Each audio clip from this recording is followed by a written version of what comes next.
Book 3 * The Breakdown 939. Body visited Mexico and took evidence from Trotsky himself, and in due course, concluded that the trials were a complete fabrication. Trotsky lived in Mexico for over 3.5 years. The local Stalinists organized a campaign of persecution, and in May 1940, together with Soviet agents, made an armed attack on his house. Trotsky and his wife miraculously escaped alive, but not for long. An agent of the Soviet police, posing as a visitor, struck him down on August 20th. His son Leon, who acted as his father's representative in Europe, died in Paris in 1938, probably poisoned by Soviet agents. Another son, Sergei, who never left Russia or engaged in politics, appeared in Stalin's prisons. Trotsky's daughter Zina committed suicide in GER. Many in 1933. During his 11 years of exile, Trotsky published innumerable articles, pamphlets, books, and manifestos. He issued instructions, advice, and appeals. At every turn, either to the world proletariat as a whole or to the workers of GER. Many, Holland, Britain, China, India, and America. Inasmuch as all these documents were read only by a handful of true believers and had not the slightest influence on events, one might be inclined to dismiss Trotsky's activity as a game with toy soldiers. But the fact remains that the assassin's ice pick was not a toy, and that Stalin devoted much energy to destroying Trotskyism throughout the world, a purpose in which he was largely successful. 2. Trotsky's analysis of the Soviet system, the bureaucracy, and their emitter. Trotsky's analyses are based on the conviction that his and Lenin's policies were unfailingly right, that the theory of permanent revolution was abundantly borne out by events, and that socialism in one country was a pernicious error. In an article on 3 concepts of the Russian Revolution, 1939, he argued as follows.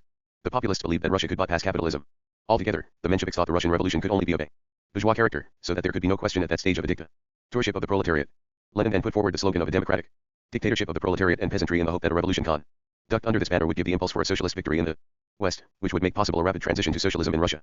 Trotsky's own view was that the program of the democratic revolution could only succeed in the form of a dictatorship of the proletariat, but that the latter could only maintain itself if the revolution spread to Western Europe.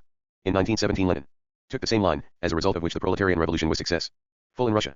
As Trotsky shows at length in his History of the Revolution, none of the Bolsheviks doubted that the Russian proletariat could only conquer if it 940 main currents of Marxism was supported by the Western proletariat, and the pernicious idea of socialism in one country did not enter anyone's head until it was invented by Stalin at the end of 1924. How did it happen, then, that Trotsky's unquestionably correct policy, which was also Lenin's from 1917 onwards, resulted in government by a parasitic bureaucracy, and that Trotsky himself was driven from power and branded as a traitor? The answer was to be found in an analysis of the degeneration of Soviet power and thermidorianism. During the first years of his exile, Trotsky took the view that Stalin and his group occupied the center of the Russian political spectrum, and that the chief danger to the revolution came from the right, then represented by Bukharin and his followers, and counter-revolutionary elements which threatened a thermidorian reaction, i.e. the restoration of capitalism. Accordingly, Trotsky offered to support Stalin against counter-revolution. Stalin, he thought, had made too many concessions to the right, with the result, as seen in the successive trials of the Industrial Party and the Mensheviks, that saboteurs and enemies of the people had occupied the highest posts in the state planning organization and were deliberately slowing up industrialization. Trotsky believed implicitly in the guilt of the accused, and it did not occur to him for a moment that these trials might be fabrications. He only began to wonder years afterwards, when his own misdeeds and those of his friends were proved by equally strong evidence in the great show trials. In the early 30s, Trotsky also spoke of Bonapartism in the Stalinist regime. In 1935, however, he observed that in the French Revolution their leader had come first and Napoleon afterwards. The order should be the same in Russia, and, as there was already a Bonaparte, their leader must have come and gone. In an article entitled The Workers' State, Their Leader, and Bonapartism, he amended his theory somewhat. He stated that the thermidorian reaction had taken place in Russia in 1924, i.e. when he himself was finally removed from power. It was not, however, a capitalist counter-revolution but a seizure of power by the bureaucracy, which had begun to destroy the advance guard of the proletariat. The dictatorship of the proletariat had been preserved, as the state still owned the means of production, but political power had passed into the hands of the bureaucrats. The Bonapartist system must soon collapse, however, as it was contrary to the laws of history. A bourgeois counter-revolution was possible, but it could be avoided if the true Bolshevik elements were properly organized. Trotsky added, however, that he had in no way altered his view as to the working class character of the Soviet state, but was merely expressing the historical analogy with more precision. In France, too, their leader was not a return to the ancien regime. The Soviet bureaucracy was not a social class, but a caste which had deprived the proletariat of its political rights and introduced a brutal despotism. Its excess. Book 3 * The Breakdown 941. Since in its present form, however, depended on the system of state ownership, the supreme achievement of the October Revolution, which the bureaucracy was obliged to defend and did defend in its own way.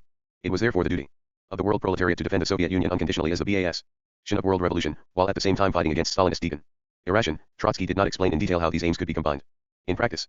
By 1936 he came to the conclusion that Stalinism could not be overthrown by reforms and internal pressures. There must be a revolution to remove the usurpers by force. That revolution would not alter the system of ownership, and would therefore not be a social revolution but a political one. It would be carried out by the advance guard of the proletariat, embodying the traditions of true Bolshevism which Stalin had destroyed. The theory of socialism in one country was responsible for all the bureaucracy's failures at home and abroad. It meant abandoning hope of world revolution and hence of Russia's main support in the world proletariat. Socialism in one country was impossible, i.e. it could be started but not completed. In a state closed within itself, socialism was bound to degenerate. The Comintern, which until 1924 had pursued a correct policy aimed at stirring up world revolution, had been transformed by Stalin into an instrument of Soviet policy and espionage, reducing the worldwide communist movement to a state of degeneracy and impotence. Trotsky made many attempts to explain how it was that the political power of the proletariat had been destroyed and the bureaucracy had gained control, and introduced, as he later put it more than once, a totalitarian system of government. These attempts, contained in various books and articles, do not form A consistent argument. At times he maintained that the chief cause of irration was the delay in the outbreak of world revolution. The West European proletariat did not assume its historic mission in time. On the other hand, he maintained equally often that the defeat of revolution in Europe was the fault of the Soviet bureaucracy. It thus remained in doubt which phenomenon was the cause and which the effect, though later, as he pointed out, they aggravated each other. In the revolution betrayed we are told that the social basis of the growth of the bureaucracy was the faulty policy of the NEP years, which favored the kulaks. If so, one would expect that the liquidation of the kulaks and forced industrialization under the first 5-year plan would at least have weakened the bureaucracy if not destroyed it. In fact, precisely the opposite happened, and Trotsky nowhere explains why this was so. Later in the same book he says that the bureaucracy was originally an organ of the working class, but that later, when it became involved in the distribution of goods, it began to place itself above the masses and to claim privileges. This does not explain, however, whether and in what way the system of privilege could have been 94.2 main currents of Marxism avoided, and why the working class, which was truly in charge, permitted such a thing to happen. Still in the same work, Trotsky says that the main cause of bureaucratic government was the slowness of the world proletariat to fulfill its historic mission. In an earlier pamphlet, Problems of Development of the USSR, 1931, he gives other reasons: the weariness of the Russian proletariat after the Civil War, the collapse of illusions fostered in the heroic days of the revolution, the defeat of revolutionary outbreaks in Germany, Bulgaria, and Estonia, and the bureaucracy's betrayal of the Chinese and British proletariat. In an article in the following year he stated that the war-weary workers handed over power to the bureaucracy for the sake of order and reconstruction, but he did not explain why these tasks could not have been carried out by true Bolshevik Leninists under his own leadership. From all these explanations one clear argument emerges, namely that Trotsky himself did not contribute in the smallest measure to the establishment of a bureaucratic regime, and that the bureaucracy had nothing in common with the dictatorship of the first 6 years after the revolution, but was its exact contrary. The fact that the party apparatus exercised absolute power during those years had, it seems, nothing to do with the regime of Stalin and his clique, since the party in those days was the advance guard of the proletariat, while Stalin's subsequent apparatus represented nothing and no one. In that case, we may ask, why could not the proletariat shake off the clique of usurpers who lacked any social backing? Trotsky has an answer to this too. The proletariat does not rebel against Stalin's government. Elsewhere, however, we read that it is in constant rebellion, because it fears that in the present situation of proletarian revolution might lead to the restoration of capitalism. It is not clear from Trotsky's arguments whether there was any means of avoiding such a disastrous outcome. It seems, on the whole, that there was not, since otherwise Trotsky and his group, who invariably pursued the right policy and expressed the true interests of the proletariat, would surely have prevented the bureaucracy taking over. If they did not prevent it, it was because they could not, and if the bureaucracy continued to maintain itself without any visible social foundation, this must surely be due to the operation of historical laws. 3. Bolshevism and Stalinism. The idea of Soviet democracy. Trotsky thus took every opportunity to emphasize that there was no continuity between true Bolshevism or Leninism, that is to say Trotsky's own ideology and politics on the one hand, and Stalinism on the other. Stalinism was not only not the true heir of Leninism, but a glaring contradiction of it. In an article of 1937 he takes issue with Mensheviks and anarchists who were saying, "We told you so from the beginning." Not at all, replies Trotsky. The Menshi. Book 3 equals the breakdown 943. Viks and anarchists predicted that despotism and the stifling of the Russian proletariat would come as a result of Bolshevik government. They have indeed come, but as a result of Stalin's bureaucracy, which has nothing to do with true Bolshevism. Again, Pannekoek and some German Spartacists say that the Bolsheviks set up a dictatorship of the party instead of a dictatorship of the proletariat, and that Stalin established a bureaucratic dictatorship on that basis. This is not the case either. The proletariat could not take over state power, except through its own vanguard, in which the working masses' aspirations to freedom were crystallized. In this article as in many others, Trotsky was obliged to answer the objections frequently raised by his adversaries and also by such supporters as Serge Severin and Burnham. Surely, they pointed out, the Bolsheviks had from the beginning, with Trotsky's active participation, liquidated all Russian political parties including the socialists. They had themselves forbidden the formation of groups within the party, had destroyed the freedom of the press, had bloodily suppressed the Kronstadt revolt, and so forth. Trotsky answered these objections many times, and always in the same way. The actions complained of were right and necessary and in no way infringed the healthy foundations of proletarian democracy. In a letter to the workers of Zurich, published in August 1932, he wrote that the Bolsheviks had certainly used force to destroy the anarchists and left S.R.S. Other parties are not even mentioned in this context, but they did so in defense of the workers' state, and therefore their action was right. The class struggle could not be carried on without violence. The only question was which class the violence was exercised by. Flit of 19,306. NCTLI. IISI rees now N. Destroynetry du Chevins and the Ren nasal on proper Siom Varsoi /S to the sub. Press sign of the Kronstadt revolt. How could a proletarian government be expected to give up an important fortress to reactionary peasant soldiers, among whom there might be a few anarchists?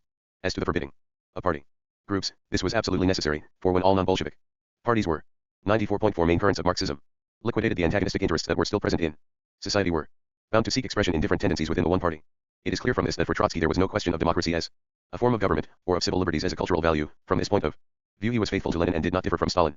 If power was wielded by the historically progressive class, through its vanguard, of course, then by definition this was an authentic democracy, even if oppression and coercion in every form were otherwise the order of the day, for all this was in the cause of progress.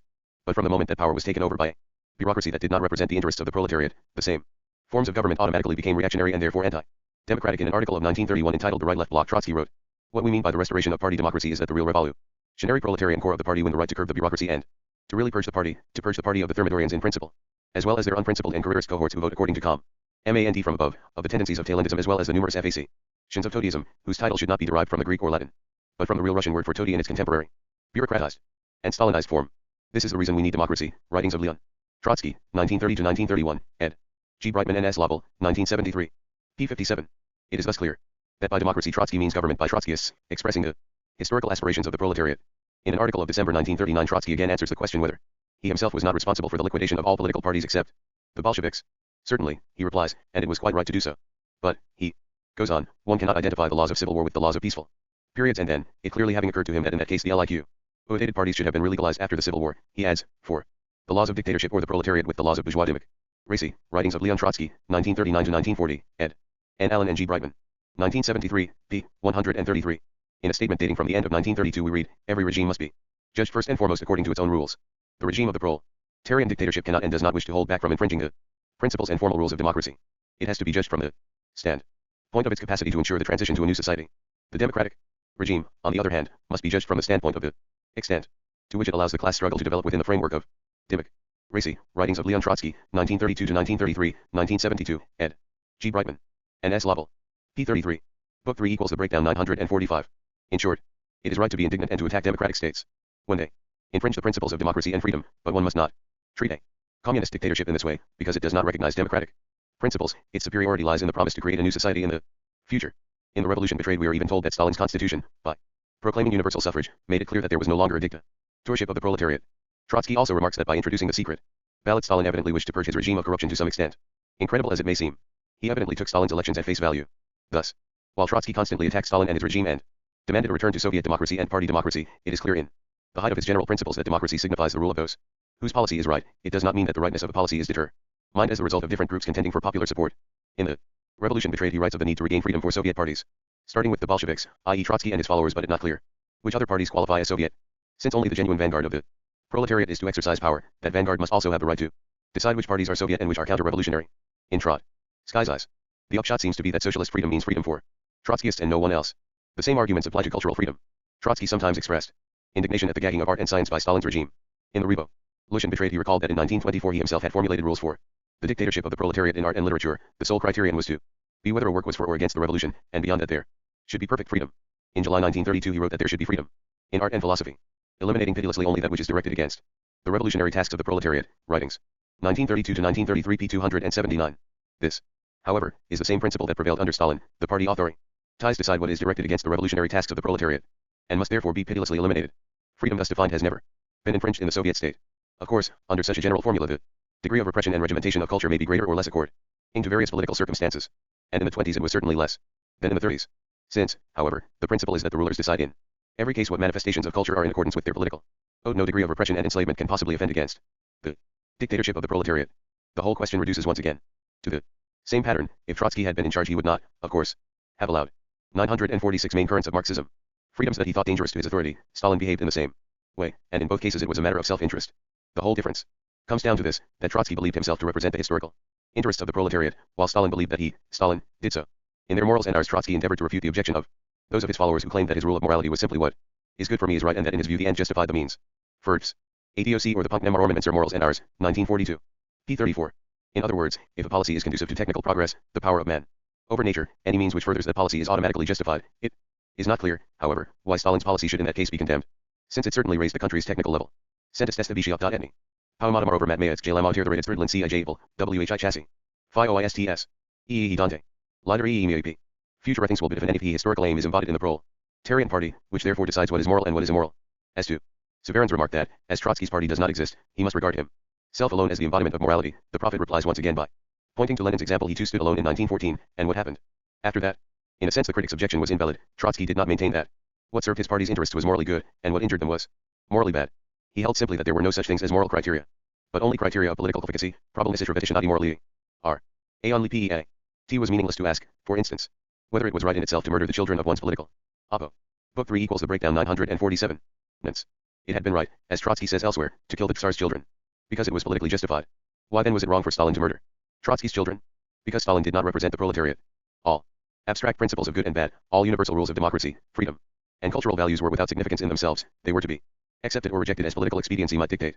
The question of course then arises why anyone should side with the vanguard of the proletariat rather than with its opponents, or identify himself with any aims whatever. Trotsky does not answer this question, but merely says that the end flows naturally from the historical movement. Ibid. p. 35. This presumably means Though he does not say so clearly, that we must first find out what is historically inevitable, and then support it for no other reason than that it is inevitable. As for democracy within the party, Trotsky is quite categorical about this. Also, in Stalin's party, when his own group was in opposition, he naturally demanded free intra-party discussion and even freedom to form fractions. On the other hand, he defended the prohibition of fractions enacted by himself and others at the 10th Congress in 1921, on the ground that it was an extraordinary measure. It is hard to interpret this otherwise than as meaning that it is right to prohibit fractions when they are wrong, but that Trotsky's group must not be prohibited because it expresses the interest of the proletariat. During his exile he also endeavored to impose true Leninist principles on the small groups of his adherents. He unceasingly condemned all variations from his own statements, ordered the exclusion of all who resisted his authority on any subject, and proclaimed the doctrine of communist centralism at every turn. He denounced Severin's group of communist Democrats in Paris, saying that their very name showed that they had broken with Marxism, on which point he may have been right. He reprimanded Navali's group when, in 1935, they proclaimed a program of their own within the left opposition. He condemned Luciano Galicia, the leader of the Mexican Trotskyists, who forgot about centralism and demanded full freedom of opinion within the Fourth International. He lashed out furiously at the American Trotskyist Dwight MacDonald, who had said that all theory must be treated with skepticism. He who propagates theoretical skepticism is a traitor. Writings, 1939-1940, p. 341. He pronounced irrevocable sentence on Burnham and Shachman when they finally came to doubt that the Soviet Union was a worker state, and talked of Soviet imperialism in invading Poland and in the war with Finland. On this occasion he refused to agree to a referendum within the American Trotskyist Party, which, with about 1,000 members according to Deutscher, seems to have been the biggest contingent in the Fourth International, on the ground that party policy was not simply an arithmetical total of local decisions. In Defense of Marxism, 1942, p. 33. The fact that this absolutism caused his 948 main currents of Marxism movement to shrink and to become more and more like a tiny religious sect, convinced that its members and they only were destined to salvation, did not worry Trotsky at all. Once more, what about Lenin in 1914?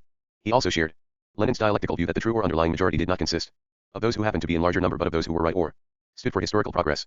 He seems to have genuinely believed that the working masses of the world were on his side in their inmost hearts, even though they did not yet know it, for the laws of history made clear that this must be so. Trotsky's attitude to the problems of national oppression and self-determination was on similar lines.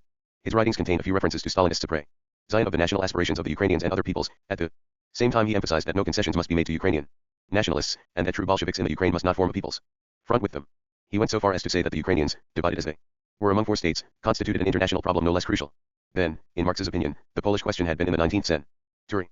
But he saw nothing reprehensible in the socialist state bringing the proletarian revolution to other countries by means of armed invasion. In 1939-40, he explained indignantly to Shachman and Burnham that the Soviet invasion of Poland coincided with the revolutionary movement in that country, that the Stalinist bureaucracy had given a revolutionary impulse to the Polish proletariat and peasantry, and that in Finland too the war with the Soviet Union had awakened revolutionary feelings. True, this was a revolution of a special kind, since it was introduced at the point of the bayonet and did not spring from the depths of popular feeling, but it was a genuine revolution all the same. Trotsky's knowledge of what was happening in eastern Poland and Finland was based, of course, not on any empirical data but on the laws of history. The Soviet state, degenerate though it was, represented the interests of the popular masses, and therefore the latter must support the invading Red Army. On this point Trotsky certainly cannot be accused of deviating from Leninism, as the true national interest coincides with that of the vanguard of the proletariat. It follows that wherever the vanguard is in power, albeit in a state of bureaucratic degeneration, the right of national self-determination has been realized, and the masses must support the state of affairs, for so the theory requires. For criticism of Soviet economic and foreign policy, since, in theory at least, industrialization and the future agricultural policy were a vital issue to the left opposition in the Soviet Union, Trotsky was in an awkward position when it turned out that Stalin had taken over all the opposite. Book 3 *, The Breakdown 949. Shin's policies, and had done so in an intensified form. He solved the difficulty by declaring that Stalin had indeed carried out the opposition's aims but had done so in a bureaucratic and ill-considered manner. The left opposition began with the struggle for the industrialization and agrarian collectivization of the Soviet Union. This fight is won in a certain sense, namely in that, beginning with 1928, the whole policy of the Soviet government represents a bureaucratically distorted application of the principles of the left opposition. Writings of Leon Trotsky, 1933-1934. Ed. G. Brightman and B. Scott, 1972, p. 274. The bureaucracy had been compelled to carry out these measures in its own interest, by the logic of government, and although it had performed the historical tasks of the proletariat in a distorted manner, the changes in themselves were progressive. Moreover, it was leftist pressure that had forced Stalin to change his tune. Between the creative forces of the revolution and the bureaucracy, there exists a profound antagonism. If the Stalinist apparatus constantly comes to a halt at certain limits, if it finds itself compelled even to turn sharply to the left, this occurs above all under the pressure of the amorphous, scattered, but still powerful elements of the Revolutionary Party. Writings, 1930-1931, p. 224. As to collectivization, Trotsky criticized the haste and lack of economic preparation and emphasized that the Stalinists were wrong in regarding the causes. As socialist institutions, they were no more than a transitional form. What was more, collectivization turned out to be a step towards the restoration of capitalism. In The Revolution Betrayed, Trotsky wrote that Stalin had annulled the nationalization of the land by giving it to the kolkhozes, and by allowing the peasants to cultivate private plots on the side he had strengthened the element of individualism. Thus, when Soviet agriculture lay in ruins and millions of peasants were starving to death, or were kept alive only by the permission they had at last received to maintain private plots, Trotsky's chief concern was the danger of individualism that this represented. He even held that the fight against the kulaks was insufficiently thorough, as Stalin had given them a chance to organize in the kolkhozes and, after the first liquidation campaign, had made further substantial concessions which must lead to renewed class differentiation in the countryside. This was Trotsky's line in 1935, when he perceived a swing to the right in Stalin's foreign policy and therefore looked for symptoms of a similar turn in Soviet internal affairs. On several occasions, in the revolution betrayed and elsewhere, Trotsky condemned the barbarous introduction of piecework into Soviet industry. It was hard to tell from his arguments, however, whether he thought material incentives to productivity should be replaced by police compulsion or revolutionary zeal, and, in the latter case, how that zeal was to be evoked. As to Stalin's foreign policy, Trotsky harped on the theme that international revolution was being abandoned for the sake of socialism in one country. 950 main currents of Marxism. Hence the revolution had been successively betrayed in Germany, China, and Spain. The Spanish Civil War, according to Trotsky, was essentially a proletarian struggle for socialism. He did not say whether the Red Army should have been sent to aid the German communists in 1923, as he himself had vainly tried to do in 1920, or to aid the Chinese in 1926. In general, Trotsky opposed the policy of supporting the national bourgeoisie in undeveloped countries. This policy was often quite successful in weakening the great capitalist powers. Trotsky, however, thought it pernicious on the ground that in colonial territories, as elsewhere, the tasks of the bourgeois revolution could only be performed under communist leadership, which would bring the revolution continuously into a socialist stage. It was, for instance, absurd to suppose that India could gain its independence otherwise than by a proletarian revolution. This was absolutely ruled out by the laws of history. The example of Russia showed that the only possibility was a permanent revolution led from the outset by the proletariat, i.e., the Communist Party. Trotsky regarded Russian models as absolutely binding on all countries of the world, and he therefore had ready-made answers to all their problems whether or not he knew anything about their history or specific conditions. Trotsky did not dispute that communists in a revolutionary period must make use of transitional aims before they could control the situation completely. Thus, in a letter of August 1931 to the Chinese Trotskyists, he wrote that the idea of a national assembly must not be dropped from their program, because when the support of the poor peasants was being canvassed, the proletariat will have to convoke a national assembly in order not to arouse the mistrust of the peace entry and in order not to provide an opening for bourgeois demagogy. Writ. Ings, 1913-1931, p. 128. On the other hand, we read elsewhere that it would be a fatal mistake to repeat Lenin's pre-1917 slogan of a dictatorship of the proletariat and peasantry. At the outset of the Russian Revolution, the government was referred to as representing the proletariat and the poor peasantry. As to this, Trotsky writes, true, subsequently we called the Soviet government worker and peasant. But by this time the dictatorship of the proletariat was already a fact. The Communist Party was in power, and consequently the name workers and peasants government could not give rise to any ambiguity or grounds for alarm. Ibid. p. 308. In short, once the communists were in power there could be no harm in fictitious and deceptive names. Trotsky supporters and admirers, such as Deutscher, have often emphasized, as a fact greatly to his credit, that he opposed the slogan of social fascism. It is true that he criticized the slogan because it cut off the communists from the working masses in the social democratic parties, but he does not seem to have had any real policy to suggest as far as the social democrats were concerned. He wrote that there could be no question of permanent cooperation. Book 3 equals the breakdown 951. With organizations which did not break radically with reformism and which sought to regenerate social democracy. At the same period, before Hitler's accession to power, he blamed the Stalinists simultaneously for talking of social fascism and for capitulating to the social democrats. In June 1933, just after the Nazi victory, he declared that there could be no thought of a united front with the German social democrats, who were Hitler's lackeys. But Trotsky's indignation was aroused in earnest by the change of Soviet policy in 1934-5. Stalinism had at last shown its rightest countenance. The Stalinists were allying themselves with the renegades of the Second International and, worse still, were talking of peace and international arbitration and dividing states into democratic and fascist as if that were the important difference. They spoke of fascism threatening world war, yet as Marxists they must know that imperialist war had an economic foundation. They even accepted at Geneva a formula defining the aggressor in terms which would apply equally to all wars, including those between capitalist states. This was a surrender to bourgeois pacifism. Marxists could not be opposed to all wars in principle. They left that sort of cant to Quakers and Tolstoyans. Marxists judged war from the class point of view and were not interested in bourgeois distinctions between the aggressor and his victim. Their principle was that a war in the interests of the proletariat, be it aggressive or defensive, was a just war, while a war between imperialists was a crime. In reality, all Trotsky's earlier appeals for a change of attitude towards the Social Democrats were illusory and could have borne no fruit even if he had been in power, for he seems to have imagined that it was possible to maintain ideological purity vis-a-vis the Social Democrats while at the same time soliciting their help in particular circumstances. When Stalin, to prevent France coming to terms with Nazi Germany, launched the policy of the Popular Front and an anti-fascist alliance with the socialists, he realized that he must pay a price, at all events in propaganda terms, if his policy was to be successful. Trotsky, on the other hand, thought it possible to form an anti-Nazi front with the socialists while denouncing them at every turn as impostors, agents of the bourgeoisie, traitors to the working class, and lackeys of imperialism, the only taboo epithet being social fascists. It is evident that if he had been in charge of the Comintern at that time, his policy would have been even less successful. 952 main currents of Marxism. Free de Barrel dy tree trace equals Ushtan Imperior score 9s. Stalin was concerned with the security of the Soviet state, not with world revolution, and therefore had to present himself on various occasions as an advocate of peace and a champion of international law and democracy. Trotsky, however, believed that the main elements of the situation were still as he had seen them in 1918. On one side the imperialists, on the other the socialist state and the world proletariat waiting for the right slogans to unleash a revolution. Stalin, the exponent of Realpolitik, did not believe in the rising tide of revolution, and used the European communist parties as instruments of Soviet policy. Trotsky was the advocate of incessant revolutionary war, and his whole doctrine was based on the conviction that the world proletariat was, in the nature of things and by the laws of history, tending towards revolution, and that only the erroneous policy of the Stalinist bureaucracy prevented this innate trend from taking effect. 5. Fascism, democracy, and war. How doctrinaire and unrealistic Trotsky's political thinking was in the 1930s may be judged from his remarks on the coming war and his recommendations for action in the face of the fascist threat. A few days after the outbreak of war he wrote, I do not see the slightest reason for changing those principles in relation to world war which were elaborated between 1914 and 1917 by the best representatives of the workers' movement under the leadership of Lenin. The present war has a reactionary character on both sides. Whichever camp is victorious, humanity will be thrown far behind. Writings, 1939 to 1940, p. 85. These words written after the German invasion of Poland and the Anglo-French declaration of war, but before the Soviet invasion of mid-September, were an epitome of Trotsky's views on the subject of a war among capitalist states such as Nazi Germany, Fascist Italy, Poland, France, Britain, and the USA. For many years he repeated indefatigably that it was a fatal illusion and a capitalist trick to suggest that there was or could be a front of democratic states against fascism, or that it made any difference whether victory went to Hitler or to a coalition of the Western democracies, since neither side had nationalized its factories. The proletariat of the belligerent countries, instead of helping their reactionary governments to fight Hitler, should rise against them as Lenin had urged her.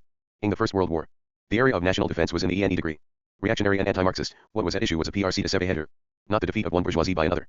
In a pamphlet of July 1934 entitled War and the Fourth International, Trotsky wrote, Book 3 equals the breakdown 953. The sham of national defense is covered up wherever possible by the additional sham of the defense of democracy. If even now, in the imperialist epoch, Marxists do not identify democracy with fascism and are ready at any moment to repel fascism's encroachment upon democracy, must not the proletariat in case of war support the democratic governments against the fascist governments? Flagrant sophism. We defend democracy against fascism by means of the organizations and methods of the proletariat. Contrary to social democracy, we do not entrust this defense to the boor. Kivson and Yataite Teranian Writings. 1933 to 1934 pp 306-7. The Third International, Trotsky emphasized in an article in 1935, had always combated pacifism, not only social patriotism, and had always condemned talk of disarmament, arbitration, the League of Nations, etc. Yet today, it was endorsing all these bourgeois policies. When El Humanite called for the defense of French civilization, it showed that it had betrayed the proletariat and was taking a nationalist stand, inviting workers to help their own government to fight German imperialism. Wars were the product of capitalism, and it was senseless to argue that the chief danger at present was from Nazism. On this road one quickly arrives at the idealization of French democracy as such. Counterposed to Hitler Germany, writings of Leon Trotsky, 1934 to 1935 ed. G. Brightman and B. Scott, 1971. p. 293. Really, what would a military bloc of imperialist democracies against Hitler mean? A new edition of the Versailles chains, even more heavy, bloody and intolerable. The Czechoslovakian crisis revealed with remarkable clarity that fascism does not exist as an independent factor. It is only one of the tools of imperialism. Democracy is another of its tools. Imperialism rises above them both. It sets them in motion, according to needs, at times counterposing them to one another, at times amicably. Concealing them. To fight against fascism in an alliance with imperialism is the same as to fight in an alliance with the devil against its claws or horns. Writings. 1938 to 1939 p. 21. In short, there was no such thing as a fight between democracy and fascism. International treaties took no account of such pseudo-antagonisms. The British might conclude a pact with Italy, the Poles with Germany. No matter who the contending parties were, the coming war would bring about an international 954 main currents of Marxism. Proletarian revolution, such was the law of history. Humanity would not endure the war longer than a few months. Rebellions against national governments, led by the Fourth International, would break out on every hand. In any case, the war would at once wipe out all traces of democracy, so that it was absurd to talk about the defense of democratic values. In reply to a Trotskyist group in Palestine who suggested that fascism was the chief threat to be raised at that time and that it was wrong to preach defeatism in countries combating it, Trotsky wrote that their attitude was no better than social patriotism. For all true revolutionaries, the chief enemy was always at home. In another letter of July 1939, he declared, the victories of fascism are important, but the death agony of capitalism is more important. Fascism accelerates the new war, and the war will tremendously accelerate the revolutionary movement. In case of war, every small revolutionary nucleus can and will become a decisive historic factor in a very short time. Writings, 1938 to 1939, p. 349. The Fourth International would play the same part in the coming war as the Bolsheviks had in 1917, but this time the downfall of capitalism would be complete and final. Yes, I do not doubt that the New World War will provoke with absolute inevitability the world revolution and the collapse of the capitalist system. Ibid, p. 232. When war actually came, it did not alter Trotsky's opinion on these matters, but strengthened it. In the manifesto of the Fourth International, published in June 1940, he declared that a socialist who comes out today for the defense of the fatherland is playing the same reactionary role as the peasants of the Vendee who rush to the defense of the feudal regime, that is of their own chains. Writings, 1939 to 1940, p. 190. It was pointless to talk of defending democracy against fascism, for fascism was a product of bourgeois democracy, and it was not any fatherland that had to be defended, but the interests of the world proletariat. But the first to be vanquished in the war will be the thoroughly rotten democracy. In its definitive downfall, it will drag down with it all the workers' organizations which served as its support. There will be no room for reformist unions. Capitalist reaction will destroy them ruthlessly. Ibid, p. 213. Asterisk, but isn't the working class obliged in the present conditions to aid the democracies in their struggle against German fascism? This is how the question is put by broad petty bourgeois circles for whom the proletariat always remains only an auxiliary tool for this or that faction of the bourgeoisie. We reject this policy with indignation. Naturally, there exists a difference between the political regimes in bourgeois society, just as there is a difference in comfort between various cars in a railway train. But when the whole train is plunging into an abyss, the distinction between decaying democracy and murderous fascism disappears in the face of the collapse of the entire capitalist system. The victory of the imperialists of Great Britain and France would be. Book 3 asterisk, the breakdown 955. No less frightful for the ultimate fate of mankind than that of Hitler and Mussolini. Bourgeois democracy cannot be saved by helping their bourgeoisie against foreign fascism. The workers could only accelerate the victory of fascism in their own country. Ibid, p. 221. Here, again, is Trotsky's advice to the Norwegian workers at the time of Hitler's invasion. Should the Norwegian workers have supported the democratic camp against the fascist? In reality, this would be the crudest kind of blunder. In the world arena we support neither the camp of the Allies nor the camp of Germany. Consequently we have not the slightest reason or justification for supporting either one of their temporary tools within Norway itself. In defense of Marxism, p. 172. Accordingly, if the workers of Poland, France, or Norway had read Trotsky's proclamations and obeyed them, they would have turned their arms against their own governments at the time of the Nazi invasion, as it made no difference whether they were ruled by Hitler or their own bourgeoisie. Fascism was an instrument of the bourgeoisie, and it was an absurdity to talk of all classes forming a common front against fascism. Lenin in the same way had preached defeatism in the First World War, and lo, the revolution had broken out. Trotsky, it should be observed, thought it very likely that the war would be one of all capitalist states against the Soviet Union, as the former were united by class interest. If, however, the Soviet Union were allied with one capitalist power against another, the war could only be a very short one, as a proletarian revolution would at once break out in the defeated capitalist state, as in Russia in 1917, and the two hostile powers would then unite against the fatherland of the proletariat. Thus, for Trotsky, the general upshot of the war was a foregone conclusion. Capitalism would finally collapse, Stalinism and Stalin would be swept away. The world revolution would break out, the Fourth International would instantly gain ascendancy over the workers' minds and appear as the final victor. As he wrote in reply to the criticisms of Serge, Suvarin, and Thomas, all the ties of capitalist society, all its moralists and all its sycophants will perish beneath the debris of the impending catastrophe. The only party that will survive is the party of the World Socialist Revolution, even though it may seem non-existent today to the sightless rationalizers, just as during the last war the party of Lenin and Liebknecht seemed to them non-existent, their morals and ours, p. 47. In addition, Trotsky made many detailed predictions with complete assurance. It was, for instance, absolutely impossible for Switzerland to avoid being EED into the war. Democracy could not survive in any country, but must by an iron law develop into fascism, if Italian democracy were restored. It could only last a few months before being swept away by the proletarian revolution. As Hitler's army consisted of workers and peasants, it was bound. Even 956 main currents of Marxism to ally itself with the peoples of the occupied countries, for the laws of history taught that the bonds of class were stronger than any other. As to the general nature of the fascist danger, Trotsky put forward a very interesting analysis in August 1933. Theoretically, the victory of fascism is undoubtedly evidence of the fact that democracy has exhausted itself, but politically the fascist regime preserves democratic prejudices, recreates them, inculcates them into the youth, and is even capable of imparting to them, for a short time, the greatest strength. Precisely in this consists one of the most important manifestations of the reactionary historic role of fascism. Writings 1932 to 1933, p. 294. Under the yoke of the fascist dictatorship the democratic illusions were not weakened, but became stronger. Ibid, p. 296. In other words, the threat of fascism lies in the fact that people subjected to it long for democracy, and thus democratic prejudices are preserved instead of being dispelled. Hitler is dangerous because he makes it harder to destroy democracy. Totocracy in the USS. Prototin Tahor RC Dema Mathiratir, the further decay of monopoly capitalism, its faster fusion with the state, and the ACTSBTHOCTS Elianisty. Book 3 equals the breakdown 957. This is an unusual argument to find in Trotsky's works. Naturally he states with confidence that the pessimistic second alternative is an unreal one, and he continues to believe that world revolution is inevitable, not merely as a general proposition but as a result of the war in progress. But the mere fact that he envisages another hypothesis seems to point to a certain hesitation, if we compare the above passage with the absolute confidence in victory that he expresses elsewhere. Trotsky did not admit the idea that capitalism might be capable of reforming itself. Roosevelt's New Deal seemed to him a desperate and reactionary attempt, foredoomed to failure. He believed, moreover, that the United States, having reached the highest stage of technical development, was already ripe for communism. In an article of March 1935 he promised the Americans that, when they did go communist, their production costs would be cut by 84%, and in the USSR in wartime, written shortly before his death, he declared that with a planned economy they could soon raise their national income to $200 billion a year, and so ensure prosperity for all. In the Revolution Betrayed we read that if anyone supposed that capitalism could thrive for more than a decade or two, he must, by the same token, believe that socialism in the Soviet Union made no sense and that the Marxists had misjudged their historical moment, for the Russian Revolution would in that case stand as a mere episodic experiment like the Paris Commune. 6 Conclusions.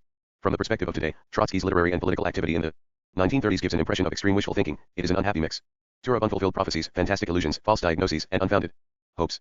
Of course it is not of the first importance that Trotsky failed to foresee the course of the war. Many people in those days made predictions, most of which were belied by events.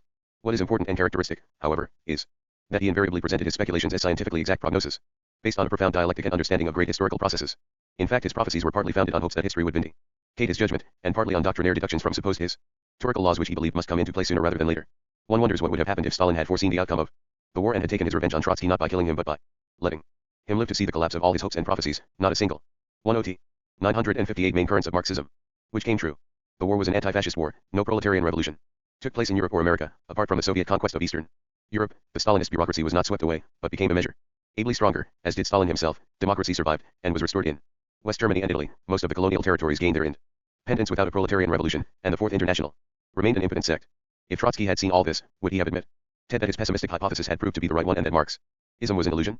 We cannot tell, of course, but his mentality would probably not have allowed him to draw such an inference. He would no doubt simply have noted that the operation of the laws of history had again been somewhat delayed, but would have remained firm in his belief that the great moment was at hand. Trotsky, as a true doctrinaire, was insensitive to everything that was happening around him. Of course he followed events closely and commented on them, and did his best to obtain accurate information about the Soviet Union and world politics. But the essence of a doctrinaire is not that he does not read newspapers or collect facts. It consists in adhering to a system of interpretation that is impervious to empirical data, or is so nebulous that any and every fact can be used to confirm it. Trotsky had no need to fear that any event might cause him to change his mind, as his basic premises were always in the form. On the one hand, on the other hand, or admittedly but nevertheless if communists suffered a setback anywhere in the world, it confirmed his diagram. Gnosis that the Stalinist bureaucracy, as he had always said, was leading the movement to ruin. If there was a communist success, it also confirmed his diagram. Gnosis, the working class had shown, despite the Stalinist bureaucracy, that it was still full, as he had always said, of revolutionary spirit. If Stalin made a rightist move, it was a triumph for Trotsky's analysis. He had always predicted that the Soviet bureaucracy would degenerate into reaction. But if Stalin made a swing to the left, it was also a triumph for Trotsky, who had always declared that the revolutionary vanguard in Russia was so strong that the bureaucracy must take account of its wishes. If a Trotskyist group in some country increased its membership, that was of course a good sign. The best elements were beginning to understand that true Leninism was the right policy. If, on the other hand, the group dwindled in size or underwent a split, this too confirmed the Marxist analysis. The Stalinist bureaucracy was stifling the consciousness of the masses, and in a revolutionary era unstable elements always desert the battlefield. If Soviet Russia scored economic success, it confirmed Trotsky's argument. Socialism, supported by the consciousness of the proletariat, was gaining ground in spite of the bureaucracy. If there were economic setbacks or disasters, Trotsky was right again. The bureaucracy, as he had always said, was Book 3 * The Breakdown 959. Incompetent and lacked the support of the masses. A mental system of this kind is watertight and immune from correction by the facts.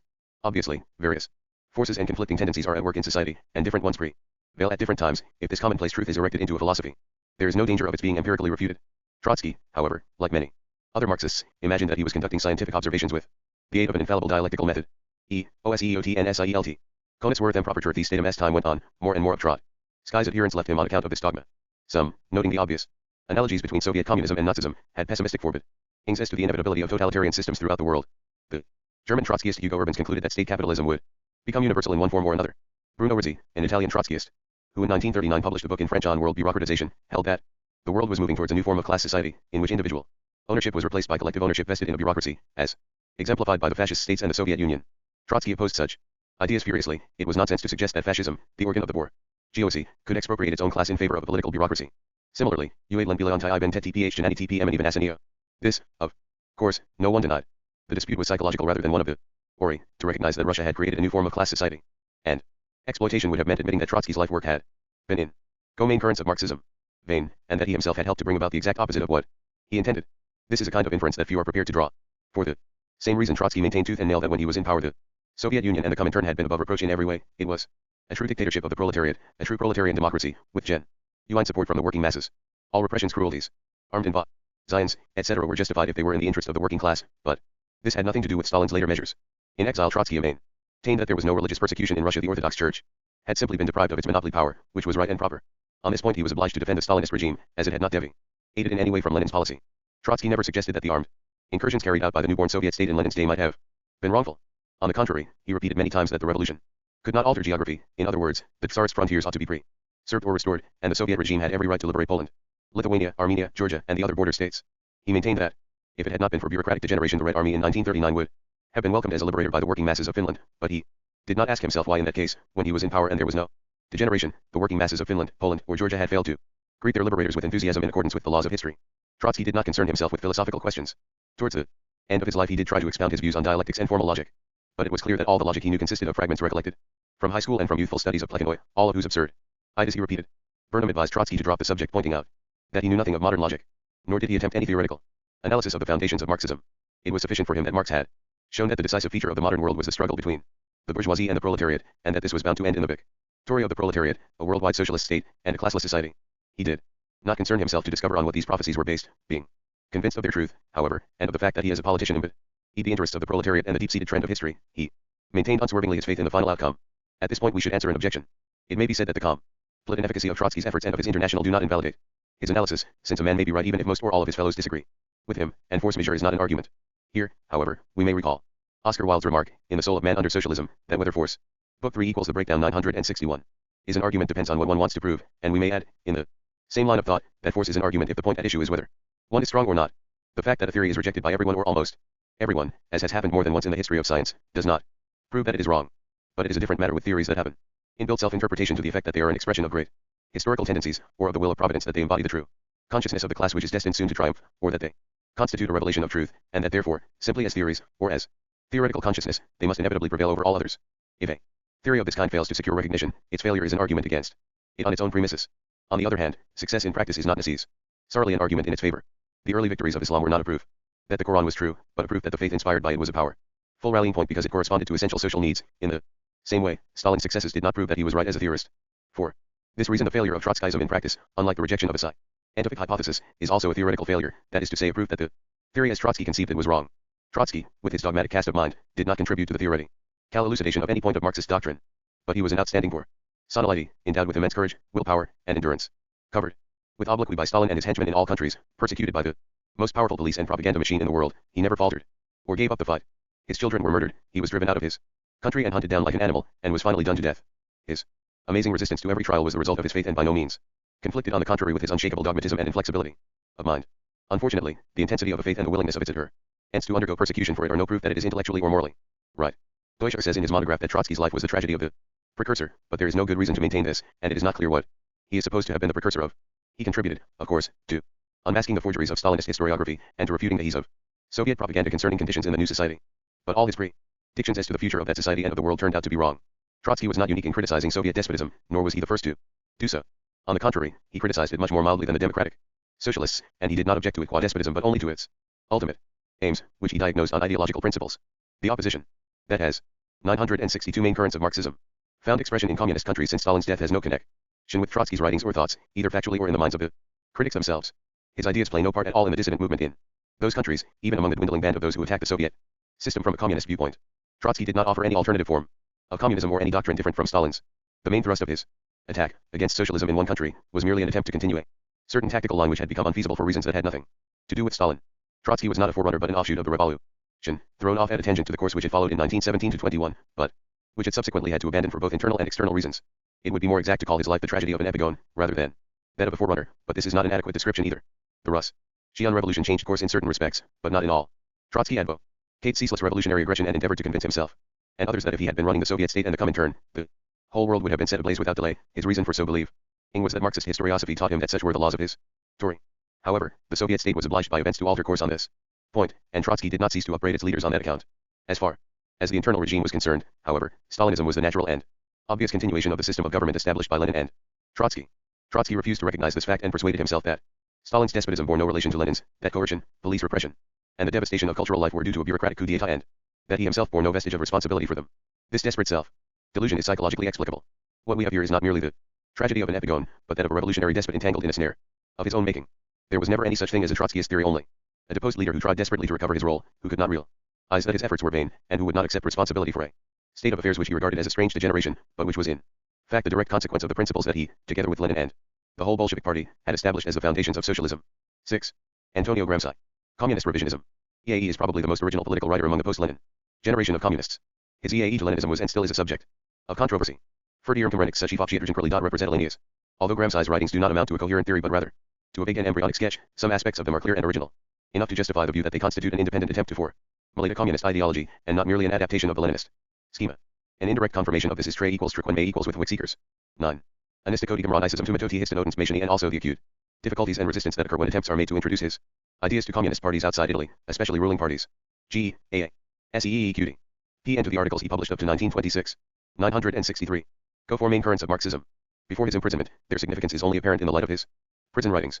Without this completion, the articles in question would be chiefly material for a history of the Italian communist movement, but could not be said to constitute an original body of theory. From the point of view of Marxist doctrine, the prison writings are the essential part of his work. One Life and Works. Antonio Gramsci, 1891-1937, who became the leader of the Italian Communist Party, was born in the village of Els in Sardinia, the son of a petty OFFI jail. As the result of a childhood accident, he was hunchbacked and physically underdeveloped. Owing to political intrigues, his father went to prison for some years, which reduced the family to destitution. The son had to work at various casual jobs while still a small boy, but he completed secondary school at Cagliari and in autumn 1911 won a scholarship to Turin University, as did Palmiro Togliatti in the same year. As a freshman at university, Gramsci was not yet a socialist in the full sense. His horizon was to some extent limited by Sardinian regionalism. His fellow islanders, not without cause, regarded the neglect and poverty from which they suffered as owing, in some measure at least, to the privileges enjoyed by the expanding industry of northern Italy. The grievances of impoverished villagers and exploited miners found an outlet in separatist and regionalist tendencies, rather than in socialism, which had scarcely taken root in Sardinia at that time. Before long, however, Gramsci's studies and the industrial environment of Turin led him to take an interest in national politics. He took a humanistic course and was especially attracted by linguistics. AGP Gentilrissenbit at Triniolids. Or and Gen Gai Lomschislistiain.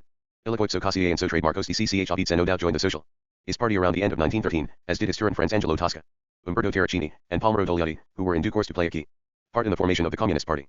Gramsci broke off his university education in the spring of 1915, by which time he had acquired an extensive knowledge of history and philosophy. As for all Italian intellectuals of that generation, his philosophical teacher par excellence was Benedetto Croce. Gramsci was certainly not a Crocian in the literal sense, but the writings of the Italian Hegelianist introduced him to the realm of European philosophical problems. He admired Croce's critique of positivism, and, for a time at least, hoped that Italian Marxism might be based on a critical assimilation of Croce, subjecting the latter to the same treatment as Marx performed on Hegel. In later years Gramsci became increasingly critical towards Croce, as the latter became more and more anti-Marxist, but he never. Book 3 equals the breakdown 965. Ceased to recognize that Crocian philosophy had played a huge part in Italian intellectual life, even when he was chiefly concerned to point out its reactionary effects. In the same way, even when he had completely broken with Sardinian localism in favor of the orthodox Marxist class interpretation of Italian affairs, he never abandoned the theme of the Italian South and the peculiar importance of the opposition between it and the North in Italian history, past and present. The 1913 elections and the European War turned Gramsci into a professional politician. From the end of 1914 he began to write for the Italian Socialist Press, and from 1916 he was a co-editor of the Piedmont edition of Avanti, for which he wrote political notes and reviewed books and plays, as well as helping to educate and organize the Turin workers.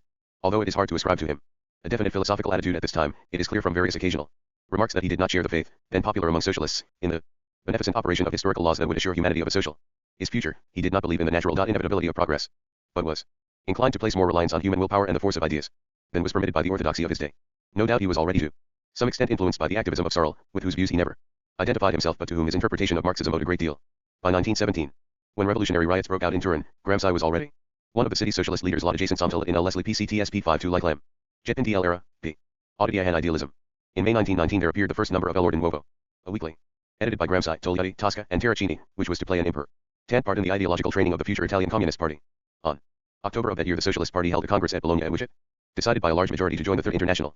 The party was divided into hostile groups and was far from meeting Lenin's requirements from the Comintern point of view, but the Soviet leader regarded Gramsci and his friends as closest to the Bolshevik orientation.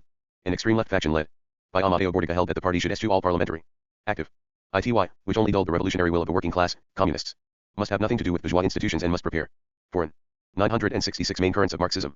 Immediate struggle for power, eliminating from their ranks any who did not share this view. Both the center of the party and its right wing rejected this whole policy of abstentionism, and the right disapproved of seizing power by violence.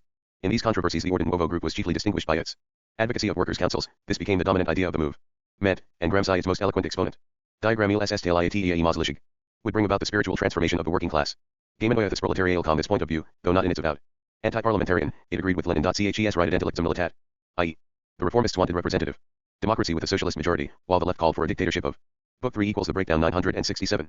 The party, Gramsci, however, imagined a society in which every process of life was subject to control by the whole mass of producers, whose economic, political, and cultural liberation must advance simultaneously. Despite Gramsci's hopes, the series of strikes accompanied by workers' occupation of the factories and the establishment of workers' councils did not develop into a nationwide movement. In the spring of 1920 the Turin workers were forced to return to work on their employers' terms. Gramsci was almost alone in his stubborn defense of the councils as the basic weapon of the emancipation of the proletariat. He was not alone, however, in fighting to create a communist party in the true Leninist sense of the term. El Orde Nuovo declaimed incessantly against reformism and the irresoluteness of the party leadership, complaining that, despite the Bologna decisions, the party had remained a purely parliamentary institution with no single will of its own, and had abandoned the idea of a pro-leaderine revolution. After another unsuccessful attempt by the Turin workers to occupy the factories in August-September 1920, the communist group, in accordance with Lenin's wishes, decided to transform itself into a separate party. The anti-parliamentary faction reluctantly gave up the principle of abstentionism, which was in conflict with the formal directives of the Com. In turn, in November the communists issued a separatist manifesto, and at the next Congress of the Socialist Party, at Livorno in January 1921, the split was effected. The communists secured about one-third of the votes and set up the Italian Communist Party. Gramsci, now chief editor of El Orde Nuovo, which had become a daily, was a member of the first Central Committee, which was dominated by Bordiga's followers. A controversy at once broke out within the party, the main issue being whether and how far the communists should seek alliance with other socialist parties. This question became increasingly critical as fascism began manifestly to gain ground in Italy. Gramsci favored a policy of broad alliances, and this fitted in with the change of Comintern policy as the Bolsheviks realized that the tide of revolution had ebbed. In May 1922 Gramsci went to Moscow as the Italian party's representative on the executive committee of the Comintern. He remained there a year and a half, and took part in the Fourth Comintern Congress in November 1923. Meanwhile Mussolini had carried out his march on Rome. The Comintern withdrew its support from Bordiga, who, in accordance with his purely class attitude, saw no essential difference between bourgeois democracy and fascism and opposed the united front policy. Numerous arrests deprived the Communist Party of its leadership, and Gramsci was recognized as head of the party by the Comintern. At the end of 1923 he left Moscow for Vienna, from where he tried to revive the Italian party, at that time torn by fractional strife. He arrived back in Italy in May 1924, was elected to parliament and thus enjoyed personal immunity for the time. G68 main currents of Marxism. Being the party was in a state of extreme weakness and disorganization. After a long struggle Gramsci defeated Bordiga's faction. The latter was in prison, but was still able to dominate local groups, and, at a congress held at Lyons in January 1926, gained a majority for his policy of forming a united front to restore democracy in Italy. The communists, together with other anti-fascist groups, had seceded from parliament in June 1924, but they now decided to return and use what was left of parliamentary institutions for propaganda purposes. These maneuvers were of little avail against the increasingly repressive measures of the fascist government. Gramsci was arrested in November 1926, and in the following June was sentenced to imprisonment for 20 years and 4 months. Confined successively in various towns, he was permitted after a time to write and to receive books. The rest of his life was spent, as far as his weak health and prison conditions allowed, in reading and writing notes which constitutes one of the most original contributions to 20th century Marxism. It was undoubtedly thanks to his imprisonment that Gramsci was able to remain a member of the Communist Party. He escaped being expelled from it, or condemned by the International precisely because he was almost completely cut off from party contacts. He read newspapers and received belated accounts of political developments from relatives who visited him, but he himself had no influence on events. Shortly before his arrest he sent a letter to the Bolshevik leaders in which he took the side of the then majority, Stalin and Bukharin, against Trotsky but expressed disquiet at the ferocity of their intestine conflicts, accusing the Bolsheviks in scarcely veiled terms of forgetting their duty to the international proletariat and jeopardizing the whole of Lenin's work. At the same time, being convinced that the wrong class could not fight unless it were allied with the peasantry, he was against Trotsky's program of forced industrialization at the peasants' expense. Togliatti, who had taken Gramsci's place as Italian representative in the Comintern, had decided to support Stalin through thick and thin, as he did for the next 30 years, and Gramsci was alone in his criticism of Moscow. However, at the turn of the year 1928-9 Stalin switched the policy of the Comintern and the Bolshevik Party in a direction completely opposite to Gramsci's views. The idea of a united front was abandoned. The attack was concentrated against social democracy, social fascism. It was announced that the world revolution was imminent and that communists must be prepared for a direct transition to the dictatorship of the proletariat. Bukharin fell, and Stalin set about the mass collectivization of Soviet agriculture. Togliatti organized a purge of refractory elements in what was left of the Italian party. One of the victims was Angelo Tosca. Gramsci expressed opposition to the new Comintern policy and sympathy with the expelled deviationists in a conversation with his brother, who visited him in prison. However, as Gramsci's biographer Giuseppe Fiori has shown, the brother gave Book 3 * The Breakdown 969. Togliatti a false account of what was said, and thus saved Gramsci from certain condemnation by the party authorities and the Comintern. Towards the end of 1933 Gramsci was allowed to move to a private clinic, under police supervision, and at the end of the next year, when already in very poor health, he was temporarily released. He worked until the middle of 1935, and was then moved to a hospital in Rome, where he died in April 1937. In addition to letters, Gramsci wrote nearly 3,000 pages in prison. All these writings were published after the Second World War. The first edition of the letters, in 1947, was abridged by the Italian communists for political reasons. The various notes written in 1929-35 were collected into 6 further volumes. Il materialismo storico e la filosofia di Benedetto Croce, 1948, Gli intellettuali e l'organizzazione della cultura, 1949, Il risorgimento, 1949, Note. Sul Machiavelli, sulla politica e sullo Stato moderno, 1949, Letteratura e vita nazionale, 1950. Passito e presente, 1951. Some of his earlier articles and pamphlets were also reprinted. The prosecutor who declared at Gramsci's trial that this brain must be put out of action for 20 years achieved the exact opposite of what he intended. If Gramsci had been allowed to pass the fascist years in exile he would inevitably have become one of the many outcasts of communism unless he had gone to Moscow, when he would certainly have been done to death and would have spent the rest of his days in a barren defense of his political actions, for the benefit of a non-existent public. Thanks to the imprisonment which cut him off willy-nilly from current affairs, he was obliged to work on more theoretical and fundamental topics. As a result we have his interesting notes, containing among other things an attempt at a Marxist philosophy of culture whose originality and breadth of view cannot be denied. To the self-sufficiency of history, historical relativism. 970 main currents of Marxism. With that Smith-Smitten, Opere, Volume 2, 1949 pages 22-3. Docuums des Reims registered. Ideas are not born of other ideas, philosophies do not beget other philosophies, but these are the ever-new expression of real historical development. Oppmann Arperdo e.g. Mir Volume 7 1952, p. 63. IC Abjebel Sion Tristi das beim Versehen Veritabel Sein. Gian. Bukharin, he says, to think of a philosophical statement as being true in a particular historical period, i.e. as the necessary, inseparable expression of a particular historical activity or praxis, but as being overtaken and nullified. Vanificata in a subsequent period to think this without falling into scepticism or moral and ideological relativism, in other words to take an historicist view of philosophy, is a somewhat arduous and difficult mental enterprise. Book 3 * The Breakdown, 7a. Materialismo Storico, Opere, Volume 2, p. 133. It is hard to get more than this out of Gramsci as far as the epistemological sense of truth is concerned. But the basic thought is clear. It amounts to reducing all products of the mind to a historical function, and refusing to distinguish sharply between science and non-scientific forms of mental activity. According to the theory of praxis it is clear that human history is not explained by the atomistic theory, but that the reverse is the case. The atomistic theory, like all other scientific hypotheses and opinions, is part of the superstructure, ibid, p. 162. Quietus tasti bene. By virtue of this absolute historicism, Gramsci's phrase, all the concepts by which our knowledge of the world is organized are related primarily not to things but to relations between the users of those concepts. Matter is thus not to be considered in itself cum tale but as it is socially and historically organized for production. In the same way, natural science is to be regarded as entirely as an historical category, a human relationship, ibid, p. 160. The same applies to the idea of human nature. Soct Tonship he appears to reject the common sense view that all historical changes occur within the limits set by relatively permanent biological and physical circumstances, by which man finds the universe to be governed. In this respect Gramsci reverts to the idea of pure historicism which is present in Marx but was almost completely discarded from evolutionist interpretations in the style of Engels. Before Gramsci, only Berezovsky attempted to conceive Marxism in this radically anti-scientistic way, though such tendencies can be found in Labriola in a less radical form. For Gramsci nothing exists but the changing form of human praxis, all meaning derives from praxis and is related to it. Questions and answers are meaningful only insofar as they can be integrated in the human process of self-creation. Omite tipsului under yol knowledge. He repeated more than once, especially in controversy with Croce, that it was absurd to tax Marxists, withholding that the superstructure was a world of mere appearances, or less. 972 Main currents of Marxism. Real side of life and production relations. In the various aspects of the structured social classes became aware of their position and opportunities, and were able to change the social conditions of which they thus became conscious. This was a continuous process, and there was therefore no point in talking of a clear primacy of the base or debating which came first, still less in postulating a one-way determinism whereby the base created the superstructure it required. If any form of superstructure could be called a mere appearance, this only meant that it had outlived its historical function and was no longer capable of organizing social forces. This might apply to philosophical or religious doctrines or artistic trends as well as to scientific theories. 3. Critique of economism, Prebesein and will. NN. Or dynastioixis adagit is in fact nothing more than the cry it is God's will. However, once the proletariat ends, Loderheists to believe tm historical sproniden cooptihing nemopsius dilieni. Such belief is henceforth a hindrance, to be jettisoned as quickly as possible. The philosophy of praxis cannot, by its very nature, rely on the operation of historical laws. As the agents of social change, as hidden deities using human beings to bring about their ends. Certainly the working class, when it reaches the level of consciousness at which it is able to take the initiative, encounters historical circumstances which cannot be arbitrarily altered. Freer _o. Book 3 * The Breakdown 973. It may be said, Gramsci writes, that the economic factor, understood in the immediate, Judaic sense of historical economism, is only one of several ways in which the basic historical process manifests itself, factors of race, religion, etc. But it is this basic historical process that the philosophy of praxis seeks to explain, and this is why it is a philosophy, an anthropology and not a mere canon of historical research. Passito e present, Opere, Volume 7, pages 183-4. Gramsci does not explain what he means by the basic historical process of which economic changes, like cultural ones, are no more than a particular manifestation. It is clear, however, that he regards evolutionist and determinist theories of history, and likewise the principle of the causal primacy of production relations, vis a vis cultural phenomena, as a complete misconception of Marxism. Since the historical process is indivisible and merely expresses itself in different aspects of social life, it is impossible to maintain the technological conception of the relationship between theory and practice which is also current among Marxists, i.e. the view that it is the task of theoreticians to provide practical politicians with effective plans of action based on a scientific and objective analysis of social processes. Timams et prodist equals enm decide theon. Intellectuals as such are aha in social praxis, and politicians as such are theoreticians. Accordingly, Gramsci declares that Lenin rendered a service to philosophy by improving the theory and practice of politics. This is in line with Gramsci's view of the unity of theory and practice.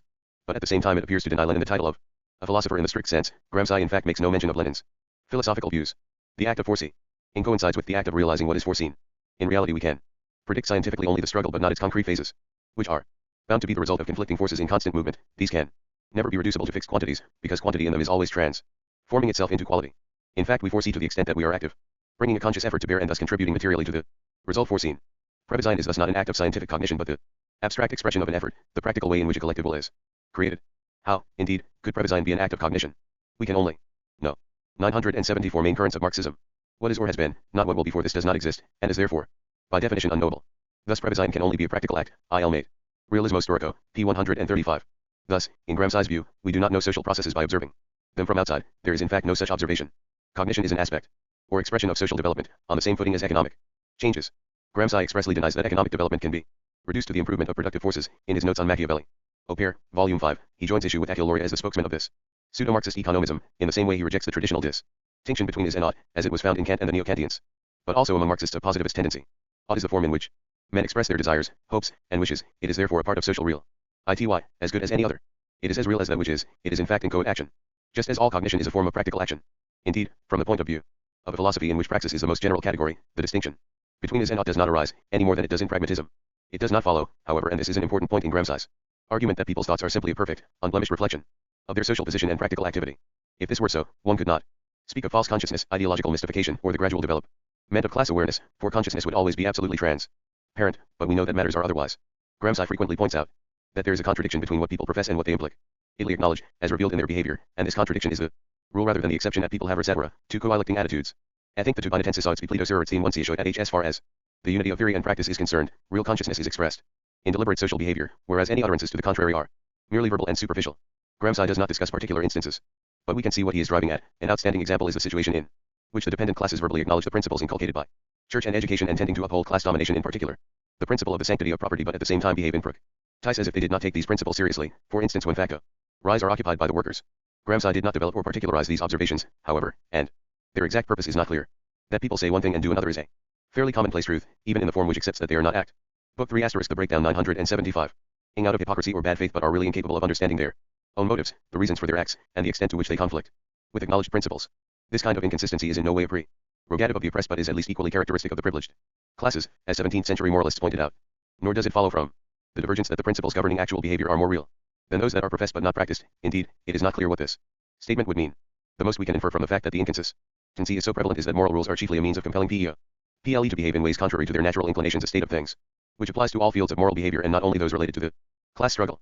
The influence of verbally acknowledged standards on actual conduct varies along a continuous spectrum, and it is therefore of doubtful utility to speak of two kinds of Weltanschauung, the explicit and the implicit.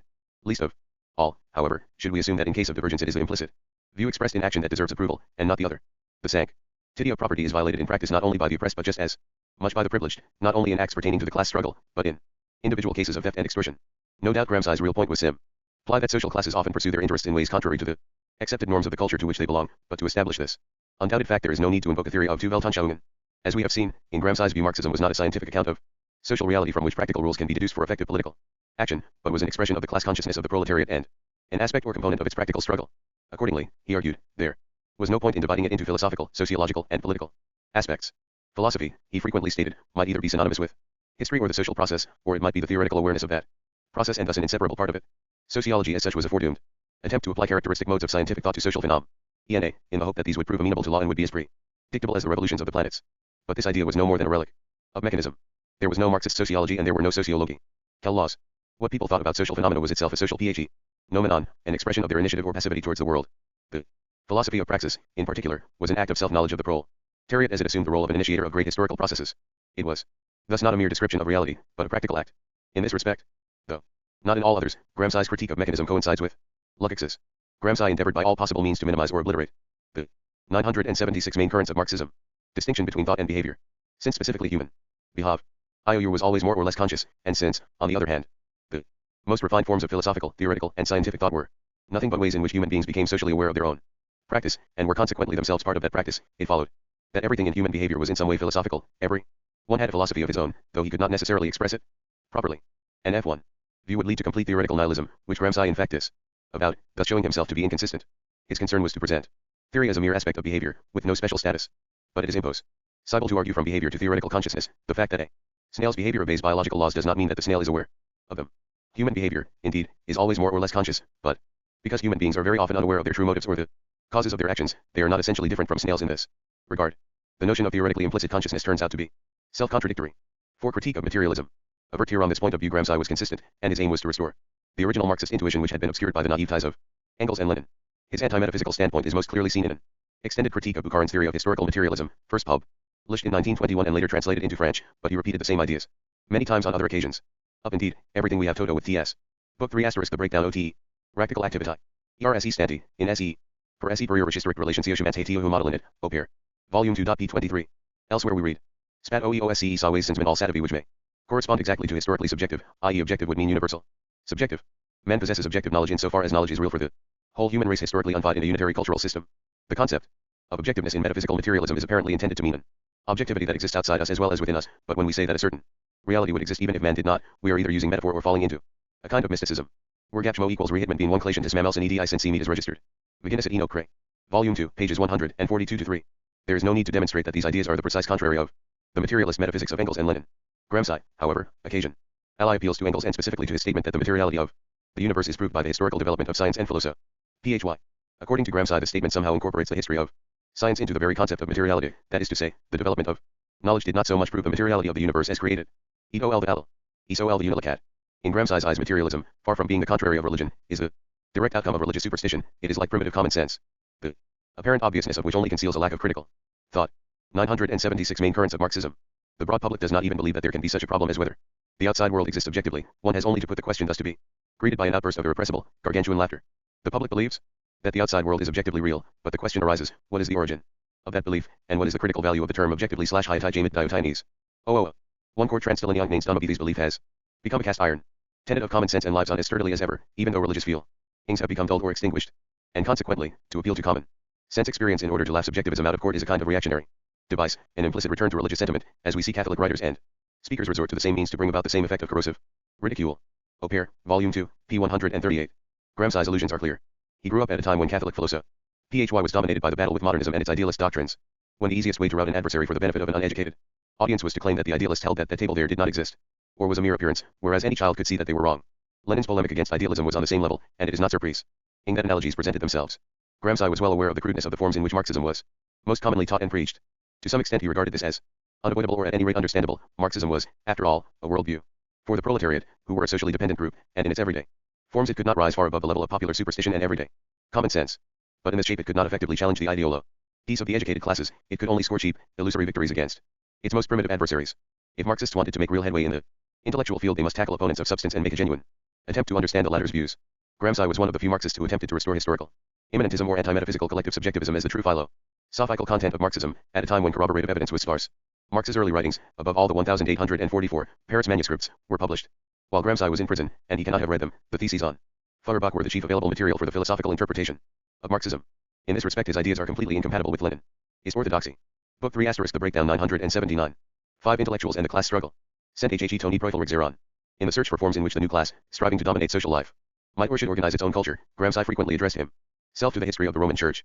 He seems to have been impressed by the ideological strength of Christianity, and he laid particular stress on the care taken by the Church at all periods to prevent an excessive gap developing between the religion of the learned and that of simple folk, and to preserve the link between the teaching imparted to the faithful at all levels. Gramsci indeed maintained that the link was purely mechanical, but he recognized that the Church had had enormous success in the struggle for mastery over men's sciences. Bloxier Merz.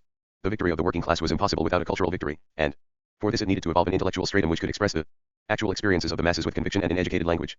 This applied to philosophy as well as literature, both of which could not really be explained by their own historical logic, but express the distinctive social relationships of a given epoch. It did not follow that, for instance, literature could be reduced to political propaganda. On the contrary, a work of art was a work of art not because of its moral or political content but because of the form with which that content was identified. An extra artistic intention governing the artist's work could not in itself produce a work of any value. Hence it was no main currents of Marxism used trying to produce an artificial culture without intellectuals who themselves truly shared the values of the working class. Our Biosemias.ed set up for the first time truly universal spiritual values. It is not clear from Gramsci's arguments how far he expected cultural continuity to be broken by the proletarian revolution. He did not talk the language of the Russian radicals of proletkult, but he insisted that the new culture must be quite different from the old. Such language admits of any desired conclusion as regards the manner and extent to which the old culture is to be destroyed. Akpoldens by some secret privileged classes in their time secured a position of hegemony in the intellectual as well as the political sphere. They subjugated the others by this means, and intellectual supremacy was a precondition of political rule. The main task of the workers in modern times was to liberate themselves spiritually from the culture of the bourgeoisie and the church and to establish their own cultural values in such a way as to attract the oppressed and intellectual strata to themselves. Cultural hegemony was a fundamental and prior condition of attaining political power. The work in class could only conquer by first imparting its air view and system of values to the other classes who might be its political allies. In this way it would become the intellectual leader of society, just as the bourgeoisie had done before seizing political control. Book 3 The Breakdown 981. IPC Nishapiman Sibir's Eard. TTT. Relormations Rose was the modern equivalent of Erasmus, with his vacillation, irresolution, and constant gravitation towards the political establishment. His critique of Catholic modernism, while ostensibly based on the same grounds as his opposition to Catholicism in general, had objectively aided the Jesuits to combat modernism. The Jesuits had conducted their campaign much more skillfully than the integralists favored by Pius X, who interpreted modernism so widely as to estrange many intellectuals from the church, while affording the real modernists greater room for maneuver. Croce's conservative and liberal reformism was based on the Hegelian doctrine that every thesis preserves elements of thesis and antithesis. He claimed to judge the conflict from the standpoint of an arbiter who could foresee the future synthesis and the contribution to it of each of the present contestants. But it was not, in fact, possible to know this, and the object of any conflict was to destroy the adversary and not to save him for a future synthesis. In practice, Croce's philosophy amounted to constant attempts to moderate and assuage the conflict, which only helped to confirm the hegemony of the bourgeoisie. His critique of Catholicism had a most important effect, but a reactionary one. By detaching the intellectuals of southern Italy from the church, he estranged them from the peasant masses, associated them with national bourgeois and then with cosmopolitan culture, and finally made them spiritual vassals of the bourgeoisie. As the intellectual leader of Italian liberalism, Croce did much to deepen the gulf between the educated classes and the people and to prevent the development of a new proletarian culture. His anti-Catholicism and his anti-Marxism, or rather his pronounced revisionism, went hand in hand. The former cut the intelligentsia off from the peasantry, the latter from the working class. F. Boltiavi. Is CE and is _ IE equals. Plicatirapmevelmst would be a culture asterisk that, in Carducci's words, would synthesize Robespierre and Kant, politics, and philosophy, into a dialectical unity. Within a social group, no longer merely French or German but European and worldwide. Opere, Volume 2, p. 200. Croce was right in saying that one must not take away people's religion without giving them something that satisfied the same needs, but he admitted despite himself that idealistic philosophy could not fill the bill. Marxism must indeed take the place of previous worldviews, but it could only do so if it met the same spiritual needs as they had. In other words, people must be able to recognize it as an expression of their own experience. The question arises whether Gramsci's idea of a new proletarian culture differed from that of Lenin, who emphasized that culture was ancillary to political objectives. On the one hand, Gramsci regarded cultural hegemony, 962 main currents of Marxism, achieved by purely ideological means, as a prior condition of attaining political power, whereas for Lenin that attainment of power was a purely technical question. Power could and must be seized whenever circumstances allowed. On the other hand, we read in Gramsci's notes on Machiavelli, if it is the case that every type of state must go through a phase of economic corporative primitivism, we must infer that the content of the political hegemony of the new social group that has established the new type of state must be chiefly of an economic order. It is a matter of reorganizing the structure and the real relations between human beings and the economic world of production. The superstructural elements are bound to be exiguous, provisional, and content-ious, but with scattered elements of planning. The cultural aspect, above All will be negative, directed towards criticism of the past, obliterating it from memory and destroying it. The lines of construction will as yet be outlines only. Rough sketches that can and must be revised at any moment to conform to the new structure that is being built. Opere, Volume 5, pages 132-3. It is difficult to read these words in any but the obvious sense that, as far as culture is concerned, the new proletarian state will concentrate on destroying the heritage of the past, relegating the question of new values to an uncertain future. In this vital matter, as in several others, Gramsci's notes are lacking in order and consistency. 6. Organization and mass movement. The society of the future. There is no doubt that Gramsci, unlike Lenin, took a highly sensitive view of the difference between, on the one hand, the proletariat as the real subject of the political struggle and the subsequent building of socialism, and, on the other, the political organization which was to direct these processes. He never sidestepped such questions, as Lenin did, by saying that the masses were led by the party and the party by its leaders, that this was how things must be and that there was no problem about it. See Edipo. Side SAA. S. Gramsci's thoughts on the role of the party, and his critique of party bureaucracy, first appeared in his journalistic writings at the time of El Orden Nuevo, and were aimed chiefly at the bureaucratic and inorganic type of political leadership practiced by the German and Italian social democrats. The party, he wrote, identifies itself with the historical consciousness of the popular masses and governs their spontaneous, irresistible movement. This government is disembodied. It Oper. Book 3 equals the breakdown 983. 8 through millions of spiritual ties, it is an irradiation of authority, prestigio, that can only become an effective government at certain supreme moments. The party is the upper hierarchy of that irresistible mass movement. It exercises the most effective of dictatorships, that which is born of prestige, the conscious and spontaneous acceptance of an authority that is acknowledged to be indispensable for the success of the work in hand. Woe betide us if, through a sectarian conception of the party's function in the revolution, we should try to turn it into a material hierarchy, to fix in mechanical forms of immediate power the governing apparatus of the MOV, in masses, to constrict the revolutionary process into party forms. If that happens, we may succeed in diverting part of mankind from its course and in dominating history, but the true revolutionary process will escape from the control and influence of the party, which will unconsciously become an organ of conservatism. Arty. Clea of December 27, 1919, quoted in 2000 page de Gramsci, ed. Farida and Gallo, 1964. Volume 1, pages 44.6-7. The Communist Party is the instrument and historical form of the process of inward liberation whereby the workman is changed from an executor to an initiator. Instead of a mass he becomes a guide and leader, instead of an arm, a brain and a will. Article of 4 September 1920, Ibid, p. 491. Gramsci has many references to the dialectical unity in which the spontaneous movement from below combines with the planned, organized activity of the party, are not specific enough to form an articulate theory. However, his main point is clearly that the political organization should be subordinate to the real ASPI rations of the working class and should not be allowed to claim that it expresses those aspirations by virtue of its own scientific omniscience, regardless of what the empirical masses actually think. A party for which the masses are only an object of tactical maneuvers and not a source of inspiration is doomed to degenerate into a clique of professionals and to become a reactionary force. This view is reflected in two important aspects of Gramsci's thought, his idea of the revolution, and the role he assigns to workers' councils. As we have seen, Gramsci does not regard the revolution as a mere technical question of seizing power, an operation that the political machine can and should carry out whenever circumstances are favorable.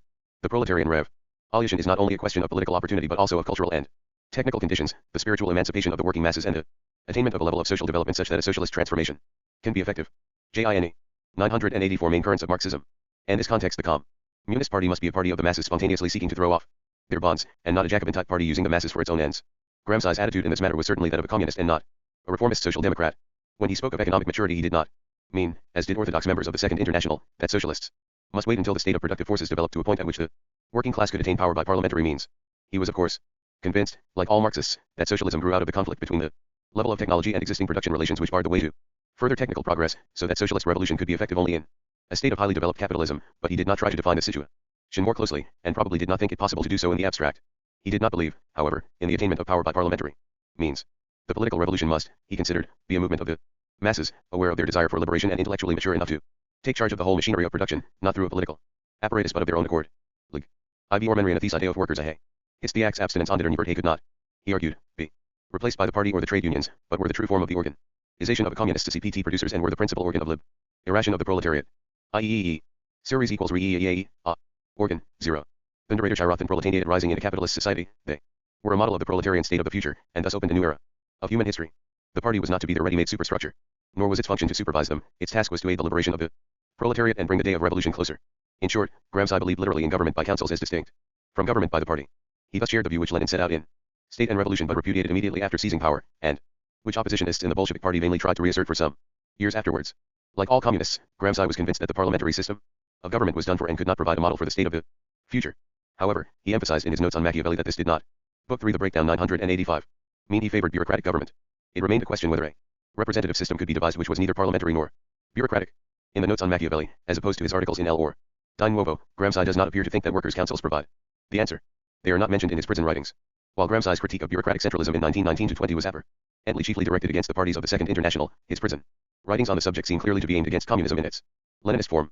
The predominance of bureaucratic centralism in the state is a sign that the governing group is saturated and is turning into a narrow clique, whose object is to safeguard its own petty privileges, restraining or even stifling The development of opposing forces, even when those forces are in accord with the basic interests of the ruling elements.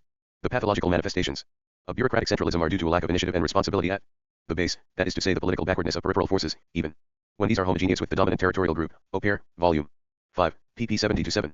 In his remarks about the latter-day prince for the modern counter part of the Principe is no other than the political party, the organization of a collective will. He repeatedly criticizes totalitarian parties that degenerate into a privileged caste to which mass movements and mass initiative are not a source of strength but a threat.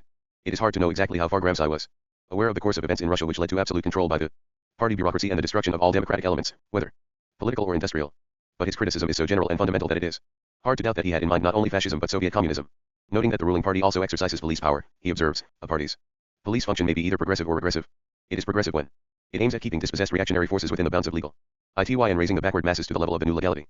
It is regressive when it aims at restraining the living forces of history and maintaining an outdated, anti-historical legality that has become a mere empty shell. When the party is progressive it functions democratically, in the sense of democratic centralism. When it is regressive it functions bureaucratically, in the sense of bureaucratic centralism.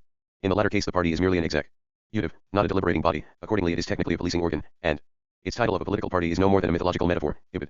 p. 26. The reference to dispossessed reactionary forces clearly indicates that he is talking about the Communist Party in power and not the fascists, and it is hard to imagine that when he spoke of the degeneration of that party he had in mind only an abstract possibility and not the process that was actually going on, and of which he was more or less well informed. At the same time, he said 986 main currents of Marxism. Tainley still believed that communism could be realized in the form described, as he thought, by Marx, i.e. a system in which the mass of producers exercised direct control over production and political life, and which still paid honor to Marx's principle that the educator must likewise be educated. Like Searle, whom he criticized but from whom he learned much, Gramsci believed that a socialist society meant extending to the whole of social life the principles that governed a democratically organized production plant. It should be a community of producers in which political rule and economic authority conditioned and supported each other. Like Marx, he believed that socialism would in time obliterate the difference between civil society and the state, or rather would cause the first to absorb the second, while the police functions of the state would wither away and become unnecessary. On this point he did not differ from Marxists of any other shade of opinion.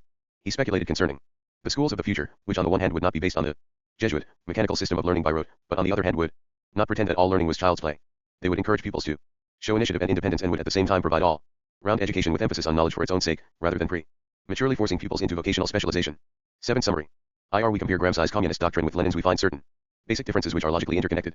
In the first place, unlike either Lenin or the materialists and evolutionists of the Second International, Gramsci rejects Engels' brand of materialism, which interprets human history as a modified continuation of natural history, and he rejects the idea of knowledge as a copy or reflection of some reality independent of man, and of praxis as a method of testing the truth of hypotheses.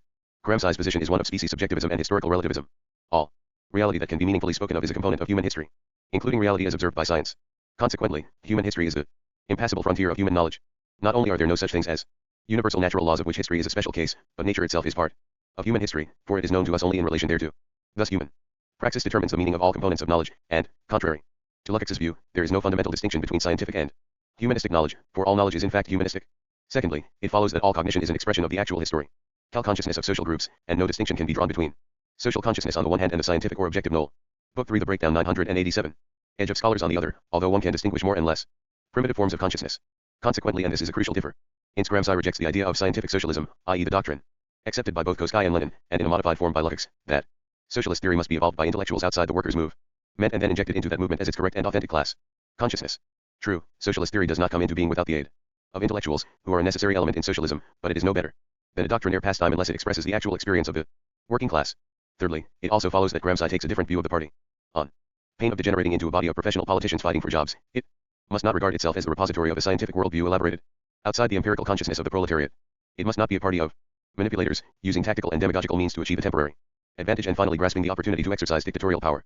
The party can of course do these things, but if it does it will turn into a reactionary privileged clique. To be able to perform the tasks associated with the conquest of power by the proletariat, it must identify itself with the latter's real aspirations and organize them or express them in its ideology. Hence, fourthly, Gramsci's interpretation of the revolution. It is not, in his view, a mere technical act of seizing power, a coup d'état enabling the communists to impose their will on society. Communist revolution is a mass process, in which the toiling masses, backed by the democratic confidence of all working classes, take over economic and politicentatorship, in their own name and not through a separate political entity. Workers' councils are the proper and true equals meant of this process, the object of which is to transform society so as to render superfluous all forms of political rule, to prevent the recurrence of class divisions, and to bring about the withering away of the state and the unification of society. A revolution in this sense cannot take place unless it is preceded by a large measure of spiritual emancipation of the working class, transforming it from an object of the political process into a subject and initiator. On all these points, which are clearly linked together, Gramsci's idea of communism conflicts with Lenin's except the idea of government by workers' councils, which Lenin took up briefly and discarded almost at once, and which was contrary to his basic political doctrine of dictatorship by the party, as the repository of scientific socialism. The idea of scientific socialism and The manipulative conception of the party's role were common to Lenin and the Social Democrats, with the important difference that the latter believed in representative democracy, whereas rule by naked force was one of Lenin's chief theoretical tenets. In addition, the Social Democrats, in the name of historical G88 main currents of Marxism, determinism, maintained that the revolution could not take place until such time as the forces of production had reached the proper stage of development, whereas Lenin was resolved to seize power the moment political circumstances enabled him to do so. Gramsci did not believe in historical determinism or in laws of history using the human will as their instrument, but he also rejected the Blanquist or Jacobin notion of a political coup as a purely technical operation. He believed that the human will was not governed by any historical necessity, but he naturally did not regard it as completely unfettered. Socialist revolution was for him a matter of will, but it must be the will of the masses, who aspired to organize production themselves and had no desire to transfer their rights to self-appointed scientific guardians. Gramsci was a communist and not a social democrat inasmuch as he excluded the possibility of attaining power by parliamentary means and also rejected parliamentarism in a socialist society, though, like Lenin, he accepted participation in the parliamentary struggle in certain situations. He also envisaged the radical expropriation of the bourgeoisie, the collectivization of all means of production, and the eventual abolition of the state, and looked forward to a society of perfect unity. Yet his idea of communism was different from Lenin's both philosophically and politically, though he was probably not fully aware of this. One may say that Gramsci provided the ideological nucleus of an alternative form of communism, which, however, has never existed as a political movement, still less as an actual regime. It can thus be seen why the exponents of modern humanist or democratic trends in communism, as well as various forms of revisionism, seek encouragement in Gramsci's writings. 0f at Trade Market Mebomeo. In Lairder TZ Eaton. 2p. Equals. AIU registered whether his variant of communism is as practicable as Lenin's, which has proved practicable beyond any shadow of doubt, is another question, which we shall consider later. 7. Georgy Lukács, Reason in the Service of Dogma. Lukács's personality and his role in the history of Marxism are, and no doubt will be for a long time, a matter of lively controversy. It is agreed, however, that he was the most outstanding Marxist philosopher during the period of Stalin's orthodoxy. Indeed, we may go further and say that he was the only one at a. The question is indeed extremely complicated. Lukács joined the Communist Party unexpectedly, at a comparatively late stage of his intellectual life. He was 33 and had published a number of works unconnected with Marxism, although critics, as usual, have been at pains to show that his thought developed on consistent lines throughout. During the rest of his life, he lived to be 86, he remained faithful to the communist cause through various political upheavals and ideological changes. He was frequently condemned and attacked by orthodox Stalinists and frequently submitted to party discipline, recanting his previous opinions only to disavow or modify the recantation when times became easier. Thus his works are full of polynodes, retractions, withdrawals of retractions, and reinterpretations of earlier writings, particularly in forewords and epilogues to reprints of his books that appeared in the 1960s. From the beginning of his Marxist career to the end of his life, Lukács professed fidelity to Lenin and Leninism, and the question how far he was a Stalinist philosopher depends in part on the more general question of the relationship between Leninism and Stalinism. The quotations from Stalin and flattering remarks about him that occur in Lukács's writings, though much less often than in the average ideological output of the time, are not a decisive. 989. 990 Main currents of Marxism. Argument, as for many years practically every work published in the Soviet Union or its dependencies was studded with references to Stalin and his glorious intellect. This applied even to manuals of physics, cookery books, and so on, though it was still possible to distinguish between ritual homage and genuinely Stalinist works, there was not really any such thing as Stalinist physics. On the other hand, we cannot accept without reservation Lukács's later assertions that he was always critical of Stalinism but for tactical reasons conformed to the party line, for one who objects in private but joins in the public chorus. A praise is not an objector, but a eulogist pure and simple. Thus the question can only be decided by examining the content of Lukács's writings and the political significance of his comments and actions at various times. O equals A. Asterisk dance with his cons. Loser Ania equals AES. Lukács's work has generally been considered in the context of international Marxism or German philosophy. Most of his books were written in German and are concerned with the history of German culture. In recent years attention has also been drawn increasingly to the Hungarian background of his philosophy, and the important part played in his development by the Hungarian cultural tradition. However, the predominantly German strain in his work is clear when it is studied as an element in the history of Marxism, and he was certainly far better acquainted with the language, literature, and philosophy of Germany than with those of any other country besides his native Hungary, where he spent the beginning and end of his life. One Life and Intellectual Development. Early writings. Jiri Lukács, 1885 to 1971, the son of a banker, was born at Budapest, where he attended grammar school and university, graduating in 1906. From his school days onwards he belonged to socialist groups under the aegis of the left-wing social democrat Urban Sab 6, 1877 to 1918. Sab 6 was not an orthodox Marxist but an exponent of anarcho-syndicalism, and it was mainly through him that Lukács for a time came under the influence of Searle. From his early years Lukács was attracted by the modernist, anti-positivist outlook that prevailed at the turn of the century. He sought a global, all-embracing world view, free from the inhibitions of positivism and empiricism but also capable. Book 3 * The Breakdown 991. Of opposing the national, conservative, and Christian tradition. In short, he was in quest of a new metaphysic, like a great many of his contemporaries in all parts of Europe. In the same spirit he helped to found a theatrical group, devoted to producing works by the new philosophical dramatists Ibsen, Strindberg, and Gerhard Hauptmann. Despite difficulties and opposition this group maintained itself for 4 years, from 1904 to 1908. In 1906 and again in 1909 to 10 Lukács continued his studies in Berlin, where he attended the tours of Simmel among others. Kantianism was then dominant in German universities, and young philosophers naturally fell under its influence. Lukács was attracted by versions of Kantianism which concentrated on the philosophy of history and the methodology of the social sciences and which sought to go beyond the critical point of view, in Kant's sense of the term, i.e. they did not accept that the theory of knowledge must logically take precedence of all metaphysical questions, a view which meant in effect that the latter could not be framed correctly or would remain insoluble. Lukács returned to Germany in 1913 and studied at Heidelberg. He attended the lectures of Rickert, Wendell, Band, and others, and made the acquaintance of Max Weber, Stefan George, Emil Lask, and Ernst Bloch. 6. From 1906 onwards he wrote articles for Hungarian literary magazines. Some of these were republished in his first book, which appeared in Hungarian in 1910 and in German in the following year, entitled Die Seele und die for Men. Like other early works by Leszek, this is a kind of philosophic essay on literary themes.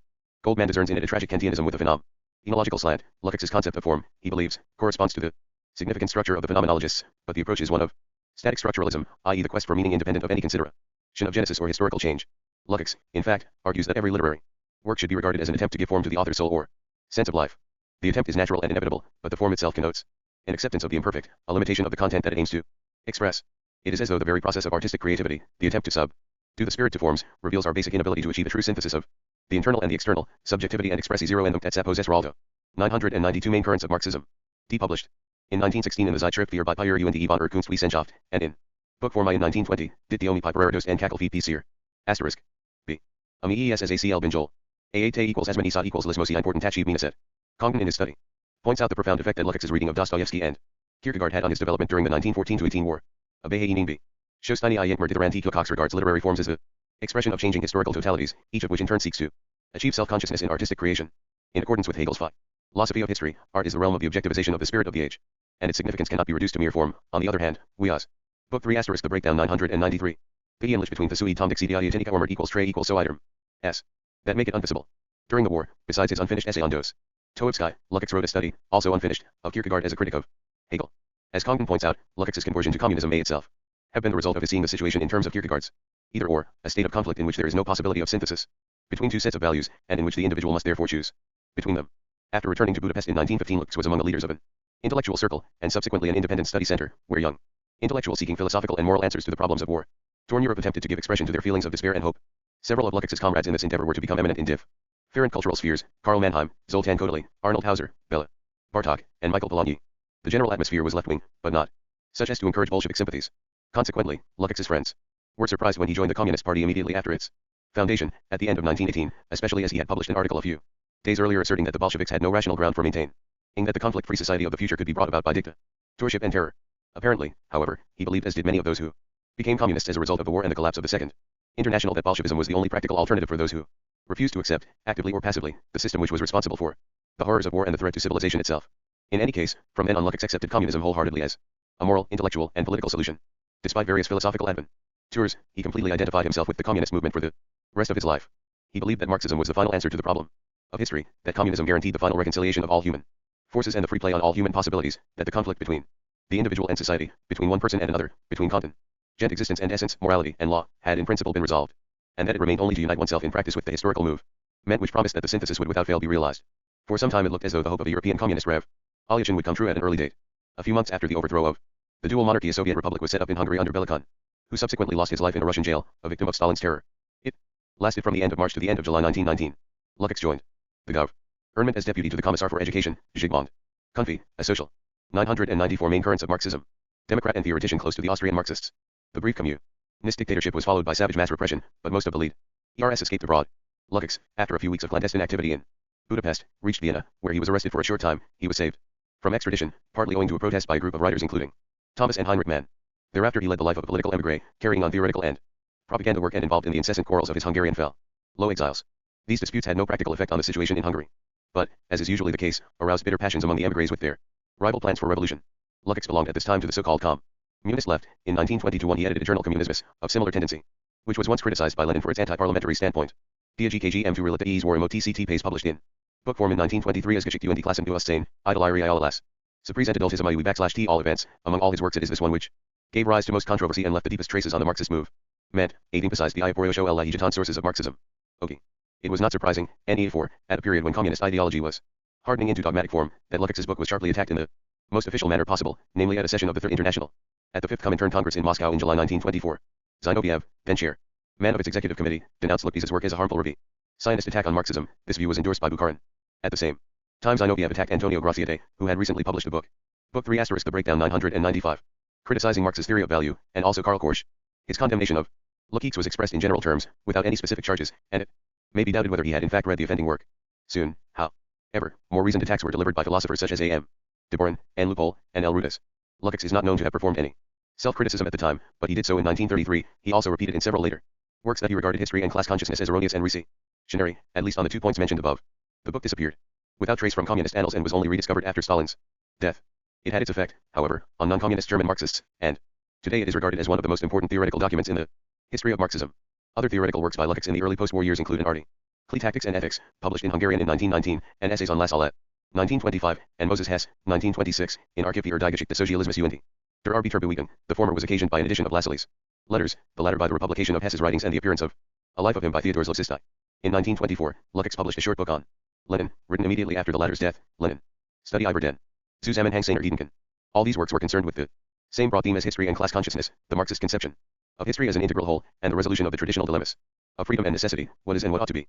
In 1925, Leszek published a critical review of Bukharin's Manual of Historical Materialism. Up to 1928, Leszek was actively involved in controversies among Hungarian communist groups, and in that year he drew up a fractional program to be presented at the next party congress. This document, known after Leszek's pseudonym as the Bloom Theses, was severely criticized by the majority group under Belikon, and afterwards by the Comintern executive in an open letter to the Hungarian communists. The Bloom Theses, first published, in an abridged form, in 1956, are sometimes quoted today as a proof that in the Stalin era Leszek consistently opposed what was later euphemistically called sectarianism, and that he advocated a popular front of the kind proposed by the Comintern at its last Congress in 1935, after the setbacks of the early 1930s. In actual fact, Leszek's opposition to Belikon's policy in the 20s was of a very limited kind. Far from proposing joint action with the Social Democrats against Horthy's regime in Hungary, Leszek maintained that social democracy was on the road to fascism and could not be regarded as a democratic opposition. He subscribed, in fact, to the designation social fascism, which was one of the fantastic symptoms of communist paranoia in the late 20s and early 30s. He 9,960 main currents of Marxism also declared, in accordance with the slogans of the new era, that the battle was not between democracy and fascism but between class and class. On the other hand, he put forward the controversial formula of a democratic dictatorship of the proletariat and peasantry as a transitional stage leading to the dictatorship of the proletariat, while making it clear that there was no question of cooperating with the bourgeoisie or the social democrats to build up democracy. In this way he sought to apply certain of Lenin's pre-revolutionary maxims to Hungary. The Comintern, on the other hand, envisaged an immediate transition to the dictatorship of the proletariat, i.e. to a communist monopoly of power, and it condemned the Bloom Theses as advocating a policy of liquidation. The whole dispute had no effect whatever on events in Hungary, then or later, and from this point of view it did not matter what ideas were worked out by a handful of powerless émigrés. However, the result of the condemnation was that Leszek hastily recanted in order to avoid expulsion from the party, and from then on withdrew from political activity and confined himself to theoretical work. In the 30s and during the Second World War Lucas published very little. In 1930-1 he spent some time in Moscow, where he worked in the Marx Engels Institute and became acquainted with Marx's early manuscripts, which had still not appeared in print. After returning to Berlin he wrote a few articles for Die Linkskov, including an important essay on literature and politics, entitled Tendenz oder Parteilichkeit. 1932, when Hitler came to power he returned to the Soviet Union and stayed in Moscow till the end of the war, working at the Institute of Philosophy of the Academy of Sciences. The intensive studies of those years bore fruit in numerous publications after 1945. Among these were Der Junge Hegel, finished before the war but published only in 1948. Goethe und die Seinzeit, 1947, Essays über Realismus, 1948, on Realism in Literature, Studies of Russian Literature, Der Russische Realismus in der Weltliteratur, 1949, Thomas Mann, 1949, Deutsche Realisten und Enten. Jahrhunderts, 1951, Balzac und der Französische Realismus, 1952, Existen. Teilismo und Marxism. 1948, A History of Irrationalist German Philosophy as a Source of Nazism, Die Zerstörung der Vernunft, 1954, and a study of the historical novel, Der Historische Roman, 1955. Throughout this period Leszek's position as a communist ideologist and Marxist was ambiguous. He remained a party member and did his best to conform scrupulously to each new phase of the ideological struggle. Nevertheless, when the Stalin line hardened from 1949 onwards and repression intensified in the people's democracies, Leszek again came under fire, the attacks being led by J. then cultural dictator of Hungary. Once more Leszek bowed to the party's judgment and performed self-criticism. His books continued to Book 3 * The Breakdown 997 appear mostly in the GTR, in German, but in party circles they were considered rather suspect, unduly liberal and not 100% Marxist. A new turn of events came with the upheavals of de-Stalinization in 1956, triggered off by the 20th Congress of the Soviet Communist Party and Khrushchev's famous speech about Stalin's mistakes. Leszek was one of those in Hungary who criticized the distortions of the Stalin era. He belonged to the Pet 6 circle, which played an important part in the ideological ferment that preceded the Hungarian uprising. Leszek directed his main attack against ideological dogmatism and the primitive attitude towards literary and philosophical questions in the Stalin era. When the Hungarian anti-Stalinist movement reached its height with the formation of Imre Nagy's government in October 1956, Leszek was co-opted onto the party's central committee and for a few days held the post of Minister of Culture. After the Soviet invasion he was deported to Romania with the rest of Nagy's government, most of whom were murdered by the Soviets. Leszek, one of the few survivors, returned to Budapest in the spring of 1957. He soon became the target of fresh attacks, in which his former pupil J. Szigeti played a prominent part. He sought to resume party membership, but was not allowed to as he refused to perform self-criticism on this occasion. Apparently, however, he was readmitted in 1967, the condition being waived. In any case, to the end of his life he maintained the belief that socialism, begun in Russia and continued in Eastern Europe, would liberate itself from the aftermath of Stalinist distortions and return to the path of true Marxism. He stated in an interview that the worst socialism was better than the best capitalism.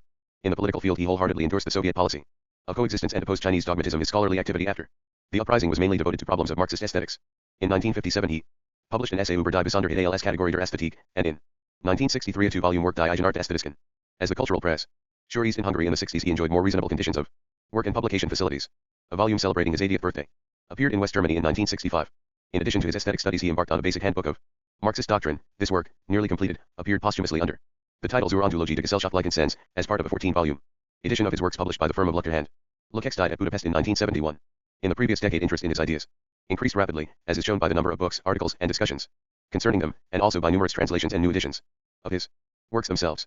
Attacks from the Stalinist angle practically ceased. On the other hand, he was criticized by some, Deutscher, Adorno, Lichtheim, as a 998 main currents of Marxism. Stalinist writer and ideologist. Discussion has centered mainly on his literary and aesthetic views and his conception of the dialectic, especially in history and class consciousness. His posthumous work did not arouse great interest, and must have disappointed those who looked for new ideas on the interpretation of Marxism. It is a conventional exposé of historical materialism, with Lukács's customary attacks on empiricism and positivism. On the other hand, he broke fresh ground in 1964 and 1969 in articles on Solzhenitsyn, whom he hailed as the harbinger of a great renewal of socialist realism. Lukács left a number of disciples in Hungary who have tried, with greater or less fidelity, to continue his work and range of interests in Western Europe. Perhaps the most zealous advocate of his philosophy was Lucien Goldman, whose work requires special notice. To the whole and the part, Critique of Empiricism. SPTCIE time abiatio al commitment. The Marxian dialectic is not merely a way of perceiving or describing social reality, or even indicating how it should be described. It is the mainspring of social revolution and does not exist outside the revolutionary process, of which, as method, it forms an integral part. His view that this is the key to Marxist theory did not alter from 1919 to 1971. Tendert Beatzeiten Kiesism Uriensi. Ein ESWW Werner Rey, rare. Dortide Advanced Systis Gemli Prime des Hestax trademark and this respect Marx. Follows Hegel. We thus understand the fundamental assertion of the dialectic method, the Hegelian theory of the concrete concept. This theory states, in brief, that the whole is prior to its parts, the part must be interpreted in the light of the whole and not vice versa. Tactics and Ethics, p. 25. The concrete must not be contrasted with phenomena that can only be apprehended by the Book 3 *, the breakdown 999. Mind, since for both Marx and Hegel the concrete itself can only be so apprehended as a single aspect of the whole. This absolute primacy of the whole, its unity over and above the abstract isolation of its parts, such is the essence of Marx's conception of society and of the dialectical method, ibid, view. Thus Marx's theory of revolution and socialism can be based only on a global understanding of society that cannot be achieved by any detailed, FAC, tool analysis. This is why opportunists and revisionists always appeal to facts, knowing that there is no logical transition from facts to the revolutionary transformation of society. Empiricism is the ideological foundation of revisionism and reformism in the workers' movement. And every orthodox Marxist who realizes that the moment has come when capital is only an obstacle to production, and that it is time to expropriate the exploiters, will reply in the words of Fichte, one of the greatest of the classical German philosophers, when vulgar Marxists deduce facts that appear to contradict the process, so much the worse for the facts. Ibid, p. 30. Lukács does not appear to have used this phrase elsewhere in his attacks on empiricism, but his attitude on the point remained unchanged. In history and class consciousness he emphasizes that a theory which simply takes account of facts as they are directly given is, by the same token, locating itself within capitalist society. But to understand the meaning of facts is to situate them in a concrete whole and to discover the mediation between them and the whole, which of course is not directly given. The truth of the part resides in the whole, and if each part is properly examined the whole can be discerned in it. The whole is the vehicle of the revolutionary principle, in social practice as well as in theory. There is only one single science, embracing the whole of human history, politics, economics, ideology, law, etc., and it is that whole which gives meaning to every separate phenomenon. Did not Marx say that a spinning jenny in itself is only a spinning jenny, and that it becomes capital only in particular social conditions? No direct perception of a machine can reveal its function as capital, that can only be seen by considering the whole social process of which it forms a part. Facts are not the final reality but are artificially isolated aspects, moment, of the whole. And a fact in underscore n. A sing is sieging saint, thus the whole is anticipatory, and present facts can only be understood in relation to the future. This is particularly important in distinguishing the revolutionary from the 1000 main currents of Marxism. Reformist viewpoint in the socialist movement. In the eyes of reformists, the significance of the current social and political struggle of the working classes exhausted in its immediate consequences. For Marx, on the other hand, each fragment of the actual struggle, including the workers' fight for economic betterment, only derives meaning from the prospect of revolution. Such was the dialectic and revolutionary attitude of those leaders like Lenin and Rosa Luxemburg, who combated opportunism and revisionism and always kept in view the final goal. In his essay on Rosa Luxemburg, Lukács especially praises her power of global analysis. She saw the phenomenon of accumulation not as an isolated occurrence but as part of the process leading unavoidably to the proletarian revolution, and was thus able to show that it could not continue indefinitely but must bring about the collapse of capitalism. Opportunists like Otto Bauer were unable to think in terms of an integral historical process, and as a result they surrendered to capitalism, seeking only to cure its bad aspects by ethical means. Once the integral viewpoint is abandoned, capitalism does indeed seem invincible, as the peculiar laws governing its economy appear to be given as unalterable facts and laws of nature, which may be turned to use, but cannot be nullified. The global view, on the other hand, shows capitalism to be a historical and transient phenomenon, and is therefore the vehicle of revolutionary consciousness. In his book on Lenin, Lukács again uses the notion of totality to describe the core of Lenin's doctrine and the secret of its greatness. Lenin was the one genius who discerned the revolutionary trend of the age independently of particular facts and events, or rather in the facts themselves, and united all current issues, even the smallest, in a single great socialist perspective. He knew that the global process was more real than any of its details, and despite all appearances he saw that the hour for revolution had already struck.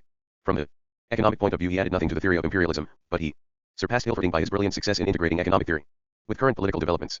The interrelated concepts of the whole and of mediation apply to all spheres of social inquiry, and play a prominent part in Lukács's view on literature. BA equals Frashim domania se pi z so s \I. Whereas inability to think globally enslaves us.to given situations and prevents our transcending the existing order of society, so that, in terms of socialism, we end up as reformists and revisionists. On the other hand, flags NC. A. Book 3 Copyright The Breakdown 1001. INE Thes. Ta has found Eris Mastier even Latate Seltelt. Addition, almost all the artistic trends condemned by Lukács can be described as deficient either in mediation or in a sense of totality. Naturalism confines itself to direct description and fails to reach the level of integral social criticism. Symbolism creates only subjective wholes, while the various forms of decadence exalt partial rents into eternal metaphysical truth, and thus likewise fall short of an integral view.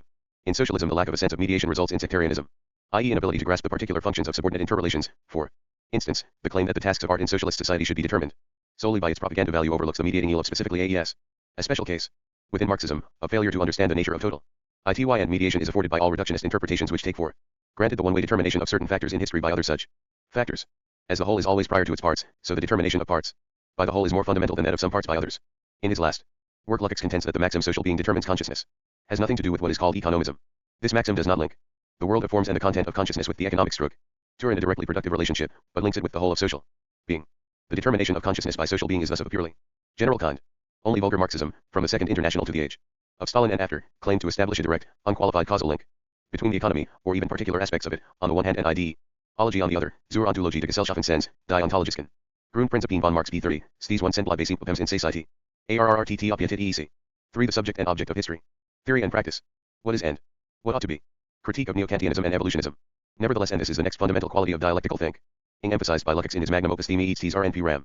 As at with that Kababenchian Steam 12 Minio High 1 of a term. Ray. Is an even deritoit dots of G or beside het or in both Hegel's and Marx's 1002 main currents of Marxism. Theory it is, as already explained, an active constituent of the social reality to which it is applied as a method, and not simply a way of apprehending that. Urariat equals wicked hat transformation sisto brata In other words, it is not the case that anyone, independent of his political status and social commitment, can adopt the dialectical method and successfully apply it to any object that he may choose. For the dialectic does not exist outside the revolutionary struggle of the proletariat, it is the self-awareness of that struggle and a component of it. The dialectic presupposes the conception of society as a whole, and only the social agent which is itself a whole, i.e. Marx's universal class, the proletariat, can perceive the whole in isolated phenomena. In accordance with Hegel's principle, the truth is the subject, i.e., in the present case, Lagagov equals F Feindleist action ad lictori vagli TEF. Lopi Berluscomet yet is nothing else than the theoretical consciousness of the working class as it matures towards revolution, and the class consciousness of the proletariat is not a mere reflection of an independent historical process, but is the indispensable driving force of that process. Unlike all previous revolutions, the agents of which did not understand what they were doing and fell victim to illusions, the proletarian revolution, as a matter of principle, cannot be brought about without the complete, unmystified self-awareness of the proletariat in regard to its position in society and the destiny it is called on to fulfill. The proletariat is thus privileged by history, not only in the sense that it is called on to achieve the radical upheaval that will once and for all abolish class divisions, exploitation, and social conflict, the separation of individual from social being, alienation, false consciousness, and the dependence of humanity on impersonal historical powers. In addition to all this, the proletariat is privy, like from the epistemological point of view, inasmuch as its historical role entails the complete understanding of society. Only it can apprehend history as a whole, for only in its actions is the totality truly realized as a revolutionary movement. The proletariat's self-awareness coincides with its awareness of his story as a whole. Theory and practice coincide, as the proletariat transforms the world in the process by which it arrives at a mature understanding of the world. In this particular case, the understanding and transformation of reality are not two separate processes, but one and the same phenomenon. For this reason, both the Neo-Kantians in the Marxist movement and their Book 3 equals The Breakdown 1003 evolutionist adversaries were at fault in distinguishing between the pure science of history and the socialist ideal deriving, as a kind of moral imperative, from arbitrarily established values. Since subject and object coincide in the knowledge of society, since, in this case, science is the self-knowledge of society, and, by the same token, a factor in determining its situation at any stage of history, and since, in the case of the proletariat, this self-knowledge is at the same time a revolutionary movement, it follows that the proletariat cannot at any point disjoin its ideal from the actual process of realizing it. Socialism is not a state of affairs waiting for humanity and guaranteed by the impersonal laws of history, nor is it a moral imperative, it is the self-knowledge of the proletariat, an aspect of its actual struggle. In this way, Marxism resolves the dilemma that perplexed the theoreticians of the Second International. Both the evolutionists and the Neo-Kantians supposed that Marx's theory was an account of inevitable historical laws and that, as a scientific doctrine, it contained no normative element. The Neo-Kantians inferred that the necessary normative factors or ideals must be imported from Kantian moral philosophy. To this the orthodox replied that Marxism must be content with historical description, and that it was both impossible and unnecessary to demonstrate that socialism was desirable as well as inevitable. According to Lukács, however, both parties were arguing from essentially un-Marxist positions, as they followed Kant in taking for granted the dualism of what is and what ought to be, whereas Hegel and Marx after him had overcome that dualism. Marxism is not a mere description of the world but the expression and self-knowledge of a social process by which the world is revolutionized, and thus the subject of that self-knowledge, i.e. the proletariat, comprehends reality in the very act of transforming it. The division of social life into objective processes outside human control, and the impotent awareness that merely observes or moralizes, is a characteristic and inevitability Two of classes which, even if in their own day they may have represented overall progress, were not and are not universal classes in the same sense as the proletariat, that is to say, they cannot rise to an understanding of history as a whole, being fettered to their own particular interests. The proletariat, however, as its particular interest coincides with that of humanity as a matter of principle and not merely by a temporary accident, truly embodies the unity of the subject and object of history. In the revolutionary activity of this class his Tory achieves self-knowledge, historical necessity appears, and must appear, as free action, free because fully conscious. The objective process and awareness of it are one and the same. There is no difference between social being, that which actually is, and the theoretical or moral consciousness of the class which is the agent of that process. Subject and object, freedom and necessity, the fact and the norm are no longer opposed but are aspects of a single reality. This puts 1004, main currents of Marxism, an end to the Kantian dilemma of how obligation can be deduced from empirical facts, and likewise to the dilemma of scientism. In the same way there is no longer a conflict between voluntarism and determinism, or human will and scientific prediction. Since awareness of society as a whole is not simply information that anyone can acquire but is the self-knowledge of actual revolutionary praxis, it follows that there is no such thing in Marxism as objective prediction based on historical laws and independent of the will that governs future changes. The act of foreseeing coincides with the act of affecting what is foreseen. The proletariat knows the future in the act of creating it, not after the fashion of a weather forecast where the changes that actually happen are unaffected by anything the forecaster can do. This unity of the object and subject of history, of the cognitive and normative aspects of consciousness, is, Leszek argues, the most precious legacy of Hegelianism to Marxism. This does not mean, of course, that it was taken over in a directly Hegelian form. Hegel could not have discovered the identity of the object and subject in history itself, as in his time there was no real historical basis for it. Consequently, he transferred the identity into the extra-historical sphere of reason, and ascribed to mind the role of a demiurge in the evolution of history. Thus he could not, although it was his aim to do so, overcome finally the dualism of object and subject. It was left to Marx to achieve this. In the same line of thought it is clear that there cannot in principle be any one who is a mere theoretical Marxist, he who recognizes the validity of Marxist social theory and historical predictions but takes no part in making them come true. To be precise, such an attitude is possible, but it is not a Marxist attitude. A Marxist must be someone who plays a practical part in the movement that gives effect to the theory, for the theory is itself nothing but the self-awareness of the movement. This viewpoint is a basis for the criticism of many different trends within Marxism and also in non-Marxist socialism. Lucas, as we have seen, used it to refute the theoreticians of the Second International, both orthodox and neo-Kantian, but also Marx's predecessors and contemporaries. Laszek, for instance, was not a Marxist, as he revised Hegel from a Fichtean standpoint, modifying the contemplative theory of history by an activist element intro to J from outside in the guise of will or moral consciousness. Thus, instead of rebutting Hegelianism, he reverted to a pre-Hegelian position. In the same way Leszek argues in his study of Hess that Tsiolkovsky's or Hess's philosophy of action did not surmount the dualism of theory versus practice, but eternalized it in the dualism of the socialist movement and its philosophical consciousness. Philosophy, in Hess's system, was not the product and self-awareness of the class movement, but a kind of wisdom, independent of party, which it behoved the movement to acquire. Finally, Hess preached a moral utopia which, Book 3 *, the breakdown NEOE, while ostensibly criticizing Hegel's contemplative attitude, rejected that part of his thinking which came close to Marxism, namely the conviction that philosophy is an expression of its own time and cannot transcend the limits of the age. Hegel's refusal to look into the future was reactionary, but from the methodological point of view it was extremely realistic in rejecting utopianism, and in regarding philosophy as the expression of an era and not as mind entering history from outside it. Marx rebutted the contemplative viewpoint, not by supplementing historical knowledge with arbitrary norms or utopian constructions, but by discerning the future as a real trend already active in the present. For critique of the dialectic of nature and the theory of reflection, the concept of reification. CEE Euronistic Richters. S$1 ad Euro A. Air system of ready. Trey SAAENAA. Can discover them and use them, but this external knowledge of nature and its exploitation by human technology have nothing to do with dialectic as understood by Marx and Hegel. The dialectic loses its revolutionary character, and the unity of theory and practice can be conceived only in a contemplative, bourgeois, reified sense, the technical exploitation of the world as it exists, not the collective subject taking possession of the world by revolutionary action. Historical materialism, on the other hand, shows us the world as a product of human activity, but one which men have so far treated as something alien, failing to realize that they themselves are its creators. Pre-Marxist philosophy with its dichotomy between knowledge and praxis was obliged to see the world as a collection of crystallized data, and praxis as a set of arbitrary ethical precepts and technical devices. By contrast, when, as in the class consciousness of the proletariat, the subject's self-awareness coincides with knowledge of the whole, when social being is recognized as man-made and subject to conscious regulation by the organized community, then the dichotomy ceases to exist, and the dilemma of empiricism versus utopianism is resolved. What Engels called practice, experimentation, technology, does not transform man into a conscious creator of reality, but only increases his mastery of the environment. Technical progress does not itself break the bounds of the bourgeois system. Man, exploiting the laws of nature that he has discovered, does not cease to be an object of history. He only becomes a subject when he assimilates, and currents of Marxism, identifies with the external world, abolishing the state of affairs in which that world is a mere datum and knowledge is no more than perception or contemplation. The idea of the unity of subject and object cannot survive if the dialectic relates to external nature. For the same reason, knowledge cannot be regarded as a mere reflection of a pre-existing reality. In criticizing this idea, Leszek does not expressly join issue with Lenin, but he clearly attacks its philosophy. VA. Dialectic 9. If, however, cognition signifies taking possession of the world in a process of revolutionary change, and if understanding and changing the world are a single, indivisible act of the liberated consciousness of the proletariat, it no longer makes sense to speak of knowledge as a process whereby an already existing world duplicates itself in the passive human consciousness. Shines bureaus met equals. Atibi ity. WHIVS. Elisa Elia AP is at \APE. Cisness the bourgeoisie, by virtue of its social situation, must have a false consciousness. It is contrary to its interests to understand the nature of ego. Nomic crises and the transient historical character of the system in which it plays the dominant role. Second, at Jasayo Hiji Sportimates du Science and Titani. Book 3 asterisk the breakdown, 007. TNE.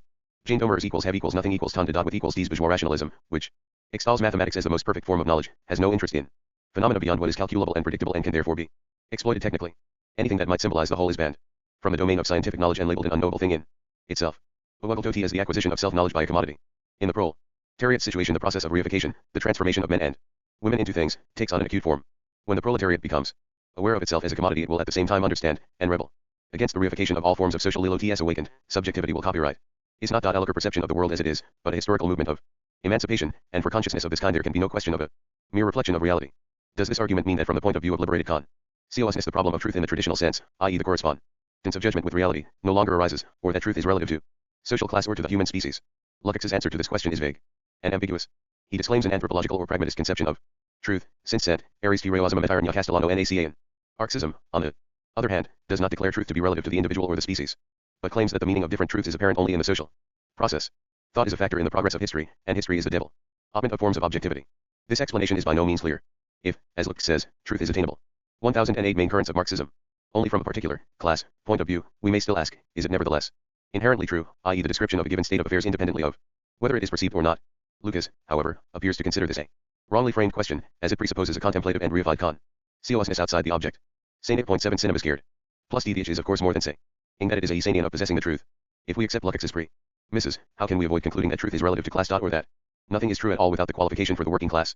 If for this phrase we substitute for future humanity, freed from false consciousness, we are still involved in a species-based relativism which excludes truth in the traditional sense. There are good reasons for holding that this position is in accordance with the doctrine of the early Marx, but it cannot be described as anything but species relativism. When Lukács speaks of the unity of subject and object in the cognitive process, or the unity of theory and practice, he generally uses terms applicable to all knowledge and all objects, but it would seem that he has in mind the object of human and social sciences, namely human history and man as a social being. As a disciple not only of Hegel but also of Dilthey and Windelband, he no doubt wished to maintain the principle of the fundamentally different actor of humanistic knowledge, the humanistic coefficient as Zizek called it, and to emphasize that in awareness of human realities the subject is present in a different way than in the natural sciences, as the act of knowing is a component of the known reality and alters its character. The subject in question is always a collective subject, more precisely a social class. Sometimes, however, owing to his vagueness and disregard of logic, Lukács used expression suggesting that the object that tends towards unity with the subject is the whole universe, including non-human nature. Yet his real purpose was to distinguish between man and nature and not unify them.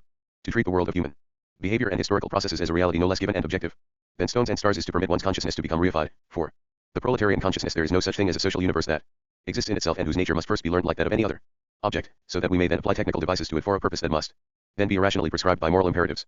A technological attitude to social phenomena, which treats them as a mere object of political engineering, and in which the human agent is purely subjective and inspired by moral laws alone, is a bourgeois delusion, though Engels did not escape it when he, Book 3 asterisk the breakdown 1009, extended the dialectic to nature and described social laws as no less objective than the laws governing the formation of geological deposits. Once the proletariat comes on the scene, conscious of its role in production and in the dynamic unity of history, historical laws are identified with human will, and freedom becomes identical with historical necessity. A. Seer, we. Part I in Aristotelism, N. 1. ICTHO read. His criticism of Bukharin in 1925 was based on the same ground. Bukharin had reverted to mechanistic materialism, which sought to interpret social processes in the same way as natural ones, regarding natural science as the model of all knowledge instead of criticizing it as a product of bourgeois consciousness. In this way Bukharin rejected historical materialism in favor of a contemplative epistemology and sought to find in technology the objective forces governing history, as though technology was an independent motive force and not a FAC. In social conditions. Lukács's criticism, aimed directly at Engels and implicitly at Lenin, nay to rally aroused the wrath of orthodox Russian Marxists. Deborin wrote an article branding Lukács as an idealist in his views of nature and society. As to the alleged contradiction between Marx and Engels, Deborin and all others who took up the question pointed triumphantly to the preface to the second edition of the Anti-Diering, 1885, in which Engels said that Marx had read and approved his work before it went to press. The idea of the identity of subject and object, Deborin argued, was the purest idealism, as Lenin had himself shown. Consciousness reflected reality, and in denying this Lukács was repeating the absurdities of Mach. All in all, Deborin's rebuttal was primitive and unskillful, and Lukács did not hasten to recant his errors. In 1933, in an article Mein Weg Marx, he withdrew his criticism of the theory of reflection and the dialectic of nature, but only in general terms and without going into the substance of the dispute. In the following year, however, in an article in Pod. Znamena Marxisma, under the banner of Marxism, entitled The Significance of Lenin's Materialism and Empiric Criticism for the Bolshevization of Communist Parties, he made an act of abject self-criticism ascribing his deviation to residual influences of syndicalism and idealism. History and class consciousness, he declared, was an idealistic work, and as idealism was the ally of fascism and of its social democratic hangers-on, his error was dangerous in practice as well as in theory. Fortunately, the Bolshevik Party under the leadership of Comrade Stalin was fighting indomitably for the purity of Marxism. Polo Main currents of Marxism. Leninism, steering a steady course with Lenin's work as its infallible compass. Lukács repeated his recantation several times in similar terms, blaming his Mistake either on revolutionary impatience, though it is hard to see how this would lead to denying the dialectic of nature, or on his Hegelian and syndical. His background. After Stalin's death he tempered his self-criticism to a great extent. In the preface to a new edition of his book in 1967 he admitted to Hav. He neglected Marx's distinction between objectivization and alienation and, in consequence, pushed too far his own theory of the identity of subject and object, i.e. presumably by suggesting that all objectivity ceased to exist in the proletarian consciousness, and not only the alienated object. As, however, labor itself was necessarily a process of objectivization, it could not be said that all objectivity disappeared in the revolutionary process, and therefore it was wrong completely to exclude reflection from the act of cognition. In short, Leszek did not deliver a clear judgment on his early work. He certainly did not abandon his theory of totality and mediation, or, with the qualification explained above, his critique of reification, and he held to his view of the basic distinction between humanistic and natural science. He apparently continued to regard it as a merit of his book that it had drawn attention to the Hegelian sources and aspects of Marx's dialectic. The upshot of his revised theory seems to be that in the revolutionary movement object and subject coincide. But only to a certain degree, it remains true that the cognition of social reality is itself a part of that reality, and that the proletarian consciousness revolutionizes the world in the very act of understanding it. It can also still be maintained that Marxism has overcome the dilemma of freedom versus necessity, facts versus values, will versus foreknowledge, but it is not the case that this does away with objectivity altogether. This being Leszek's final position, are we to take its imply as meaning that he wished to exclude the idea that all reality, including external nature and the objectified material products of human labor, was subsumed into conscious revolutionary praxis, in other words, that he desired to limit the identity of subject and object to the sphere of social processes, of course only in the liberated consciousness of the proletariat, and not extend it to the extra-human world? If so, this would not mean a significant departure from his original thesis but rather a restatement of it. The book, as we saw, could be read as meaning that he had in mind objectivity in general and not merely that of his historical processes, but this would seem to be due to a want of logical discipline, rather than to a considered theory. 5. Class consciousness and organization. IR might seem that the glorification of the class consciousness of the proletariat, as a force which not only transforms social institutions but also, in so doing, Book 3 equals the breakdown bold, resolves all problems of philosophy, art, and the social sciences, was related in Leszek's mind to the real proletariat and not its organized expression, i.e. the party, that is to say, his view of the revolution would be that of Rosa Luxemburg rather than Lenin. Du Takt Bausensen Ivanin Passenkig. One Sabia Inner. Since it one SILE. Thus the unity of theory and practice, of necessity and freedom, are truly realized only in the party's revolutionary will. Expounding this view in history and class consciousness, Leszek showed, without saying so explicitly, that Lenin's theory of the party was not a logical concomitant of Lenin's philosophy but was fully in accord with Marx's humanistic relativism and the theory of all-absorbing praxis, whereby epistemology, and metaphysical problems are deprived of content. Leszek reiterated this view in his book on Lenin and several later works. The party is the visible embodiment of class consciousness, the sole guarantor of the correct political orientation of the proletariat and the sole exponent of its real will. Leszek does not, of course, infer from this, any more than Lenin did, that the party can do everything in practice without the proletariat, or that the latter's aid is not important to it. The point is merely that the proletariat's real interest, its will, desires, and aspirations, and also its theoretical consciousness, are quite independent of the desires, feelings, thoughts, and awareness of the empirical working class. We thus see the political importance for Leszek of the critique of empiricism. As long as we remain on an empirical footing, all our knowledge of the proletariat comes from observing actual workers. We cannot comprehend the totality of history, as the empirical state of human consciousness is merely an 2. Index of its immaturity. P. Degree 9. N. 1012 Main currents of Marxism. Embracing totality brings into dialectical unity facts and values, TTS, and will, freedom and necessity. The proletariat, therefore, embodied in the party, is theoretically right on the strength of its social position and historical mission, or rather its theoretical rightness is the same as its progressive function, and no other criteria are to the purpose. Erikasier Bisteltinik Tektoitinio 2. Hersistidia Asian Mass. The proletariat is anti-easy in Day's cognitive sense thanks to its social role, and as the genesis of its consciousness guarantees that consciousness is right, true, and unmystified. So, assuming further that the proletarian consciousness is embodied in the party, we arrive at the desired conclusion: the party is always right. Leszek, of course, does not formulate it in so many words, neither did Lenin or even Stalin, but it is the ideological foundation of communist training and has been accepted in practice by all communist intellectuals. By the end of the Stalin era, the epistemologically privileged position of the proletariat was reduced for practical purposes to the view that Comrade Stalin was always right. Leszek provided a better theoretical foundation for belief in the infallibility of the party than anyone before him, Lenin included. In tactics and ethics he had already stated that it is the great achievement of Russian Bolshevism to incorporate, for the first time since the Paris Commune, the consciousness of the proletariat and its self-knowledge in terms of world history. P. 36. In the nature of things, Bolshevism was the truth of the present age, a belief that Leszek never renounced. Even if it turned out in after days that the party or its leader had made mistakes, it was still true that the party was dialectically right and that it was a moral and intellectual duty to stand by it, mistakes or no. Thus, when Leszek followed the new leaders in noticing Stalin's mistakes, he still maintained that he had been right to defend those mistakes at the time.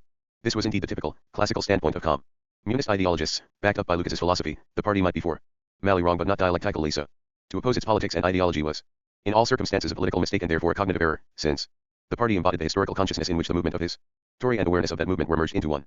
Leszek also had no doubt that the dictatorship of the proletariat was and ought to be realized as the dictatorship of the party. Thus in his book on Lenin, he condemned the ultra-leftists, or workers' opposition in the Bolshevik party. Book 3 *The Breakdown 1013. Who regarded the Soviets, workers' councils, as the permanent forms of class organization and sought to establish them in place of the party and trade unions. The Soviets, Leszek argued, were naturally designated organs of the struggle against the bourgeois government in the revolutionary period, but those who wished to endow them with state power after the revolution simply did not understand the difference between a revolutionary and a non-revolutionary situation. In short, they were thinking undialectically. The party's role after A successful revolution was greater and not less than before, one reason being that in the post-revolutionary period the class struggle, far from abating, became inevitably more and more acute. This doctrine as to the role of the Soviets differs to some extent from that expressed in Leszek's main work, where he said that it was their function to liquidate the bourgeois distinction between executive, legislative, and judicial powers and to be an instrument of mediation between the immediate and ultimate interests of the proletariat. This might suggest that Leszek ascribed to the Soviets functions which, according to Lenin, belonged exclusively to the party, although other references to the party in history and class consciousness do not support this view. However, in his work on Lenin he corrects any such ultra-leftist errors and makes it clear that after a victorious revolution the Soviets can be dispensed with. From that time on, it would appear, the task of abolishing the bourgeois separation of powers devolves on the party. In other words, the latter makes the laws, rise them out, and judges offenders without aid or supervision from any quarter. In this way, in 1924, Leszek proclaimed the worldview purged of any remnants of syndicalism. 6. Critique of irrationalism. Leszek's chief work was devoted, in effect, to providing Leninism with a better philosophical basis than Lenin himself had offered. In this sense Leszek could be called an inconsistent Leninist, encumbered to some extent by the typical shortcomings of the intellectual. While accepting Bolshevik policy without question he imagined that, as a philosopher, he could be a better Bolshevik than the party leaders, expounding their theoretical position in a more coherent and convincing manner. His later philosophical works show, however, that he understood the true nature of fidelity to Leninism-Stalinism. What was required was not to devise justifications of one's own for the party's decisions and doctrines at any given time, but to support them and act upon them in practice. The few works of pure philosophy which he published in the 30s and 40s evince an almost complete assimilation to Stalinism. It is true that Leszek's erudition distinguished him at all times from run-of-the-mill ideologists of Stalinism, who were all igno. 1014, Main Currents of Marxism. Rameses. Whether he wrote about Goethe, Dilthey, or Hegel, he obviously knew what he was talking about and had the subject at his fingers' ends. It was this, rather than what he actually wrote, that infuriated his orthodox critics. To some extent, moreover, he preserved an individual style of writing. This was suspect. In the Stalin era, when everybody wrote in the same way and no two philosophers could be distinguished on stylistic grounds, monotonous clichés and an impoverished vocabulary were the order of the day, and to have a style of one's own was practically an ideological deviation. In this respect Leszek was an imperfect Stalinist, but he made up for it in many others. E. Ork W. Locaz as reason. Omantic. FBCT to EAS Legio I Remam Anazism Schelling. Who substitutes in communicable intuition for rational dialectic, Schopenhauer, who proclaims the incurable absurdity of mankind and history and sees the world as governed by irrational will, and Kierkegaard, who glorifies irrational faith and places it above reason. These are the prophets of the first period, ending in 1848. Nietzsche is the chief ideologist of the second period, in which the class struggle of the proletariat becomes the dominant feature of social life. His negation of history, contempt for the common people, and unabashed pragmatism are devoted to the service of the bourgeoisie, which he extols as the master race. Philosophic irrationalism reaches its height in the imperialist age from 1890 onwards. Neo-Kantian formalism and agnosticism are replaced by attempts to create a new, all-embracing worldview, but one based on intuition and impervious to rational analysis. The objective validity of science itself is questioned, as it is regarded as the product of irrational historical or instinctive forces. This period is ushered in by Dilthey's philosophy of life, Lebensphilosophy, which leads directly to Nazi ideology. It opposes positivism, but does so from the point of view of the irrationality of history and the subjectivity of culture. It also criticizes capitalism, but from the outdated standpoint of reactionary romanticism. It attacks democracy and sets out in quest of a new organic unity that eventually found its embodiment in the fascist state. What makes the destruction of reason an essentially Stalinist work is not, of course, the fact that it seeks the origins of Nazism in German philosophy. There is nothing specifically Marxist, let alone Stalinist, in such a line of thought, which has been pursued by many historians and writers, including Thomas Mann. Epistolary Stalin Stella Eels Lothi Stemmer Misat Coms. Air Onzian. Op. Book 3 * The Breakdown 1015. So political, cult whose outside Marxism is condemned. As intellectual separate. Propanamith way for hither stinpern of power and 3 EDA verbo TVMI wimi. H stack chat IE Nazis ILD in OOE made at TTR. Clearly, Leszek's conception of irrationalism is not only vague, indefinite, and absurdly wide, but in many respects, it is almost directly contrary to the usual conception of the term. In epistemology, the word irrationalist is generally applied to doctrines which hold that the most perfect forms of cognition cannot be expressed in language but are achieved only in particular incommunicable acts. Some of the thinkers listed by Leszek were certainly irrationalists in the true sense, but it does not follow that they paved the way for Nazism. Hashtag at Riat SH6 Weaves call severed one Nanians. Renalsta who equals was not mans orthodox matis if Max Weber, as a sociologist, analyzed the character of the charismatic leader, it proves that this was required of him by the age which produced the charismatic theorer. If the analytical philosophers deny that the world can be apprehended as a whole and confine themselves to observing isolated fragments, they are by the same token falling into irrationalism, as is Mannheim when he emphasizes the part played by extracognitive factors in the formation of social theories. Irrationalists are all those who hold that any elements or aspects of being are outside the range of discursive knowledge, all who discover irrational forces in human behavior, all who do not believe in historical laws, all who profess subjective idealism, and all who do not accept that the meaning of the totality of history can be scientifically ascertained.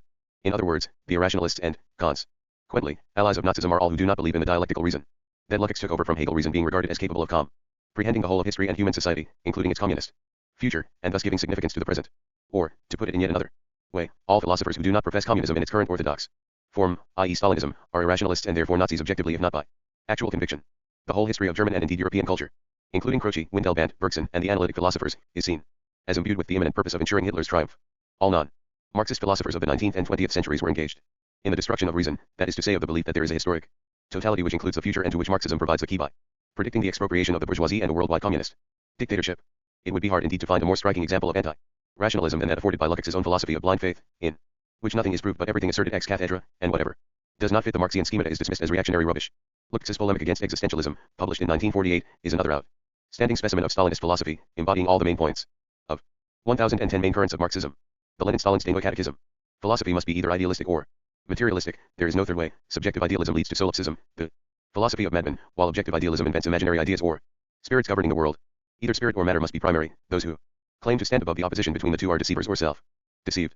Lenin's materialism and empiriocriticism provides unanswerable arguments to refute all idealists, whether his immediate opponents or those like the existentialists, who have come on the scene later. The latter seek to reconstruct the whole of being on the basis of pure consciousness, although science has long since exploded such nonsense, even though natural scientists, for lack of Marxist education, have not yet grasped the fact that all the achievements of science point to the triumph of dialectical materialism. Exist nihilism or Marxism is perhaps IHE most tagrant example or Lunis 5. Tinter Tarcoator, Esratitis Iblik 1 Seren. Conternsinum equals Tisi. Standard equals Produets equals of SVCL Pi Osefasunders Takin, including the ritual advice to physicists, of whose subject Lukács knew nothing. There is no indication that Lukács ever disavowed his works of this period. The Destruction of Reason was republished unchanged after Stalin's death, in 1954. 7. The Whole, Mediation, and Mimesis as aesthetic categories. Lukács's main ambition was to lay the foundations of a Marxist aesthetic. Many works in this field are concerned variously with literary theory and criticism and with general aesthetics. Damer at barrier heads to STIG Akal. Ahioyer was in Manid and L. H. Onkit S. to Sciatus to specific Sisis Fearless works on aesthetics. Apart, of course, from those written before he was a Marxist, can be treated as a single whole, as his views on theory, and even on particular writers and artists. Trends do not seem to have undergone any change from the 1920s to his last years. Certain general observations by Lukács on the nature of art have no specifically Marxist content. He states that art, unlike science, is anthropomorphic in character, being concerned with social conditions. For this reason art is entirely hostile to religion, even if its immediate purpose is to serve as an adjunct to faith or worship, for, whatever the artist's intention, art itself is a thing of this world. Historically, art is rooted in magic practices, but it differs from them in that its purpose is to arouse particular feelings and attitudes, which in magic is only a secondary or subordinate aim. Art offers images of reality, but these are charged from the outset with an emotional content and imply an active attitude. Book 3 equals the breakdown low 17. Towards the world they describe. All art conveys cognitive values. It increased man's knowledge of himself and therefore of the world. It enables people to step outside immediate practical reality and rise to an understanding of the sense of the universe.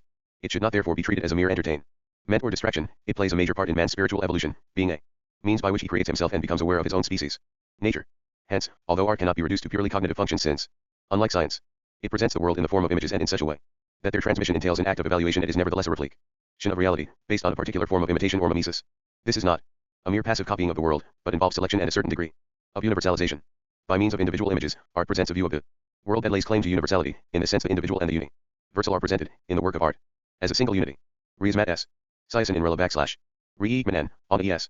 Siaprieri phenomena music, for instance, conveys emotions that are aroused by social conditions, and thus reflects, albeit indirectly, the historical links between human beings.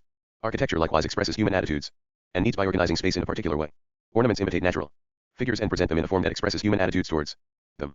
Such explanations as these have often struck Lukács's critics as artificial, and they also call in question the real meaning of the idea of reflection or mimesis.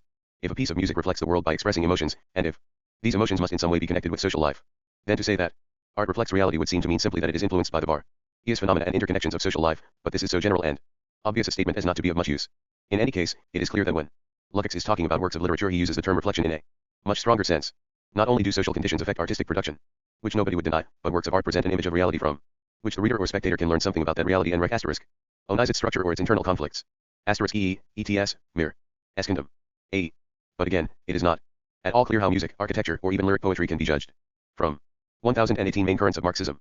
The point of view of realism. If the term mimesis denotes any kind of dependence of a work of art on social phenomena, then certainly all art must be imitative and also realistic, but in that case the notions of mimesis and realism have lost their meaning.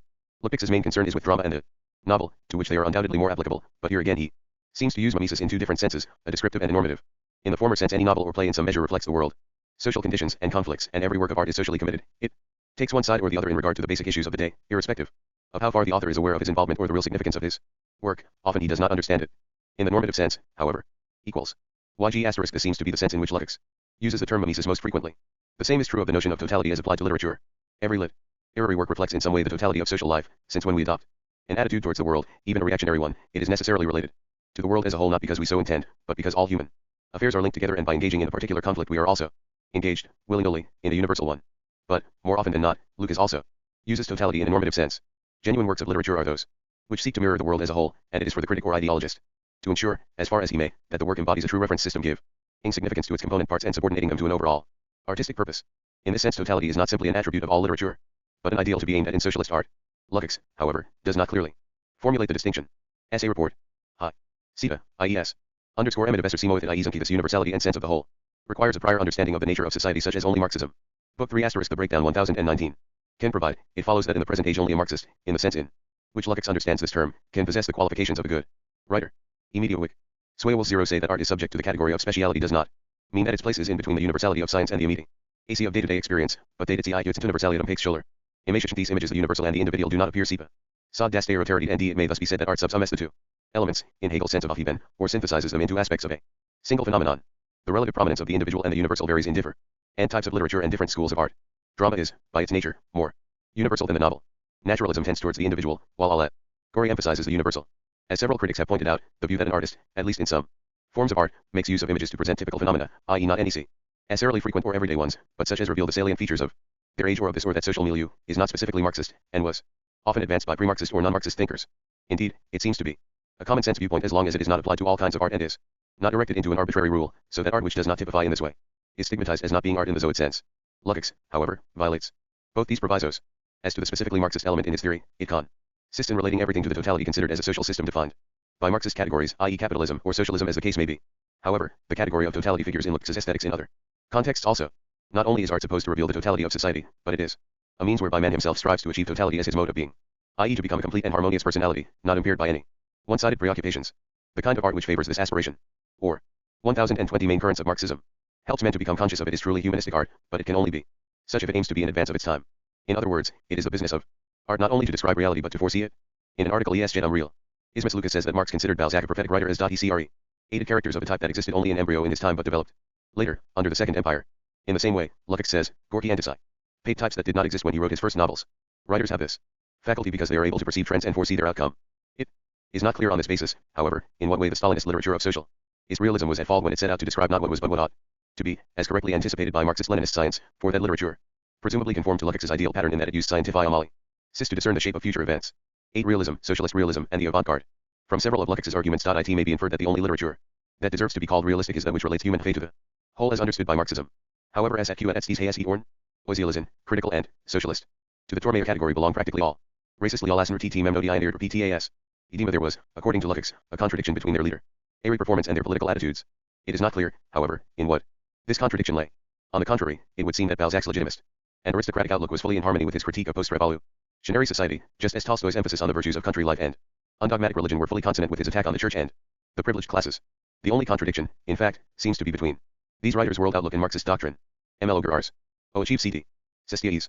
Hey were not mere naturalists, but neither were they allegists or metaphysicians at hextrodetritt equals teen equals internet cent. Disabatier trademark at Thes. Ariun. Such realists were Balzac, Tolstoy, and the other great Russians of his day and, in more.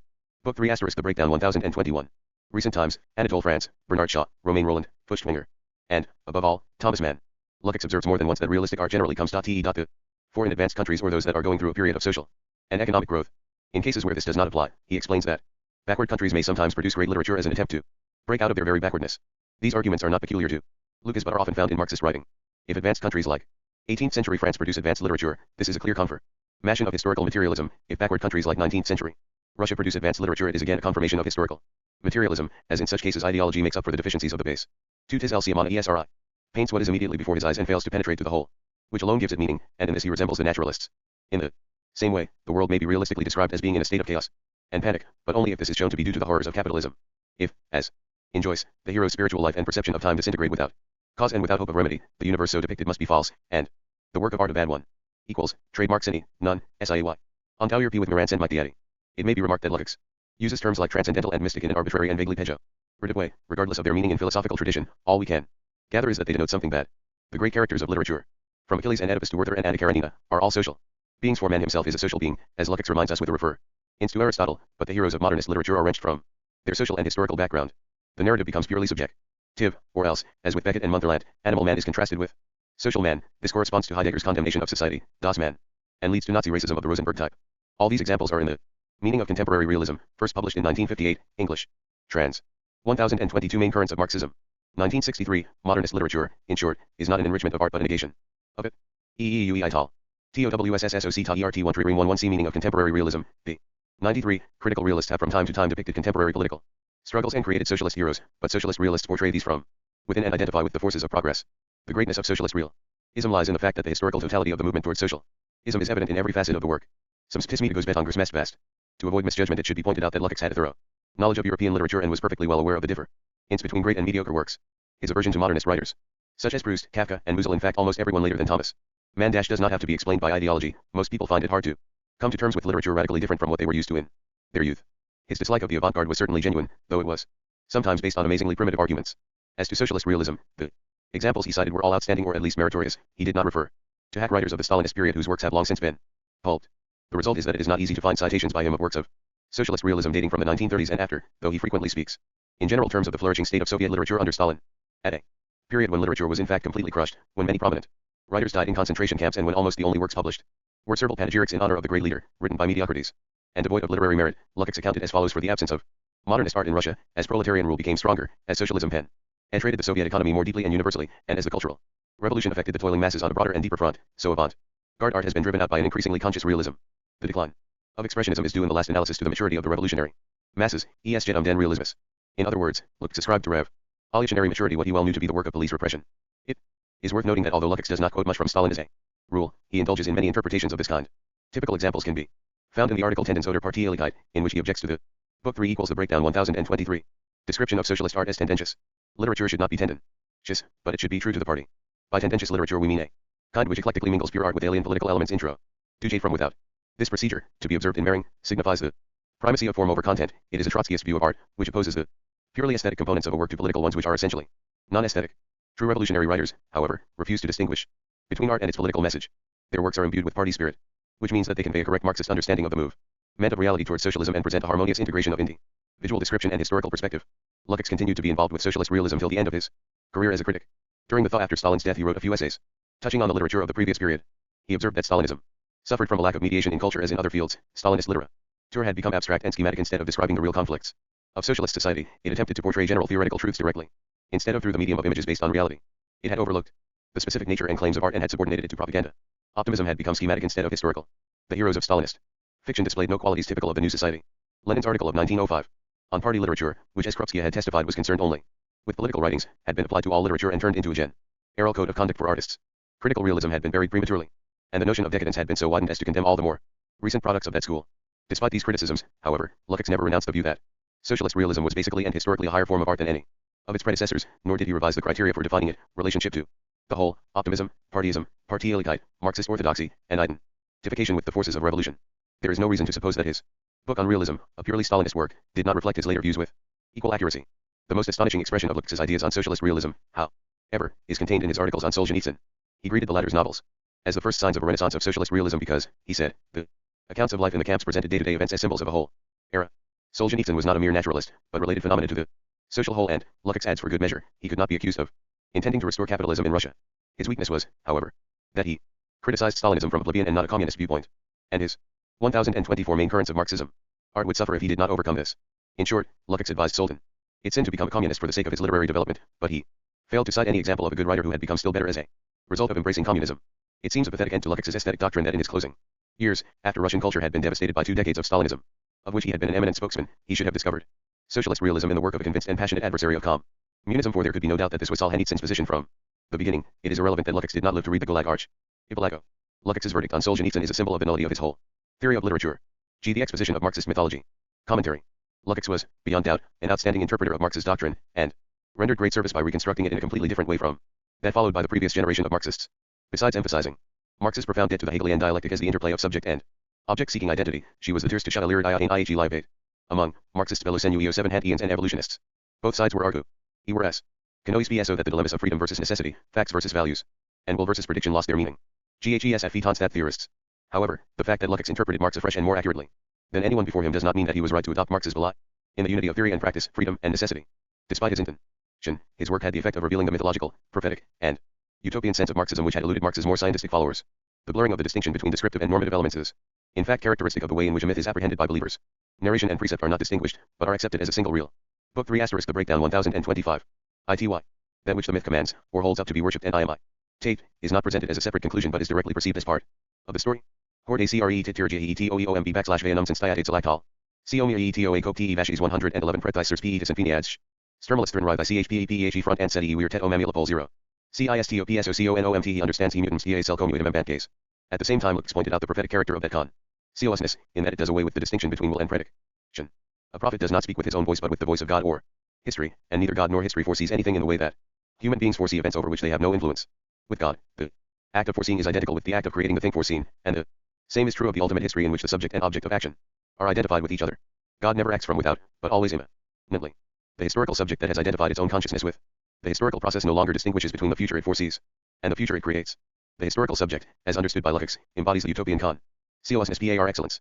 This consciousness appears in that very part of the doctrine that is directed against utopian socialism, particularly in Marx's belief, elucidated and emphasized by Leszek, that socialism must not be treated either as an ordinary moral command, the result of an evaluative process, or as a matter of historical necessity.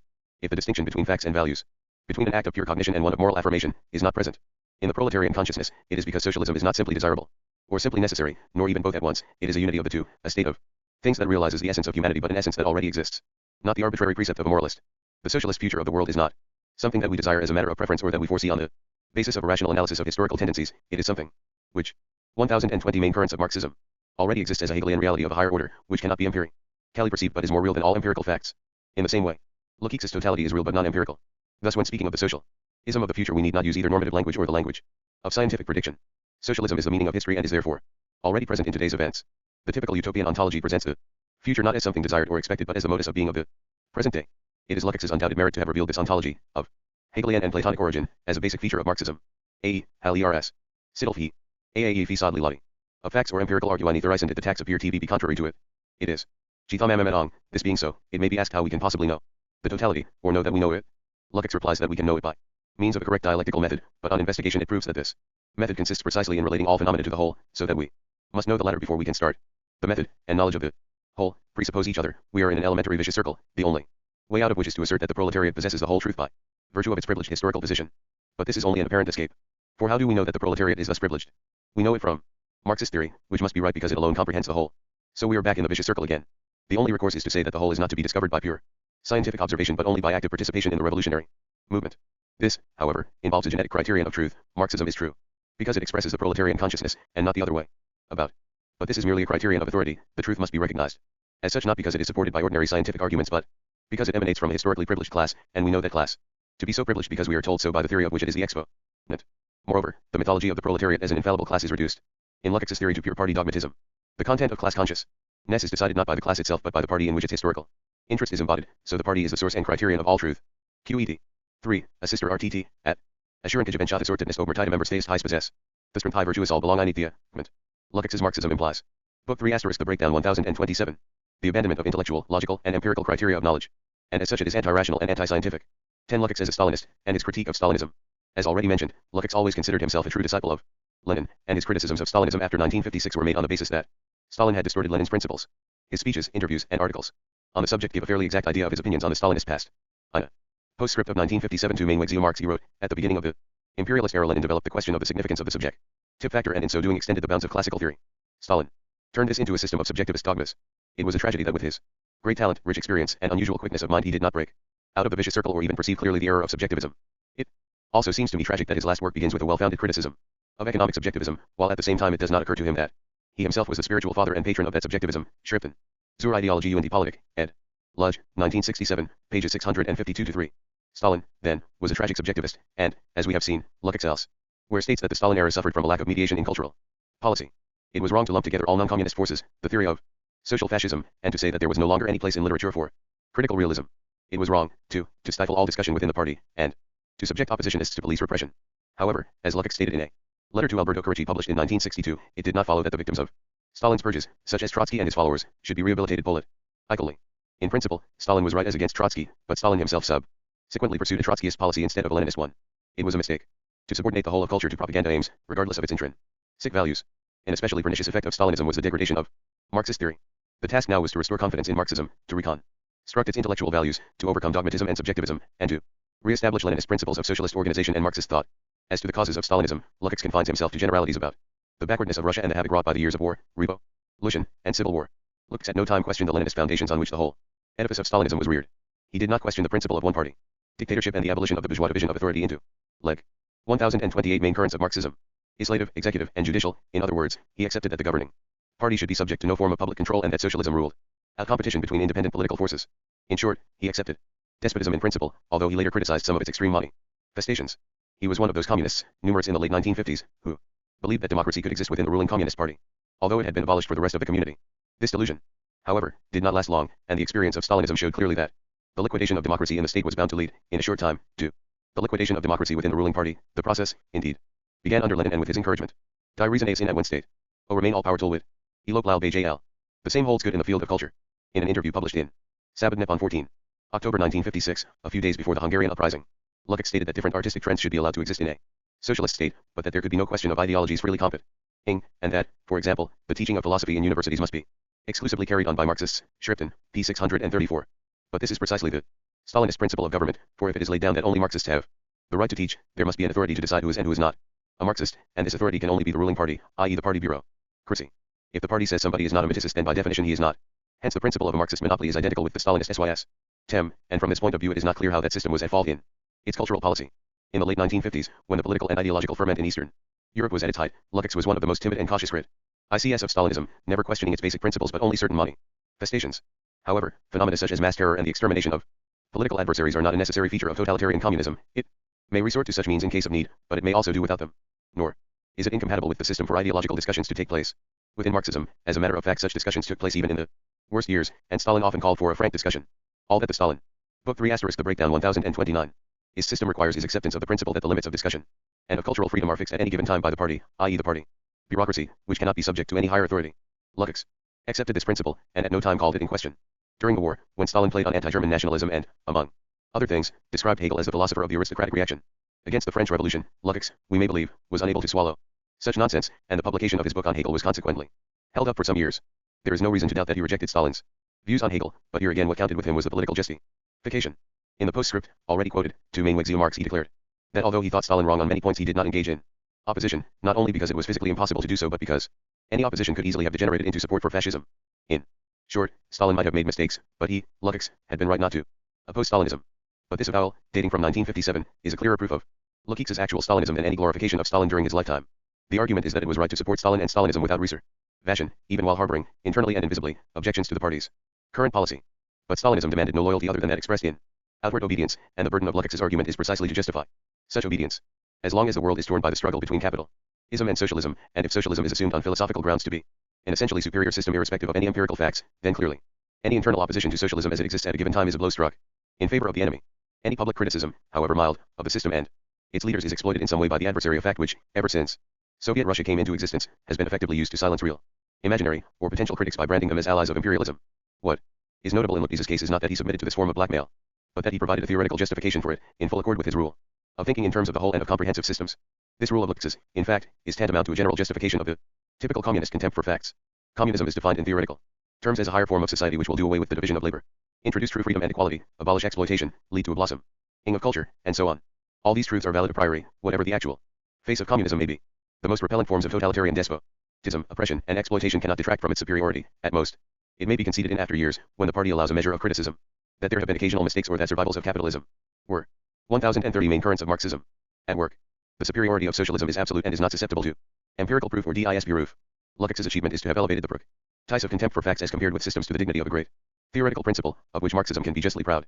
In Stalin's day, Leszek glorified the Soviet system as the supreme embodiment of freedom, maintaining that, with the exploiters overthrown, work had become identical with pleasure, as Marx had promised, that socialism had replaced apparent and superficial freedom by the genuine variety, and that only under the new system did writers enjoy true contact with the people.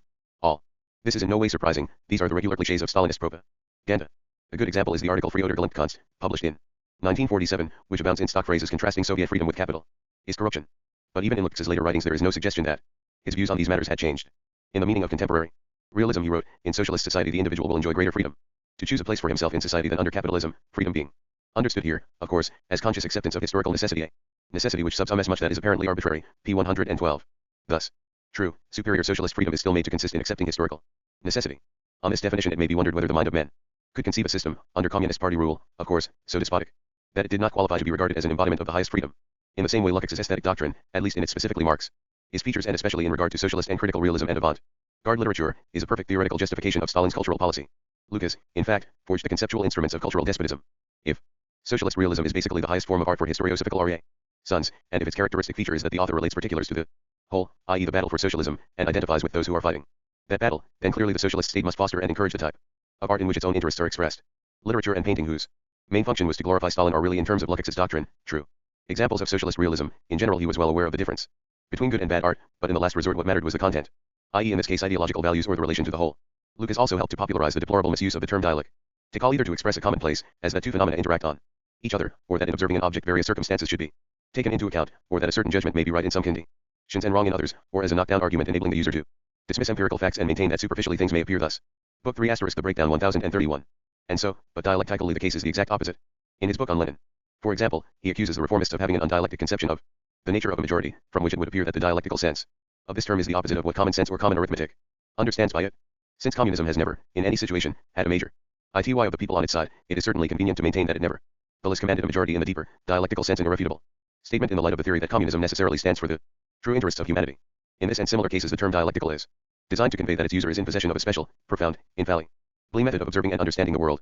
In an interview given in October 1969, English text in the Cambridge Review, January 28, 1972, Lux even stated that in Lenin there existed a dialectical unity of patience and impatience. Lux ACS was an extremely important figure in the history of Marxism not only by virtue of his contribution to the interpretation of Marx's thought, or because he showed how the latter's philosophy could be used to justify the self-glorification of communist bureaucracies, or again because he originated or revived certain concepts which have had a strong influence on the shape of Marxism at the present day. Besides all this he is important as an outstanding representative of those intellectuals who identified with the totalitarian system, denied their own intellectual values for the purpose, and evolved a theoretical justification of that denial. Lux is depicted in literature as the Jesuit Naphtha. In Thomas Mann's The Magic Mountain, a highly intelligent character who needs authority, finds it, and renounces his own personality for its sake. Lux, in fact, was a true intellectual, a man of immense culture, unlike the vast major ity of Stalinist ideologists, but one who craved intellectual security and could not endure the uncertainties of a sceptical or empirical outlook. In the Communist Party he found what many intellectuals need, absolute certainty in defiance of facts, an opportunity of total commitment that supersedes criticism and stills every anxiety. In his case, too, the commitment was such as to afford its own assurance of truth and invalidate all other intellectual criteria. From the time of his identification with communism and Marxism, Lux knew that all problems of philosophy and the social sciences had been solved in principle, and that the only remaining task was to ascertain and proclaim the true content of Marx's and Lenin's ideas, so as to bring about a correct understanding of the received canon. He gave no further thought to the question whether the Marxian totality was itself a true one and how its truth could be proved. Consequently, his works, as we have pointed out, are a collection of 1032 main currents of Marxism, dogmatic statements and not of arguments. Having once and for all found a standard of truth and accuracy, he applied it to one object after another, the philosophy of Hegel or Fichte, Goethe's poetry, or Kafka's novels. His dogmatism was absolute, and almost sublime in its perfection. In his critique of Stalinism he did not step outside its fundamental basis. Lux is perhaps the most striking example in the 20th century of what may be called the betrayal of reason by those whose profession is to use and defend it. 8. Karl Korsch. Lee, the early 19,208. Karl Korsch was a well-known figure in the Marxist movement. After his expulsion from the Communist Party in 1926, however, his name almost completely disappeared from circulation, though he remained active in politics and as a writer for over a quarter of a century. Posthumously, in the 6 ties, he was again officially mentioned, and some translations and new editions of his works were published. At present he enjoys the deserved reputation of having made some of the most interesting contributions to the interpretation of Marxism. In some respects the utopian radicalism of this reconstruction is reminiscent of Searle. Whether or not Korsch identified with Marxism as reinterpreted by him, his version is certainly one of the most fruitful attempts to consider Marx from the point of view of the German ideology rather than the critique of the Gotha program. 1. Biographical data. Karl Korsch, who, 1886–1961, was born near Hamburg, the son of a civil servant. He studied law and philosophy at different universities, received his doctorate in law at Jena in 1910, and in 1912 went to London for further studies. He joined the Fabian Society, and, as his biographers observe, the ideas of British socialism made a permanent impression on his mind, even during his later 1034 main currents of Marxism. Ultra-revolutionary phase. While fundamentally opposed to all reformism he nevertheless maintained that both revolutionaries and British reformists were truly devoted to socialism and that they recognized the importance of subjective factors, unlike the orthodox leaders of the Second International, who relied on the beneficent effects of historical determinism. In the First World War Korsch served for a time as an officer, but was reduced to the ranks for expressing anti-war sentiments. He joined the anti-war group of German socialists, the USPD, and was among the left-wing members of the Social Democratic Party who formed the German Communist Party, KPD, in 1920. He took an active part in the Revolution of November 1918, and in 1923 was Minister of Justice in the short-lived revolutionary government of Thuringia. In the same year he became a professor at Jena University, a post he occupied until Hitler's accession to power. From 1924, he was a communist member of the Reichstag, and for a year he also edited the party's theoretical journal, Die Internationale. At that time he published theoretical articles and reviews, including 2 short essays on the dialectic, and also what is perhaps his most important work, Marxismus und die Philosophie, published in 1923 in Archiv für Geschichte Sozialismus und der Arbeiterbewegung, English.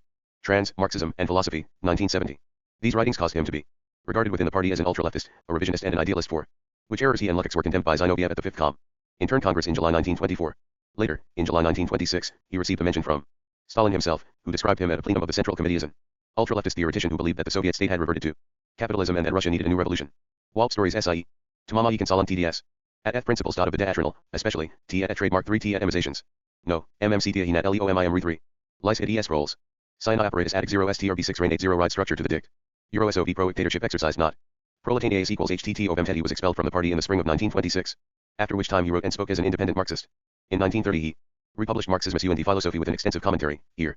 Liar. In 1929, he wrote a long and violent attack on Kolakowski, whose magnum opus, Die Materialistische Geschichtsauffassung, appeared in 1927.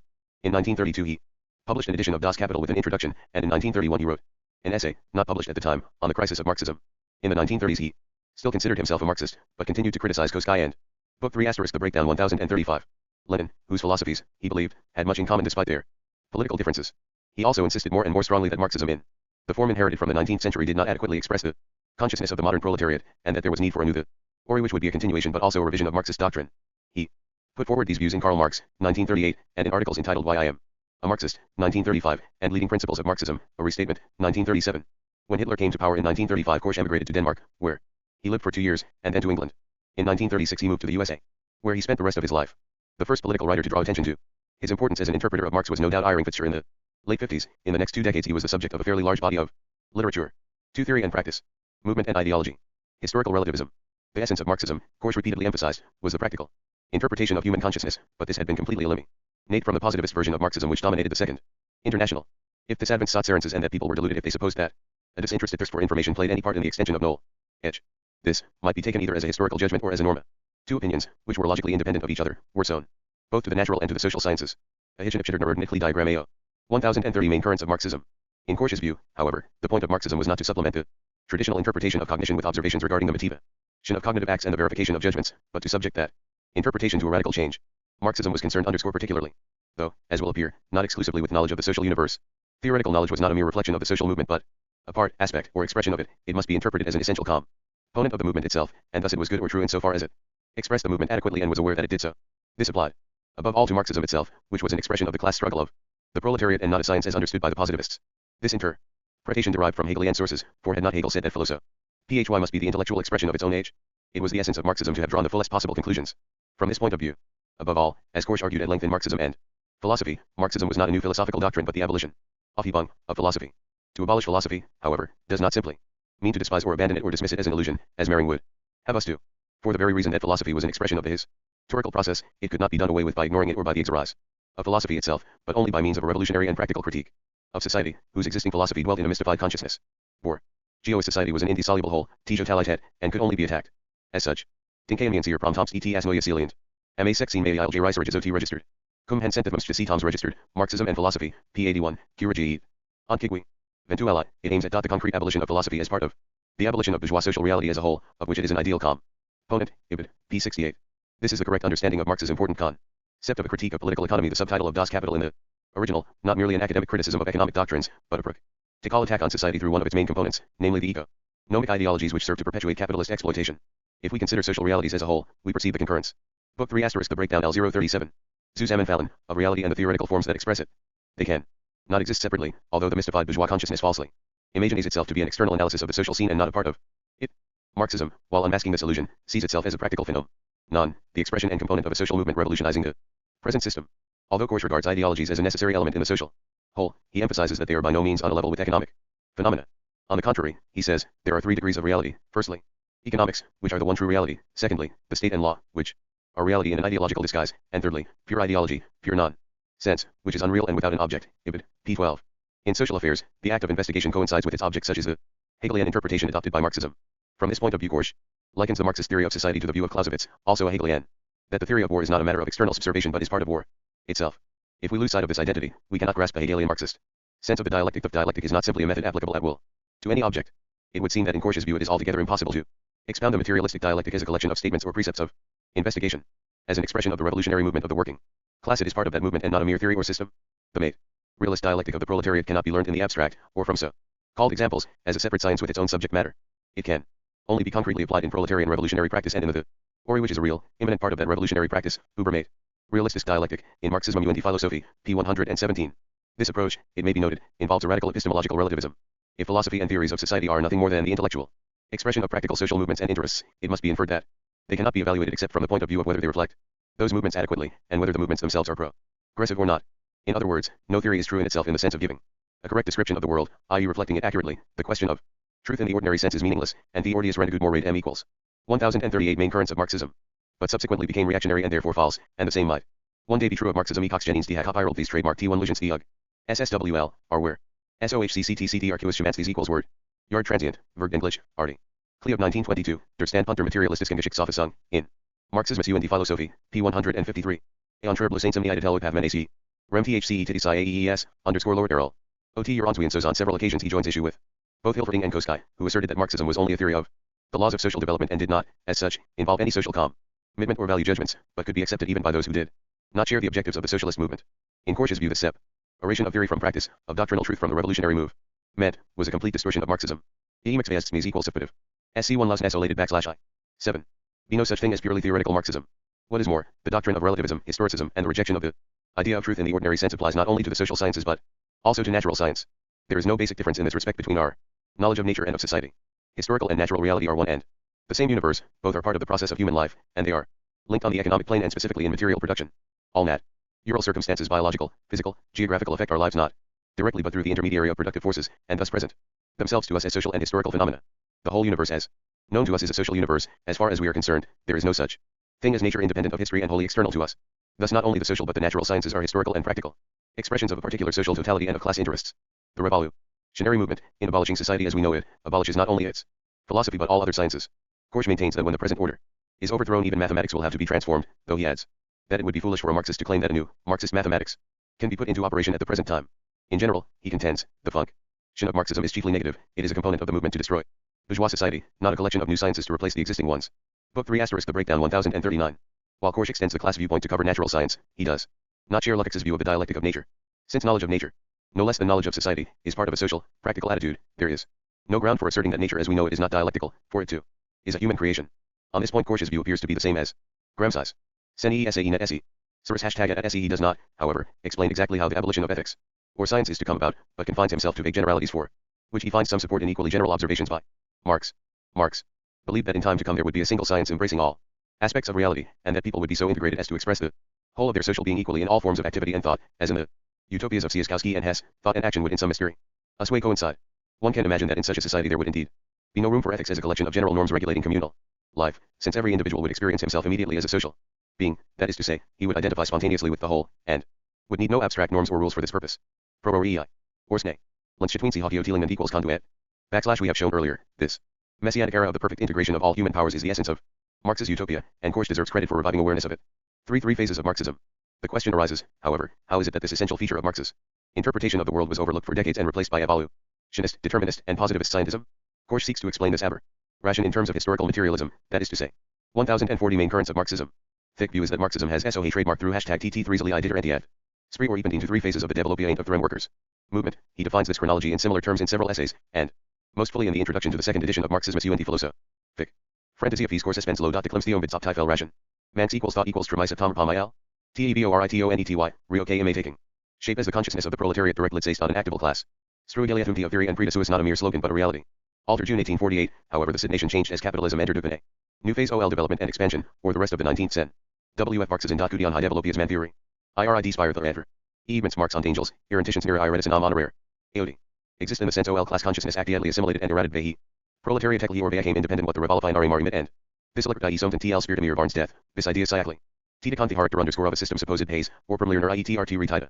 BS for stormomerism devict from revolution dia tre Eastern TT. LSPS auto of TECRCH re TT creel TELF feel let. Tromwheeled in the matter of stripping Marxism OT its revolutionary code into pesp. Deli in the critique of the Gotha program, but the Mamkatine Leonobir equals. Tip politica sions, we dot simply wazirol perier express neomai itin luises. Or to express equals aharakti h of an or 22.41 lig lemesis it needed. Sirier equals soc town nasatir some minded excellences canomias at psychology Tory, philosophy with no direct relation to the class suuglis that is to say.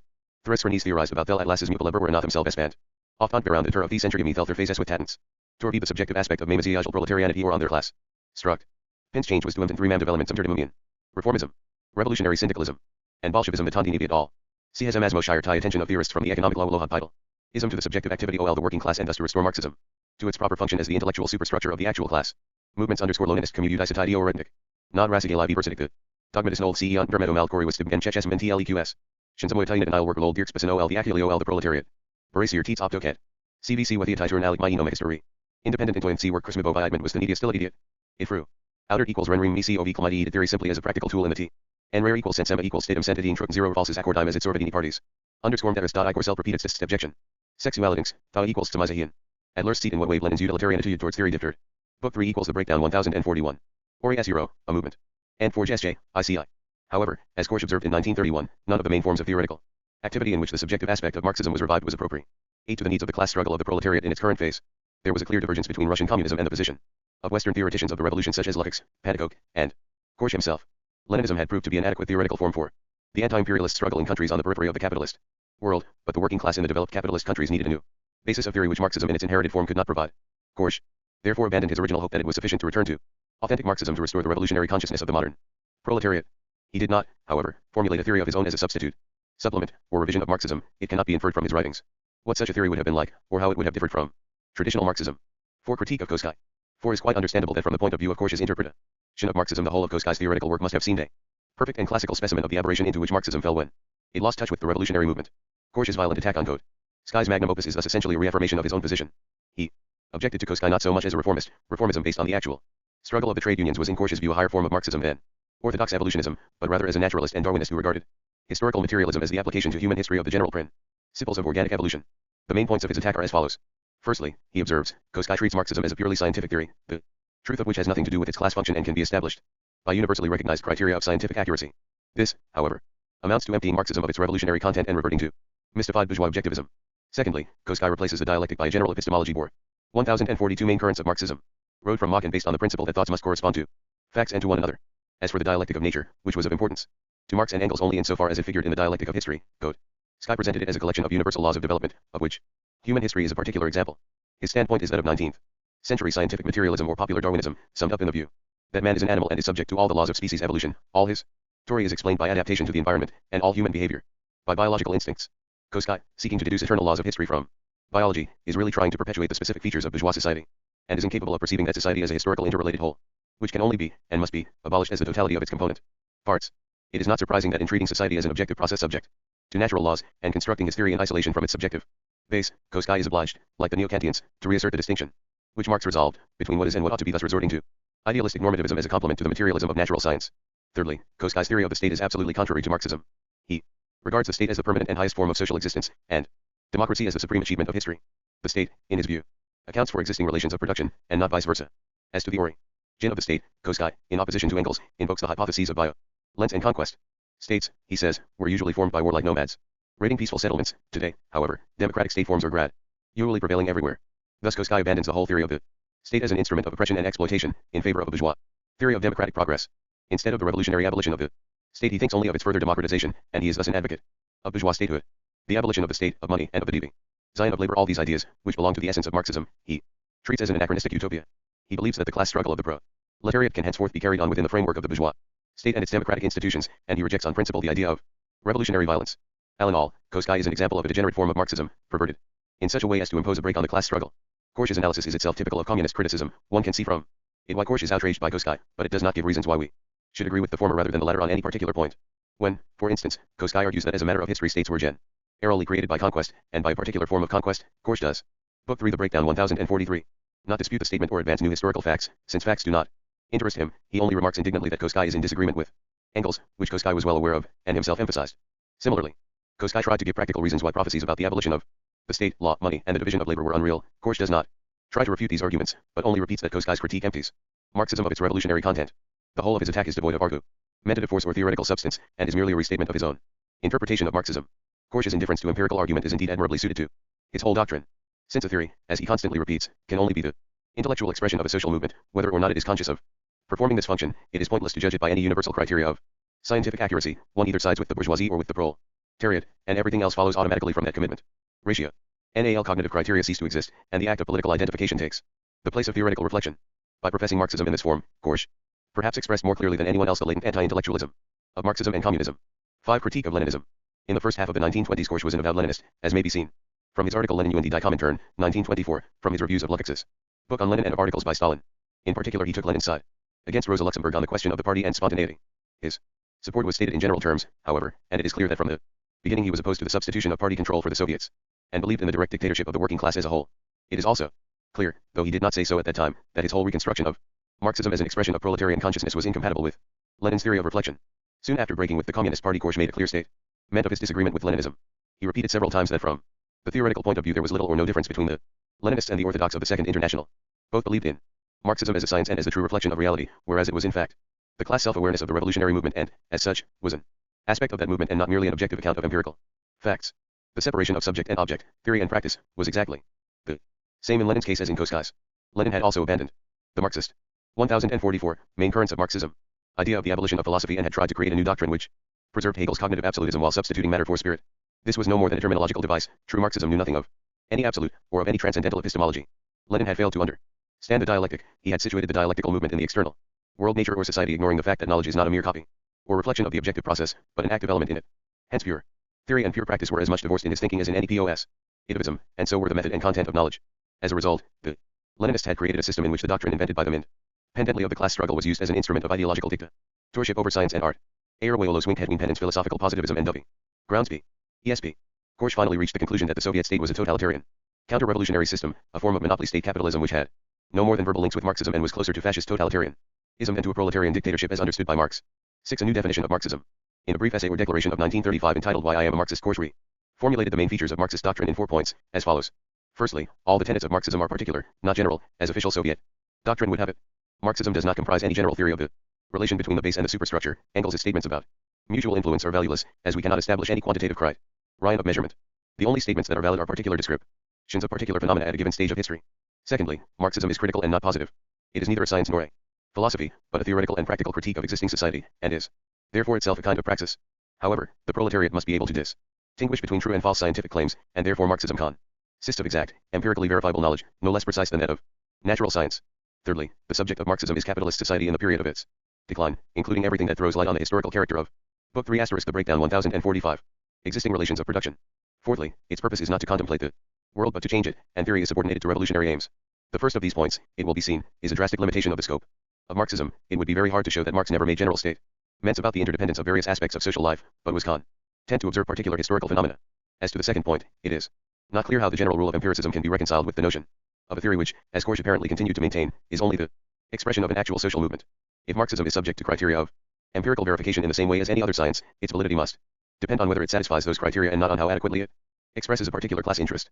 In that case, the fact that Marxism serves as a political instrument is logically irrelevant to its value or content. It can be professed by anyone who thinks it meets the requirements of scientific accuracy, whether or not he accepts the values of socialism and the workers' movement. But in the same statement, Korsch explicitly rejects that viewpoint, which was characteristic of the theoreticians of the Second International. Thus his revised version of Marxism still appears to contain an incurable contradiction. 9. Lucien Goldman. One Life and Writings. Gottman, as we have mentioned, was the most active exponent of Leszek's ideas in France, and he endeavored to reduce the latter's doctrine to method, rules and even to a codified system. He also showed, in studies on Jansenism, how these rules might be applied to historical research. SEF. Euro. History of philosophy and literature was conceived from the onset as a demonstration method rather than as a description. Lucien Goldman, 1913-70, a Romanian Jew, was born in Bucharest, where he initially studied law. Afterwards he studied philosophy, Germanic, philology, and economics at Vienna and Laon in 1933, and in Paris from 1934 onwards. During the Nazi occupation he moved to Switzerland, where he worked for a time as assistant to the psychologist Jean Piaget, an association that had a marked effect on his later work and habits of thought. He attempted, on many occasions, to show that Piaget's genetic epistemology agreed in the main, as to its theoretical basis and results, with his own theory of genetic structuralism, and that the latter, properly understood, was nothing but the dialectical method evolved by Hegel, Marx, and the young Leszek, although Piaget's results were achieved experimentally and were not due to any philosophical inspiration. Goldman prepared a doctoral thesis on Kant at Zurich. After the war he returned to Paris and lived there till his death, working in the Centre National de Recherche Scientifique and later in the École Pratique de Hautes Études. In 1952 he published a short book on humanistic methodology, entitled Sciences humaines et philosophie, and in 1955 his principal work, L.E. Théocage. Études sur la vision tragique dans les pensées de Pascal et dans les Theatre de Racine, English trans, The Hidden God, 1964. The purpose of this book was to show how the observation of significant structures of consciousness, related to the specific situations of social classes, could be of use in understanding cultural phenomena and bringing to light aspects that would otherwise remain unexplored. In subsequent years Goldman did not publish any large work, but he produced numerous essays and addresses which were collected in the volumes 1046. Book 3 *, the breakdown 1047. Recherches dialectics, 1959. For en sociologie du roman, 1964, and Marxisme et sciences humaines, 1970. He also wrote Racine, 1956, and Situation de la critique racinienne, published posthumously in 1971. For many years, he was a zealous expounder of the dialectic. His flowing white locks and bear like silhouette were familiar to participants in innumerable congresses and Humanistic symposia, at which, in a bass voice and passionate, somewhat aggressive tones, he would expatiate time and again on the principles of genetic structuralism as exemplified particularly in Pascal and Racine. Unlike Lucas, whose disciple he considered himself to be, Goldman was not politically active, he was never a Stalinist and at no time belonged to any party, except for a Trotskyist group which he joined for a few months in early youth. He was, however, a convinced socialist, and in his last years took a lively interest in workers' councils as a new form of socialist development in Western society. To genetic structuralism, Weltanschauung, and class consciousness et al. As mentioned above, Goldman regarded the names of Hegel, Marx, Lukács, and Piaget as 4 milestones in the history of the dialectical method and the interpretation of social phenomena.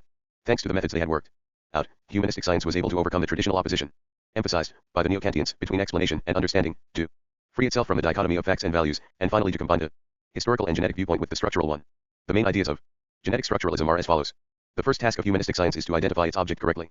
It is not obvious, nor a matter of simple common sense, how the subjects of study are to be defined or singled out, whether they should consist, for instance, of an individual person, a work of art or philosophy, a whole cultural era, philosophy, in the technical sense, or painting considered as a distinct activity. According to dialectical thought, no empirical facts are significant in themselves, their meaning only comes to light when they are combined into a whole or structure of some kind. For the student of civilization, these structures consist of human behavior patterns involving an interdependence of intellectual activity and its products, of moral and aesthetic values and the actions intended to give effect to them. The observer is not bound by the limitations that restrict people's understanding of their own behavior. On the contrary, it is his business to understand them better and more consistently than they do themselves. And this applies also to the interpretation of artistic and philosophical works. His task is to discover the significant structures that alone give meaning to PAR 1048 main currents of Marxism. Particular facts, ideas, and values. Facts concerning man always form themselves into significant global structures, which are at one and the same time practical, theoretical and emotive, and these structures can be studied in a scientific manner, that is to say they can be both explained and understood, only within a practical perspective based upon the acceptance of a certain set of values. The hidden God, p9. The dialectic is based on the principle that intellectual activities are not the work homuncules but of social groups, on a particularly of classes as history. Call its privileged trademark communiters. Me al siri tenzit mbd be considered as the response of these groups to global situations which they are design 6. Ahin mawi ran other tetham romp amtirist. Nis tresniatai here rotation. A work of art or philosophy must not be relate to the personal qualities of its creator, or these would leave out of account the community. Which is IQ. Begetter olgi 6 ends at or. Not if co madam jinto stiku ubitra equals in by te trim tt orman. The individual sticker wr temerondesteto. T shmaltes ast were, sleeve it. Influence registered he will undergo in order to express the aspirations of luclu dash dot sent in. Schloral, genetic explanation means explain iate light office social ci on. Li mebencyyoyosomesbefe, yyesmnbteswstty2cc So far, Goldman does not go beyond the standard rules of historical mate realism. We at OC so G at idert on 21.cdn at in an I lomton ebishant hisem hesidra. Specifically it is possible to resolve all the traditional dilemmas OT humanistic. Methodology TLE attaches pericular importance to the distinction. Circelli. Eotis by Marx but developed by Lucas. Between actual and potential glias. Ian Smes, the latter is called by Lukács Sugarrechnidis Guastain, and by Goldman conscience possible. Bredkate stating one stomagago on SE low uses. That by relating these physical comsers necessitates hasil LLC loyalin. The history CAPPROCESS where, CSCO mirror panelit. ASS Atri Babatelaniac. Feels equals erit desires, Fmulsor Wirat 1. What C each fittingles equals Retichus Emery Hitmec 3 clogs. Serestified to Tenstarson equals if it positorment symptom SS. Abheniolic in other words. Enables us to dice over the full extent of the potential consciousness OTA. Particular less in particular historical conditions, and this conception accord. INE to Goldman. Provides the key to the study of civilization potentially in. COSness is not a fact, but a theoretical construction. It can and does happen. However, that outstandingly gifted members of a class transcend the average, and express that class's aspirations or interests in a more perfect forms thus, converting potential into actual consciousness. Thus an observer sufficiently skilled in dialectic can discover what form of consciousness is perfectly appropriate to a particular group, or what this archetypal consciousness might be or ought to have been. Goldman claimed specifically to have analyzed the Jansenist consciousness in this way. Book 3 Copyright The Breakdown 1049. MO to Economic BI.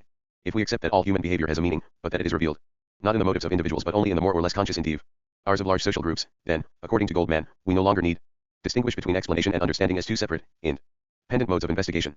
Understanding is not, as Dilthey would have it, a matter of imitative experience, nacurloveness, or empathy. Understanding presents itself to us as a purely intellectual approach based on a description, as exact as possible, of the significant structure, while explanation is simply the integration of that structure, as a constitutive and functional element, in a structure that directly comprises it. Marxism et Sciences Humanines, pages 65-6. There is a hierarchy of structures. When we describe an inferior structure we understand it, i.e. we grasp its meaning, when we include it in a larger structure we understand that structure, and at the same time we explain the lesser by the greater. There is thus no difference between the two methods, but only in the scope of the object. The act of explaining a particular structure, and understanding one superior to it in the hierarchy, is one and the same.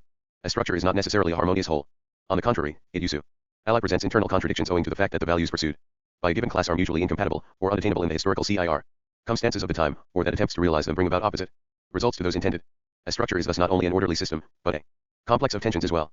While non-genetic structuralism, especially that of Levi-Strauss, confines itself to constructing internally connected wholes, and while genetic structuralism of the Freudian type considers only the psychological genesis of the 1050 main currents of Marxism, Meanings under observation. AFKCCIGENZNOCOTSTF Alan S. As. In addition to surmounting the distinction between explanation and comprehension, genetic structuralism makes it possible to resolve the dichotomy of facts and values. The wholes or structures that are the object of our study are an indissoluble complex of practical and mental activities, moral and aesthetic attitudes. Intellectual activity presupposes such evaluative acts, which cannot, in fact, be separated from purely cognitive ones. Reality always presents itself as a field for practical activity. Perception at every level selects its object in accordance with human values and desires, and is always, as it were, incipient action. There is simply no such thing as pure, disinterested contemplation. Acts of cognition must and can only be understood as a particular aspect of man, as a practical being. Thus humanist studies, conscious of this integral idea of all human behavior, cannot without distortion distinguish between purely intellectual activity and evaluative attitudes. Piaget helped to illustrate this practical character of mental activity by showing that all cognitive structures, for instance, the concepts and rules of logic, arithmetic, and geometry, arise, on both the ontogenetic and the phylogenetic level, from the convergence of various circumstances, including human communications, language, and practical habits formed in early childhood. Piaget showed experimentally, as it were, that our intellectual structuralization of the world cannot be explained by transcendental norms of rationality, but derives from social and practical circumstances. Cognitive norms are instruments of communal life and practice. They therefore comprise evaluative and practical elements, and could not be framed without them. The historian of Jansenism must investigate that phenomenon or worldview as a whole, so as to reveal the common ideology. Cal inspiration behind the writings of Pascal and Racine and the painting of Philippe de Champagne. T. Calsums ss familiac mime, Basil Cam. Alluded sarsto subordinated in time and tyradent equals studied largescum equals. Abemedi's asterisk and date cultural monuments, created by them. All these rules are not so unambiguous that a mere statement of them suv. Book 3 asterisk the breakdown 1051. Suffices to indicate how they should be applied. It may be useful, therefore, to show how this is done in L. E. Lukács, although the subject of that work is somewhat too particular as far as our own argument is concerned. 3. The tragic worldview. A.T.R. How C.H. Goldman considered himself a Marxist. He never adopted the simplistic division of the history of philosophy into two translabeled material. Ism and idealism. He saw the units of historical meaning quite differently, and attached particular importance to the tragic worldview, as he perceived it in Jansenism and to some extent in the works of Kant. The tragic worldview in the 17th century was, he believed, an attempt to rediscover a global picture of the world that had been shattered by the inroads of rationalism and empiricism. These doctrines, which reflected the ambitions of the tiers état, had destroyed the idea of human fellowship and the ordered conception of the universe, replacing them by the notion of the rational individual and the concept of unlimited space. The new worldview called in case the traditional hierarchy and sought to transform society into a collection of free, equal, autonomous, and isolated units. In philosophy and literature its champions were Descartes and Corneille. Cartesianism eliminated all sources of morality outside the individual. There was no room for God in its world, or for the universe considered as a beneficent order. The tragic worldview had to take account of these effects of rationalism, which already dominated the intellectual life of Europe. It attempted to counter the new spirit, as it were, from within. It accepted reason, but disputed its monopoly, and it insisted that there was a God, while admitting that he was not directly present in nature. Science. Having concealed God from human eyes, the tragic worldview produced the idea of a Deus absconditus. Pascal's God is at the same time always present and always absent. He is a spectator of human life, but his presence cannot be confirmed by reason. He is no longer man's helper nor even, as for Descartes, a guarantor of the validity of knowledge. He is a judge and nothing more. Rationalism had shaken the foundations of order in the world. The tragic view expressed the consciousness of those who could not efface the results of rationalism but were ill at ease in an ambiguous world, deserted by providence, and deprived of clear moral laws. The tragic view admits no gradation between perfection and nothingness.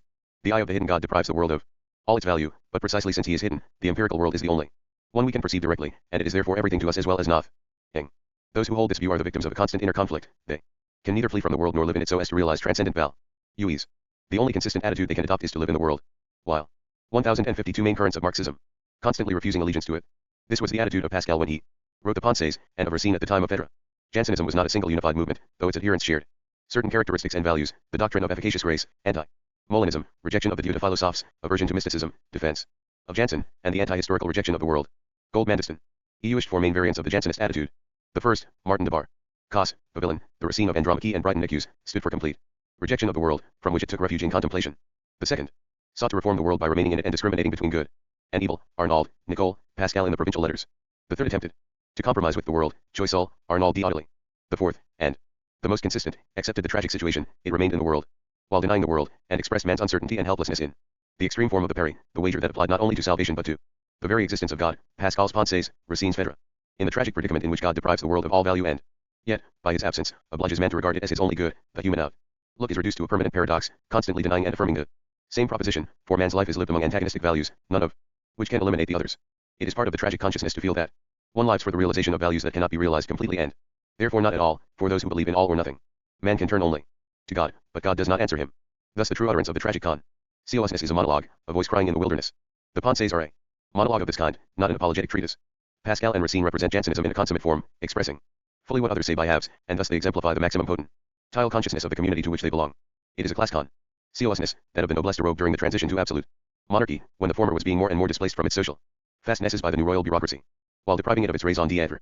However, the monarchy was still its economic mainstay, and hence the consciousness of the noblesse robe took on a tragic and paradoxical form. The new political trends were strange and hostile to it, but it could not aspire to alter them radically. This confusion and perplexity found its literary and philosophical expression in Jansenism, the ideology of a class driven into less and less favorable positions, and bound up with a system that maintained it on the one hand and destroyed it on the other. In the tragic consciousness there is no place for mysticism. On the contrary, God appears as an infinitely remote being. He cannot be reached in mystic. Book 3 equals the breakdown 1053. Unity but only in prayer, which stresses the distance that mysticism seeks to annihilate. Pascal reached the zenith of tragic consciousness in 1657, immediately after the date of the provincial letters. He denied the value of all worldly knowledge, yet went on with scientific research. He refused to compromise with authority, yet declared his obedience to the church. He did not believe that truth and righteousness could triumph in this world, but he proclaimed that the whole of life should be devoted to fighting for them.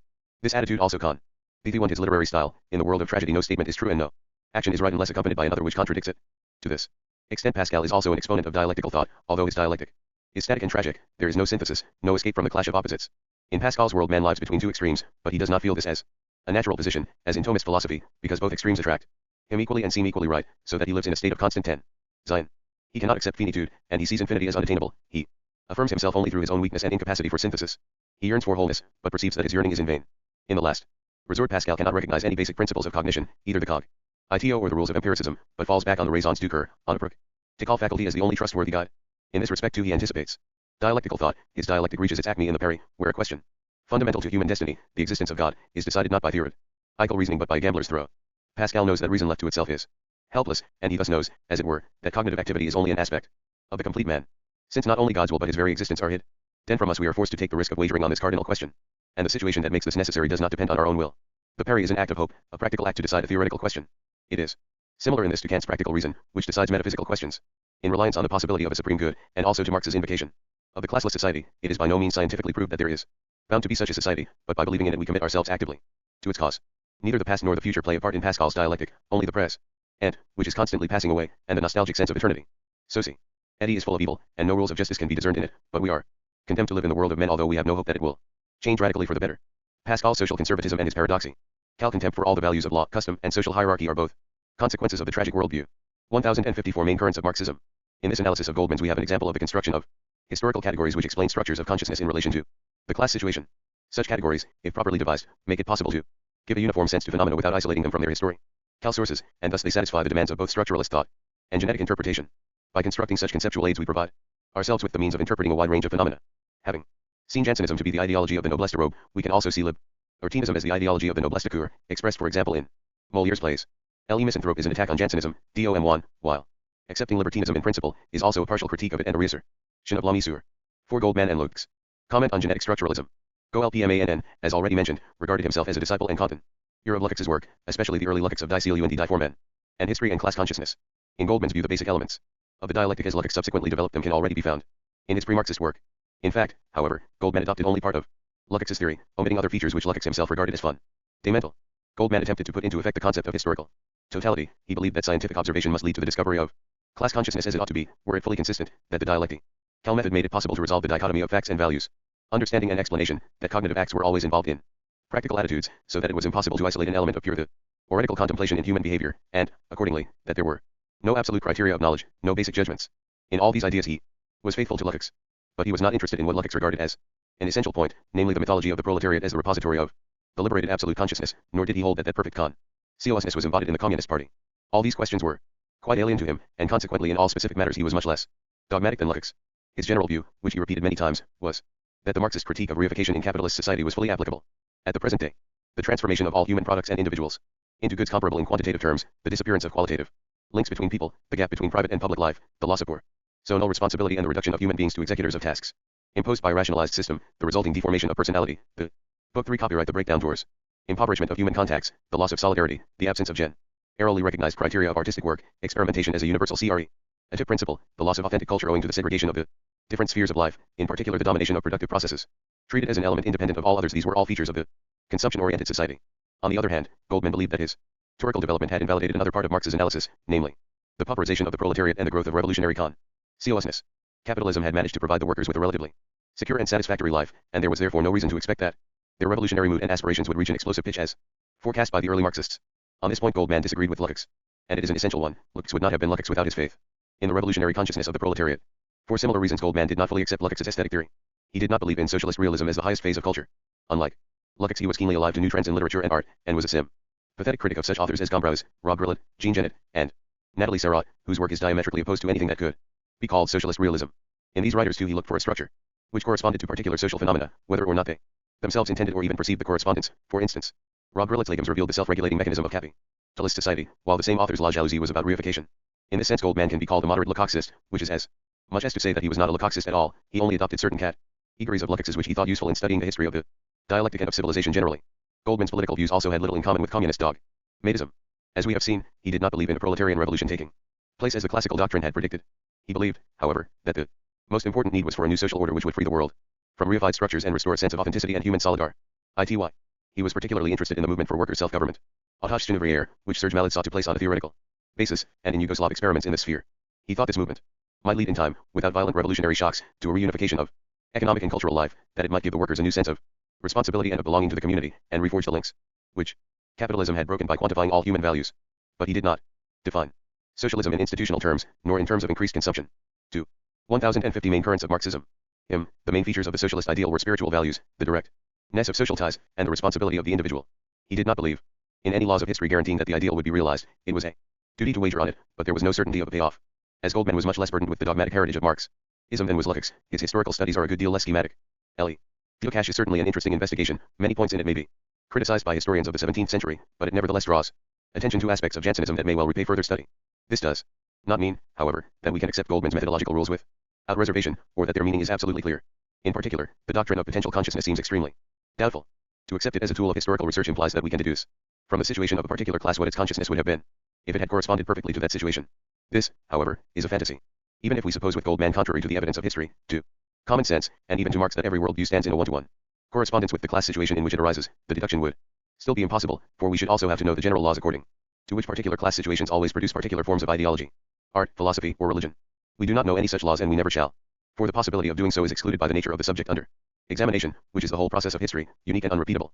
There can be no law which says that whenever conditions are exactly as they were in France in the middle of the 17th century, they will produce the doctrines of Gassendi, Descartes, Pascal, etc. To formulate the idea of seeking such law suffices to demonstrate its absurdity. Goldman believed, however, that it was possible in this way to argue from the historical situation of a class to its intellectual and artistic production, and that he had done so in one instance at least. To believe that such a feat is possible does not necessarily mean that the class situation produces corresponding cultural phenomena. A more modest postulate will suffice, namely that the two spheres are not causally related, but that there is a one-to-one correspondence between them. If we believe this, however, we must also believe that the deduction can be made in the opposite direction, for example that from Pascal's Pensées we could reconstruct the economic and political history of France in its day. But in any case it is easy to see that the one-to-one correspondence is pure fantasy. If it were fully ascertainable, it would mean that we could reconstruct the works of art and philosophy ex nihilo, from a mere knowledge of the class situation in the society which produced them. Thus from what we knew of the position of the noblesse de robe in Mazarin's time we should be able to write. Book 3 equals the breakdown 1057. The Pensées, even if we had never read or heard of them. No less than this is required for a confirmation of the theory of potential consciousness. Goldman did indeed maintain that he had deduced the existence of Martin de Barcas from a general analysis of Jansenism. He had inferred that there must have been such a person, and had discovered afterwards that he was right. Goldman endeavored to interpret all Pascal's ideas without exception, and even his forms of expression, as the reflection of a specific class consciousness. This, he maintained, accounted for the fact that the Pensées were unfinished, though it is also true that Pascal died while writing them, that they are a collection of fragments and not a coherent treatise, that Pascal was a Catholic and not a Protestant, though in any case he was born and brought up a Catholic, and so on. Explanations of this kind are ingenious, but they do not add up to more than an intellectual tour de force. Goldman says, it is true, that in investigating the phenomena of consciousness we must distinguish essential from accidental features. This seems to imply that only the former can be explained by the class situation or correlated with it, but it is not clear how we are supposed to make the distinction. We must either, it would seem, decide a priori what the worldview of a particular class must be, or else beg the question by classifying as essential the features that can in fact be explained by the class situation. Since, however, Goldman believes that almost everything to do with a given Weltanschauung can be correlated with the class situation of its collective subject, his analyses ignore all the other social and psychological circumstances that in fact play a part in the creation of a philosophy. In holding that Jansenism is directly related to the class whose aspirations it somehow expresses, he leaves out of account such antecedent facts as the existence of the church and the relatively autonomous way in which conflicts within it were fought out, either in matters of dogma or, for example, the organizational difference between the secular and regular clergy. In the same way he completely ignores the immanent logic of the development of philosophy and theology, as well as individual, biographical, and psychological factors. In the last resort, Goldman falls a victim to a highly simplified and selective interpretation of Marxism. His object is to discover significant structures, which may be described as units of historical meaning. This latter term, as many of his remarks indicate, is to be taken as signifying an unconscious or semi-conscious purposiveness, a kind of lower-grade purpose of action such as that we attribute to animals. But he lays down quite arbitrarily that a unit of meaning can only consist of a social class with a particular set of values and aspirations which are due to its position, and that these values and aspirations are the only possible frame of reference for studying the history of civilization. To justify this method, it must be assumed that all human behavior of 1058 Main currents of Marxism. Chance, especially intellectual and artistic creation, is in the last resort an expression of class interests, anything else being mere chance or secondary rationalization. This may be in accordance with some of Marx's more simply take formulas, but it is not borne out by the facts. We know that in practice all kinds of circumstances contribute to the formation of a worldview, and that all phenomena are due to an inexhaustible multiplicity of causes. To interpret Cal in terms of individual psychology is certainly possible, and no less certainly inadequate. The same could be said of an interpretation relating his ideas purely to theological controversies, and it is equally inadequate to interpret him in terms of social class. To say this is not to hold out the hope that a complete, all-round synthesis of the truth could ever be formulated. Doubtless it could not. But, while the attempt to interpret Pascal in class terms may be interesting and instructive, it does not require to be supported by a methodology which asserts dogmatically and gratuitously that there is no other way to interpret Pascal, or any other cultural figure, and that this method explains everything that is worth explaining. Genetic structuralism of this kind cannot account for the continuity and permanence of any cultural achievements, if the meaning of Pascal's work is exhausted by the fact that it reflects the position of the noblesse de robe in 17th century France. How is it that anyone at the present day, including Lucien Goldman, can be interested in Pascal or find his work relevant to themselves? This continuity and permanence require us to suppose that, irrespective of the changing circumstances and class struggles that contribute to the creation of cultural values, there is a universal history of culture that is beyond class. The same spiritual needs, the same uncertainties and anxieties recur time and again in history, though their expression is affected by historical and psychological factors of all kinds. Again, it does not seem that we are any closer to resolving the dichotomy of facts and values, despite Goldman's assurances that, following Marx and Leszek, he has provided a key to this awkward problem. His writings contain no logical analysis of the difficulty, and no attempt to answer the questions raised by traditional positivism or by Max Weber. A clear distinction must, however, be made between values as studied by the sociologist and psychologist, and values as a concealed assumption of investigative method. If we accept Goldman's view that in studying philosophies we always find practical motives embedded in intellectual processes, this does not imply anything as to the prospect of surmounting the dichotomy of value judgments and descriptive judgments. What is more, to suppose that all our descriptions are concealed value judgments and that they regularly reflect class aspirations is a dangerous habit of mind and may lead to intellectual nihilism, since it means that we cannot judge human thought by any purely intellectual criteria of empiricism or logic. All cultural achievements will seem equally permeated by Book 3 * The Breakdown 1059. Class interest, from the crudest political propaganda to the sublimest products of the intellect. Nor will there be any universal rules enabling us to discuss philosophical or scientific questions independently of class attitudes. Even if we agree with Marx that man is a practical being and that his mind is at the service of practical needs, we must still make some further distinctions. For, granted that we select phenomena on practical grounds at the level of elementary perception, and that the increase of knowledge is also largely governed by practical circumstances, it does not follow that there are no universal logical and empirical criteria, universal to the human species, not necessarily in a transcendental sense, for the evaluation of human knowledge and intellectual activity, and such criteria can be well enough distinguished from those by which we make moral or aesthetic judgments. To maintain that in all fields of culture, including scientific work, we have to do only with global complexes of values, emotions, and practical behavior, and that these complexes are only intelligible when correlated with social class, is to preclude the application of logic and the verifiability of scientific results, and to reduce everything to a gle undifferentiated class interest. Goldman certainly did much to revive Marxism in France, and gave an example of ingenuity in applying Marxist rules of interpretation to Jansenism. His historical analyses were less schematic than his general methodological principles, but these principles do not remove the doubt as to the value of the Marxist understanding of the history of civilization. XX. The Frankfurt School. And critical theory. TUR verb Frankfurtskio has been used since the 1950s to denote an important German para-Marxist movement, the history of which goes back to the early 20s and is associated with that of the Institut für Sozialforschung. One may speak here of a school in a rather stricter sense than in the case of other trends within Marxism, though as usual there are doubts as to whether and how far particular individuals belong to it. There is, at all events, a clearly continuous mode of thought spanning two intellectual generations. The pioneers are no longer alive, but they have left successors in the field. The abundant academic and publicistic output of the Frankfurt School covers multifarious domains of humanistic science, philosophy, empirical sociology, musicology, social psychology, the history of the Far East, the Soviet economy, psychoanalysis, the theory of literature and of law. In the present short account there can of course be no question of commenting on this output as a whole. SPHOREHOOPPHAETE TERZCT, 1 the Lilith Prize Hayat 1060. Book 3 Copyright The Breakdown 1061. A sex revolutionnary intellectual movement, i.e. the reformist position and maintained the need for a complete transcendence of society, while admitting that it had no positive utopia to offer, and even that in present conditions a utopia could not be created. 1 Historical and biographical notes. Tuesday Institut für Sozialforschung ZIT Research was founded by a group of young intellectuals at Frankfurt at the Psychiater effort 23. The funds were provided by the family of one of their number, Felix Weil, but the institute was officially a department of Frankfurt University. The principal founders and early members were as follows: Pete Potion FOF2 economist, Kieterlin Wendort Hurst Sari equals Typeline Wirtschaftsleichen. Verushin KRAE 1029. Degree as of a different intellectual background from most of its members. An orthodox Marxist of the 1062 main currents of Marxism. Older generation, he specialized in the history of the workers' movement and, from 1910 edited the Archiv für die Geschichte Sozialismus und der Arbeit. Erbewegung. Euro Isud, in 30. Ray EAG Yerheilig, Laut Alnism KGOBIL. Of Hans Cornelius and Ertho F. of Workeneck and Ants. Another of the earliest members was Erwin Fegel, B. 1896, then MEM. Burr of the Communist Party and afterwards known as the author of works on Chinese history, Wirtschaft und die Gesellschaft Chinas, 1931, Oriental Despotism. 1957, he worked with the Institute for a few years only. His importance in the history of Marxism is that he explored the question, on which Marx had barely touched, of the Asiatic mode of production. He cannot, however, be regarded as a typical representative of the Frankfurt School. Esthetio's, after 1925 AG Fädig Groningen and Musicology at Vix. Horkheimer and Adorno between them may be regarded as the embodiment of the Frankfurt School. BO equals Q and Hill, B 1900, who also joined the institute rather late, made a significant contribution to its ideology with works on the history and theory of literature. FN 19368, after the institute left German New York, it was joined by Walter Urban equals. Is ETA of the most eminent German critics between other communists besides Wittfogel and Werner Korsch, of whom we have written separately, and Franz Borkenau, who is known chiefly for works attack in communism after his break with the party. His book on the rise of capitalism, Der Übergang vom Feudalen zum Bürgerlichen Weltbild, 1934, may, however, be regarded as a product of the Frankfurt School, as it analyzes the connection between the spread of the market economy and rationalist philosophy, a theme typical of those studied by the Institute. Henryk Grossman, 1881-1950, a Polish Jew, worked with the Institute from the late 1920s but was not a typical member. He belonged to traditional Marxist orthodoxy, and devoted himself to economic analyses for the purpose of confirming Marx's predictions of the falling profit rate and the collapse of capitalism. Book 3 * The Breakdown. ISK of GE Loquivo UTU. Nel for Cecile Mresiri, which was its principal organ and in which many of its basic theoretical documents first appeared.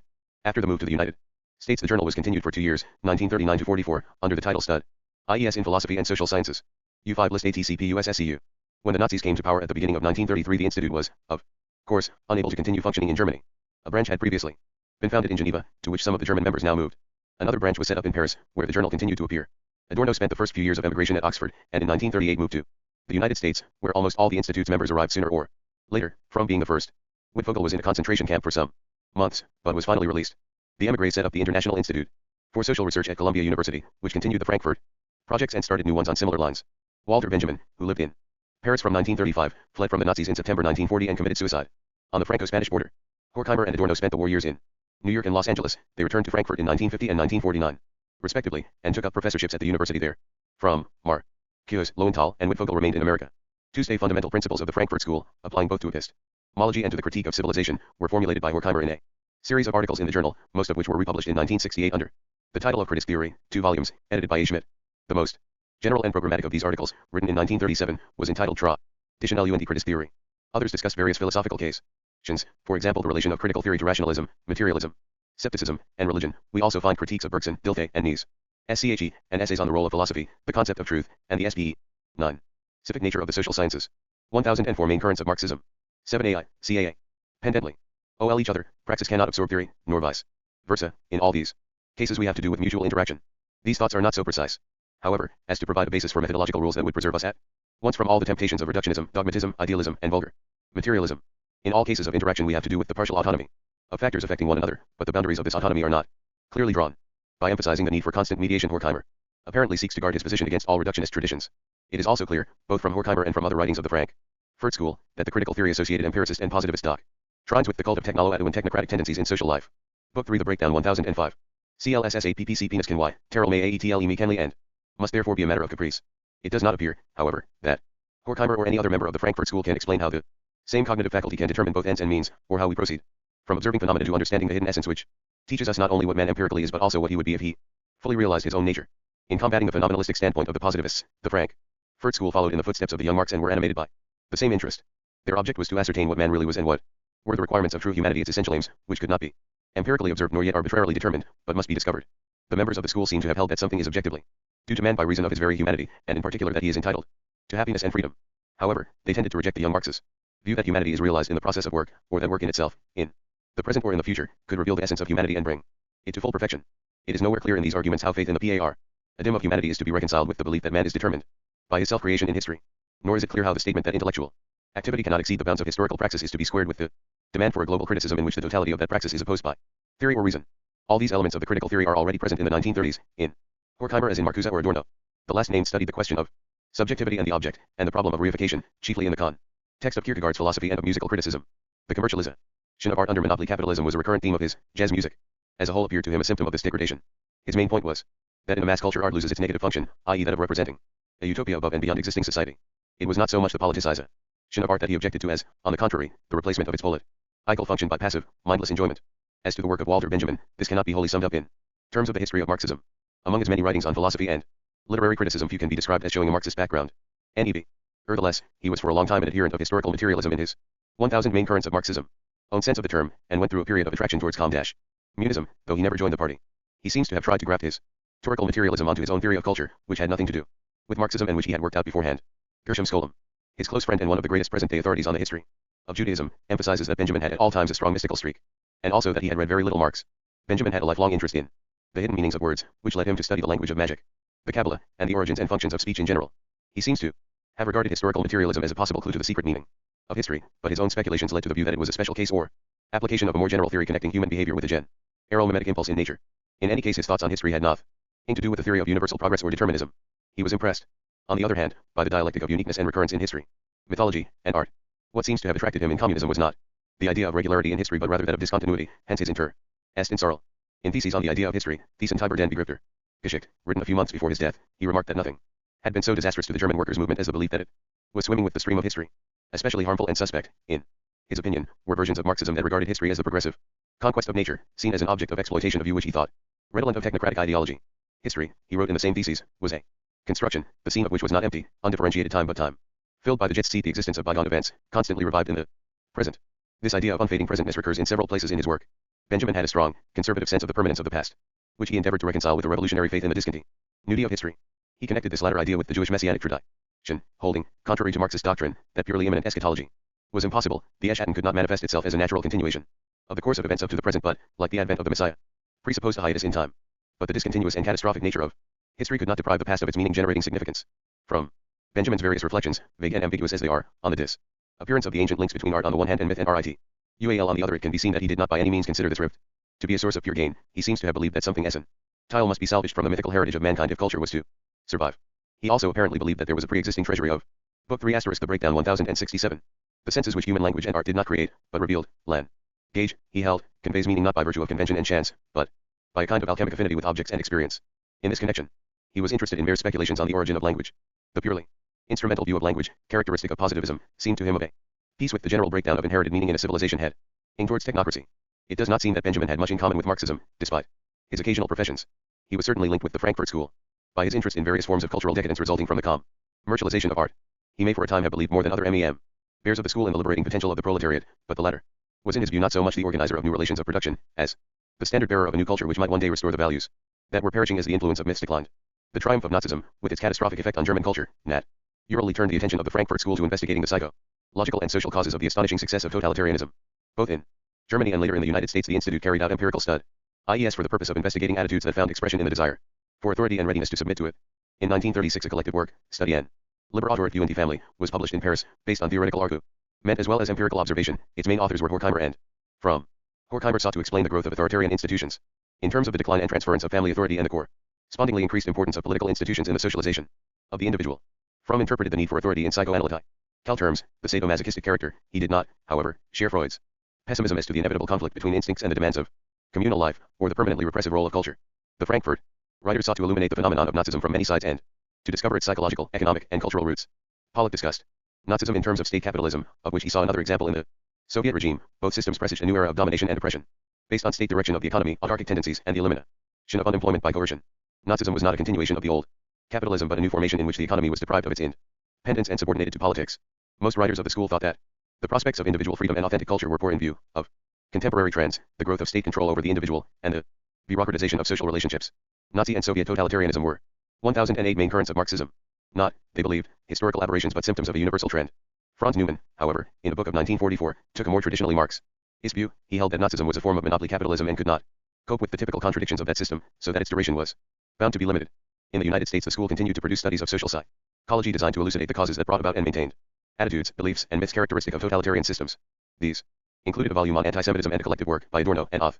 ERS, The Authoritarian Personality, 1950, based on the results of projective tests and questionnaires. This was a study of the correlation between different personality traits of those inclined to welcome and revere authority, and the link between the existence and strength of these traits and such social variables as class, upbringing, and religion. Adorno and Horkheimer remained extremely active to the end of their lives, publishing works in post-war America and Germany which are regarded as classic documents of the Frankfurt School. Among these are a joint work, Dialectik der Aufklärung, 1947, Horkheimer's Eclipse of Reason, 1947, and his Suekritik der Instrumentellen Vernunft, 1967. Adorno, besides numerous works on musicology, Philosophie der Neuen Musik, 1949, Dissonanzen, Musik in der Verwalteten Welt, 1956, Moments Musicals, 1966. Published negative. Dialectic, 1966, The Philosophical Summa of the School, also a critique of existentialism, Jargon der Eigentlichkeit, zur deutschen Ideologie, 1964, and Essays on the Theory of Culture, some of which were collected in Prisman. 1955, he also edited, with Skolem, a 2-volume edition of Benjamin's Writ. Ings, 1955. His unfinished aesthetic theory was published posthumously in 1973. English translations of 3 of the above works, Dialectic of Enlightenment, Meant, negative dialectics, the jargon of authenticity, also appeared in 1973. In the following sections I shall try to describe more fully some of the main points of the critical theory, without keeping to chronological order. I shall leave Adorno's musicology out of account, not because it is unimportant but because of my own incompetence in this sphere. 2 Principles of Critical Theory. Grammar SS. Eder SE base. Formulating Gene San. Book 3 equals the breakdown 1069. As lar as possible, or else that, a piagist valii. Cybele to discover essential empirical re.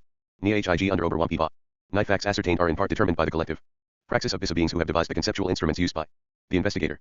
Objects as we know them are partly the product of concepts and of collective praxis, which philosophers, unaware of its origin, mistakenly petrify into a pre-individual transcendental consciousness.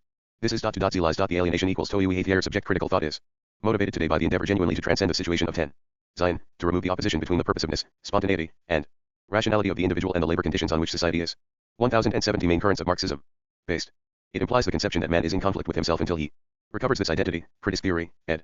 A. Schmidt, Volume 2, p. 159. Critical theory recognizes that there is no absolute subject of knowledge, and that subject and object do not yet coincide in the process of thinking about society, although that process is in fact society's self-knowledge. Their coincidence lies in the future. It cannot, however, be the result of mere intellectual progress, but only of the social process which will make humanity master of its fate again by stripping social life of its quasi-natural, external character. This process involves a change in the nature of theory, the function of thought and its relation to the object. AES, 200. EUELABT, Raspilike Celsor AI. Eurosidu. Independence, ACO.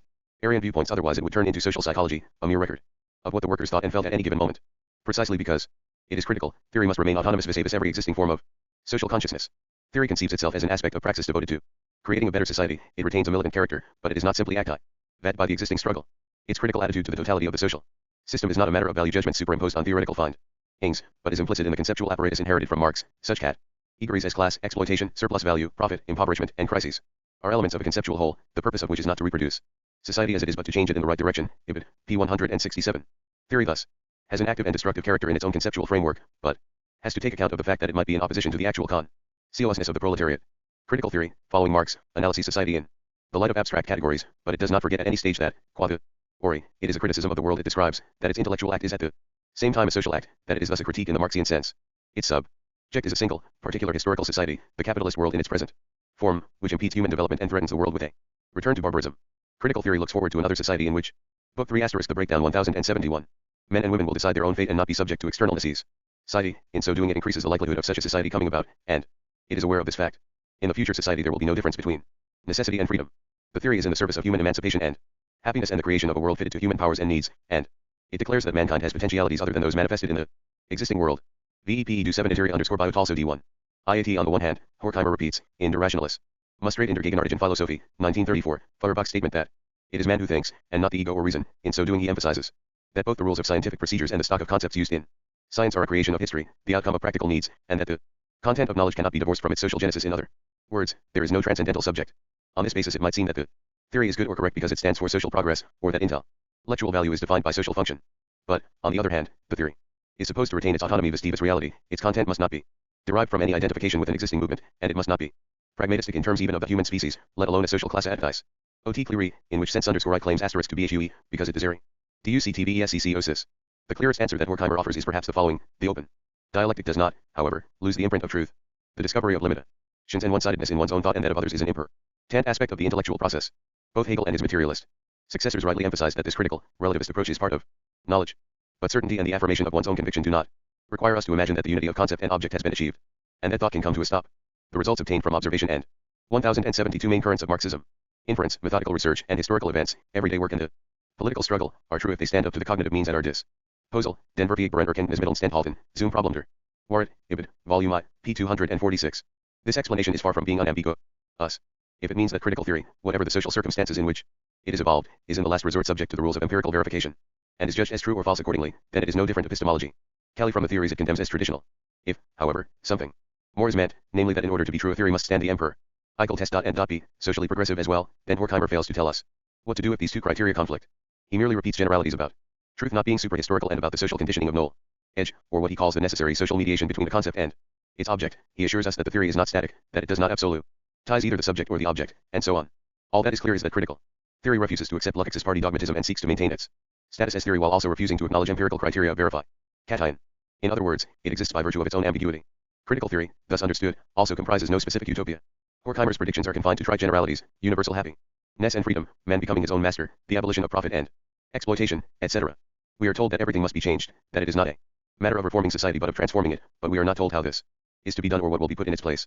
The proletariat no longer ranks as the infallible subject of history, though its liberation is still an objective of the theory. Since, however, the latter does not claim to be the effective lever of general liberation, there is nothing clearly left of it except the conviction that it constitutes a higher mode of thought and will contribute to the emancipation of mankind.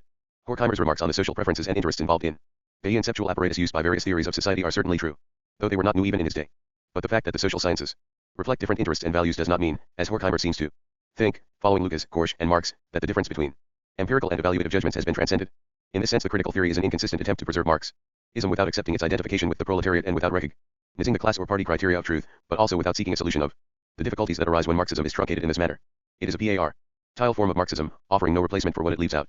Book 3 The Breakdown 1073. 3 Negative Dialectics Re. There is, as far as I am aware, no summarized version of what is regarded, no doubt rightly, as the most complete and general exposition of Adorno's thought, namely Positive dialectics. Probably it would be impossible to compile such a summary, and probably Adorno was well aware of this and deliberately made it. It the spuco remotal so asterisk totally devoid of literary form this in this respect a philosophical counterpart to the formlessness that manifested itself sometime earlier in the plastic arts, and later in music and literature tismal more posse. Blse ket e rear r. Thevmio an action paintingel can no doubt be said that the abandonment of form in painting did not lead to the destruction of art, but actually liberated pure painting from anecdotic work, and, similarly, the novel and drama, although they consist of words, have survived the loss of form, which can never be complete, to the extent that we are able to rejoice, muzel, and gom. Browse with understanding. Suer aon en yegin lisial. FORU. Physical dot n underscore epistemological 1 equals in equals consequence m despite the intentions ol. Philosophy l ed 1 assert equals urine. Ciderin 1c1. Of opposites object dot versus SST biject, the general versus the particular empiri equals. Eel data versus ides contifuita versus discontinuity, theory versus practices. Underscore philosophers dot he sought dot to interpret them in such a way as to g ve prumasisto. 1074 Main currents of Marxism. Thus summarized, Adorno's thought may seem desperate or sterile, but it does not seem that we have done it an injustice. It is not a dialectic of negative ity, which would be a metaphysical theory, but contemporaneous mias. The remaining theoretical inadequacy in Hegel and Marx became part of historical practice and can thus be newly reflected upon in theory, instead of thought bowing irrationally to the primacy of practice. Practice itself was an eminently theoretical concept, negative dialectics, p. 144. I insofar as his opposition to the philosophy of identity is turned against the anti-intellectualism of Marxism and its all-absorbing practice, he defends the right of philosophy to exist. He even begins his book with the statement that philosophy, which once seemed obsolete, lives on because the moment to realize it was missed. p. 3. At this point Adorno clearly departs from Marxism. There may, he argues, have been a time when Marx's hopes for the liberation of humanity by the proletariat and the abolition of philosophy by its identification with life were realistic, but that time has passed. Theory must abide in its autonomy, which of course does not mean that theory in its turn has any absolute primacy. In whatever has primacy, everything depends on everything else and, by the Book 3 asterisk the breakdown 1075. Same token, has its own measure of substantiality. Practice cannot fulfill the tasks of theory, and if it claims to do so it is simply the enemy of thought. ALSE case, in Adorno ENI 5. CAC ellipse to .NLBC either R1ANSOEC on R pootless and serve. Plus the asterisk house of unistilication. This does not mean that theory must resolve itself wholly into particular sciences as the positivists would have it. Theory is indispensable, but for the present it cannot be anything but negation. Attempts to grasp the whole are based on the same faith in the ultimate identity of every thing. Even when philosophy maintains that the whole is contradictory, it retains its prejudices concerning identity, which are so strong that even contradiction can be made their instrument if it is proclaimed to be the ultimate foundation of the universe. Dialectic in the true sense is thus not merely the investigation of contradiction, but refusal to accept it as a schema that explains everything. Strictly speaking, the dialectic is neither a method nor a description of the world, but an act of repeated opposition to all existing descriptive schemata, and all methods pretending to universality. Total contradiction is nothing but the manifested untruth of total identification. p6. In the same way there is no epistemological absolute, no single unlegible source of wisdom. The pure immediacy of the cognitive act, if it exists, cannot be expressed except in words, and words inevitably give it an abstract, rationalized form. But Husserl's transcendental ego is also a false construction. For there are no acts of intuition free from the social genesis of knowledge. All concepts are ultimately rooted in the non-conceptual, in human efforts to control nature. No concepts can express the whole content of the object or be identified with it. Hegel's pure being proves in the end to be nothingness. 2 to equal psi is log es. Iti however, Adorno goes on to say that thought itself is negation, just as the processing of any substance is a negation of its form as presented to us. Even the statement that something is of a certain kind is negative inasmuch as it implies that some thing is not of another kind. This, however, reduces negativity to a truism. It is not clear how there could be any philosophy that is not negative in this sense, or whom Adorno is arguing against. His main intention, however, appears to be a less truistic one, namely to put forward no definite answers to the traditional problems of philosophy but to confine himself to exploding philosophy as it is today, since by its urge towards positiveness it inevitably degenerates into acceptance of the status quo, namely the domination of man by man. The bourgeois consciousness at the time of its emancipation combated feudal modes of thought but could not bring itself to break with systems of all kinds, since it felt that it did not represent complete freedom. From this observation of Adorno's we gather that he stand for complete freedom as against systems. 1070 Main currents of Marxism.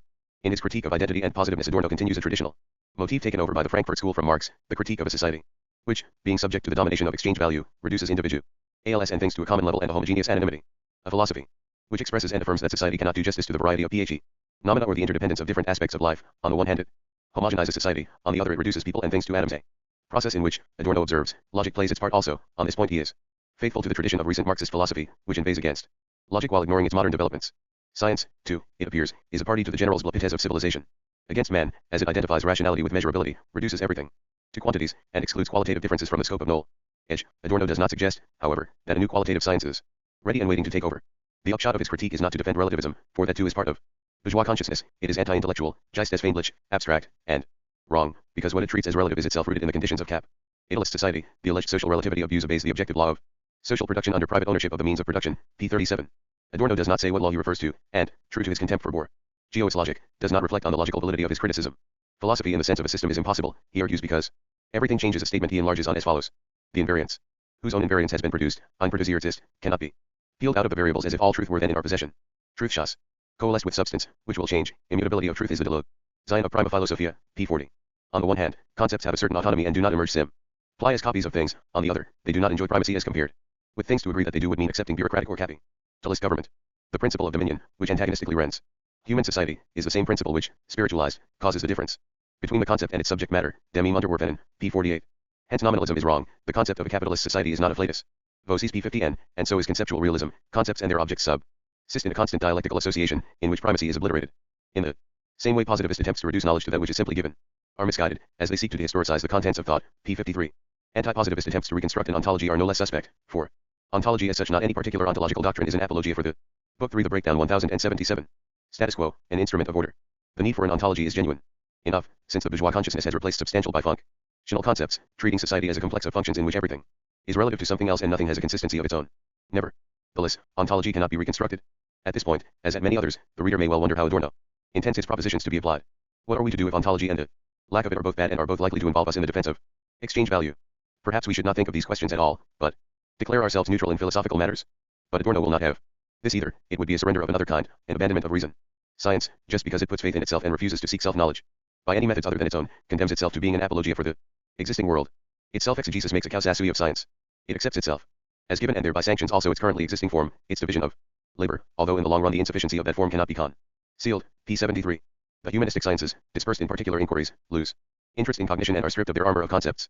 Ontology, which comes to science from outside, appears with the abruptness of a pistol shot, in Hegel's phrase, and does not help them to acquire self-knowledge. In the end we do not know how to escape from the vicious circle. Heidegger's ontology not only does not cure the state of affairs, but proposes something even worse. Having eliminated from philosophy both empiricism and Husserl's concept of the eidos, he seeks to apprehend being which, after this reduction, is pure nothingness. He also isolates phenomena and cannot conceive them as aspects, moment, of the process of manifestation. In this way, phenomena are reified. Heidegger, like Husserl, believes that it is possible to proceed from the individual to the universal without mediation, or to apprehend being in a form unaffected by the act of reflection. This, however, is impossible. Being, however conceived, is mediated by the subject. Heidegger's being is constituted, not simply given. We cannot, by thinking, assume any position in which that separation of subject and object will directly vanish. For the separation is inherent in each thought, it is inherent in thinking itself. P. 85. Freedom can be sought only by observing the tensions that arise between opposite poles of life, but Heidegger treats these poles as absolute realities and leaves them to their fate. On the one hand he accepts that social life must be reified, i.e. he sanctions the status quo, while on the other he ascribes freedom to man as something already gained, thus sanctioning slavery. He attempts to rescue metaphysics, but wrongly supposes that what he is trying to rescue is immediately present. All in all, Heidegger's philosophy is an example of Herrschaftswissen in the service of a repressive society. It calls on 1078 main currents of Marxism us to abandon concepts for the sake of a promised communion with being, but this being has no content, precisely because it is supposed to be apprehended without the mediation of concepts. Basically it is no more than a substantivization of the copula is. It would seem that, speaking in as general terms as possible, the main thrust of Adorno's attack on Heidegger's ontology lies in the Hegelian contention that the subject can never be wholly eliminated from the results of metaphysical inquiry, and that if we forget this and attempt to place subject and object on opposite sides we shall fail to comprehend either one or the other. Both are inseparable parts of reflection, and neither has epistemological priority. Each is mediated by the other. Similarly, there is no way of apprehending by cognition that which is absolutely individual, what Heidegger calls Dasein or Gemeinigkeit. Without the mediation of general concepts, the pure this thing here becomes an abstraction. It cannot be isolated from reflection. But truth, the constellation of subject and object in which both penetrate each other, can no more be reduced to subjectivity than to that being whose dialectical relation to subjectivity Heidegger tends to blur. P. 127. The passage in which Adorno comes closest to explaining what he means by negative dialectics is as follows. In a sense, dialectical logic is more positivist take than the positivism that outlaws it. As thinking, dialectical logic respects that which is to be thought the object even where the object does not heed the rules of thinking.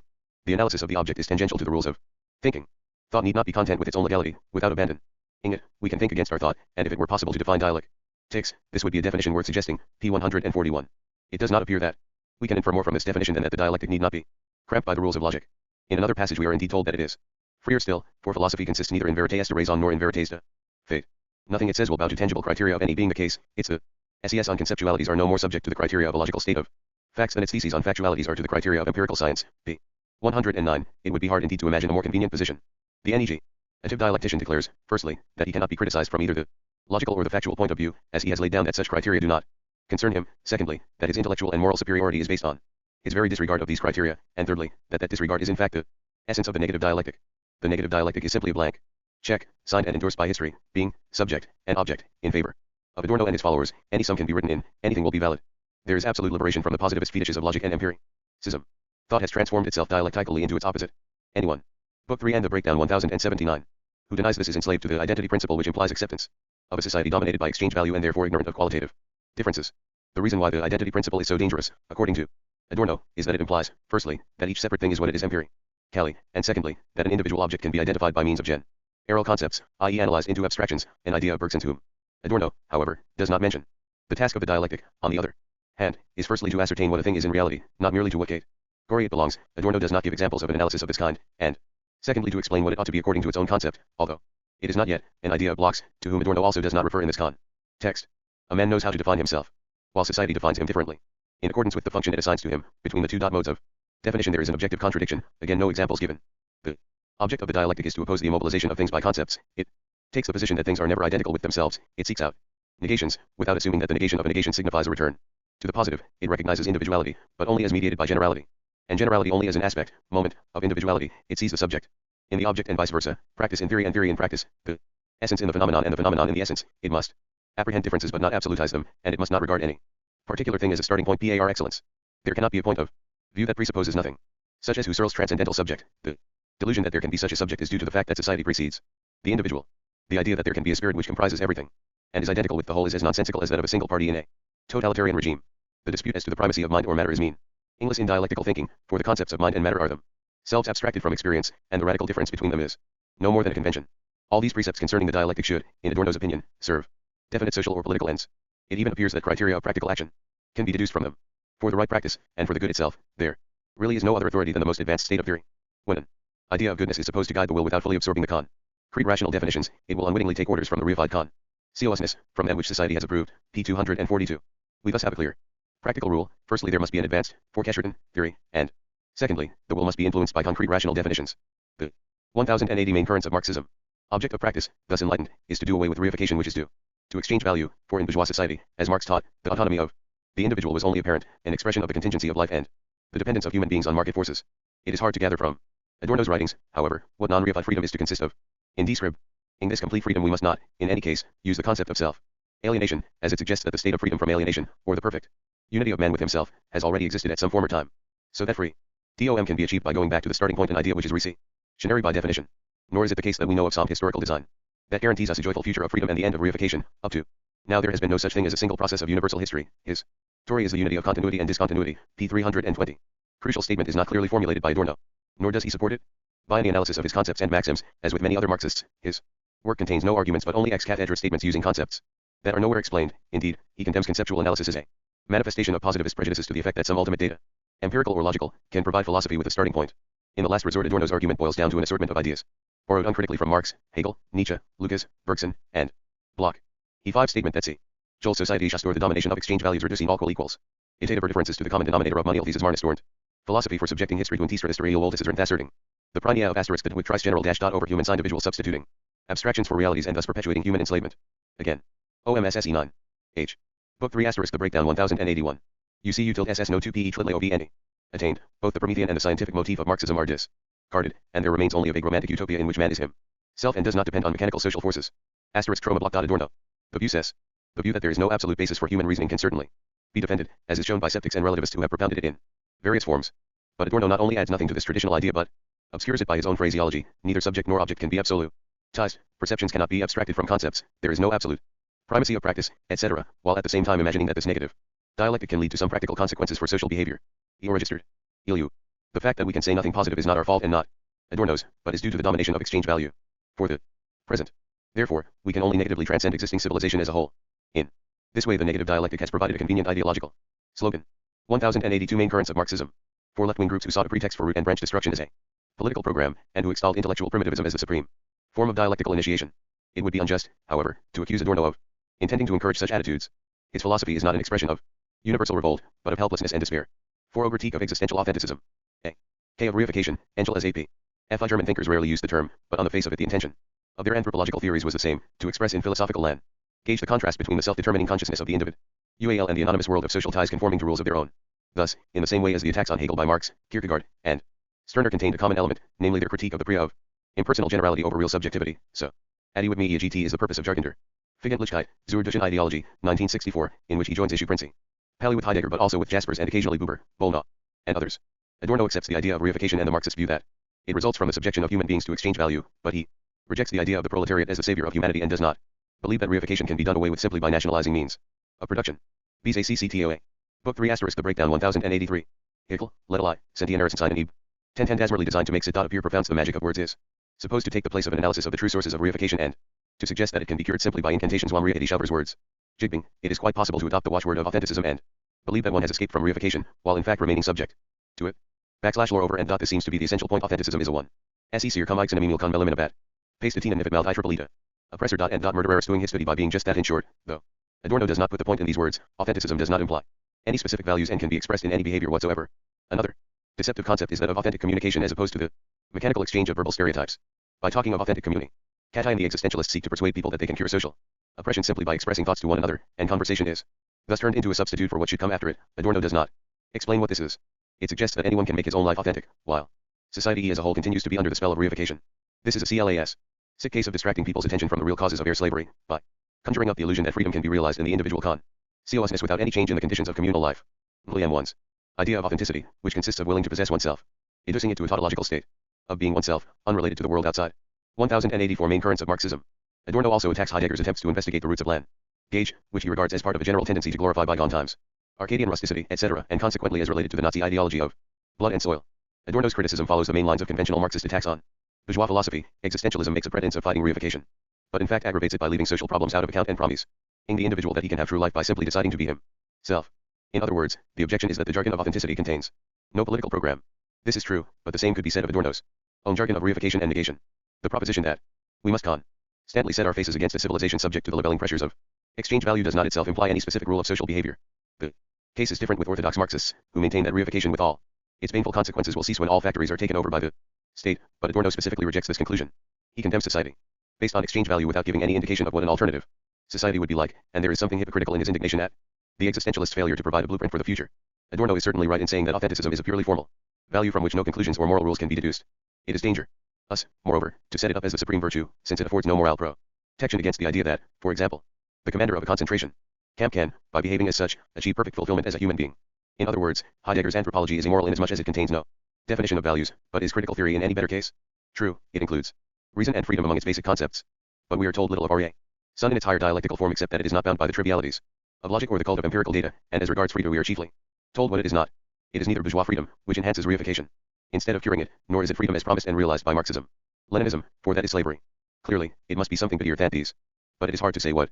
We cannot anticipate utopia in positive terms. The most we can do is negatively to transcend the existing world. Thus the precepts of critical theory are no more than a call to unspecified action, and are just as formal as Heidegger's authenticism. 5. Critique of Enlightenment. A.R.R. Hauke Horkheimer's and Adorno's dialectic of enlightenment consists of loose and uncoordinated reflections. It contains some basic ideas which can be. Book 3 equals the breakdown at 085. Reduced to a kind of system.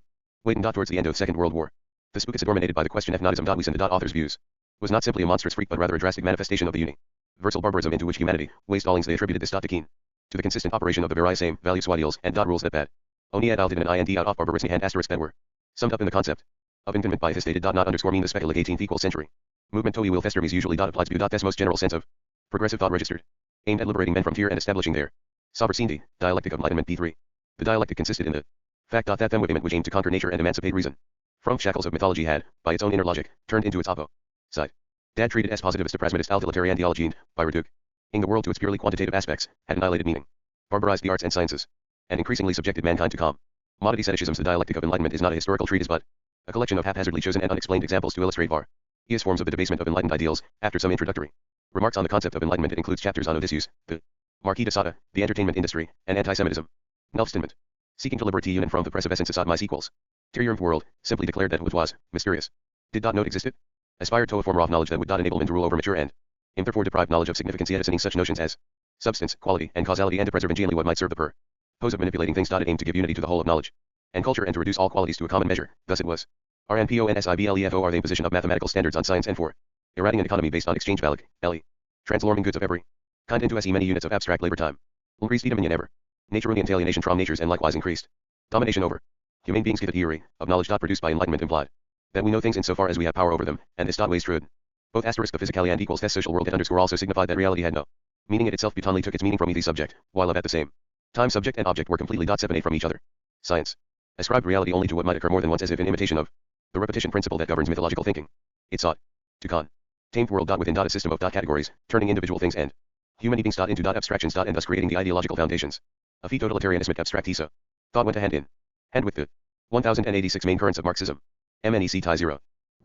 Actuate combination, p14. Enlightenment in its developed form regards every object as self-identical. The idea that a thing may be what it is not yet is rejected as a relic of mythology. 5. OM. And are a menace to freedom. 8. Enlightenment is as totalitarian as any system. Its untruth does not consist in what its romantic enemies have always reproached it for, analytical method, return to elements, dissolution through reflective thought, but instead in the fact that for enlightenment the process is always decided from the start. When in mathematical procedure the unknown becomes the unknown quantity of an equation. This marks it as a well-known even before any value is inserted. Nature, before and after the quantum theory, is that which is to be comprehended mathematically. In the anticipated identification of the wholly conceived and mathematized world with truth, enlightenment intends to secure itself against the return of the mythic. It confounds thought and mathematics. Thinking objectifies itself to become an automatic, self-activating process. Mathematical procedure becomes, so to speak, the ritual of thinking. It turns thought into a thing, an instrument. Dialectic of Enlightenment, pages 24-5. Enlightenment, in short, will not and cannot grasp what is new. It is only interested in what is recurrent, what is already known. But, contrary to the rules of enlightenment, thought is not a matter of perception, classification, and counting. It consists in the determinate negation of each successive immediacy. Best amend negation to JE on middle baren, ibid, p27, i.e., presumably, in advancing beyond what is to what may be. Enlightenment turns the world into a tautology, and thus reverts to the myth which it sought to destroy. Token it has outlived its usefulness. The root of the evil was the division of labor and, along with it, the alienation of man from nature. Domination became the one purpose of thought, and thought itself was thereby destroyed. Socialism adopted the bourgeois style of thinking, which regarded nature as completely alien and thus made it totalitarian. In this way enlightenment embarked on a suicidal course, and the only hope of salvation seems to consist. Book 3 * the breakdown 1087. In theory, true revolutionary practice, when well sent praxis, depends on the intransigence of theory in the face of the insensibility, Bewusstlosigkeit, with which society allows thought to ossify. p41. According to the dialectic of enlightenment, the legend of Odysseus is a prototype or symbol of the isolation of the individual precisely because he is fully socialized. The hero escapes from the Cyclops by calling himself Nomen. To preserve his existence, he destroys it. As the authors put it, this linguistic adaptation to death contains the schema of modern mathematics. p60. In general, the legend shows that a civilization in which men seek to affirm themselves is only possible through self-denial and repression. Thus, in enlightenment, the dialectic takes on a Freudian aspect. The perfect epitome of 18th century enlightenment was the Marquis de Sade, who carried the ideology of domination to its utmost logical consequence. Enlightenment treats human beings as repeatable and replaceable, hence reified elements of an abstract system, and this too is the meaning of de Sade's way of life. The totalitarian idea latent in enlightenment philosophy assimilates human characteristics to interchangeable commodities. Reason and feeling are reduced to an impersonal level. Rationalist planning degenerates into totalitarian terror. Morality is derided and despised as a maneuver by the weak to protect themselves against the strong, and anticipation of needs. SCHE, and all traditional virtues are declared inimical to reason and illusory. A view already implicit in Descartes' division of man into an extended and a thinking substance. The destruction of reason, feeling, subjectivity, quality, and nature itself by the unholy combination of mathematics, logic, and exchange value is especially seen in the degradation of culture, a gene of which is the modern entertainment industry. 1088 main currents of Marxism. 8 go much further than Marx, a.e. ever. The sin of enlightenment, according to them, was to cut man off from nature and treat the latter as a mere object of exploitation, with the result that man was assimilated to the natural order and was exploited likewise. This process found its ideological reflection in science, which is not interested in qualities but only in what can be expressed quantitatively and made to serve technical purposes. The attack, it can be seen, is essentially in line with the Romantic tradition. But the authors do not offer any way out of the state of decadence. They do not say how man can become friends with nature again, or how to get rid of exchange value and live without money or calculation. The only remedy they have to offer is theoretical reasoning, and we may suspect that its chief merit in their eyes is to be free from the despotism of logic and mathematics. Logic, they tell us, signifies contempt for the individual. It is noteworthy that whereas socialists formerly denounced capitalism for producing poverty, the main grievance of the Frankfurt School is that it there's abundance and satisfies a multiplicity of needs, and is thus injurious to the higher forms of culture. EY. The dialectic of enlightenment contains all i.e. elements of Marcuse's later attack on modern philosophy, which allegedly favors totalitarianism by maintaining a positivist neutralism in regard to the world of values and by insisting that human knowledge should be controlled by facts. This strange. The writing soft has Frankfurt School the supposed link between positivism and social conservatism or totalitarianism. The authors treat these as one and the same, is studied in the light of history. The evidence is all the other way. Positivists, from Hume onwards, were wedded to the liberal tradition. Clearly, there is no logical connection either. If the fact that scientific observation is neutral towards its object and abstains from evaluation implies that it favors the status quo, we should have to maintain that physiopathological observation Shin implies approval of disease and a belief that it should not be combated asterisk. Book 3 asterisk the breakdown 1089. Admittedly, there is an essential difference between medicine and social science, though the remarks of the Frankfurt philosophers in this context purport to apply to all human knowledge. In the social sciences, observation itself is part of the subject matter, if that is taken to include the entire social picture. But it does not follow that a scientist who abstains as far as he can from value judgments is an agent of social stability or conformism. He may or may not be, but nothing can be inferred in this respect from the fact that his observation is external and uncommitted. If, on the other hand, the observer is calm, not only in the sense of having some practical interest in view but also in regarding his cognitive activity as part of a certain social practice, he is more or less obliged to regard as true whatever seems conducive to the particular interest with which he identifies, i.e. apply genetic, pragmatic criteria of truth. If this principle were adopted, science as we know it would disappear and be replaced by political propaganda. Undoubtedly, various political interests and preferences are reflected in various ways in social science, but a rule which sought to generalize such influences instead of minimizing them would turn science into a tool of politics, as has happened with social science in totalitarian states. Theoretical observation and discussion would completely forfeit their autonomy, which is the reverse of what the Frankfurt writers would wish, as they indicate elsewhere. It is also true that scientific observation does not of itself produce aims. This is the case even if some value judgments are implicit in the rules prescribing the conditions under which certain statements or hypotheses become part of science. The canons of scientific procedures are not, of course, infringed by the fact that the investigator wants to discover something that will serve practical ends, or that his interest is inspired by some practical concern. But they are infringed if, on the pretext of overcoming the dichotomy of facts and values. And the Frankfurt writers, like many other Marxists, are constantly boasting of having done this. The truth of science is subordinated to the criteria of any interest whatsoever. This simply means that anything is right which suits the interests with which the scientist identifies himself. The rules of empirical observation have evolved for centuries in the European mind, from the late Middle Ages onwards. That their development was somehow connected with the spread of a market economy is possible, though certainly not proved. On this as on most other subjects, the proponents of critical theory offer only bare assertions, devoid of historical analysis. If there actually is a historical link, it still by no means follows that these rules are an instrument of commodity fetishism and a mainstay of capitalism. Any such assumption is in fact pure nonsense. The writers we are discussing seem to believe that there is, at any rate potentially, some alternative science which would satisfy the demands of human nature, but they cannot tell us anything. 1 Low Zero Gu main currents of Marxism. About it. Their critical theory is in fact not so much a theory as a general state. Meant that theory is of great importance, which few would deny, and a plea for a critical attitude towards existing society, which we are invited to transcend in thought. This injunction, however, makes no sense as long as they cannot tell us in what direction the existing order is to be transcended. From this point of view, as we have already noted, orthodox Marxism is more specific, as it does at least claim that once the means of production are publicly owned and the Communist Party installed in power, only a few minor technical problems will stand in the way of universal freedom and happiness. These assurances are completely refuted by experience, but at least we know what they mean. The Dialectic of Enlightenment and other works of the Frankfurt School contain many sound remarks on the commercialization of art in industrial society, and the inferiority of cultural products dependent on the market. But the authors are on very doubtful ground when they say that this has led to the degradation of art as a whole and of the artistic enjoyment open to people in general. If this were so, it would mean that, for instance, country folk in the 18th century enjoyed some higher forms of culture, but that capitalism gradually deprived them of these and substituted crude, mass-produced objects and entertainments. It is not obvious, however, that 18th century rustics enjoyed higher artistic values, in the form of church ceremonies, popular sports and dances, than television offers to present-day workers. So-called higher culture has not disappeared, but has become incomparably more accessible than ever before, and is undoubtedly enjoyed by more people, while it is highly unconvincing to argue that its dramatic formal changes in the 20th century are all explicable by the domination of exchange value. Adorno, who refers to the degradation of art in many of his writings, seems to think that the present situation is hopeless, i.e. that there is no source of strength which would enable art to revive and perform its proper function. On the one hand, there is affirmative art, which accepts the present situation and pretends to find harmony where there is only chaos, for example, Stravinsky. On the other, there are attempts at resistance, but, as they have no roots in the real world, even geniuses, for example, Skenberg, are forced into escapism, shutting themselves up in self-sufficient realms of their own artistic material. The avant-garde movement is a negation, but for the present at least it can be nothing more. As far as it goes, it is true for our time, unlike mass culture and bogus affirmative art, but it is a feeble and depressing truth, expressive of cultural bankruptcy. The last word of Adorno's theory of culture is apparently that we must protest, but that protest will be unavailing. We cannot recapture the values of the past, those of the present are debased and barbarous, and the future offers none. All that is left to us is a gesture of total negation, deprived of content by its very totality. Book 3 asterisk the breakdown 10G1. If the foregoing is a true account of Adorno's work, not only can we not regard it as a continuation of Marxist thought, but it is diametrically opposed to the latter by reason of its pessimism. Failing a positive utopia, its final response to the human condition can only be an inarticulate cry. 6 Erich Fromm. Fromm may be regarded as a cousin of the Frankfurt School, not only because he belonged to the Institut für Sozialforschung and published articles in the journal, but also in view of the content of his work. PIEAESSOEAE and IR or EA. Or no, he registered and, unlike Adorno whose he full of pride asterisk and arrogance, Fro's writing serene build with good. UDCUOOEVA. Usjeta UJOBDC TULG. He may be called the Feuerbach of our time. His books are simple and readable, their didactic and moralistic intention is not concealed, but is expressed plainly and straightforwardly. Whatever their immediate subject, the theory of character, Zen Buddhism, Marx, or Freud, all are inspired by critical and constructive thought. Among the titles are Escape from Freedom, 1941, Man for Himself, 1947, The Saint Society, 1955, Zen Buddhism and Psychoanalysis, with D.T.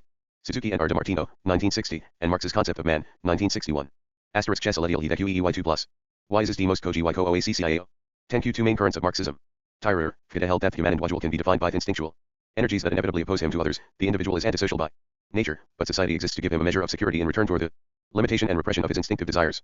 Unsatisfied desires are channeled into other, socially permitted areas and are sublimated into cultural activity. However, culture and social life continue to police the impulses that cannot be destroyed, and the cultural products that are created as a substitute for unfulfilled desires help to curb those impulses still further.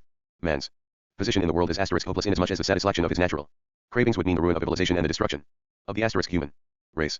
The conflict between the demands of instinct and the communal life, which is necessary to human beings, can never be resolved, nor can the complex of causes which incessantly drive them into neurotic zoations. Sublimation in the form of creative activity is only a substitute, and moreover it is only available to the few. To this Fromm replies that Freud's doctrine is an illegitimate universalization of a particular limited historical experience, and, moreover, is based on a false theory of human nature. It is not the case that an individual can be deadened by the sum of his instinctive desires directed exclusively towards his own satisfaction and consequently hostile to others. Freud talks as if, by giving something of himself to others, a man parts with a piece of wealth that he might have kept, but love and friendship are an enrichment and nete sacralis. Freud's view is a reflection of particular social conditions causing the interests of individuals to conflict with one another, but this is a historical phase, not a necessary effect of human nature. Egoism and egocentricity are not protective, but destructive of the individual's interests and they spring from self-hatred, rather than self-love. Fromm concedes that man is equipped with certain permanent instincts, and that in this sense one can speak of unchanging human nature. He even holds that the contrary view, that there are no anthropological constants, is a dangerous one, as it suggests that human beings are infinitely malleable and adapt to any conditions, so that slavery, if properly organized, could last for ever. The fact that people do rebel against existing conditions shows that they are not infinitely adaptable, and this is a ground for optimism. But the main thing is to ascertain which human traits are really constant and which are a matter of history, and here Freud went badly wrong, mistaking the effects of capitalist civilization for unalterable characteristics of the human race. In general, Fromm continues, human_needs are not confined to individual satisfaction. People need links with nature, reasoned with one another equals not just any links, but such as to give them a sense of purpose and belonging to a community. They need love and understanding, and they suffer when equals isolated. And Book 3 * the breakdown 1093. Deprived of contact. A human being also needs conditions in which he can make full use of his abilities. He.is not born simply to cope with conditions and dangers, but to engage in creative work. For this reason the development of the human species, or the self-creation of man, has been a history of conflicting tendencies. Diver since man equals trade. OATL prior to Duraliat became truly human, the need for security, and creative urge old and been opposed to each other. We want freedom, but we are also afraid of it, for freedom signifies responsibility and the absence of security. Consequently, men take refuge from the burden of freedom in submission to authority and enclosed systems. This is an inborn tendency, though a destructive one, a false escape from isolation into self equals renunciation. Another form of escape is hatred, in which man tries to overcome his isolation by blind destruction. On the basis of these views, Fromm distinguishes psychological types or orientations which differ from Freud's in that they are explained in terms of social conditions and family relationships and not merely by the distribution of the libido. Moreover, unlike Freud, he expressly labels them good or bad. Characters are formed from infancy by the child's surroundings and the system of punishments and rewards that it encounters. The receptive type is characterized by compliance, optimism, and passive benevolence. People of this kind are adaptable but lack creative power. The exploitative type, on the contrary, is aggressive, envious, and inclined to treat others purely as a source of profit to itself. The shorting * type expresses itself less in active aggression and more in hostile suspicion. It is stingy, self-centered, and inclined to sterile fastidiousness.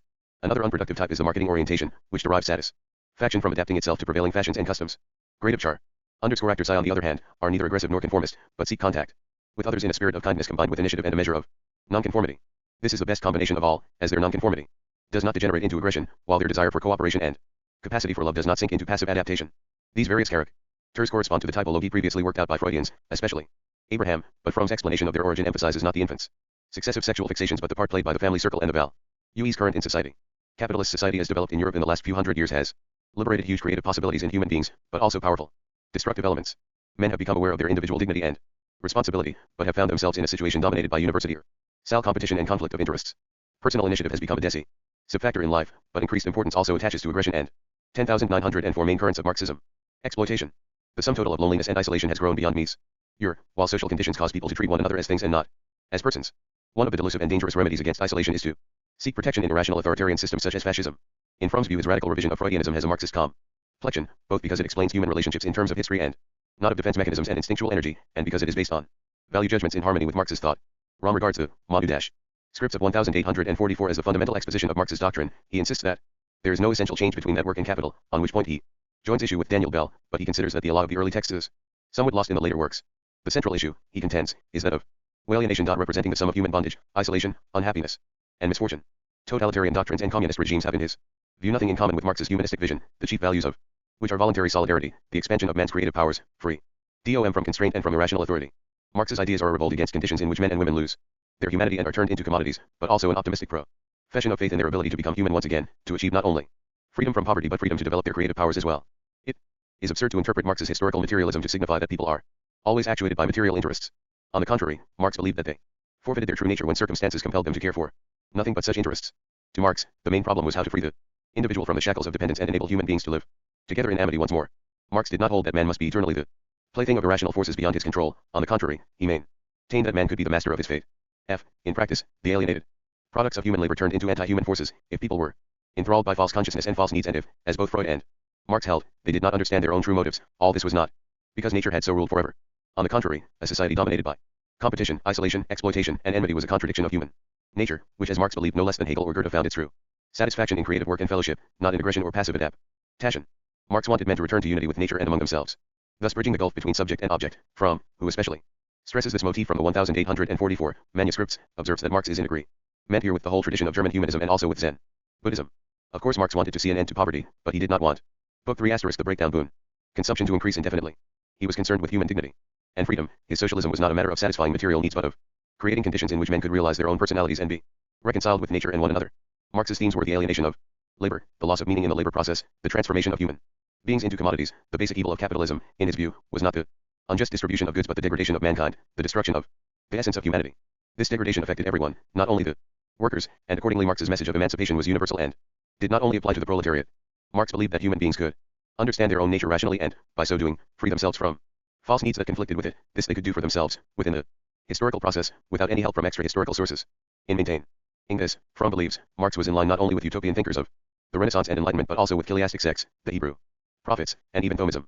In Fromm's view the whole question of human liberation is summed up in the word love, which implies treating others as an end and not a means. It also signifies that the individual does not give up his own creativity or lose himself in the other's personality. Aggressivity and passivity are two sides of the same phenomenon of degradation, and must both be replaced by a system of relations based on fellow feeling without conformism and creativity without aggression. As this summary indicates, Fromm's endorsement of Marx rests on a true interpretation of his humanistic outlook, but is nevertheless highly selective. Fromm does not consider the positive functions of alienation or the role of evil in history. To him as to Feuerbach, alienation is simply bad. Moreover, Fromm adopted from Marx only the ultimate idea of the whole human being, the utopia of reunion with nature and perfect solidarity among mankind, helped and not hindered by individual creativity. He endorses this utopia, but ignores all that part of Marx's doctrine which tells us how to bring it about, his theory of the state, the proletariat, and revolution. In so doing he has chosen the most acceptable and least controversial aspects of Marxism, for anyone would agree that people should live on good terms and not cut one another's throats, and that it is better to be free and creative than stifled and oppressed. In short, Fromm's Marxism is little more than a series of trite aspirations, nor is it clear from his analysis how men came to be dominated by evil and alienation, or what ground there is for hoping that healthy tendencies will in the end prevail over destructive ones. Fromm's ambiguity is typical of utopian thought in general. On the one hand, he professes to derive his ideal from human nature as it actually is, although it is not at present realized. In other words, it is man's 1090 main currents of Marxism, true destiny to develop his personality while living in harmony with others. But, on the other hand, he is aware that human nature is also a normative concept. Clearly, the concept of alienation, or the dehumanization of man, and also the distinction between false and true needs must, if they are to be more than mere arbitrary norms, be based on some theory of human nature as we know it from experience, albeit in an undeveloped state. But Fromm does not explain how. We know that human nature requires, for instance, more solidarity and less aggression. It is true that people are in fact capable of solidarity, love, friendship, and self-sacrifice, but it does not follow that those who display these qualities are more human than their opposites. Fromm's account of human nature thus presents an ambiguous mixture of descriptive and normative ideas, which is likewise characteristic of Marx and many of his followers. Fromm did much to popularize the idea of Marx as a humanist, and was undoubtedly right to combat the crude and primitive interpretation of Marxism as a materialistic theory of human motives and shortcut to despotism. But he did not discuss the relationship between Marxism and modern communism, saying merely that communist totalitarianism was contrary to the ideals of the 1844 manuscripts. His picture of Marx is thus almost as one-sided and simplistic as the one he criticizes, which presents Marxism as a blueprint for Stalinism. As for the pre-established harmony between Marxism and Zen Buddhism, it is based on a few sentences in the manuscripts about a return to union with nature. These are no doubt consonant with the young Marx's apocalyptic idea of a total and absolute reconciliation of everything with everything else, but it is an exaggeration to regard them as part of the hardcore of Marx's doctrine. Fromm in fact retains only that part of Marx's doctrine which he held in common with Rousseau. 7. Critical theory, continued, Hiskens Habermas, B. 1929, ranks as one of the chief living German philosophers. The titles of his principal books Theorie und Praxis, 1963, Erkenntnis und Inter, Esse, 1968, Technik und Wissenschaft als Ideologie, 1970, indicate his main philosophical interests. His work comprises an anti-positivist analysis of all kinds of links between theoretical reasoning not only in the historical and social sciences, but also in natural history and the practical needs, interests, and behavior of human beings. It is not, however, a sociology of knowledge, but rather an epistemological critique designed to show that no theory can be properly based on the criteria propounded by the positivist and analytical schools. That positivism always contains assumptions dictated by non-theoretical interests, but that it is possible to find a viewpoint from which practical interest and the theoretical approach coincide. These are topics that certainly fall within the Book 3 * the breakdown 1097 sphere of interest of the Frankfurt School, but Habermas displays more analytical Eichel Precision and his mentors of the previous generation. P. Rear, the classic need of the Enlightenment, represented by Holbeck, reason saw itself as a weapon in the social and intellectual battle against the existing order, and it upheld the essential virtue of boldness in attack. Evil and falsity were one and the same in its eyes, and so were liberation and truth. It did not seek to dispense with evaluation, but declared openly the values by which it was guided. Fichte's reason, which based itself on the Kantian critique and therefore could not invoke the oracle of empiricism, was nevertheless also conscious of its own practical character. The acts of understanding and of constituting the world coincided in it, as did reason and will. The practical interest of the self-liberating ego was no longer separate from the theoretical activity of reason. For Marx too, reason was a critical power, but, in contrast to Fichte's view, its strength was not rooted in moral consciousness but in the fact that its emancipating activity coincided with the process of social emancipation. The critique of false consciousness was at the same time a practical act of abolishing the social conditions to which false consciousness was due. Thus, the E in Marx's version expressly maintained the link between RAF, meo-dependent of human interest, was sanctioned as the epistemology of positivism, a scientific program free from value judgments and thus incapable of performing emancipative functions. Habermas, however, like the rest of the Frankfurt School, is not concerned with the primacy of practice EERT, concerned with a return to the idea of praxis as distinct from technique. Restoring the concept of reason aware of its practical functions, not subject to any aims imposed from outside. But somehow comprising social aims by virtue underscore of its own rationality. He therefore seeks an intellectual faculty which can sin these eyes practical and theoretical reason as it is capable of identifying the sense of objects, and thus neither can nor will be neutral as regards aims. The essence of Habermas's critique, however, lies in his contention that such neutrality has not been and never could be actually attained, and that positivist programs and the idea of theory liberated from value are therefore 1098 main currents of Marxism, an illusion of the Enlightenment in its stage of self-destruction. Husserl rightly argued that the so-called facts or objects posited by natural science as ready-made reality, unconstructed things in themselves, are underscore in fact organized in primal, spontaneously created Lebenswelt, and that every science takes over from pre-reflective reason a repertoire of forms dictated by various practical human interests. He was wrong, however, in supposing that his own idea of a theory purged of these practical residua might later be used for practical ends. For phenomenology cannot propose any cosmology, any idea of universal order, and such an idea is indispensable if theory is to have a practical purpose. The natural sciences, Habermas goes on, are constituted on the basis of technical interests. They are not neutral in the sense that their content is uninfluenced by practical considerations. The material they are prepared to admit to their store is not a reflection of facts as they exist in the world, but an expression of the effectiveness of practical technical operations. The historico-hermeneutic sciences are also in part determined by practical interests, though in another way. In their ease the interest consists in preserving and enlarging the possible area of understanding among human beings, so as to improve communication. #E equals. Oratical activity cannot escape from practical interest. The subject-object relationship must itself involve some degree of interest, and no part of human knowledge is intelligible except in relation to the history of the human race, in which these special interests are crystallized. Alionative criteria owe their validity to the iwena by which I name SS2s. Habermas does not go so far as Marcuse in criticizing science. He does not claim that the very content of modern science, as opposed to its technical application, serves anti-human ends, or that modern technology is inherently destructive and cannot be used for the good of humanity, but must be replaced by technology of a different kind. To say this would only make sense if we could propose alternatives to existing science and technology, which Marcuse is unable to do. All the same, science and technology are not wholly innocent in respect of their applications, when these take the form of weapons of mass destruction and the organization of tyranny. The asterisk point is thought modern product. Book 3 The Breakdown LOQQ. Modern industrial societies, traditional societies based on the legality of their institutions on mythical, religious, or metaphysical interpretations of the world. Capitalism, by setting in motion the self-propelling mechanism of the devil, development of productive forces, has institutionalized the phenomenon of change and novelty, overthrown the traditional principles of the legitimation of author, ity, and replaced them by norms corresponding to those of equivalent commercial exchange, the rule of mutuality as the basis of social organization. In this way property relations have lost their directly political significance and become production relations governed by the laws of the market. The natural sciences began to define their scope in terms of technical application. At the same time, as capitalism evolved, state intervention in the field of production and exchange became more and more important, with the result that politics ceased to be only part of the superstructure. Equals. Ogi and praxis, the latter term signifying the spontaneous activity in which the acting subject determines his own goals. Gar 6 EC and Popo Nhote Beko Dup Subjacin. IEND Conchia. 1100 Main Currents of Marxism. SNAS book. Shape in Marxism as. In the same book Habermas criticizes scientism, Mach Peirce, and Dilthey, and argues that the forms of methodological self-knowledge of the natural or historical sciences also reflect an understanding of their cognitive status and of the interest behind them.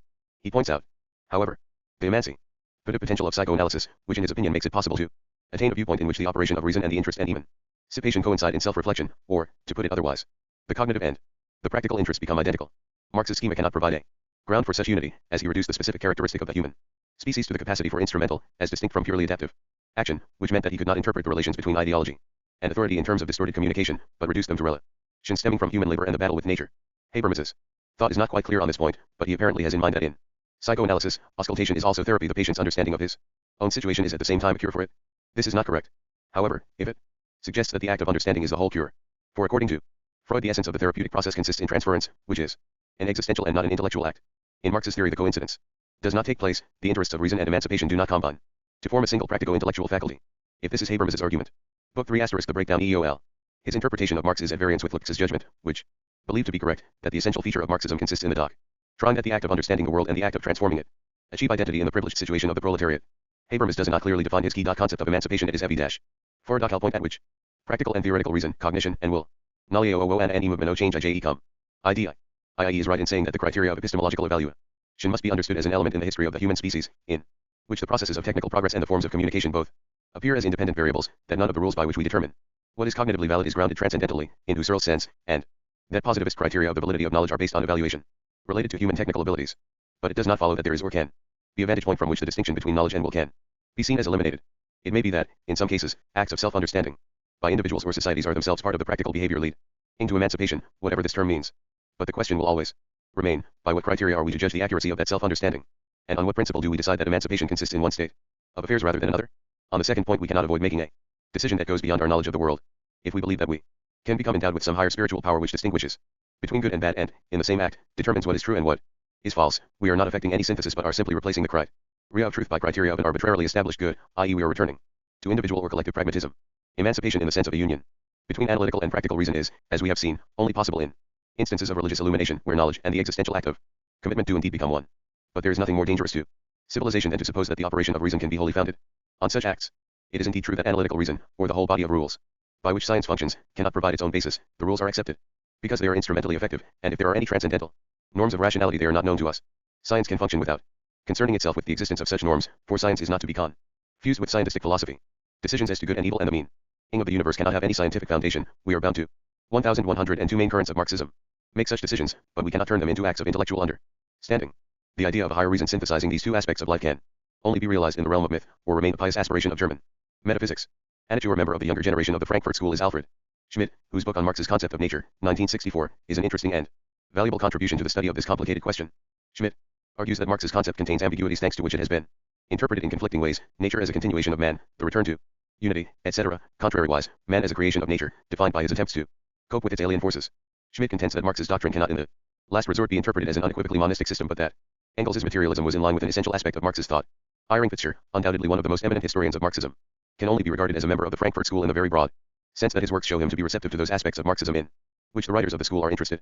His great achievement is to have expounded lucidly the different versions and possible interpretations of the Marxian inheritance, but his own philosophical position does not appear to be based on the typical ideas of the Frankfurt School, such as the negative dialectic and emancipating reason. Apart from their welcome clarity, his works are characterized by the restraint and open-mindedness of the historian. 8. Conclusion. When we consider the place of the Frankfurt School in the evolution of Marxism, we find that its strong point was philosophical anti-dogmatism and the defense of the autonomy of theoretical reasoning. It freed itself from the mythology of the infallible proletariat and the belief that Marx's categories were adequate to the situation and problems of the modern world. It also endeavored to reject all elements or varieties of Marxism that postulated an absolute, primary basis of knowledge and practice. It contributed to the analysis of mass culture as a phenomenon that cannot be interpreted in class categories as Marx understood them. It also contributed to the critique of scientific philosophy, by drawing attention, though in fairly general and unmethodical terms, to the latent normative assumptions of scientific programs. The Frankfurt philosophers were on weak ground, on the other hand, in their constant proclamation of an ideal emancipation which was never early explained. This created the illusion that while condemning reification, Book 3 * the breakdown 1103, exchange value, commercialized culture, and scientism, they were offering something else instead, whereas the most they were actually offering was nostalgia for the pre-capitalist culture of an elite. By harping on the vague prospect of a universal escape from present-day civilization, they unwittingly encouraged an attitude of mindless and destructive protest.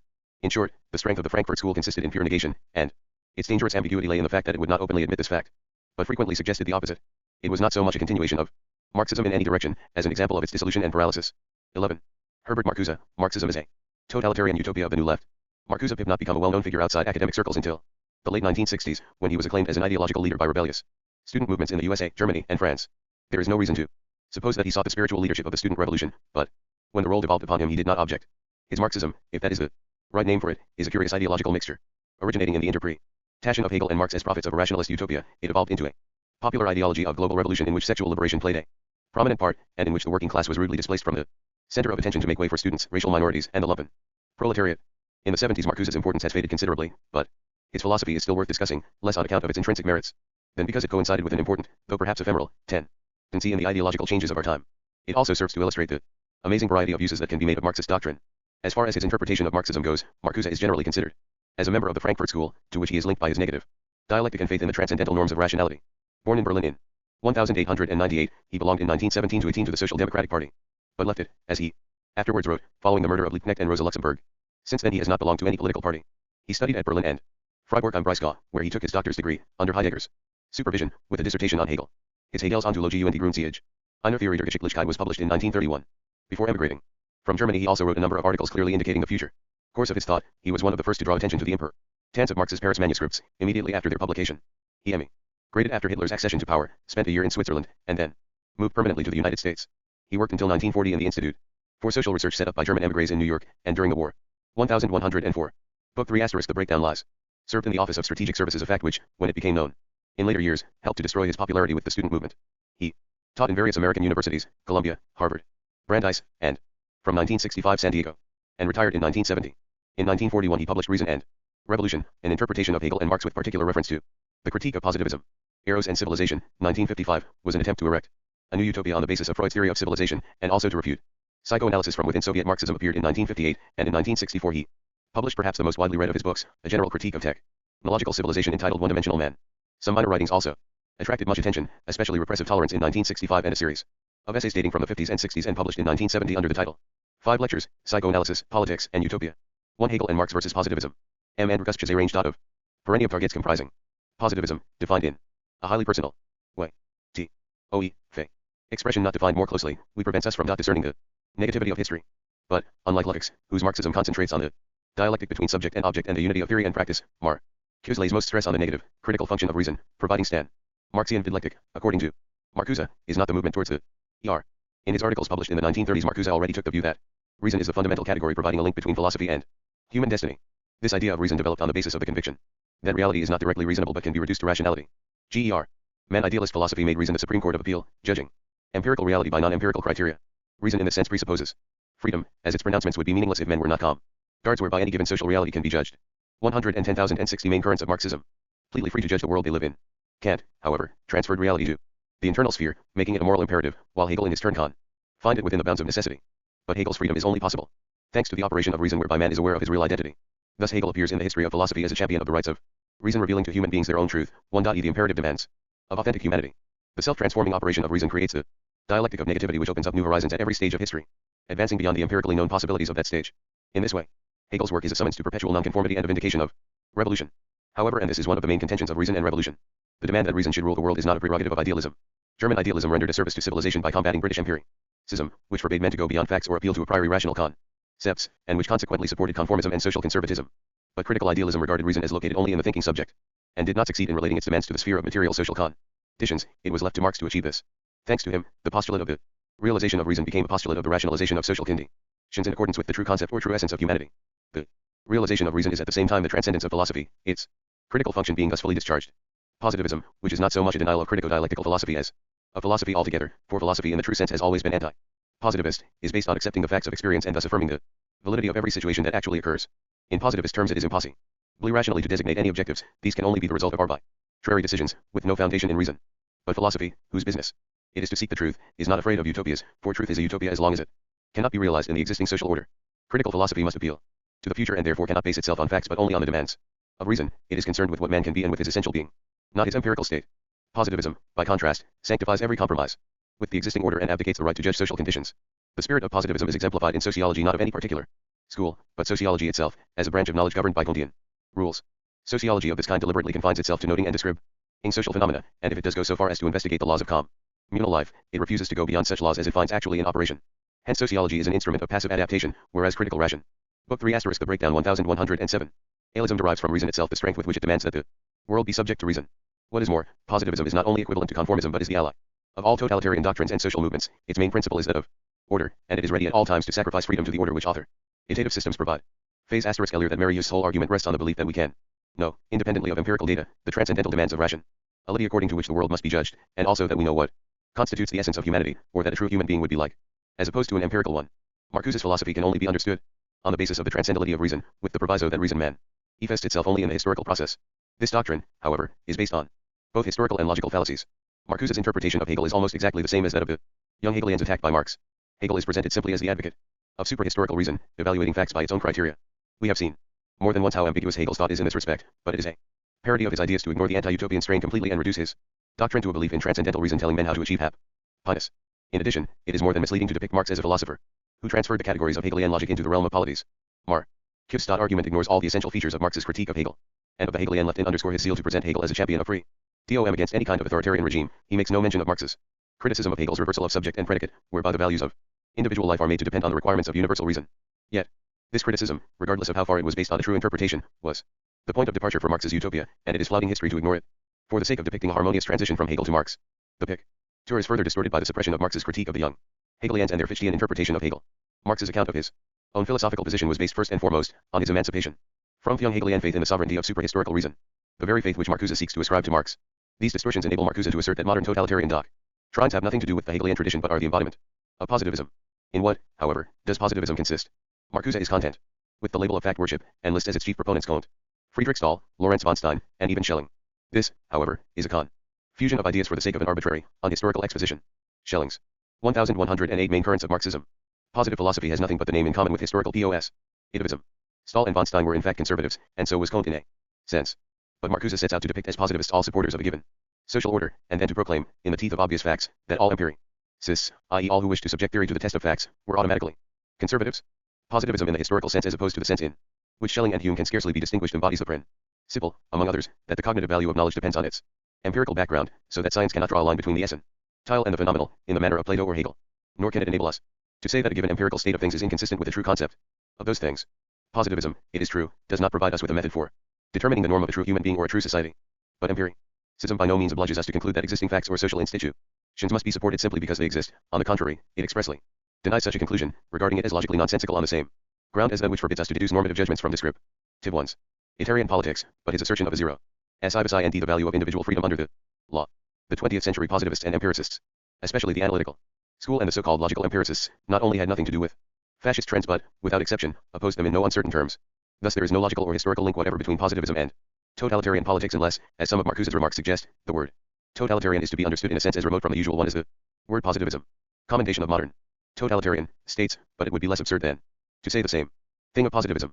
A deduction of this kind could be made from Hegelianism by stripping it of many important features, but from positivism no such deduction could be made at all. All that can be done is to assert. Book 3 * the breakdown lang. Without proof, as Marcuse does, that positivism means fact worship, therefore it is conservative, therefore totalitarian. It is true that the Hegelian tradition played no essential part as a philosophic basis of non-communist totalitarianism. Marcuse says nothing of the communist variety in this context, but, when he comes to the instance of Giovanni Gentile, Marcuse simply declares that, although Gentile used Hegel's name he actually had nothing in common with him, but was close to being a positivist. Here we have a confusion of the case of right and the question of fact, as Marcuse seeks to rebut the possible objection that Hegelianism was, as a matter of fact, used as a justification of fascism. It is no answer to this objection to say that it was used improperly. In short, the whole of Marcuse's critique of positivism, and most of his interpretation of Hegel and Marx, are a farrago of arbitrary statements, both logical and historical. These statements, moreover, are integrally bound up with his positive views on the global liberation of mankind and his ideas on happiness, freedom, and revolution. To critique of contemporary civilization being in possession of transcendental norms, or the normative concept of humanity as opposed to empirical human destiny, Marcuse examines the question why and in what respects our present civilization fails to correspond with this model. The basic determinant of the authentic concept of mankind is happiness, a notion which includes freedom and which Marcuse claims to find in Marx, although Marx does not actually use it and it is not clear how it can be deduced from his writings. In addition to the empirical fact that human beings seek happiness, we must begin by acknowledging that happiness is their due. To discover why they fail to assert this claim, Marcuse takes as his starting point Freud's philosophy of civilization.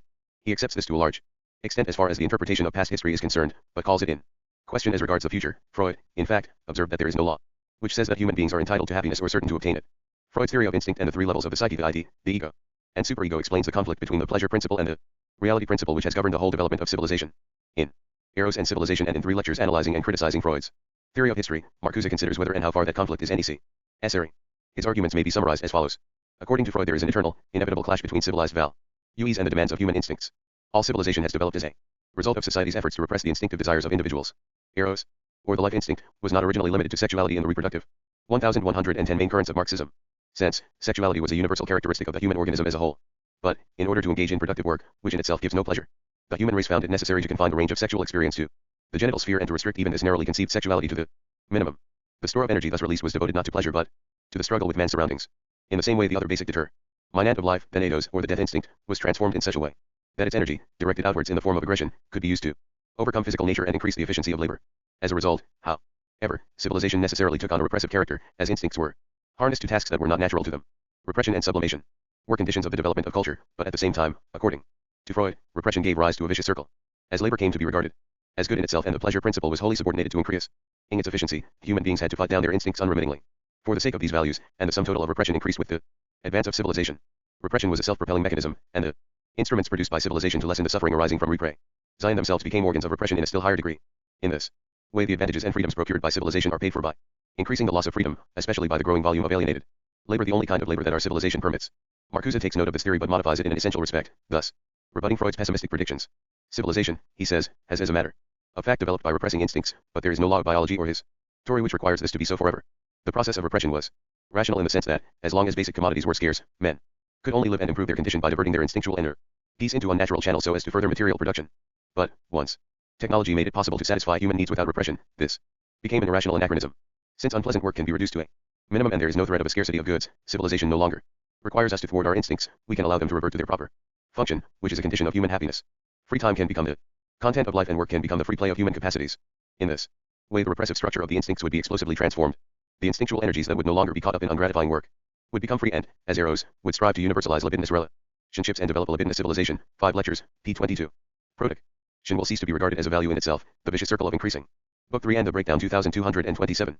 Production and increasing repression will be broken, the pleasure principle and the intrinsic value of pleasure will come into their own, and alienated labor will cease to exist.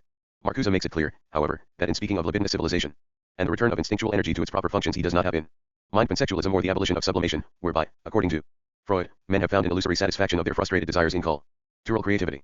The liberated energy will not manifest itself in a purely sexual form but will eroticize all human activities, these will all be pleasurable, and pleasure will be recognized as an end in itself. Incentive to work are no longer necessary. For if work itself becomes the free play of human abilities, then no suffering is needed to compel men to work. Ibid. p. 41. In general there will be no need for social control of the individual, whether through institutions or in an internalized manner, and these, according to Marcuse, are both features of totalitarianism. There will thus no longer be any collectivization of the ego. Life will be rational and the individual will once more be fully autonomous. This Freudian aspect of Marcuse's utopia presents obscurities at all its vital points. Freud's theory was that the repression of instincts was necessary not only to liberate the energy needed for production but also to make possible the existence of any social life at all in the specifically human sense. Instincts are directed towards the satisfaction of purely individual desires. The death instinct, according to Freud, can either work towards self-destruction or be transformed into external aggression. Man ceases to be an enemy to himself only insofar as he becomes an enemy to others. The only way to prevent the death instinct becoming a permanent source of enmity between each human being and all his fellow humans is to force its energies into other channels. The libido is likewise asocial, as it treats other human beings only as possible objects of sexual satisfaction. In short, the instincts not only have no power left to themselves to create human society or form the basis of a community, but their natural effect is to make such a community impossible. Leaving aside the difficult question how, in that case, societies can ever have come into existence. The situation is, in Freud's view, that the society which does exist can only maintain itself by numerous taboos, commands, and prohibitions, which keep the instincts under control at the price of unavoidable suffering. Marcuse does not address himself to this question. He seems to agree with Freud that the suppression of instincts has been necessary up to now, but holds that it has been an anachronism since the abolition of scarcity. But, while disputing Freud's theory of the eternal conflict between instincts and civilization, he accepts the view that instincts are essentially devoted to satisfying the individual's pleasure principle. It is not clear, in view of this, how the libido 1112 main currents of Marxism new civilization can maintain itself and what forces will keep human society in being. Does Marcuse hold, in opposition to Freud, that man is naturally good and inclined to live in harmony with others, and that aggression is an accident, tall aberration of history which will disappear along with alienated labor? He does not say so, and inasmuch as he accepts the Freudian concept and classification of instincts, he expressly suggests the contrary. Even if he were right in asserting that in principle mankind has plenty of everything and that there is no essential problem about the satisfaction of material needs, it is still not at all clear what forces are to maintain the new civilization in which all instincts have been liberated and allowed to revert to their native channels. Marcuse seems to be unconcerned with these problems, as he is interested in society, chiefly insofar as it constitutes a barrier to instinct, i.e. to individual satisfaction. He seems to believe that as all questions of material existence have been solved, moral commands and prohibitions are no longer relevant. Thus when Jerry Rubin, the American hippie ideologist, says in his book that machines will henceforth do all the work and leave people free to copulate whenever and wherever they like, he is expressing, albeit in a primitive and juvenile way, the true essence of Marcuse's utopia. As to Marcuse's qualifications of the notion of eroticism, they are too vague to convey any tangible meaning. What could the eroticization of the whole man signify, except his complete absorption in sensual pleasures? The utopian slogan is void of content, nor can we see how Marcuse imagines that the Freudian sublimation would remain in force after all the factors that brought it about had ceased to operate. According to Freud, sublimation, expressed in cultural creativity, is only an illusory, ersatz satisfaction of instinctual appetites that civilization does not permit us to gratify. This theory can be and has been criticized, but Marcuse does not attempt to do so. He seems to assume that cultural creativity has in the past been an ersatz as described by Freud, but that it will nevertheless go on in the future, although there will be no need for such sublimation. Marcuse's whole inversion of Freud's theory seems to have no intelligible purpose other than a return to pre-social existence. Marcuse, of course, does not spell out this conclusion, but it is not clear how he can avoid it without contradiction. His reliance on Marx at this point is extremely dubious. Marx thought that the perfect society of the future would be so constituted that each individual would treat his own powers and abilities as direct social forces, thus removing the conflict between individual aspirations and communal needs. But Marx, on the other hand, did not hold Freud's view as to the nature of instincts. One cannot without contradiction maintain that men are instinctively and inevitably enemies of one another, and yet that their instincts must be liberated so that they can live together in peace and harmony. Book 3 Copyright The Breakdown 1113. Marcuse, however, also criticizes modern civilization, especially that of America, in terms that do not necessarily involve Freud's philosophy of history, but revert to the theme of his Hegelian studies, i.e. the transcendental norms of rationality as they affect the problem of human liberation. One-dimensional. Man is a study of this kind. The philosophical conflict between dialectical and formal thinking goes back to Plato and Aristotle. The former extolled the importance of normative concepts with which to compare the objects of experience, while the latter developed sterile formal logic and thus separated truth from reality.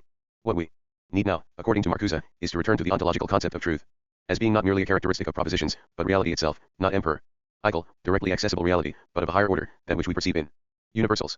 The intuition of universals leads us into a world which, though non-empirical, exists in its own way and ought to exist. In the equation reason equals truth equals reality. Reason is the subversive power, the power of the negative, that establishes, as theoretical and practical reason, the truth for men and things, that is, the conditions in which men and things become what they really are. One-dimensional man, p. 123. The truth of concepts is grasped by intuition, which is the result of methodic intellectual mediation, p. 126. This truth is normative in character, and in it logos and eros coincide. This is beyond the scope of formal logic, which tells us nothing about the essence of things and restricts the sense of the word is to purely empirical statements. But when we make statements like virtue is knowledge or man is free, if these propositions are to be true, then the copula is states and not a desideratum. It judges conditions in which virtue is not knowledge, etc. p. 133. Thus the word is has a twofold meaning, an empirical and a normative. And this duality is the subject of all genuine philosophy. Or again, one may speak of essential and apparent truths. Dialectic consists in maintaining the tension between what is essential, or what ought to be, and what appears, i.e. facts. Accordingly, dialectic is a critique of actual conditions and a lever of social liberation. In formal logic this tension is banished and thought is indifferent towards its objects, p. 136, and this is why true philosophy developed. 1114 Main currents of Marxism. Beyond it, dialectic cannot in principle be formalized, as it is thought determined by reality itself. It is a critique of direct experience, which perceives things in their accidental shape and does not penetrate to the deeper reality. And one rests content with the assumption that this unscientific outcome is the result of a specific societal application of science. I think that the general direction in which it came to be applied was inherent in pure science, even where no practical purposes were intended. The quantification of nature, which led to its explication in terms of mathematical structures, separated reality from all inherent ends and, consequently, separated the true from the good, science from ethics. The precarious ontological link between logos and eros is broken, and scientific rationality emerges as essentially neutral. Outside this rationality, one lives in a world of values, and values separated out from the objective reality become subjective. One-dimensional man, pages 146-7. Things have lost all ontological consistency, and even matter has somehow disappeared. Socially, the function of science is basically conservative, as it affords no ground for social protest. Science, by virtue of its own method and concepts, has projected and promoted a universe in which the domination of nature has remained linked to the domination of man, Ibid, p. 166. What is required is a new, qualitative, normative science which would arrive at essentially different and concepts of nature and establish essentially different facts, Ibid. Book 3 * The Breakdown Telephones. In 1. SM. EOR to social, Gemma Mizanal. Given the predominance of this functional attitude to thought, it follows that society must be composed of one-dimensional beings. It becomes a victim of false consciousness, and the fact that most people accept the system does not make it any more rational. A society of this kind, by which Marcuse means chiefly America, can absorb all forms of opposition without injury to itself, as it has emptied the opposition of its critical content. It is capable of satisfying a host of human needs, but these needs are themselves bogus. They are foisted on individuals by interested exploiters, and they serve to perpetuate injustice, poverty, and aggression. Most of the prevailing needs to relax, to have fun, to behave and consume in accordance with the advertisements, to love and hate what others love and hate, belong to this category of false needs, p5. As to which needs are true and which are false, no one can decide this except the individuals concerned, and that only when they are rescued from manipulation and external pressure. But the modern economic system is devised to multiply artificial needs in a condition of freedom which is itself an instrument of domination. The range of choice open to the individual is not the decisive factor in determining the degree of human freedom, but what can be chosen and what is chosen by the individual, p7. In this world people and things are reduced, without exception, to a functional role, deprived of substance and autonomy. Art is likewise involved in the universal degradation of conformism, not because it abandons cultural values but because it includes them in the existing order. Higher European culture was once basically feudal and non-technical, moving in spheres independent of commerce and industry. The civilization of the future must recover that independence by creating a second dimension of thoughts and feelings, upholding the spirit of negation, and restoring universal eros to its throne. At this point Marcuse for once gives a practical instance of what he means by liberty. New civilization, pointing out that it is much more comfortable to make love in a meadow than in an automobile on a Manhattan street. The new civilization must also be opposed to liberty as we know it, for inasmuch as the greater liberty involves a contraction rather than extension and development of instinctual needs, it works for rather than against the status quo of general reprey. Zion, p. 74. For the revolution against freedom. And Nina Murphy. 1116 Main currents of Marxism. Consciousness. Yes, says Marcuse, there is. We must completely transcend existing society and strive for a qualitative change. We must destroy the very structure of reality so that people can develop their needs in freedom. We must have a new technology, not simply a new application of the present one, and recapture the unity of our one science and ethics. We must set free our imaginations and harness science to the liberation of mankind. But who is to do all this when a majority of the people, and especially of the working class, are absorbed by the system and are not interested in the global transcendence of the existing order? The answer, according to one-dimensional man, is that underneath the conservative popular base is the substratum of the outcasts and outsiders, the exploited and persecuted of other races and other colors, the unemployed and the unemployable. They exist outside the democratic process. The fact that they start refusing to play the game may be the fact which marks the beginning of the end of a period, pages 250-7. It appears, then, that the lumpenproletariat of the racial minorities of the United States is the section of humanity ordained above all others to restore the unity of eros and logos, to create the new qualitative science and technology, and to free mankind from the tyranny of formal logic, positivism and empiricism. However, Marcuse explains elsewhere that we can also count on other forces, namely students and the peoples of economically and technically backward countries. The alliance of these three groups is the high hope for the liberation of humanity. Student movements of revolt are a decisive factor of transformation, though in themselves insufficient to bring it about. See the problems of violence and the radical opposition in 5 lectures. Rebelli equals. Revolutionary forces must use violence, because they represent a higher justice and because the present system is itself one of institutionalized violence. It is absurd to talk of confining resistance within legal limits. For no system, not even the freest, can sanction the use of violence against itself. Violence is justified. However, when the aim is liberation, it is, moreover, an important and encouraging sign that the students' political revolt is combined with a movement towards sexual liberation.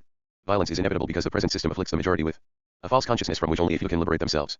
Capitalism has devised such means of assimilating all forms of culture and thought that it can disarm its critics by turning their criticism into an element of the system. What is needed, therefore, is criticism by violence, which cannot be thus digested. Freedom of speech and assembly, tolerance, and democratic institutions are all means of perpetuating the spiritual dominance of capitalist values. It follows that those endowed with a true and unmystified consciousness must strive for liberation from democratic freedoms and tolerance. Marcuse has no hesitation in drawing this conclusion, which he expresses. Book 3 The breakdown et. To murder likewise evil in themselves. Therefore a true, deeper tolerance must involve intolerance towards false ideas and movements. The tolerance which enlarged the range and content of freedom was always partisan intolerant toward the protagonists of the repressive status quo, p. 99. When it is a case of establishing a new society, which, as it belongs to the future, cannot be described or defined except as the contrary of the present one, indiscriminate tolerance cannot be permitted. True tolerance cannot protect false words and wrong deeds which demonstrate that they contradict and counteract the possibilities of liberation, p. 102. Society cannot be indiscriminate where the pacification of existence, where freedom and happiness themselves are at stake. Here, certain things cannot be said, certain ideas cannot be expressed, certain policies cannot be proposed, certain behavior cannot be permitted without making tolerance an instrument for the continuation of servitude. Ibid. Free. Dom of speech is good, not because there is no such thing as objective truth, but because such truth exists and can be discovered. Hence freedom of speech cannot be justified if it is shown to be perpetuating untruth. So freedom assumes that all desirable changes can be effected through rational discussion within the system, but in fact everything that can be achieved in this way serves to corroborate the system. A free society is indeed unrealistically and undefinably different from the existing ones. Under these circumstances, whatever improvement may occur in the normal course of events and without Zion is likely to be an improvement in the direction determined by the particular interests which control the whole, p. 107. Freedom to express various opinions is bound to mean that the opinions expressed will reflect establishment interests, because of the establishment's power to form opinion. True, the mass media describe the atrocities of the modern world, but they do so in an impassive, impartial manner. If objectivity has anything to do with truth, and if truth is more than a matter of logic and science, then this kind of objectivity is false, and this kind of tolerance inhuman, p. 112. To combat indoctrination and develop the forces of liberation may require apparently undemocratic means. They would include the withdrawal of toleration of speech and SM. 1118 Main currents of Marxism. Fly from groups and movements which promote aggressive policies, armament, chauvinism, discrimination on the grounds of race and religion, or which oppose the extension of public services, social security, medical care, etc. Moreover, the restoration of freedom of thought may necessitate new and rigid restrictions on teachings and practices in the educational institutions, p. 114, as those enclosed within these institutions have no real freedom of choice. If it is asked who is entitled to decide when intolerance and violence are justified, the answer depends on which cause is to be served thereby. Liberating tolerance would mean intolerance against movements from the right and toleration of movements from the left, pages 122-3. This simple formula epitomizes the kind of tolerance that Marcuse advocates. His object, he declares, is not to set up a dictatorship but to achieve true democracy by combating the idea of tolerance, on the ground that the vast majority cannot form right judgments when their minds are deformed by democratic sources of information. Leszek Society, 5 lectures, p. 48. T Totalitarian equals is not only a terroristic interests, one-dimensional man, p. 3. In the realm of culture, the new total air syntanity reclaimed, opera wh. Most contradictory works and truths peacefully coexist in indifference, ibid. p. 61. Degree, is there today, in the orbit of advanced industrial civilization, a society which is not under an authoritarian regime, ibid. p. 102. R. Process of industrialization. In Soviet Marxism he sharply criticizes Marxist state doctrine and claims that the system based upon it is not a dictatorship of the proletariat but a method of speeding up industrialization by means of a dictatorship over the proletariat and peasantry, the Marxist ideology being skewed for this purpose. He realizes the primitive intellectual level of the Soviet Book 3 * The Breakdown 1119. Zion of Marxism and the fact that it serves purely pragmatic aims. On the one hand, he believes that Western capitalism and the Soviet system show marked signs of converging in the direction of increased centralization, bureaucracy, economic rationalization, regimented education and information services, the work ethos, production, etc. On the other hand, however, he sees more hope for the Soviet system than for capitalism because, in the former, bureaucracy cannot become completely entrenched or perpetuate its interests. In the last resort it must take second place to overall technical, economic, and political aims which are incompatible with the system of government by repression. In a state based on class, rational technical and economic development conflicts with the interests of the exploiters. The same situation occurs in Soviet society, as the bureaucracy tries to exploit progress for its own ends, but there is a possibility of the conflict being resolved in the future, which is not the case with capitalism. 5 Commentary. Wade Marcuse's early works may be regarded as expressing a version of Marxism, based, it is true, on a false young Hegelian interpretation of Hegel. His Later writings, though they frequently invoke the Marxist tradition, have little in common with its form. Marxism, it is true, contains a romantic strain, a yearning for the lost values of pre-industrial society, for unity between man and nature and direct communication among human beings, and also the belief that man's empirical life can and should be reconciled with this true essence. But Marxism is not itself, if it is stripped of all other elements than these, including its theory of the class struggle and all its scientific and scientistic aspects. However, the main point about Marcuse's writing is not that he professes to be a Marxist despite clear evidence to the contrary, but that he seeks to provide a philosophical basis for a tendency already present in our civilization, which aims at destroying that civilization from within for the sake of an apocalypse of the new world of happiness, of which, in the nature of things, no description can be given. Worse still, the only feature of the millennium that we can deduce from Marcuse's work is that society is to be ruled despotically by an enlightened group whose chief title to do so is that its members will have realized in 1120 main currents of Marxism themselves the unity of logos and eros, and thrown off the vexatious author ity of logic, mathematics, and the empirical sciences. This may seem a caricature of Marcuse's doctrine, but it is hard to extract anything more from an analysis of his writings. Silly as any description of the libers from insight into its normative essence. 2. Has eroded sterile logic and mathematics. 3. Has destroyed the unity of eros and logos, and does asterisk not understand that reality, so that by intuition we can compare it with an objective norm asterisk itself. And 4. Has staked everything on technology. Cal progress. The destructive effects of science are inherent in its content and are not simply due to its social misapplication. This perverted civilization must be opposed by a dialectic which upholds the unity of knowledge and values, and transcends reality by invoking its normative essence. Those who have achieved this higher wisdom, untainted by logic and the rigors of empiricism, are entitled for that reason to use violence, intolerance, and repressive means against the majority who form the rest of the community. The elite in question consists of revolutionary students, the illiterate peasantry of economically backward countries, and the lumpen proletariat of the USA. Questions. We are at the mercy of arbitrary decisions by Marcuse and his followers. In the same way, we do not know what the liberated world is going to look like, and Marcuse expressly says that it cannot be described in advance. All we are told is that we must completely transcend existing society and civilization, carry out a global revolution, create qualitatively new social conditions, and so on. The only positive conclusion to be drawn is that whatever tends to destroy existing civilization is praiseworthy. There is no reason to suppose, for instance, that the burning of books, which happened in various university centers in the USA, was not a good way to start the revolutionary process of transcending the corrupt world of capitalism in the name of a higher reason of Plato or Hegel. Marcuse's attacks on science and logic go hand in hand with attacks on democratic institutions and repressive tolerance, the opposite of true tolerance, i.e. of repressive intolerance. The principles of modern science, which clearly distinguishes normative acts and evaluations from logical thought, and Book 3 equals the breakdown AIP. Empirical method, are in fact closely linked with the principles of tolerance and free speech. Scientific rules, whether formal or empirical, define an area of knowledge within which disputants can appeal to shared principles and, in due course, agree on this basis which theories or hypotheses are acceptable. In other words, science has evolved a code of thought, consisting of deductive and probabilistic logic, which imposes itself coercively on the human mind and creates a sphere of mutual understanding among all who are prepared to recognize it. Beyond this sphere lies the realm of value, where discussion is also possible, but only insofar as certain specific values, unprovable by the laws of scientific thought, are recognized by those concerned, yet basic values cannot be validated with the help of rules governing scientific thought. These simple principles enable us to distinguish between the fields to which compelling laws apply and those in which there are no such laws, and mutual tolerance is therefore necessary. But if it is required that our thought be subject to the intuition, the common stock of logical and empirical rules, to inveigh against sterile formal logic, and all Marcuse tells us about logic is that it is sterile, and against the natural sciences with their quantitative orientation, sciences of which Marcuse certainly knows nothing, any more than he does of economics and technology, is simply to exalt ignorance. Human thought developed and produced science by enlarging the area of knowledge that was not subject to arbitrary judgment, thanks to the Platonic distinction between knowledge and opinion. Epistem and Dasein. This distinction, of course, leaves no room for an ultimate, all-embracing synthesis in which thoughts, feelings, and desires are merged in a higher unity. Such an aspiration is only possible when a totalitarian myth claims supremacy over thought, a myth based on deeper intuition, so that it does not have to justify itself, but assumes command over the whole of spiritual and intellectual life. For this to be possible, of course, all logical and empirical rules have to be declared irrelevant, and this is what Marcuse purports to do. The object he strives after is a unified body of knowledge which despises such trivial aims as technological progress, and whose merit is to be one and all-embracing. But there can only be such knowledge if thought is allowed to shake off the external compulsions of logic. Moreover, sine euro ach, EAER, SES 1T2, E. Must be some compulsion other than the rules of thought, and that must take RM, AE. 1122 main currents of Marxism. The form of a totalitarian state, established and governed by force, the freedom he advocates is non-freedom.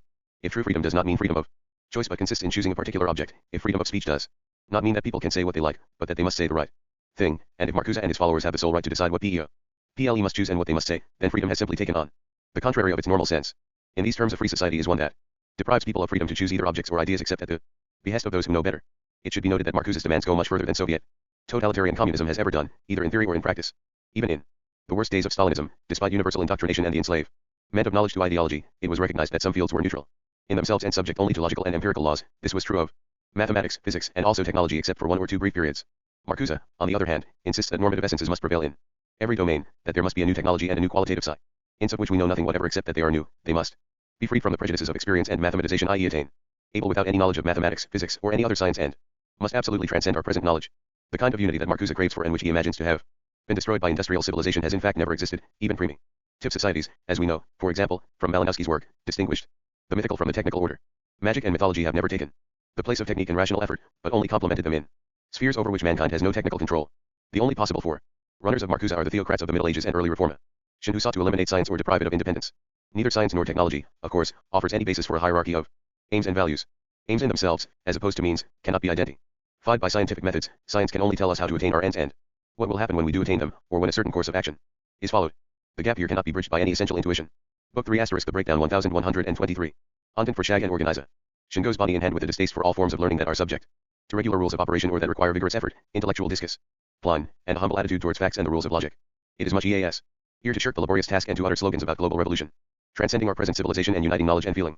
Marcuse of course repeats all the usual complaints about the destructive effect of modern technology and the spiritual impoverishment that results from a utilitarian approach to life in which the individual amounts to no more than the function he performs.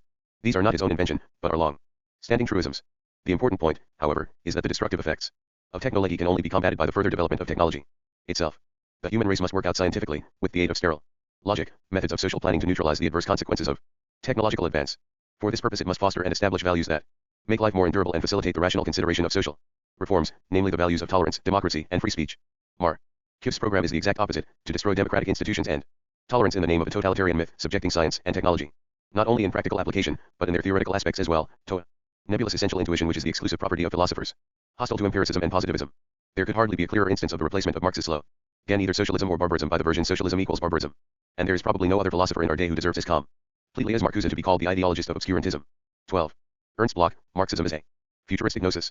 In the realm of philosophy, Bloch's writings are certainly the most extravagant of the peripheral manifestations of Marxism.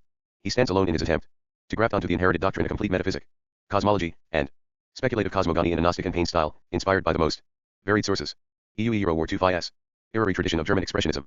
His style, involved and bristling with neologisms, is indigestible reading for anyone not familiar with the oddities of German philosophical language, which have flourished exuberantly from the days of Meister Eckhart to those of Heidegger, not forgetting Bohm and Hegel. Besides a fondness for unusual words and linguistic combinations, Bloch took over Heidegger's device of turning adverbs, conjunctions, etc. into nouns, das Wohen, das Wozug, das Woher, das Nicht, das Noch nicht, das Das, and so forth. Some critics regard him as a master of German prose, others consider his style artificial and pretentious, concealing poverty of thought beneath a welter of Baroque ornamentation.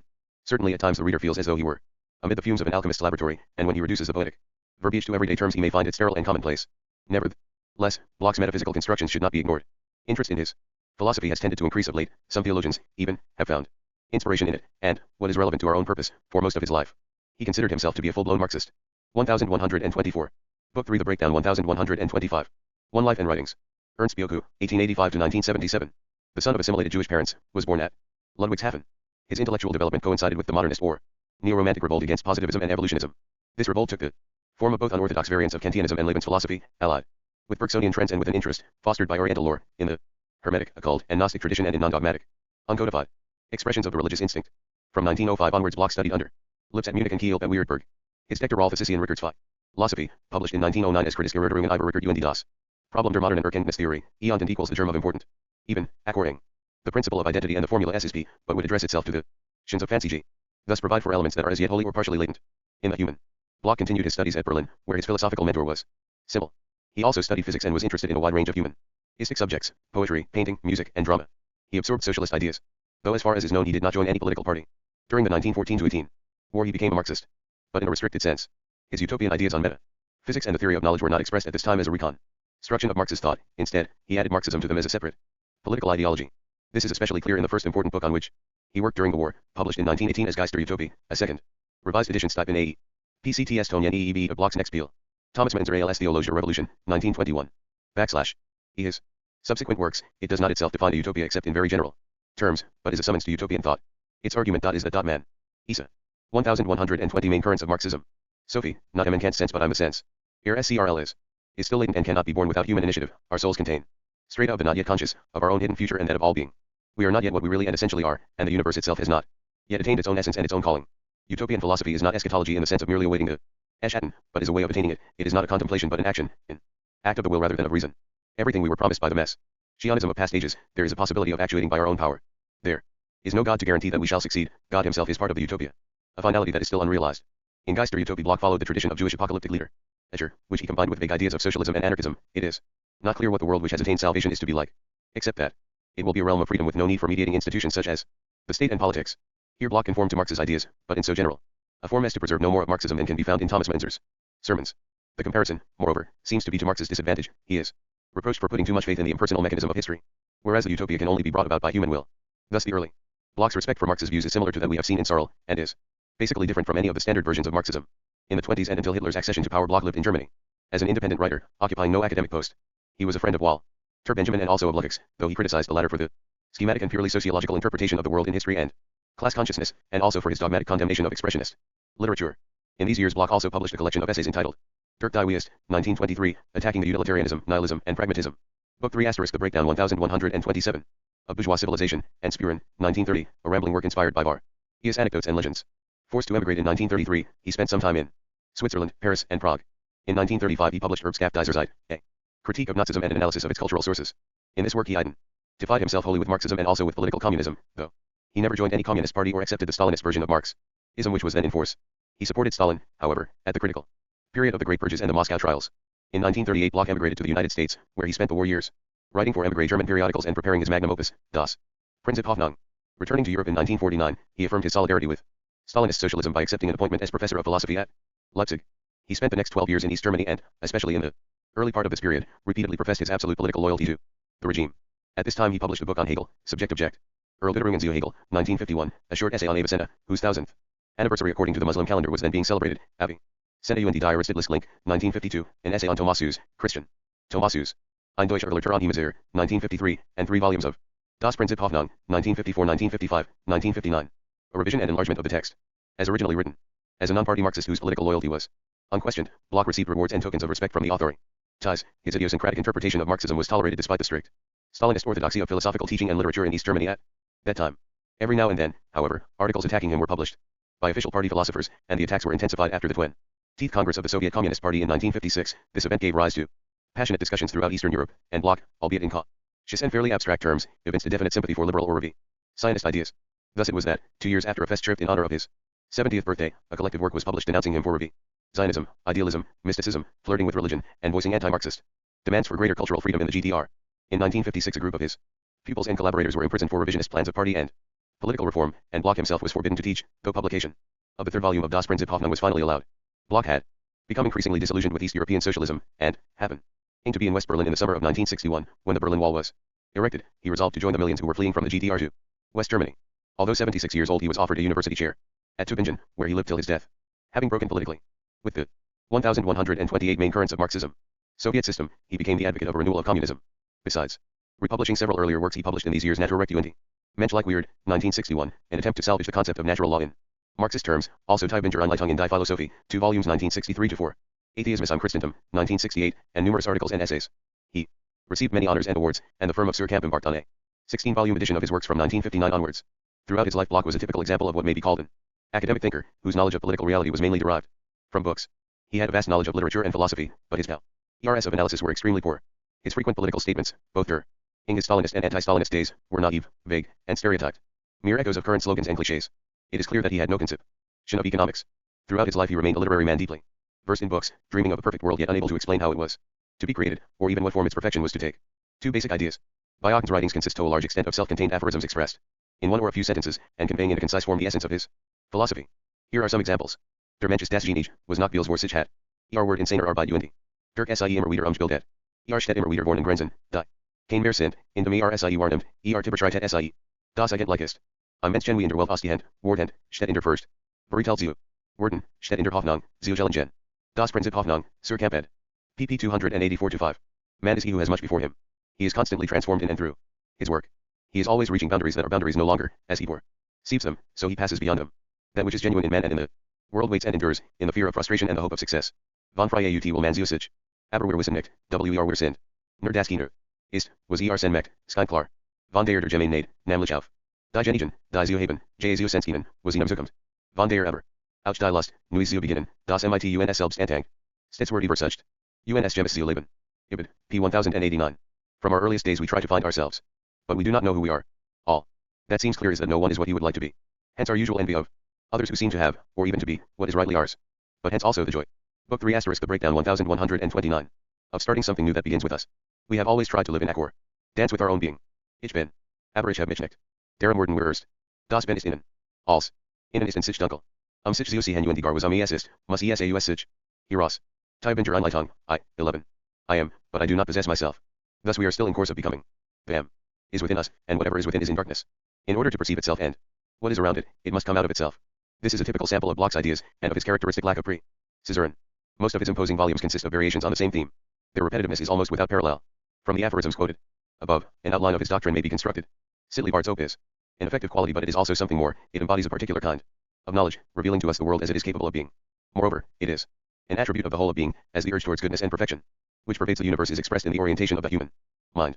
Cosmic destiny is fulfilled by human activity. The future, which does not yet exist, is not mere nothingness but has its own peculiar ontological status as a real possibility latent in things and human attitudes. The task of philosophy is to arouse the slumbering utopian potential of mankind.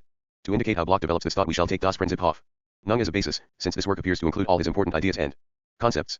3 greater and lesser daydreams. From the dawn of history, Bloch observes, in all cultures and at all stages of individual and social development, men have dreamt of a better and brighter. 1130 main currents of Marxism. Life, of superhuman powers and a world without care, suffering, and struggle. In short, they have, more or less skillfully, constructed various kinds of utopia. We find the germ of such utopias in children's dreams, fairy tales, and popular legend, and such archetypes as Aladdin's lamp, 7-league boots, magic car, pets, Fortunatus's cap, or the ring of Gyges. At the lowest level these days, dreams relate simply to immediate private ends such as wealth, glory, or sexual satisfaction. We do not seek to change the world, but only to get more out of it for ourselves. At the higher level, in revolutionary utopias, our attitude is the reverse. We refuse to allow that one man's happiness should be bought at the cost of another's misfortune or enslavement. We want not only a better world than the present, but a paradisal state in which there is no longer any evil, misfortune, or suffering. Whereas the negative emotions of expectation, die, negative and affector Ehrwurzeln, and their utopian images are oriented towards hell as their ultimate end, ihr unbedingt, the positive emotions of expectation, i.e. hope, are oriented no less absolutely towards paradise, das Prinzip Hoffnung, p. 127. In other words, the positive, or what Bloch calls the concrete utopia, is the expectation of absolute perfection, the Hegelian consummation of history. It is the will having as its object the totem, ultimum, or Eschatten. Bloch insists that there are only 2 possibilities, all or nothing, absolute destruction, and nothingness or absolute perfection. There is no middle term. Nothingness too is a utopian category, though an extremely anti-utopian one. Nothingness, in the same way as a positive utopicum, one's native home, Heimat, or the all are present only as an objective possibility, p. 11. Since the historical process is undetermined inasmuch as its trend and outcome are as yet unrealized, its final upshot, Mendung, may be either nothing or all, total failure, das Umsonst, or total success, p. 222. The expressions totem, ultimum, optimum, summum bonum, Eschatten, the all, being, das Sein, and Heimat all mean the same thing. Heimat represents being in oneself, man's complete reconciliation with himself and the universe, the elimination of all that is negative, the final state, Endzustand, in which all alienation is overcome.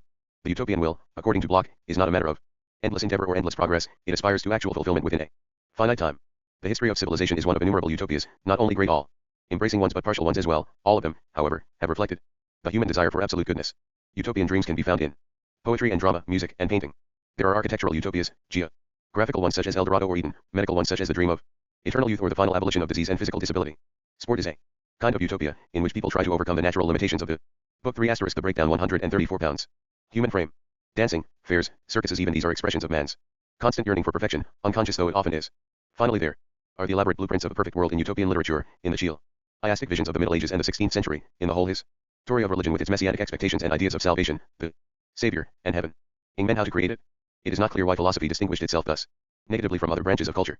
Plato's theory that all knowledge is nothing but anamnesis, the recollection of something once seen. This version of knowledge centered on the past, G.E. Wessenheit, has since been repeated incessantly, p. 158. Even doctrines which contained projections of a final state of perfection did not really envisage the future. Their ultimum was a false one, as it was always realized initially in the absolute. Such philosophies, including Hegel's, did not recognize the novum. They had no notion of real change and orientation towards the future. Throughout Judeo-Christian philosophy, from Philo and Augustine to Hegel, the ultimum is related only to the primum, and not to the novum, so that what finally comes about is only a repetition of what was in the beginning, something already fulfilled, which has meanwhile become lost or alienated, p. 233. Thus pre-Marxian philosophy recognized an ultimum but knew of no true novelty in the world, as it assumed an initially realized absolute perfection or salvation was represented as the return to a lost paradise, not the conquest of a possible one. It might seem that Bloch would at least approve of 20th century attempts to describe a real novum, such as we find in the metaphysics of Bergson or Whitehead. This is not so, however. In Bergson, it appears, the new is an abstraction, a mere negation of repetition. Moreover, his whole philosophy is not one of anticipation, but is impressionistic and gibberal anarchic. From some of Bloch's remarks it would seem that not only philosophy but the whole of human knowledge before Marx was fettered to the past, capable only of describing it and not of looking to the future. Capitalism intensified this attitude by turning all objects into commodities and thus bringing about the reification of thought. Reified thought, reduced to the form of commodities, expresses itself as fact worship or crawling empiricism. On this point Bloch more or less follows Leszek and the Frankfurt School. The fetishism of facts and shallow. 1132 main currents of Marxism. Empiricism, devoid of imagination and fettered to isolated phenomena, are incapable of apprehending the whole or of grasping the essential in the course of history, was Wesent Lishkashiat, p. 256. All these comments on philosophy, past and present, add up to casual condemnation with no attempt at analysis. 25. Torian proclaims hatred of intelligence as the only remedy for the ills of modern life. Freud, being a liberal, sought to bring the unconscious into the light of day, whereas Jung wants to thrust IELMR consciousness back beneath the surface. Essay 5 has aired and press the consciousness of the bourgeoisie, a class without a future. The revolutionary utopias of past ages reflected humanity's desire for perfection and even the knowledge that it was possible. Post-Marxian utopias are, without exception, reactionary. Wells's bourgeois democratic utopia, for instance, is coded with a moral veneer, a simulacrum of human rights, as if the capitalist whore could once more become a virgin, but freedom is the utopia of Western capitalism is chloroform, nothing else. p. 682. For Marxism is a concrete utopia. Marxism, and it alone, has given humanity a full and consistent perception of the future. What is more, Marxism is wholly future-oriented. It recognizes the past only insofar as it is still alive and is therefore part of the future. Marxism has achieved the discovery that concrete theory practice is strictly bound up with the observed mode of objective real possibility. p. 236. Marxism is a science, but one that has overcome the dualism of being and thought, of what is and what ought to be. It is both a theory of the future paradise and a praxis which brings it about. Marxism is an all-embracing utopia, but, unlike the dreams of previous ages, it is a concrete and not an abstract one. The phalansteries or the new harmony were types of an abstract utopia. Marx's concrete utopia contains no exact predictions concerning the society of the future, but it opposes to the old. Book 3 * copyright The Breakdown TSS. Fantasies and actively conscious participation in the imminent historical process of the revolutionary transformation of society. p. 725. The point of a concrete utopia is to understand precisely the dream concerning it, a dream rooted in the historical process itself. p. 727. In short, what makes a utopia concrete is that we can give no exact account of it, a truly classic instance of Lucas and non-Lucent Duke. Although Bloch declares that the supreme good, or the totem, has been scientifically analyzed, all we learn of it in his works is contained in a few phrases. Borrowed from Marx, it will be a classless society, a realm of freedom in which there will be no alienation, and so on. It will also mean the reconciliation of man with nature. Bloch mentions several times, as of key importance, the sentences about the humanization of nature from Marx's Paris manuscripts of 1844. For a utopia cannot be concrete unless it embraces the whole, i.e. the universe. As long as our imagination restricts itself to the organization of society and ignores nature, it is no better than abstract. Marxism is an act of hope, embodying knowledge of the anticipated world, and the will to create it. This will and this knowledge have their counterpart, not in empirical reality but in the higher and more real essential order. Unlike empiricist philosophy, Marxism, rightly understood, includes the ontology of that which is not yet, ontologie de nognicht. Expectation, hope, intention towards possibilities that have not yet materialized. All this is not only a mark of human consciousness but, when rightly understood and regulated, is a fundamental determinant within objective reality as a whole. Since Marx there has been no possible inquiry into truth and no realism of decision that did not take account of the subjective and objective content of hope in the universe. p. 5. The not yet conscious in man thus belongs wholly to that part of the external world that has not yet happened, not yet emerged or manifested itself. The not yet conscious communicates and interacts with what has not yet happened. p. 12. Until reality has been completely determined, as long as it still embodies open possibilities in the form of new beginnings and new areas of development, we cannot absolutely reject a utopia on the basis of purely factual reality. A concrete utopia finds its counterpart in emergent reality, process Wirklichkeit, the counterpart of the mediated novum. The anticipating elements are themselves a component of reality, pages 226-7. We thus find in Bloch the typical Neoplatonic and Hegelian concept of non-empirical reality, which, however, in this case is not a perfection already actualized somewhere, like the Platonic ideas, nor a mere arbitrary normative construction, but which, as an anticipation, is invisibly present in the empirical world. Bloch himself does not invoke Hegel or the Neoplatonists in this content, but rather the Aristotelian concept of Leszek and the creative matter of Aristotle's followers. The world, he believes, has a kind of imminent 1134 main currents of Marxism. Purposiveness whereby it evolves, out of incomplete forms, complete ones. These forms are both natural and normative. However, Bloch does not seem to be aware that his use of the concepts of energy, potentiality, and Leszek differs from Aristotle's in one major respect. These concepts are more or less intelligible when applied to particular objects and processes of plant evolving, a complete form hidden in a seed, for instance, but they cease to be intelligible when applied to being as a whole. Aristotle used them, in fact, to describe the empirical processes of development in the organic world and in purposive human activity. Bloch's concepts, however, relating to the Leszek of the whole universe, owe nothing to empirical observation, they merely express a speculative belief in the tendency of the universe towards a perfection about which we can predicate nothing. We do know, however, according to Bloch, that any objections to the hope of absolute perfection that may be raised on the basis of existing scientific knowledge are invalid a priori, because facts have no ontological meaning and may be ignored without hesitation. What matters are the premonitions of the anticipating fancy. Thus Marxism, as Bloch understands it, need not be constrained in any way by our present state of knowledge. That a barley corn will grow into an ear of barley is something we can rationally expect on the basis of experience. That the present not very perfect universe is destined, by virtue of an imminent natural purpose, to turn into a perfect one is clearly not only unprovable, but hard to imagine with any degree of plausibility. Bloch is aware of this and of the fact that the existing rules of scientific thought give no support to his idea of the ultimum. Instead, he invokes the aid of imagination, artistic inspiration, and enthusiasm. This would not be out of the way if he considered himself a poet, but he contends that the anticipating fancy is a science in its own right, not an ordinary one, but a science of a superior kind, free from the irksome constraints of logic and observation. It is not sufficient to say, however, that the essence of the universe is in a not yet manifested state, p. 14.9, so that the possibilities inherent in it are, as it were, a task to be accomplished, a latent desire, an objective fantasy of being as a whole. It is also important that this task can be accomplished only through the will and consciousness of mankind, and not simply by the force of cosmic laws. The human race, in fact, is not merely an executant of the universe's intentions, the instrument of a blind mysterious providence, it also wields a power of decision. Man can choose whether to bring the universe to perfection or destruction. There is, as already stated, no middle way in which the outcome will be is not determined in advance. Thus man is in a sense the guide of the universe, bearing on his shoulders not only the weight of human history but that of being as a whole. This idea is typical of Neoplatonism, but Bloch, with enviable self-assurance, ascribes it to Marx. In the Tiebenverein, Book 3 The Breakdown 1135. Leitung, p. 231, he quotes Marx as saying that man is the root of all things. What Marx actually wrote, at the age of 25, was that man himself is the root of man, which is obviously quite different. Since Bloch's ultimum, or paradise, is not simply the final state of the world, as it must be, but has to be realized by human will, it is never clear in what sense the present really contains the future, in what sense our knowledge of the future world relates to that world, and how far it is merely an act of will. From this point of view his concept of a higher or essential reality is no less ambiguous than the similar concept of the surrealists. In surrealist philosophy, it is not clear whether the world to which we have access through special hallucinatory experiences is a ready-made reality to which they provide the key, or something we create even as we become aware of it. However, this ambiguity does not matter in the case of the surrealists, since their philosophy is only an offshoot of their art. Bloch, on the other hand, purports to be using the land gauge of discursive philosophy, in which the ambiguity of basic concepts is suicidal. Bloch is excusable on this point to the extent that his ambiguities are those of the Hegel-Marx tradition in general. As we saw in the case of Leszek, it is characteristic of this tradition to blur the distinction between foreseeing the future and creating it. It is here that prophets and scientists part company. When a scientist foretells occurrences, accurately or otherwise, he relies on observation of the past and on the belief that he understands the interrelations of events. He does not claim to know the future, since such knowledge is impossible, but only to foresee it with greater or less probability. A prophet, on the other hand, does not foresee anything. The source of his knowledge of the future is not the past but the future itself, which in a mysterious way is already present to him, with an ontological status of its own. Bloch speaks of a reality which is not yet, but which he emphatically distinguishes from nothingness or pure negation. The not certainly implies a lack, but it is a lack of something, and therefore represents a striving towards that something, a creative desire by which the world is pervaded. It must be opposed to nothingness and not to the all. Das Prinzip Hoffnung, pages 356-7. The subjective counterpart of the not yet, namely not yet awareness, is not to be regarded as pure negation but rather as an urge of the mind to become conscious of a certain object. Bloch refers to Leibniz's little perceptions to explain what he has in mind, a kind of inarticulate knowledge which is nonetheless knowledge, a paradoxical state in which we know something that we do not know, or that we know potentially but not actually. In this way the prophet is in an extremely convenient position. On the one hand, he does not have to give reasons for his predictions, as he makes it clear in advance that they are not based on pedestrian empiricism, that he scorns the 30 main currents of Marxism, tyranny of facts and logic. On the other hand, he delivers his prophecies with the utmost assurance, based on his special power of perceiving what is somehow already present although it has not yet occurred.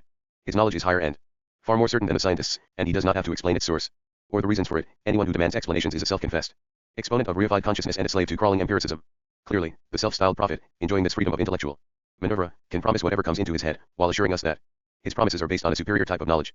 Bloch, while making the proviso that the social organization of the future utopia cannot be described in advance, speaks of an entirely new kind of technology affecting a radical change in our lives. Capitalism, he explains, has created a technology based on a purely quantitative and mechanistic conception of nature as opposed to a qualitative approach. In the future we shall enjoy a miraculous technology which he calls non-Euclidean, Ibid, pages 775 ff. Leaving the details of the technical revolution to be worked out by others, he nevertheless assures us that if it were not for imperialism we should already be able to eradicate the Sahara and the Gobi Desert, and turn Siberia and the Antarctic into pleasure resorts, at the cost of a few hundredweight of uranium and thorium. Non-Euclidean technology will restore man's intimacy with nature and make possible a qualitative attitude towards it which abstract capitalism, Bloch's own phrase, is incapable of achieving. Nor should we bother about the law of increasing entropy, as the techniques of the future will take care of that also. 5. Death as an anti-utopia. God does not yet exist, but he will. Baiaku's anticipations become even bolder when he deals with the problem of death and the subject of nature. The third volume of Das Prinzip Hoffnung gives an extended account of ancient Egyptian, Greek, Jewish, Buddhist, Hindu, and Christian ideas on immortality, after which Bloch puts forward the following conclusions. The belief of traditional religions in immortality or the transmigration of souls is pure fantasy, but it is a manifestation of the utopian will and of human dignity. In the materialist dialectic, on the other hand, the universe is not bounded by Newton's mechanics, p. 1303. Paniatila we alioilar, 2. Main eyes as everywhere else, communist cosmol. Ogisic is the realm of problems related to the dialectical mediation between man and his labor on the one hand and a possible subject of nature on the other. The word no can never be pronounced from the outset, if nature contains no positive. Book 3 * the breakdown lat. Answer to the problems of our destiny, it also contains none that are, once and for all, negative. No one knows what is in the universe outside the range of human labor. That is to say, in unmediated nature, we do not know whether any subject or agency is at work there, and if so, of what kind it is. All this depends on the development and prospects of human power, and hence, more precisely, on the development and unfolding horizons of communism. Das Prinzip Hoffnung, pages 1382-3. The kernel of human existence, der Kern des Existierens, has not yet fully displayed itself, and therefore it is exterritorial vis-a-vis the process of becoming and transformation, Ibid, p. 1390. If the world developed to a state of complete frustration, Zelinum absolutum umsonst, then and only then would death penetrate to the core of nature which lies in the human heart. The intention of religion concerning the kingdom conceived in its fullest sense, supposes atheism. Atheism excludes the ens perfectissimum, which is what was meant by God, from the creation and evolution of the world, defining it not as a fact, but as the only thing it can be, viz. the supreme utopian problem, the problem of finality. The place assigned in particular religions to what was called God was Asen. simply filled by the hypostasis of God, and when this is discarded the vacant place continues to exist, as the ultimate projection of a radical utopian intention. The place corresponding to the God of olden times is not itself nothing. Authentic, i.e., dialectical materialism does away with the transcendence and reality of any hypostasis of God, but it does not exclude what was meant by the ens perfectissimum from the real utopia of the kingdom of freedom, the final content of the qualitative process. The utopia of the kingdom destroys the fiction of God the Creator and the hypostasis of God in heaven, but it does not destroy the ultimate dwelling place, where the ens perfectissimum preserves the abyss of its latent unfrustrated possibility. Ity. Dan's Princip Hoffnung, pages $812-13. 1138 Main currents of Marxism.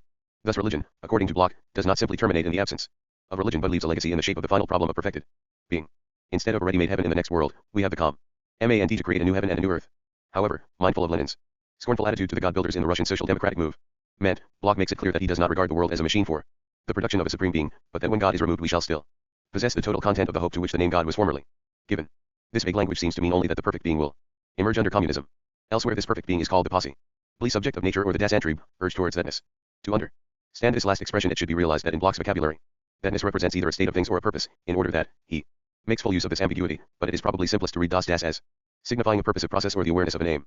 In this way communism will achieve the creation of God, which is more than all the religions of the world have done.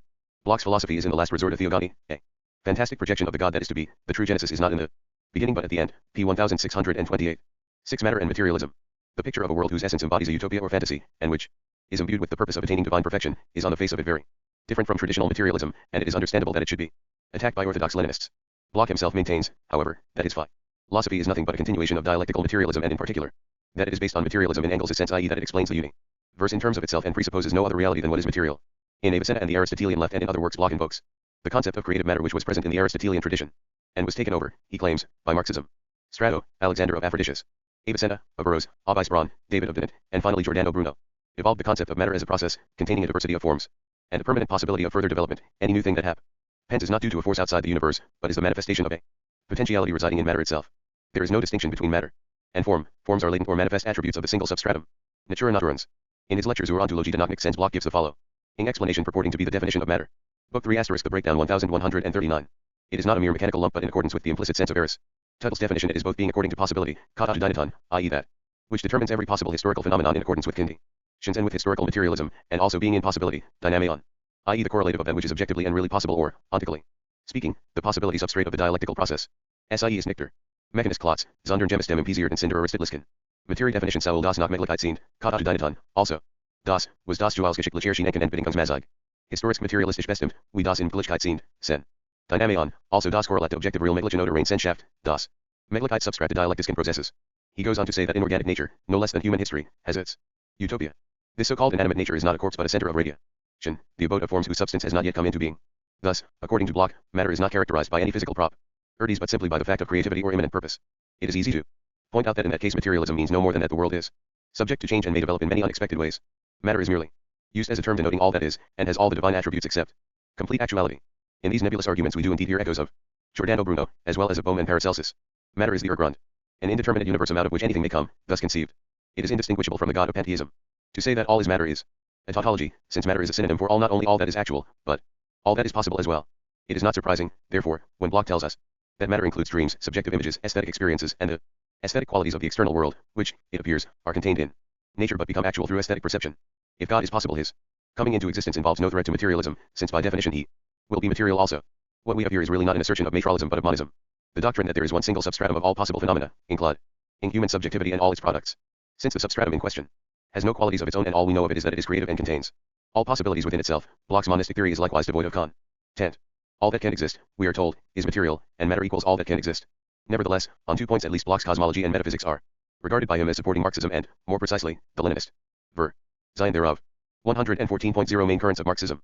In the first place, not only does the universe embody an immanent purpose, but, at least in the higher stages of evolution, it requires the participation of human subjectivity to realize its utopian potentialities or actualize itself. Anticipations. Man is a product of matter, but since he appeared on the scene, he has been, as it were, in charge of its further development. He is the head of creation, as in the Theogony of Plotinus and Eriugena or the old Neoplatonist philosophy. That which is not yet conscious in us is correlated, in an undefined way, with the not yet of nature itself. The subjective not yet is to become explicit through our efforts, thus making manifest the essence of the universe. Consequently, man cannot assume that the laws of evolution, whether consciously perceived or not, will ensure that the world becomes a better place. In terms of politics, this means that the perfect world of the future can only be brought about by the conscious will of man. This is the metaphysical justification for Bloch's criticism of the fatalism or determinism of the Second International, and for his allegiance to Leninist Marxism, which insists that Revolutionary will plays a decisive part in the revolutionary process. Secondly, the same metaphysic provides a bulwark against revisionism. As the future of the world is summed up in the dilemma all or nothing, if we do not want man and the universe to be destroyed, we must go for the first alternative. Not only must the world be seen in terms of a movement evolving higher and higher forms, but it is intelligible only from the standpoint of final perfection. Metaphysics and social activity must alike be aimed at the Eschaton, the complete and irreversible fulfillment of cosmic destiny, a synthesis of all the forces of being. Hence Bernstein is an enemy to Marxism when he preaches a revisionist program of gradual or incomplete reforms lacking the horizon of ultimate perfection. The inspiration of the final goal is an inseparable part of Marxist philosophy, which on this fundamental point inherits the apocalyptic outlook of radical Anabaptism, Das Prinzip Hoffnung, pages 676-9. Accordingly, one of Bloch's main criticisms of East European socialism in later years was that the party leaders promised various short-term advantages and improvements in view of the great utopian prospects offered by socialism. 7. Natural Law. Book 3 *, The Breakdown 1141. Humiliation of Man.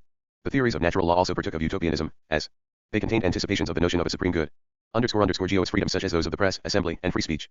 However, 90. Freedom and happiness will not limit each other, compulsion will no longer be needed, and there will be universal brotherhood. It is not clear, however, why such a perfect society should need laws at all, and what would be the point of natural rights which there was no occasion to assert against anyone, as all would be living in a state of spontaneous solidarity. 8. Bloch's political orientation. IR was already clear in the 1930s, long before he took up his abode in the GDR, that although Bloch was not a member of any party, his political sympathies were wholly on the side of Stalinism. Not only did he proclaim the socialist utopia, but he maintained that although the summum bonum was not fully in existence anywhere, it was already taking shape in the Soviet Union. Das Prinzip Hoffnung is full of passages that bear unambiguous testimony to its author's politics, as he loses no opportunity of praising the superiority of the new order.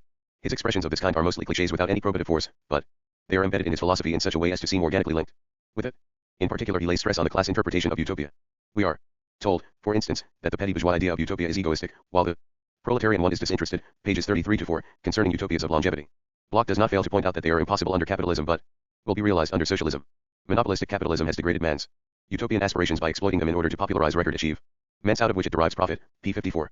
Heidegger, it appears, is a propagandist for death at the behest of imperialism, p. 1365, and when he talks about fear and boredom he reflects, from the petty bourgeois standpoint, society under monopoly capitalism, the normal state of which is perpetual crisis. P. 1142. Main currents of Marxism. 124. Psychoanalysis, as we have seen, explains the human psyche by reference to the past because it arose in a society that has no future. Apropos of the utopian role of dancing, Bloch does not omit to mention that under capitalism it has a stultifying effect, as it is intended to dull people's senses and make them forget oppression, whereas the new socialist love of the fatherland has revived the beauty of folk dancing, pages 456-8. Some of his remarks in this line sound like a downright parody of Stalinist propaganda.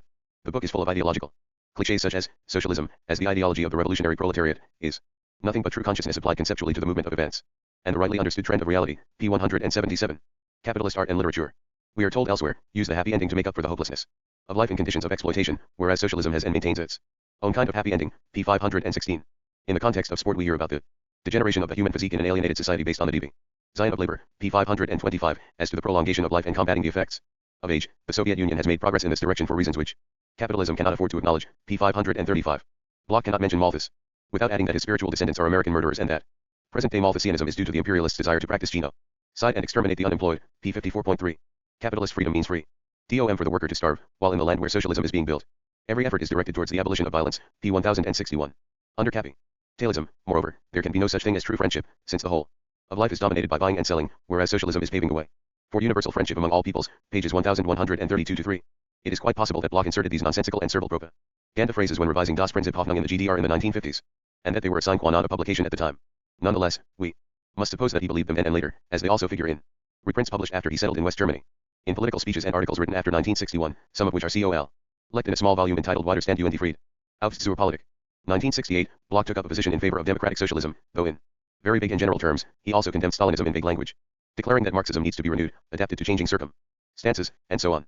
Expressions of this sort had some meaning in Eastern Europe in 1955-6, but by the early 60s they had already become sterile clichés. It would be unfair to say, however, that Bloch's identification with Leninism as a political doctrine and Stalinism as a political system is an organic and integral part of his metaphysical theory. That theory does not entail any specific political consequences or directives for self-commitment, and nothing of the Book 3 The Breakdown 1143 kind could be deduced from Das Prinzip Hoffnung if the Stalinist trimmings were simply removed from its text. In this respect Bloch's case is on a par with that of Heidegger and his temporary identification with Nazism, though Heidegger was less outspoken and his philosophical works are not decked out with political moralizing in the same way. In their political utterances both men used their own characteristic concepts to buttress their loyalty to a totalitarian dictatorship, but the concepts themselves did not point in one direction more than another. The identification might equally have been the other way round. Bloch's category of hope might have been used to glorify Nazism, and Heidegger's authenticity, Eigentlichkeit, might have served the cause of communist propaganda. Both concepts were vague and formal enough to be used in this way. Neither theory contains any inbuilt moral restriction to inhibit such use, or prescribes any specific course of political action. It may be urged that This is not a valid objection to any metaphysic, since the latter has no duty to provide political directives, nor does its value depend on the political use made of it. Such conclusions are not the necessary business of philosophy. But neither Bloch nor Heidegger can be defended on these lines, since they themselves claimed that their metaphysical doctrine, or philosophic anthropology, had and ought to have the practical purpose, not only of explaining the world but of showing how men must behave, and with what forces they must ally themselves, in order to live worthily. The objection that a philosophical doctrine does not clearly suggest any particular way of life or social commitment is valid if the doctrine in question makes practical claims and purports to be normative, not merely descriptive. Heidegger's aggressive and arrogant phenomenology of existence has been of incomparably greater importance to 20th century philosophy, and has provided infinitely more stimulus to culture than Bloch with his obscure and convoluted style, but they have this in common, that they both sought to erect a metaphysical foundation for practical life in the world and not merely for contemplation. For this purpose they devised respectively the obscure and purely formal categories of Eigentlichkeit and Hoffnung, which turn out to be applicable in any way one chooses. G. Conclusion and comments. The present writer cannot claim to assess the merits or defects of Bloch's Ger. Man prose.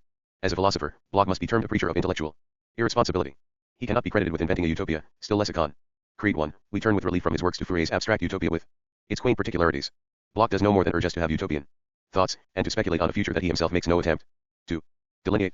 1144. Main currents of Marxism. Like many other Marxists, Bloch does not trouble to substantiate his assertions but merely proclaims them. On the rare occasions when he puts forward an argument, it usually reveals his logical helplessness. For instance, he says, there is no such thing as unchanging human nature, because even such a universal phenomenon as hunger has taken different forms in the course of his story, in that people at different times have preferred different foods. Das Prinzip Hoffnung, pages 75-6. The reader who endeavors to follow his arguments generally finds that they consist of truisms and tautologies, disguised in verbiage of intolerable complexity. Here are some examples. Wir leben nicht, Sie leben, sondern weil wir leben, durch Gerät in diesem weil oder besser, diesem Lehren das, worin wir sind, ist nichts. Berehig, steckt das nun erst frag end, wo and wozu, zur Ontologita. Knock nichts sense. We do not live in order to live but because we live. But, in this because, or rather in the empty that in which we live, there is no reassurance, but rather the full challenge of the tormenting why. In other words, people often wonder what life is about. Again, es gibt kein Heraufkommen in Zukunft, wenn das Latent schon erscheinen where, you and es gave event so kein Verten in Vergangenheit, when das in ihr Erscheinen, bereits zur Erscheinung jealous dem überhaupt inter. Tendenz ins Sprach, ibid. There would be no ascent into the future if that which is latent had already appeared, and no lapse into the past if that which appeared and was released in it corresponded to the altogether-ness of the trend. This seems to mean that if nothing changed, nothing would change. Or again, das wirkliches Prozess, dieser ist die Weitversweg permit. Schwungzwischen Gegenwart, unerledigter Vergangenheit und die vor allem. Möglicher Zukunft, das Prinzip Hoffnung, p. 225. The real is a process. This process is a widely ramified mediation between the present, the undisposed of past and, above all, the possible future. It is hard to detect in this any mean beyond the commonplace statement that the world is subject to change. Bloch's incapacity for analysis is raised to the rank of a theoretical virtue in his frequent wholesale condemnations of positivism, the fetishism of facts, and positivist logic. Like Lucas, he adopts the slogan so much the worse for the facts, Anleitung, p. 114, declaring that it signifies the primacy of practical reason and the need for humanization of the world and of the logic of philosophy. It should perhaps be pointed out that I am not criticizing Bloch for his attack on positivism in general or for refusing to accept the concept of a fact as something self-evident, requiring no argument. Bloch, however, is not a philosophical critic. It suffices to compare his contemptuous phrases about the fetishism of facts with the rational discussions among positivists themselves. Book 3 * The Breakdown 1145. Concerning the concept of a fact, or to compare the penetrating critique of POS. Itivism in volume of Jaspers's philosophy, or in the works of the phenomenologists Husserl and Ingarden, with Bloch's invective against crawling empiricism. That we are not told in what they consist. Roger Bacon, Leonardo, and Cyrano. De Bergerac dreamt of flying machines, which were impossible with the technology of those days. But if men had not dreamed of them at a time when they could not be constructed, very likely they would never have evolved the technology to make their dreams come true. In this sense utopian projections are a necessary part of life. Unlike those concrete visions, however, Bloch's utopia is the dream of a perfect world, the nature of whose perfection is a closed book to us. He tells us that the technology of the future will be non-Euclidean, but he does not explain what this means, except that it will be qualitative and will restore the harmony between man and nature. Capitalism, according to Bloch, is incapable of producing true technology. What is peculiar to Bloch is not that he fantasizes about a better future but that, firstly, his fantasy lacks content, secondly, he believes that it can and must include final perfection within its scope. Philosophy has to embrace the whole of future time, and thirdly, he claims that his generalities are a higher form of scientific thought, beyond the grasp of those who worship facts or practice formal logic. Bloch's thought is a medley of the most varied traditions: Neoplatonic gnosis, the naturalism of the Renaissance and after, modernistic occultism, Marxism, romantic anti-capitalism, cosmic evolutionism, and the theory of the unconscious. Traces of romantic anti-capitalism can certainly be found in Marx, and are very strong among the German Marxists or para-Marxists of Bloch's generation, including the Frankfurt School and Marcuse, not Leszek. Bloch maintains that his attacks on capitalism have nothing to do with romantic conservatism, but in fact they are closely linked. He laments that capitalism has killed the beauty of life, mechanized personal relationships, and replaced the aesthetic values of everyday life by purely utilitarian ones. He calls airplanes mockbirds and believes that nature contains altogether new forms of technology, about which, however, he can only tell us that they will be quite different and will have no harmful consequences. The core of Bloch's philosophical writing is the idea of transforming hope into a metaphysical category, so that hope becomes a quality of being. This is 1146 main currents of Marxism, a kind of inversion of Gabriel Marcel's metaphysic of hope, where hope is not an emotional state but a form of existence touched by the grace of God. Bloch, on the other hand, believes that although hope is part of being, it is actualized by human activity. Man does not receive it from nature, still less from God. He activates the hope that is latent in being, and awakens the God asleep in nature. From the point of view of Christian philosophy, Bloch's idea must represent the acme of the sin of pride. Through Hegel, he emphasized the soteriological strain which was blurred in Marx and could therefore be neglected and overlooked, but which set the whole Marxian idea in motion, namely the belief in the future identification of man's authentic essence with empirical existence, or, more simply, the prom. Ise erotica dei. In this sense Bloch was right to connect Marxism with the Gnostic sect that worshipped the serpent in Genesis, maintaining that it and not Jehovah was the true guarantor of the great promise. Bloch helped to reveal an essential facet of Marxism which had previously been noticed only in criticisms, for the most part ineffectual, by Christian writers. To this extent his work has not been in vain. Bloch's philosophy may also be more favorably viewed if we consider not its intrinsic merits but its relation to intellectual conditions in the GDR and Eastern Europe as a whole under the destructive pressure of Stalinism with its leveling influence.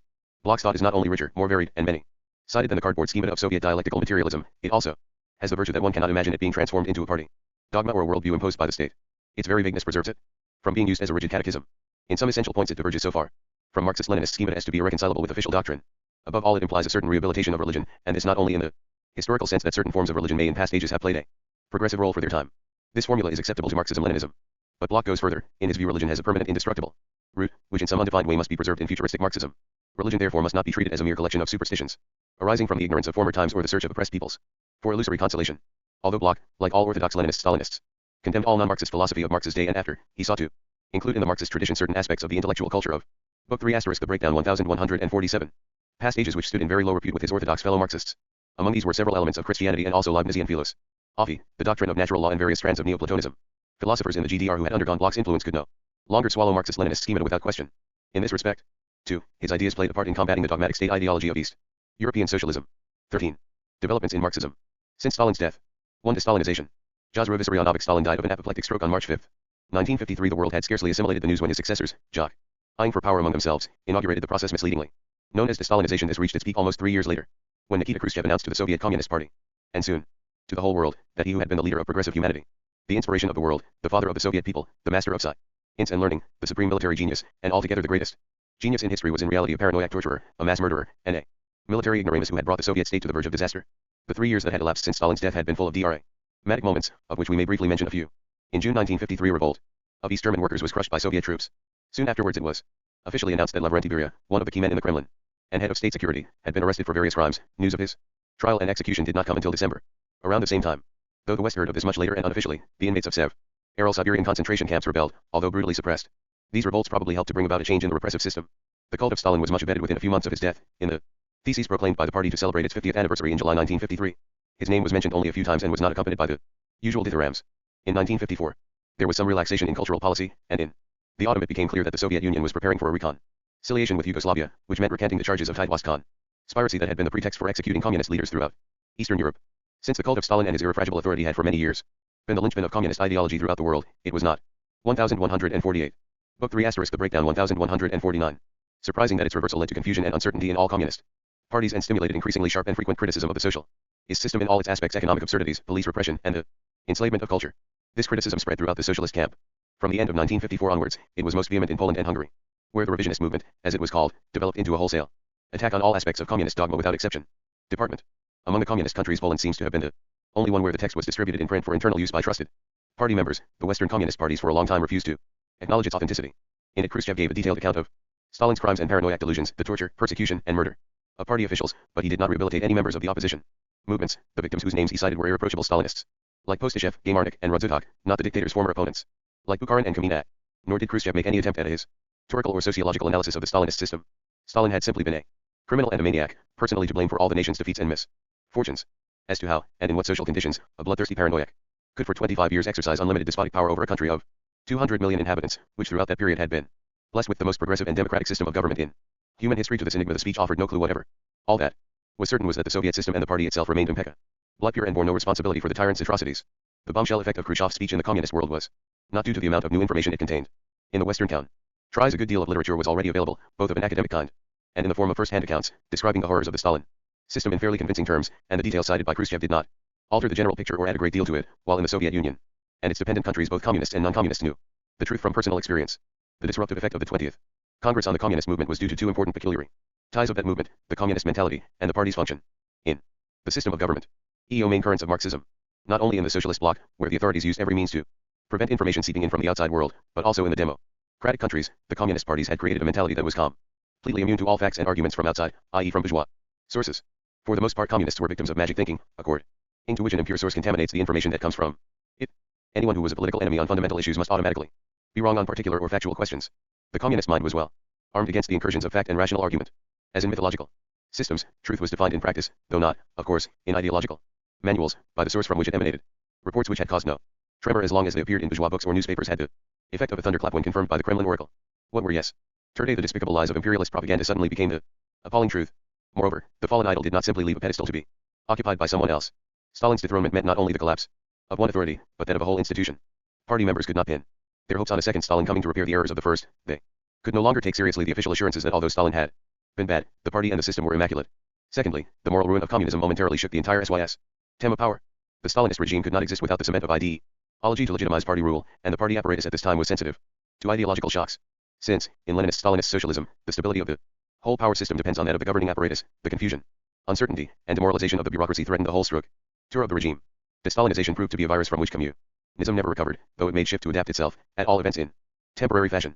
In Poland, although social criticism and revisionist tendencies were already far advanced at the time of the 20th Congress, that Congress and Khrushchev's speech greatly accelerated the dissolution of the party. It emboldened and critics to attack the system more openly, and so far weakened the governing apparatus that social discontent, which had accumulated for years and was kept down by intimidation, came more and more clearly to the surface. In June 1956 there was a workers' rising at Poznan, though touched off by immediate economic hardship it reflected the pent-up hatred of the whole working class for the Soviet Union and the Polish government alike. The revolt was quelled, but the party was demoralized and disoriented, rent by faction and undermined by revisionism. In Hungary the situation reached a point where Book 3 * the breakdown TS. The party collapsed completely, the population went into open rebellion, and the government announced that it was withdrawing from the Soviet military camp. The Warsaw Pact, the Red Army intervened to crush the revolt, its leaders were mercilessly dealt with, and almost all the government team of October 1956 were put to death. Poland escaped invasion at the last moment, owing in part to the fact that the former party leader Iwita Gomulka, who had escaped with his life during the Stalin purges, came forward as a providential figure to avert the explosion, his background of political imprisonment serving to gain the confidence of the population. The Russian leaders, at first highly mistrustful, decided in the end quite rightly, as it turned out that although Gomulka had taken over without Kremlin sanction he would not prove too disobedient, and that invasion would be a greater risk. The Polish October, as it was called, far from ushering in a period of social and cultural renewal or liberalization, stood for the gradual extinction of all such attempts. In 1956 Poland was, relatively speaking, a country of free speech and free criticism, not because the government had planned it so but because they had lost control of the situation. The October events started a process of reversal, and the margin of free DOM which still remained grew less year by year. Of the rural cooperatives that had been compulsorily set up, the great majority were soon disbanded, but from October 1956 onwards the party machine regained its lost position step by step. It repaired the dislocation of government, imposed restrictions on cultural free DOM, put a brake on economic reform, and reduced to a purely decorative role the workers' councils that had formed spontaneously in 1956.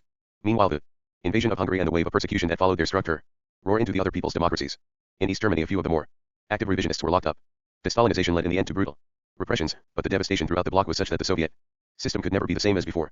The term Destalinization, like the term Stalinism, was never officially used by the communist parties themselves, which spoke instead of correcting errors and distortions, overcoming the cult of personality, and returning to Leninist norms of party life. These euphemisms were meant to convey the impression that Stalinism had been a series of regrettable errors committed by the irresponsible generalissimo but had nothing to do with the system itself, and that it sufficed to condemn his ways in order to restore the preeminently democratic character of the regime. But the terms Destalinization and Stalinism are misleading for other reasons than those which precluded their use in the official vocabulary of communist countries. The communists eschewed them because Stalinism gave the impression of a system and not of accident, tall deviations arising from the ruler's faults of character. But, on the other 1,152 main currents of Marxism, and the term Stalinism also suggests that the system was bound up with Stalin's personality, and that his condemnation was the signal for a radical change in the direction of democratization or liberalization. Although the background to the 20th Congress is not known in detail, it is clear in retrospect that certain features of the system that had prevailed for 25 years could not be maintained without Stalin and the inviolable authority he had wielded. Since the Great Purges Russia had lived under a regime in which none of the most privileged members of the party and government, even the Politburo, could be sure from one day to the next whether they would be suffered to live or be destroyed at the tyrant's whim, by the mere lifting of his infallible finger. It is not surprising that after Stalin's death they were anxious that no successor of his should get into the same position. The condemnation of errors and distortions was a necessary part of the unwritten mutual security pact among the party leaders, and in the Soviet Union, as in the other socialist countries, intra-party conflicts were henceforth settled without the deposed oligarchs losing their lives. The system of periodic massacre had certainly had its merits from the point of view of political stability, making faction impossible and ensuring the unity of the apparatus of power, but the price of that unity was one-man despotism and the reduction of all members of the apparatus to the conditions of slaves whose very tenure of life was uncertain, though they enjoyed privileges as the custodians of other slaves whose condition was more abject still. The first effect of Destalinization was the replacement of mass terror by selective terror which, though still of considerable scope, was not completely arbitrary as it had been under Stalin. Soviet CIT. Eisens henceforth knew more or less how to avoid prison and the concentration camp, whereas previously there had been no rules at all. One of the important events of Khrushchev's era was the liberation of millions from the camps. Another effect of the change was that various moves were made towards decentralization, and it became easier for rival political groups to form in secret. There were also attempts at economic reform, which improved efficiency to some extent. However, the dogma of the primacy of heavy industry was upheld, except for a brief interlude under Malenkov, and no steps were taken to make production more responsive to mass demand by releasing market mechanisms. Nor was there any substantial improvement in agriculture, which despite frequent reorganizations remained in the miserable state to which it had been reduced by collectivization. All the changes, however, did not amount to democratization but left unimpaired the foundations of communist despotism. The abandonment of mass terror was important for human security, but it did not affect the state's absolute power over the individual. It did not confer on citizens any institutional rights, or infringe the state and party monopoly of initiative and control. Book 3 *** The Breakdown ES 3. In all spheres of life, the principle of totalitarian government was upheld, whereby human beings are the property of the state and all their aims and actions must conform to its purposes and needs. Although various departments of life resisted absorption, so that the process was never complete, the whole system operated, as it still does, to enforce state control to the utmost degree possible. Indiscriminate terror on a vast scale is not a necessary and permanent condition of totalitarianism. The nature and intensity of repressive measures may be affected by various circumstances, but under communism there can be no such thing as the rule of law, in which law acts as an autonomous mediator between the citizen and the state, and deprives the latter of its absolute power vis-a-vis the individual. The present repressive system in the Soviet Union and other communist countries is not simply a survival of Stalinism or a regrettable blemish that may be cured in time without a fundamental change in the system. The only communist regimes in the world are of the Leninist-Stalinist pattern. On Stalin's death the Soviet system changed from a personal tyranny to that of an oligarchy. From the point of view of state omnipotence this is a less effective system. It does not, however, amount to de-Stalinization, but only to an alien form of Stalinism. To revisionism in Western Europe. From the second half of the 1950s the term revisionism was used by the party authorities and official ideologists in communist countries to stigmatize those who, while remaining party members or Marxists, attacked various communist dogmas.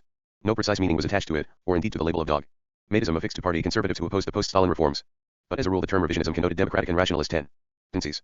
As in former times it had been applied to Bernstein's critique of Marxism, party functionaries took to linking the new revisionism with Bernstein's views, but the connection was remote and insubstantial.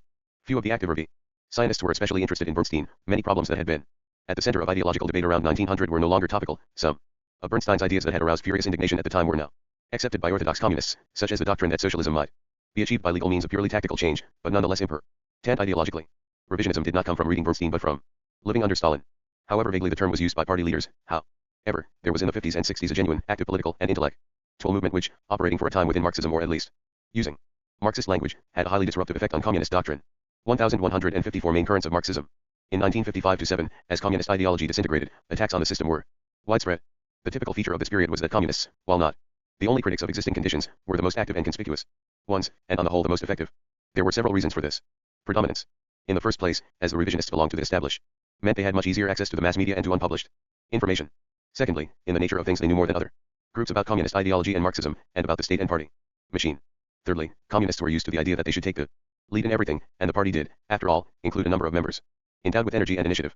Fourthly, and this was the chief reason, the revisionists, at least for a considerable time, used Marxist language. They appealed to communist ideological stereotypes and Marxist authorities, and made a devastating comparison between socialist reality and the values and promises to be found in the classics. In this way the revisionists, unlike others who opposed the system from a nationalist or religious point of view, not only addressed themselves to party opinion but awakened an echo in party circles. They were listened to by the party apparatus and thereby contributed to its ideological disarray, which was the principal condition of political change. They used party language to some extent because they still believed in communist stereotypes, and to some extent because they knew it would be more effective. The proportion as between faith and deliberate camouflage is hard to estimate at this distance of time. In the wave of criticism which affected all aspects of life and gradually undermined all the sanctities of communism, some demands and viewpoints were peculiar to the revisionists while others were common to them and non-party or non-Marxist opponents of the regime. The principal demands put forward were as follows. For ranks among the revisionists on these points. From the beginning there were thus accepted, expressly or by implication, the principle of the dictatorship of the proletariat, i.e. of the party, and imagined that the ruling party could afford the luxury of internal democracy. Book 3 *** The Breakdown List. Revisionists came to see that there could be no democracy for the elite only if intra-party groups were allowed to exist. They would become the mouthpieces of social forces which were otherwise denied utterance, so that a system of fractions within the party would become a substitute for a multi-party system. It was necessary to choose therefore between the free formation of political parties, with all its consequences, and dictatorship by one party, which involved dictatorship within that party. Important among democratic objectives was the independence of trade unions and workers' councils. The airy all power to the councils was even heard equals not very loudly, it is true, but the idea of workers' councils independent of the party, which could not only bargain with the state over questions of pay and working conditions but also play an effective part in industrial management, was frequently advanced in both Poland and Hungary. Later on, the example of Yugoslavia was quoted. Workers' self-government went naturally with the decentralization of economic planning. An important reform desired by non-party critics was freedom of religion and an end to persecution of the church. The revisionists, who were for the most part anti-religious, stood aside from this question. They believed in the separation of church and state and did not support the demand, which was widespread in those years, for the reintroduction of religious education into schools. The second category of demands universally put forward related to state sovereignty and equality among members of the socialist bloc. In all the bloc countries Soviet supervision was extremely thorough in many spheres. The army and police in particular were under specific and direct control, and the duty to follow the elder brother's example in everything was the foundation of state ideology. The whole population felt keenly the humiliation of their Try, its dependence on the Soviet Union, and the latter's unscrupulous economic exploitation of its neighbors. While, however, the Polish population as a whole was strongly anti-Russian, the revisionists generally invoked traditional socialist principles and avoided the language of nationalism. A frequent demand by both revisionists and others was for the abolition of the privileges enjoyed by the bureaucracy, not so much in matters of pay but in the extra-legal arrangements that freed them from the hardships of everyday life, special shops and medical facilities, housing priorities, and so on. The third main area of criticism was economic management. There was, it should be noted, scarcely any call for the restoration of industry to private hands. Most people were used to the idea that it should be publicly owned. They demanded, however, the cessation of compulsory agricultural collectivization, a reduction in the extremely burdensome investment program, and, in large measure of the role of market conditions in the economy, profit sharing by work. 1156 Main currents of Marxism. 7 Srozr primary ones, especially in the early stages. They invoked Lenin's authority, searching his writings for texts in support of intra-party democracy, the participation of the broad masses in government, and so on. In short, the revisionists for a time opposed Lenin to Stalinism, as survivors of the movement still do from time to time. They did not have much intellectual success, as the discussions made it increasingly clear that Stalinism was the natural and legitimate continuation of Lenin's ideas, but politically their arguments were of some importance, as we have seen, in helping to disrupt communist ideology by appealing to its own stereotypes. The peculiarity of the situation was that both Marxism and Leninism spoke a language full of humane and democratic slogans which, while they were empty rhetoric as far as the SYS term of power was concerned, could be and were invoked against that system. By pointing out the grotesque contrast between Marxist-Leninist phraseology and the realities of life, the revisionists laid bare the contradictions of the doctrine itself. The ideology became detached, as it were, from the political movement of which it had been a mere facade, and began to live a life of its own. While, however, attempts to hold fast to Leninism were soon abandoned by most of the revisionists, the hope of a return to authentic Marxism lasted much longer.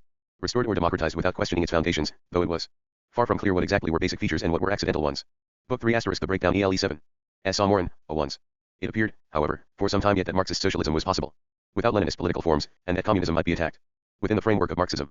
Hence many attempts were made to interpret the Marxist tradition in an anti-Leninist sense. SII 41EY argued that such privilege inevitably led to the degeneration of Marxism and deprived it of vitality, that Marxism must be able to defend its existence by the empirical and logical methods universally accepted by science, and that Marxist studies were erring away because Marxism had been institutionalized into a state ideology, immune from criticism. It could only be regenerated by free discussion in which Marxists would have to defend their positions by rational argument. The critics attacked the primitiveness and sterility of Marxist writings, their innate quasi to the main problems of the present age, their schematic and ossified character, and the ignorance of those who were regarded as the chief exponents of the doctrine. They attacked the poverty of the conceptual categories of Leninist-Stalinist Marxism and the simplistic attempts to explain all culture in terms of the class struggle, to reduce all philosophy to the conflict between materialism and idealism, to turn all morality into an instrument for the building of socialism, and so on. As far as philosophy is concerned, the revisionist main objective may be defined as the vindication of human subjectivity in opposition to Leninist doctrine. The main points of their attack were as follows. An object and the we of this interaction, co-determined by social and biological factors, could not be regarded as a copy of the world. The human mind could not transcend the manner in which it was associated with being. The world as we know it is partially man-made. Honest and neither Marx's theory nor any Peachsikaaae justified a determinist metaphysic, especially as far as history was concerned. The idea that there were unalterable laws of history, and the bio-alien was historically inevitable was a mythological superstition, which might have played a part in stirring up enthusiasm for communism but was none the more rational for that. Chance and uncertainty could not be excluded from past history, still less from predictions of the future. 1158 Main currents of Marxism. Values from speculative. He's here tempi on a certempen if it were so wrongly, that the social his future was guaranteed by this or that historical necessity, it would not follow that it was our duty to support such necessities. What is necessary is not fortat. Reason valuable, socialism still needs a moral foundation, over and above its being allegedly the result of historical laws. For the idea of socialism to be restored, a system of values must first be recreated independently of historio-sophical doctrine. In the course of their criticism the revisionists naturally appealed to various sources, some Marxist and some not. In Eastern Europe some part was played by existentialism, especially the works of Sartre, as many revisionists were attracted by his theory of freedom and the subject's irreducibility to the status of a thing. Many others found inspiration in Hegel, while those who were interested in Engels' philosophy of science brought analytical philosophy to bear on his and Lenin's dialectic of nature. The revisionists read Western critical and philosophical literature about Marxism and communism, Camus, Merleau-Ponty, Kessler, Orwell. Marxist authorities of the past played only a secondary role in their discussions and criticisms. Trotsky was scarcely mentioned. Some interest was taken in Rosa Luxemburg for her attacks on Lenin and the Russian Revolution, but an attempt to publish her book on that subject in Poland was unsuccessful. Among philosophers Lukács was popular for a while, chiefly on account of his theory of the historical process in which subject and object tend towards identity. Somewhat later, Gramsci became an object of interest. His works contained the outline of a theory of knowledge completely opposed to Lenin's, together with critical reflections on communist bureaucracy, the theory of the party as an advance guard, historical determinism, and the manipulative approach to socialist revolution. Further reinforcement came at this time from the Italian communists. Palmiro Togliatti, who had till then enjoyed the deserved reputation of a dyed-in-the-wool Stalinist, went on record after the 20th Congress with a criticism of the Soviet leaders, moderate as to language but important in its consequences. He accused them of casting the whole responsibility for Stalinism onto Stalin and failing to analyze the causes of bureaucratic degeneration, and ended with an appeal for polycentrism in the world communist move. Meant, i.e. an end to Moscow's hegemony over the other parties. Book 3 * The Breakdown 1159.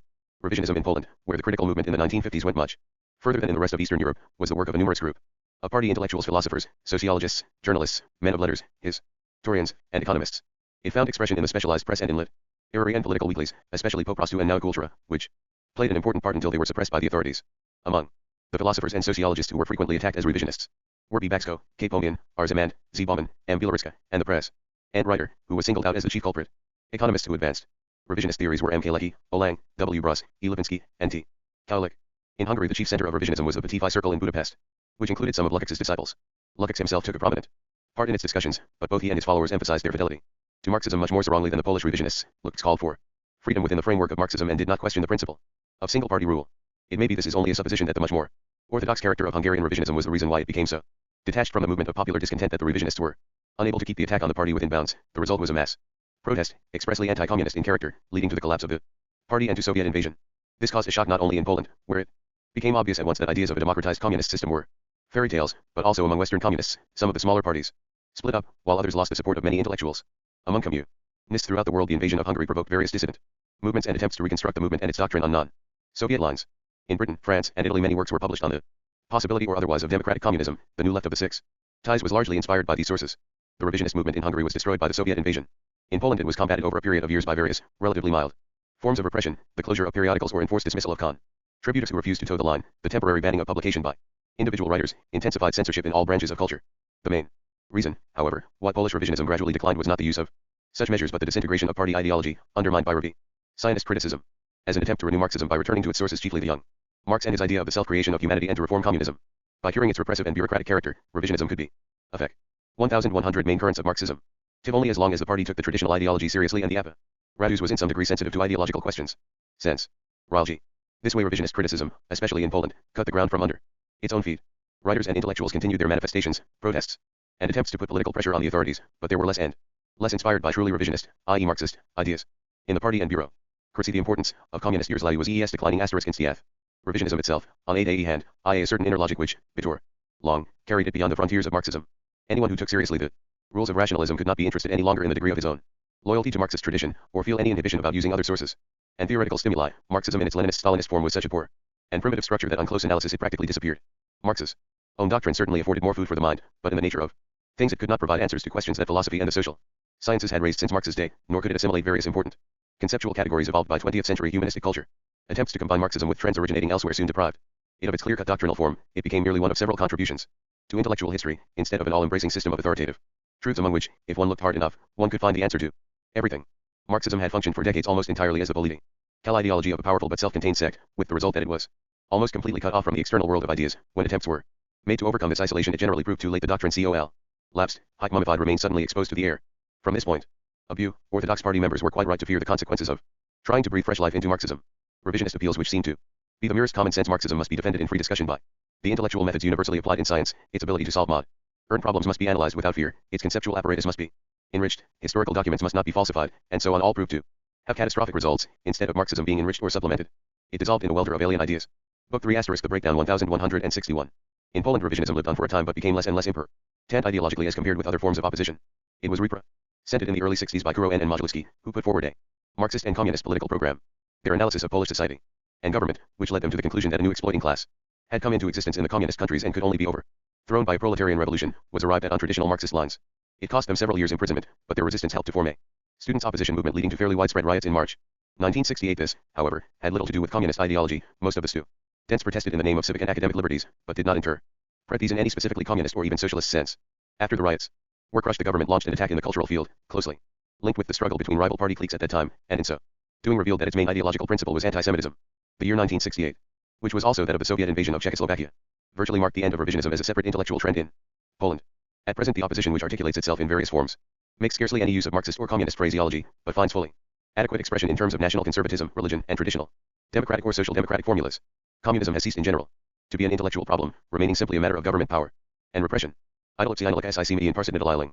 Chaley professes Marxism and the communist doctrine of proletarian internationalism. Marxism is a compulsory subject in all places of higher learning. Manuals of it are published and books are written about its problems, yet this ecology practice believes in it, neither the rulers nor the ruled, and both are aware of shipped by the party car rulers TK. Anti. Fai. E need less.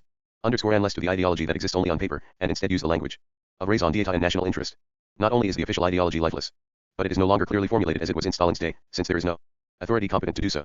Intellectual life continues, though harassed by censorship and various police restrictions, but Marxism plays next to no part in 1162 main currents of Marxism. It, although state support, maintains it artificially in being and immune from criticism. In the field of ideology and the humanistic sciences, the party can only act negatively, by means of repression and prohibitions of all kinds. Even so, the official ideology has had to forfeit a large part of its former universalist claims. Marxism, of course, may not be criticized directly, but even in philosophy, PHY works appear which completely ignore it and are written as if it had never existed. In sociology, a certain number of orthodox treatises are regularly published, mainly to secure an attestation of their author's political reliability, while at the same time many other works fall into the category of ordinary empirical sociology, using the same methods as in the West. The scope permit TED to such works is of course limited. They may deal with changes in family life or working conditions in industry, but not the sociology of power or a party life. Severe restrictions are imposed, for purely political rather than Marxist reasons, on the historical sciences, especially where recent history is concerned. The Soviet rulers seem to be firmly convinced that they represent the continuation of Tsarist policy, and hence the study of Polish history, which for 2 centuries was dominated by relations with Russia, the partitions, and national oppression, is subject to a multitude of taboos. To a certain extent one may still speak of revisionism in the context of Polish economic studies, where it takes the form of practical recommendations for increased efficiency. The best known authors in this field are W. Bruss and E. Lipotsky, who both invoke the Marxist tradition but in a form closer to social democracy. They argue that the faults and inefficiency of the socialist economy cannot be cured by purely economic means, as they are tied up with the repressive political system. Economic rationalization therefore cannot succeed without political pluralism, i.e. in practice without abolishing the communist regime. Nationalization of the means of is not the same as public ownership, since monopoly of economic decision, a truly socialized economy is incompatible. To a somewhat lesser degree, Ottista Kolakowski may be classed as a review scientist. In works published outside Poland, he analyzes the causes of social and economic deterioration under bureaucratic governments. He appeals to the Marxist tradition, but goes beyond it in examining the autonomized mechanisms of political power independent of the class system, in Marx's sense of class. Similar tendencies connected with the decline of communist faith, the reduced vitality of Marxism and its transformation into a political right can be observed, though in varying degrees, in all the communist countries. In Czechoslovakia 1956 was a much less important year than in Poland and Hungary, and the revisionist movement was late in developing, but the general trend was the same as elsewhere. The best known revisionist among Czech. Book 3 * The Breakdown 1163.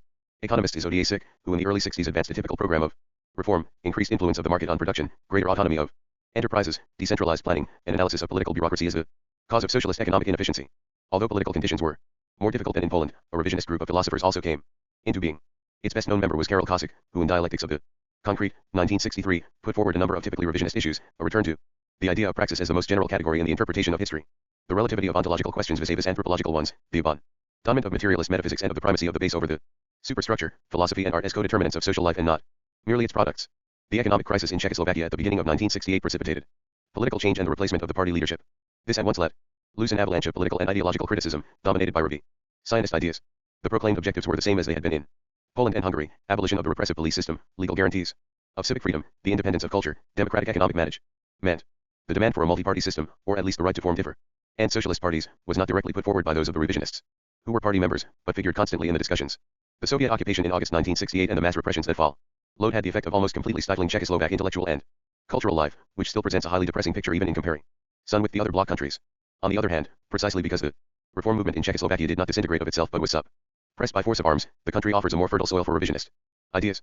It may be imagined that, if the invasion had not taken place, the reform movement begun under de Beek and supported by the great majority of the population might eventually have brought about socialism with a human face, without shaking the foundations of the system. This of course is a matter of speculation, and depends on what exactly is regarded as fundamental. What does seem clear, however, is that if the reform movement had continued and had neither been suppressed by invasion nor, as in Poland, had disintegrated from fear of invasion, it must soon have led to a multi-party system, thus destroying the Communist Party dictatorship and therefore destroying communism as that doctrine conceives itself. East Germany, where the system of repression was generally more thorough than elsewhere, did not witness any widespread revisionist movement, but was nonetheless shaken by the events of 1956. The philosopher and literary critic Wolfgang Herrick put forward a democratic program of German socialism, 1104 main currents of Marxism, which earned him several years' imprisonment. Some well-known Marxist intellectuals left the country: Ernst Bloch, Hans Meyer, Alfred Kantorowicz. The strict regimentation of ideas made any attempt at revisionism extremely difficult, as it still does, but occasionally a reformist voice was heard. In philosophy, the most important name in this connection is that of Robert Havemann, a professor of physical chemistry with an interest in philosophical questions, who, unlike many other revisionists, remained a convinced Marxist throughout.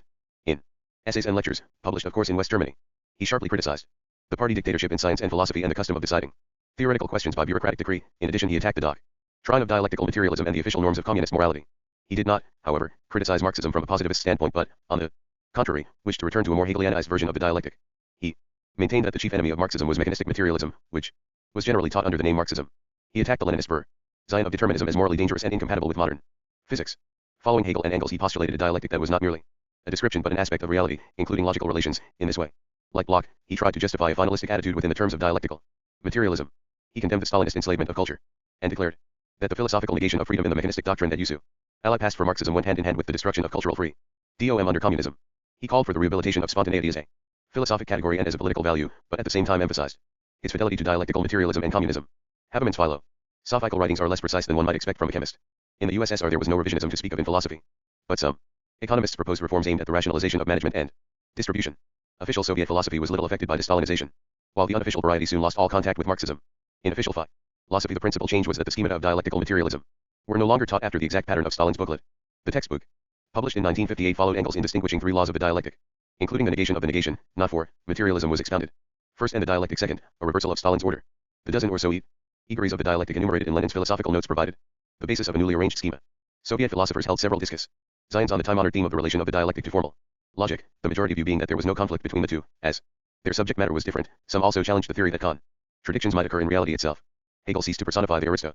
Book 3 * The Breakdown 1165. Cratic reaction to the French Revolution, henceforth it was correct to speak of its limitations and also its merits. All these inessential and superficial changes made no breach in the structure of the Leninist-Stalinist diamat. Nonetheless, Soviet philosophy enjoyed some benefit from de-Stalinization, though less than other disciplines. A younger generation came on the scene and, of its own accord, since there were hardly any qualified teachers except a few chance survivors from Stalin's purges, began to look into Western philosophy and logic, to study foreign languages, and finally even to explore non-Marxist Russian traditions. In the first years after Stalin's death it was clear that the young philosophers were most attracted by Anglo-Saxon positivism and the analytical school. The treatment of logic became more rational and less subject to political control. The 5-volume philosophical encyclopedia published in the 1960s is on the whole better than the output of Stalin's day. The main ideological articles, especially those relating to Marxism, are on the same level as before, but there are also many concerned with logic and the history of philosophy which are written on sensible lines and are not merely dictated by state propaganda. Thanks to the younger philosophers' efforts to renew contact with European and American thought, a few modern works have been translated from Western languages. Timid and cautious attempts to modernize Marxism were perceptible for a time in philosophical science, Filosofskie Nauki, which began to appear in 1958. On the whole, however, publications did not reflect the mental changes that were taking place. The backwoodsmen trained in Stalin's day continued to decide which of the younger men should be allowed to publish or teach in universities, and naturally favored their own kind. However, some of the younger and better educated philosophers found ways of expressing themselves in other fields that were less strictly controlled. On the whole, however, philosophy, the first discipline to be destroyed by communism, was also the slowest to revive, and the results so far are extremely meager. Other branches of learning recovered in more or less the opposite order to that in which they were originally Stalinized. Within a few years of the dictator's death, the natural sciences virtually ceased to be ideologically regulated, though the choice of research subjects continued to be strictly controlled, as it still is. In physics, chemistry, medical, and biological research the state provides material resources and lays down the purposes for which they are used, but it no longer insists that the results shall be orthodox from the Marxist point of view. The historical sciences are still closely controlled, but here two areas of less political sensitivity are less subject to regulation. For some years theoretical linguistics were relatively free and revived the tradition of the Russian formalistic school, but eventually the state intervened here also by closing some institutions, having noticed that they were being used as an outlet for various 1166 main currents of Marxism, unorthodox ideas. On the whole, however, the period from 1955 to 1965 was one of considerable and often successful efforts to revive Russian culture after years of devastation. This applies to literature, painting, drama, and films as well as historiography and philosophy. In the second half of the 60s, increasing pressure was again brought to bear on suspect individuals and institutions. Unlike the situation in Eastern Europe, Marxism in the Soviet Union showed hardly any signs of reanimation. Among the clandestine or semi-clandestine ideological developments which were especially lively from about 1965 onwards, Marxist trends were scarcely noticeable. Instead we find the most varying tendencies, including great Russian chauvinism, often in a form that might be called Bolshevism without Marxism, the national aspirations of the oppressed non-Russian peoples, religion, specifically Orthodox or broadly Christian or Buddhist, and traditional democratic ideas. Marxism or Leninism accounts for only a small fraction of the general opposition, but it does exist. Its best known Soviet spokesman being the brothers Roy and Zharas Medvedev. The former, a historian, is the author of some valuable works, including a general analysis of Stalinism on a large scale. This contains much information not known from elsewhere and certainly cannot be regarded as an attempt to palliate the horrors of the Stalinist system. Nevertheless, like the author's other works, it is based on the view that there is a clear break between Leninism and Stalinism and that Lenin's plan for the socialist society was completely distorted and deformed by Stalin's tyranny. The present writer, as will be clear from previous chapters of this work, takes exactly the opposite view. In the last 2 decades the ideological situation in the Soviet Union has gone through changes in many ways similar to those that have occurred in the other socialist countries. Marxism is practically extinct as a doctrine, though it performs a useful service in justifying Soviet imperialism and the whole internal policy of oppression, exploitation, and privilege. As in Eastern Europe, the rulers have to resort to other ideological values than communism if they wish to find common ground with their subjects. As far as the Russian people itself is concerned, the values in question are those of chauvinism and imperial glory, while all the peoples of the Soviet Union are susceptible to xenophobia, especially anti-Chinese nationalism and anti-Semitism. This is all that remains of Marxism in the first state in the world to be constituted on allegedly Marxist principles. This nationalist and to some extent racist outlook is the true, unavowed ideology of the Soviet state, not only protected but inculcated by means of Zions and unprinted texts, and, unlike Marxism, it awakens a real echo in popular feeling. There is probably no part of the civilized world in which Marxism has declined so completely and socialist ideas have been so discredited and turned to ridicule as in the countries of victorious socialism. It can be said with little. Book 3 = The Breakdown 1167. Fear of contradiction that if freedom of thought were allowed in the Soviet bloc, Marxism would prove to be the least attractive form of intellectual life throughout the area. 3. Yugoslav revisionism. Yugo's obvious special role in the evolution of Marxism lies in the fact that we have to do here not only with individual philosophers or economists professing revisionist ideas, but with what may be called the first revisionist communist party and even the first revisionist state. Her excommunication by Stalin Yugoslavia was in a difficult situation, both economically and ideologically. At first her official ideology did not depart from the Marxist-Leninist model except for one important point, by asserting their sovereignty in the face of Soviet imperialism. The Yugoslavs rejected Soviet claims to ideological supremacy and attacked the elder brother's great power, chauvinism. Before long, however, the Yugoslav party began to devise its own model of socialism and its own ideology, loyally Marxist in intent but concentrating on worker self-government and socialism without bureaucracy. The formation of this ideology and the corresponding economic and political changes extended over many years. #Verliak50s. The party leaders were already talking of the danger of bureaucratization and criticizing the Soviet system as a degenerate type of state in which the extreme centralization of power had killed what was most valuable in the socialist ideal, namely the self-determination of the working people. And the preamble of public ownership as distinct from nation equals alizations. The party leaders and theoreticians drew an increasingly sharp distinction between state socialism on Soviet lines and an economy based on worker self-government, in which the collectives did not simply fulfill production norms imposed by the authorities but themselves decided all questions of production and distribution. By successive measures of reform, industrial management was more and more entrusted to bodies representing the workers themselves. The state's economic functions were curtailed, and party doctrine pointed to this as a sign of the withering away of the state in accordance with Marxist theory. At the same time, state control of cultural life was relaxed, and socialist realism ceased to be a canon of artistic merit. The program approved by the party at its 6th Congress in April 1958 set out the official version of socialism based on self-government. It is an unusual type of party document for those years, being concerned with theory as well as propaganda. It distinguished the nationalization of the means of production from their socialization, and emphasized that the concentration of economic management in the hands of the bureaucracy led to social degeneration, and was a brake on socialist development. It also led to a fusion between the 1108 main currents of Marxism, state and the party apparatus, and instead of the state withering away it would become increasingly powerful and bureaucratic. In order to build socialism and put an end to social alienation, it was necessary to transfer production to the producers, i.e. into the hands of workers' associations.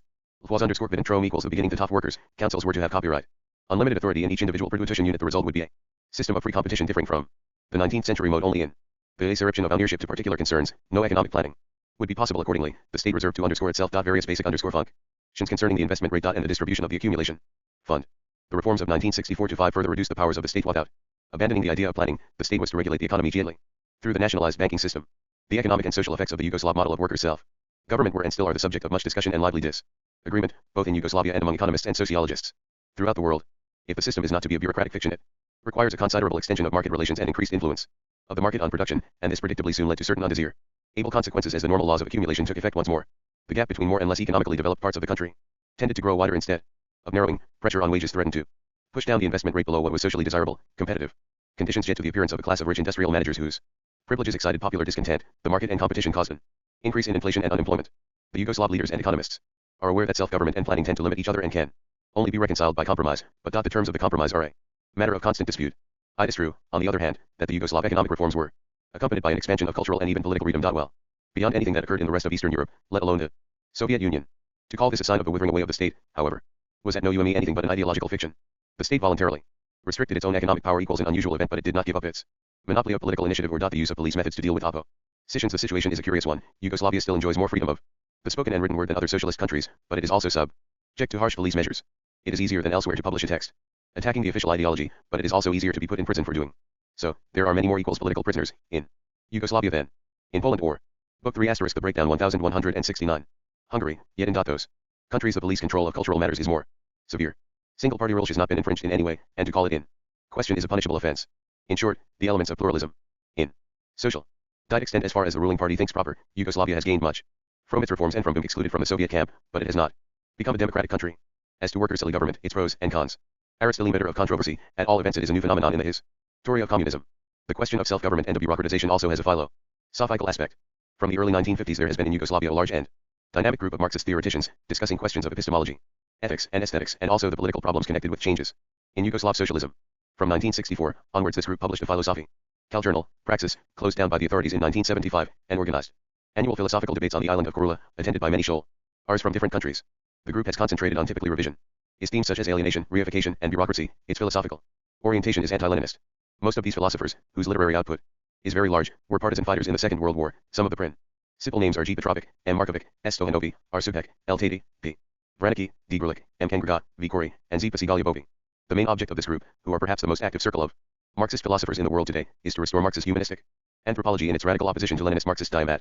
Most or all of them reject the theory of reflection and seek, following Lukács and Graham, to some extent, to establish praxis as a fundamental category in relation to which not only other anthropological concepts but also ontological questions are secondary.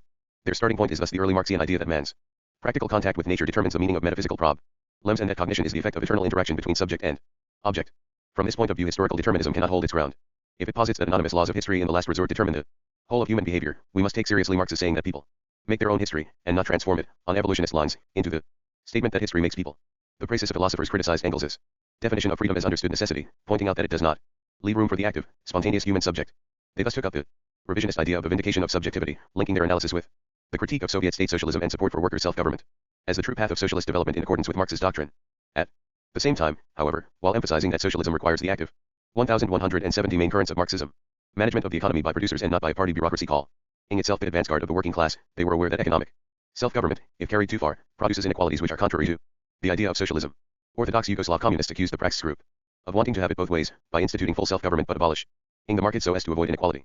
The Yugoslav revisionists seem to be divided on this matter, but their writings often strike a utopian note, expressing the conviction that it is possible to do away with alienation, to assure everyone of full control over the results of their actions, and to remove the conflict between the need for planning and the autonomy of small groups, between individual interests and long-term social tasks, between security and technical progress. The Praxis group played an important part in disseminating a humanistic version of Marxism not only in Yugoslavia but in the international philosophical world. They also contributed to reviving philosophical thought in Yugoslavia, and were an important center of intellectual resistance to autocratic and bureaucratic forms of government in that country. As time went on, they came increasingly into conflict with the state authorities. Nearly all their active MEMs were finally expelled or resigned from the Communist Party, and in 1975, 8 of them were removed from their posts at Belgrade University. Their writings appear to reflect increasing skepticism as to the Marxian utopia. Milovan Djilas, one of the leading Yugoslav communists in the 40s and 50s, cannot be regarded as a revisionist. His ideas on the democratization of socialism were condemned by the party as far back as 1954, and his later works, including the famous New Class, which we have already discussed, cannot be considered Marxist even in the loosest sense. Djilas completely gave up utopian ways of thought, and has many times pointed out the links between the original Marxist doctrine and its political realization in the form of bureaucratic despotism. For revisionism and orthodoxy in France. From the second half of the 1950s, lively discussions went on among French Marxists, with revisionist tendencies drawing support from existentialism, and partly in conflict with it. Existentialism is expounded by both Heidegger and Sartre had one essential feature in common with Marxist revisionism. Pis acl on the OE between lelia human net. Eni. Beings had a constant someday to flee some easier ray into and existence into a asterisk reified state. Dev. Kate's categories asterisk wherewith equals to. Sex psinies theis mecpeg iis rear. 5e. Book 3 asterisk the breakdown 1171. The urge to identify with impersonal reality in the same way Sartre's analyses of the opposition between being in itself and being for itself, and his onate denunciation of the mauvaise foi which hides our freedom from us and registered at us as us to shun responsibility for ourselves and for the world, were in full accord with revisionist attempts to restore Marxism as a philosophy of subjectivity and freedoms. Marx, and Kierkegaard in his own way, had both protested against what they saw as Hegel's attempt to merge human subjectivity into impersonal historical being. From this point of view, the existentialist tradition coincided with what the revisionists regarded as Marx's fundamental doctrine. At a later stage, Sartre ceased to identify Marxism with the Soviet Union and French communism, but at the same time he came decidedly closer to identifying himself with Marxism. In Critique de la raison dialectique, 1960, he put forward a revision of existentialism and also his own interpretation of Marxism. This long and amorphous work contains some points which clearly indicate that hardly a shadow remained of Sartre's former existentialist philosophy. In it, they stated that Marxism was a contemporary philosophy par excellence and that for purely historical reasons it could be criticized only from a pre-Marxist, i.e. reactionary, standpoint, just as in the 17th century Locke and Descartes could be criticized only from a scholastic point of view. For this reason Marxism was invincible, and particular manifestations of it could only be validly criticized from the inside. Leaving aside the absurd contention as to the historical invincibility of Marxism, according to Sartre's argument, Leibniz's criticism of Locke and Hobbes's of Descartes must have been based on scholastic positions. The critique is interesting as an attempt to find room within Marxism for creativity and spontaneity, abandoning the dialectic of nature and historical determinism but preserving the social significance of human behavior. Conscious human acts are not presented simply as projections of freedom producing human temporality, but as movements towards a totalization, their sense being co-determined by existing social conditions. In other words, the individual is not absolutely free to determine the meaning of his acts, but neither is he a slave to circumstances. There is a possibility of the free fusion of many human projects constituting a communist society, but it is not guaranteed by any objective laws. Social life does not only consist of individual acts rooted in freedom, but is also a sedimentation of history by which we are limited. It is, in addition, a fight with nature, which imposes its own obstacles and causes social relationships to be dominated by scarcity, rarity, so that every satisfaction of a need can be a source of antagonism and makes it more difficult for human beings to accept one another as such. People are free, but scarcity deprives them of particular choices and to that extent diminishes their human ity. Communism, by abolishing scarcity, restores the freedom of the individual. 1172 main currents of Marxism, and his ability to recognize the freedom of others. Sartre does not explain how communism abolishes scarcity. On this point he takes Marxist assurances on trust. The possibility of communism lies in the possibility of the voluntary combination of many individual projects in a single revolutionary purpose. She registered critique gives a description of groups engaged in common action without infringing the freedom of any of the individuals concerned. Division OL Revalu _lionary organization intended to replace the discipline and hierarchy of the Communist Party and to harmonize individual freedom with effective political actions. The account, however, is so generalized as to ignore the real problems of such harmonization. All that can be seen is that Sartre envisaged the objective of devising a form of communism free from bureaucracy and institutionalization, the latter in all its forms being contrary to spontaneity and a cause of alienation. Apart from many superfluous neologisms, it does not appear that the CRI contains any new interpretation of Marxism, as regards the historical character of perception and knowledge, and the negation of the dialectic of nature. Sartre follows in Leszek's footsteps. As to reconciling spontaneity with the pressure of historical conditions, the work seems to tell us little except that freedom must be safeguarded in revolutionary organization and that there will be perfect freedom when communism has done away with shortages. Neither of these ideas is especially new in the Marxist context. What would have been new is an explanation of how these effects are to be achieved. Revisionism in the strict sense, i.e. as expressed by philosophers deriving from the communist tradition, did not coincide with Sartreism, but in some ways it showed existentialist inspiration. This brand of revisionism took several forms. A. The late 40s. Some dis-I equals. Den Trotskyists including C. Leffert and C. Castoriadis formed a group called Socialisme ou Barbarie, with a periodical of the same name. This group rejected Trotsky's view that the Soviet Union was a workers' state that had degenerated, but argued that it was ruled by a new class of exploiters who collectively owned the means of production. They traced this new form of exploitation to Lenin's theory of the party, and wished to revive the idea of workers' self-government. As the true form of socialist rule, the party was not only superfluous, but ruinous to socialism. This group introduced French thinkers to ideas which became crucial from the late 50s onwards: workers' self-government, non-party socialism, and industrial democracy. A more philosophic type of revisionism was represented by the journal Arguments, published from 1956 by a group of philosophers and sociologists who had mostly resigned or been expelled from the Communist Party: Costas Axelos, Edgar Morin, Pierre Faugerolas, François Châtelet, and Jean Juvig. Not, also Henry Lefebvre, who was expelled from the party in 1958.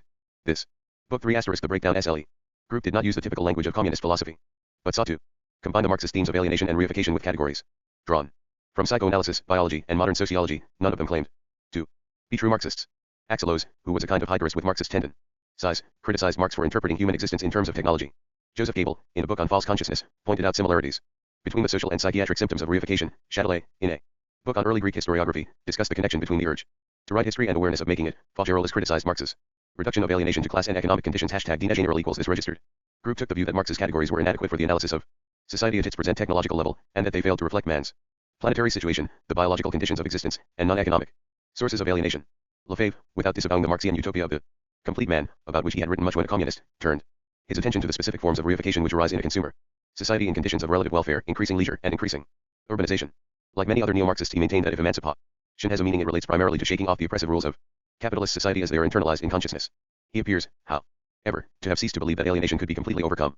He resumed, in a new version, his critique of everyday life, declaring that this, as opposed to productive activity, was the sphere in which human isolation, mechanization, and mutual incomprehension were most acute, and which was, therefore, the proper scene for a true revolution that would expand human potentialities. Most of the French revisionists abandoned the belief that the working class, thanks to its special historical mission, would become the liberator of human ity. Their skepticism on this point, coinciding with the critique of the Frankfurt School, removed from their philosophy what is certainly the cornerstone of Marxism. For these reason, when the word revolution occurs in their writings, it is not to be taken in the Marxist sense. It denotes a revolution in people's feelings, their way of life, or their mutual relations, rather than the seizure of political power by this or that advance guard. After a few years, it became clear that none of the revisionists of this group, except perhaps Lefebvre, could be called a Marxist in any tangible sense, although concepts or themes from the Marxist tradition appear from time to time in their writings. As to Roger Garaudy, who for many years was the party's chief philosophical spokesman, in the late 1950s he began by following the general course of de-Stalinization. In Perspectives to 1959, he offered a humanistic interpretation of Marx and made friendly gestures towards existentialists. Page 1174 Main currents of Marxism. Nomenologists, and even Christians. In Die Unrealismus and Ravages, 1963, he interpreted literary realism on broad enough lines to afford a welcome to Proust and Kafka. The tactical purpose of these books was fairly clear. They were in line with the Communist Party's efforts to emerge from the intellectual isolation it had imposed upon itself. But Garaudy pushed his humanistic interpretation to the point of criticizing the Soviet system and denouncing the invasion of Czechoslovakia. Expelled from the party in 1970 after a series of quarrels and accusations, he published the relevant documents in the same year under the ambitious title Tout la vérité. In this book he presents himself as a communist anxious to renew the party and cure it, for efficiency's sake, of ideological sclerosis. In the second half of the 1960s, when the fashion in Paris changed from existentialism to structuralism, attention turned to a completely different interpretation of Marxism put forward by the French communist Althusser. One reason for the popularity of structuralism was that it originated as a method of Lin_Guistics, which was regarded as the only humanistic discipline capable of evaluating more or less exact laws. The hope was now entertained that a scientific status could be conferred on other humanistic studies which had hitherto been sadly deficient in these respects. Levi Strauss was the first French advocate of a structural, non-historical approach to humanistic studies, paying little attention to the individual but concentrating on the analysis of a system of signs as they operated in the midst of primitive societies. The structure of that system was not consciously devised by anyone and was not present to the minds of its users, but could be discovered by the scientific observer. In two successive works, For Marx, 1965, and Laurel Capital, 1966, with E. Balibar, equals Althusser and D. equals are to show that Marxism could provide a structuralist method of investigation, from which human subjectivity and historical continuity were consciously excluded. He directed his attack against humanism, historicism, and empiricism, and claimed that Marx's intellectual development had undergone a distinct break in 1845, at the time of the German ideology. Before that date Marx was still enslaved to Hegel and Feuerbach and described the world in humanistic and historicist categories, such as alienation, having in mind concrete human individuals. Afterwards, however, he discarded this ideological approach and evolved a strictly scientific theory, which alone is genuine Marxism. Why? The later Marx is more genuine than the earlier. Althusser does not explain. This Marxism, which is most fully expounded in Capital and whose methodology is set out in the introduction to the Grundrisse, rejects the idea that the historical process can be described in terms of the actions of human subjects so as. With all Scientific works, according to Althusser, the subject of Capital is not actual reality but a theoretical construct, all elements of which are dependent. On the whole, the essence and of historical materialism is not that it makes sense certain. Book 3 * the breakdown STAES. Aspects of historical reality dependent on others, the superstructure and the base _ respectively, but that each of them depends on the whole, an idea of Lukács, to whom Althusser does not refer in this context. Every sphere has its own rhythm of change, however, they do not all develop evenly, and at any given moment they are at different stages of evolution. Althusser does not define ideology and science, merely stating that science cannot be bounded by any external criteria of truth, as the positivists would have it, but creates its own scientificity in its own theoretical practice. Having thus disposed of the problem of what constitutes a science, he declares that Marx's analysis of capitalist society is not concerned with human subjects but with production relations, which determine the functions of the people involved in them. It is true, we may observe, that capital treats individuals as mere embodiments of functions determined by capital movements, but this is merely a repetition of Marx's earlier observation that capital in fact reduces them to units of wealth or labor power, this being the dehumanizing effect that communism promises to abolish. Thus we have to do not with a universal methodical rule but with a sepals, the anti-humanist nature of exchange value. Subject of observation, then, is structure, a term used incessantly in Porberg, but nowhere explained, and not its individual human elements. By * humanism, Althusser seems to mean a theory which reduces the historical process to individual acts, or which sees in human individuals the same species. Images multiplied through many examples, or which explains historical change.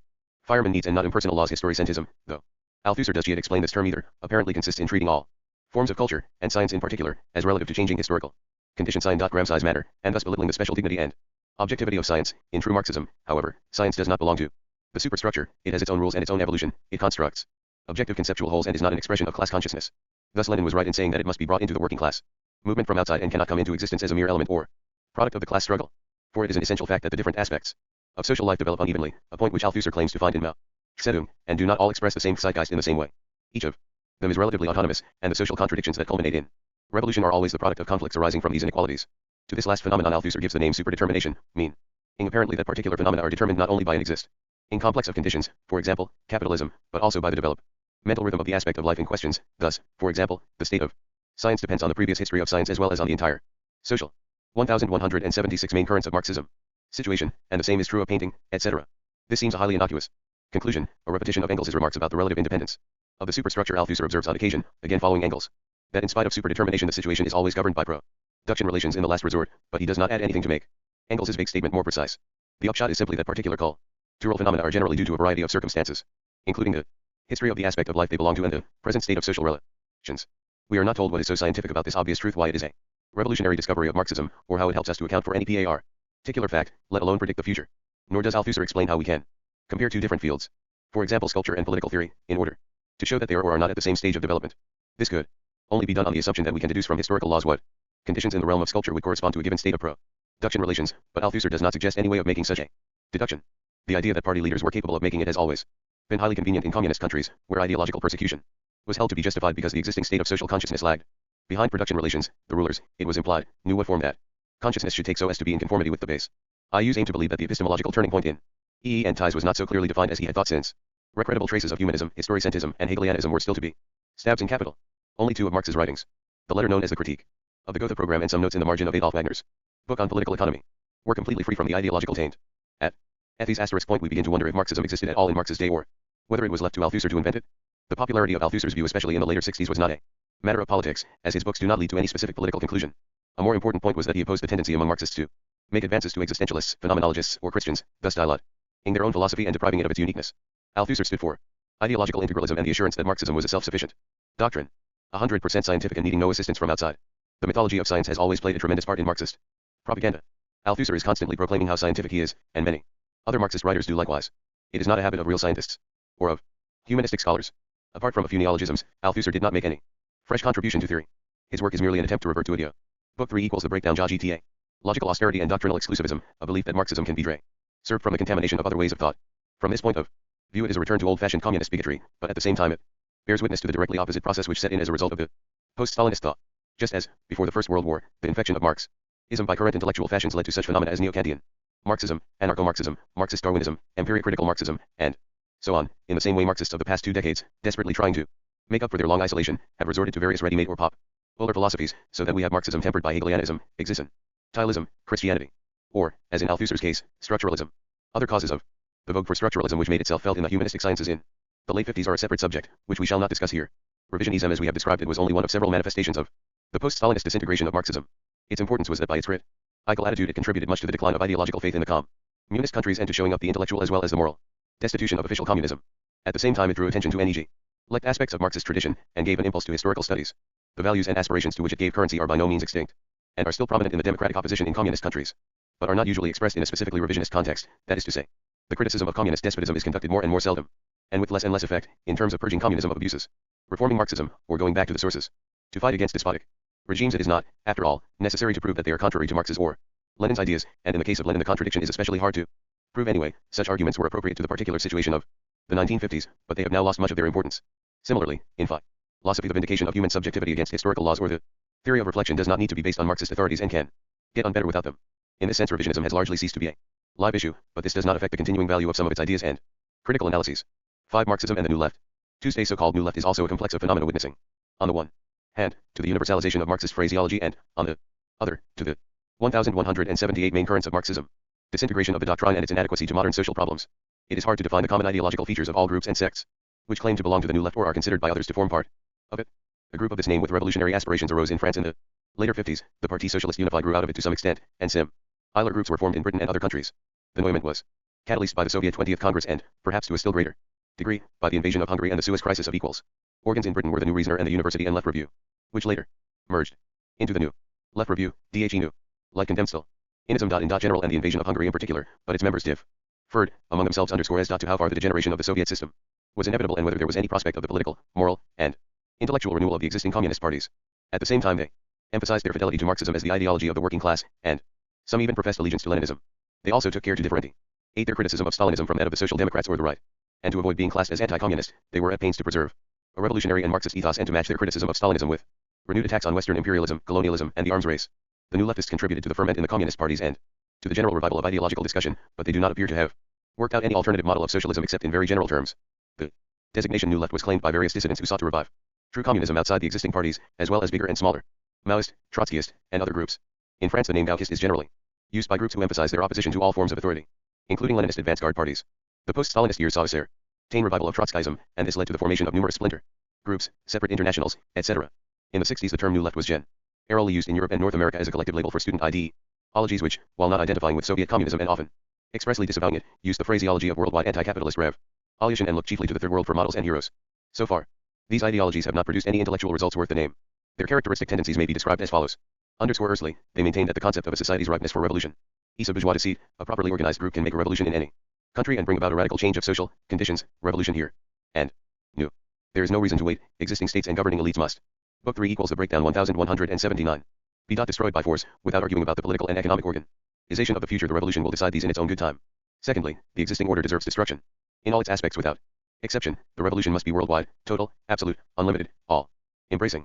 As the idea of total revolution began in the universities, its first blows were naturally directed against fraudulent academic institutions, against knowledge and logical skills. Periodicals, pamphlets, and leaflets declared that revolutionaries must not get into discussion with teachers who asked them to explain their demands or terminology.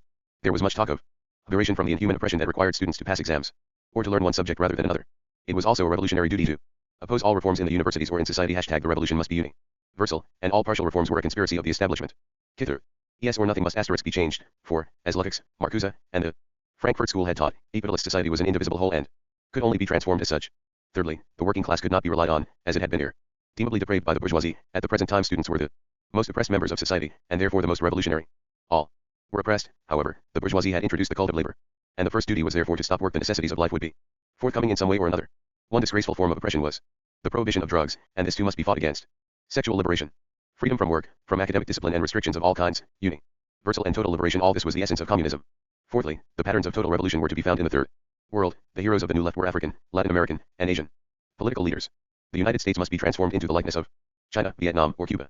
Apart from * leaders of the Third World and Western ideologists interested in its problems, like Franz Cannon and Regis Debray, the student New Left especially admired Negro leaders in the United States who earned violence and black racialism. While the ideological fantasies of this movement, which reached its climax around 1968-9, were no more than a nonsensical expression of the whims of spoiled middle-class children, and while the extremists among them were virtue ally indistinguishable from fascist thugs, the movement did without doubt express a profound crisis of faith in the values that had inspired democratic societies for many decades. In this sense it was a genuine movement despite its grotesque phraseology. The same, of course, could be said of Nazism and fascism.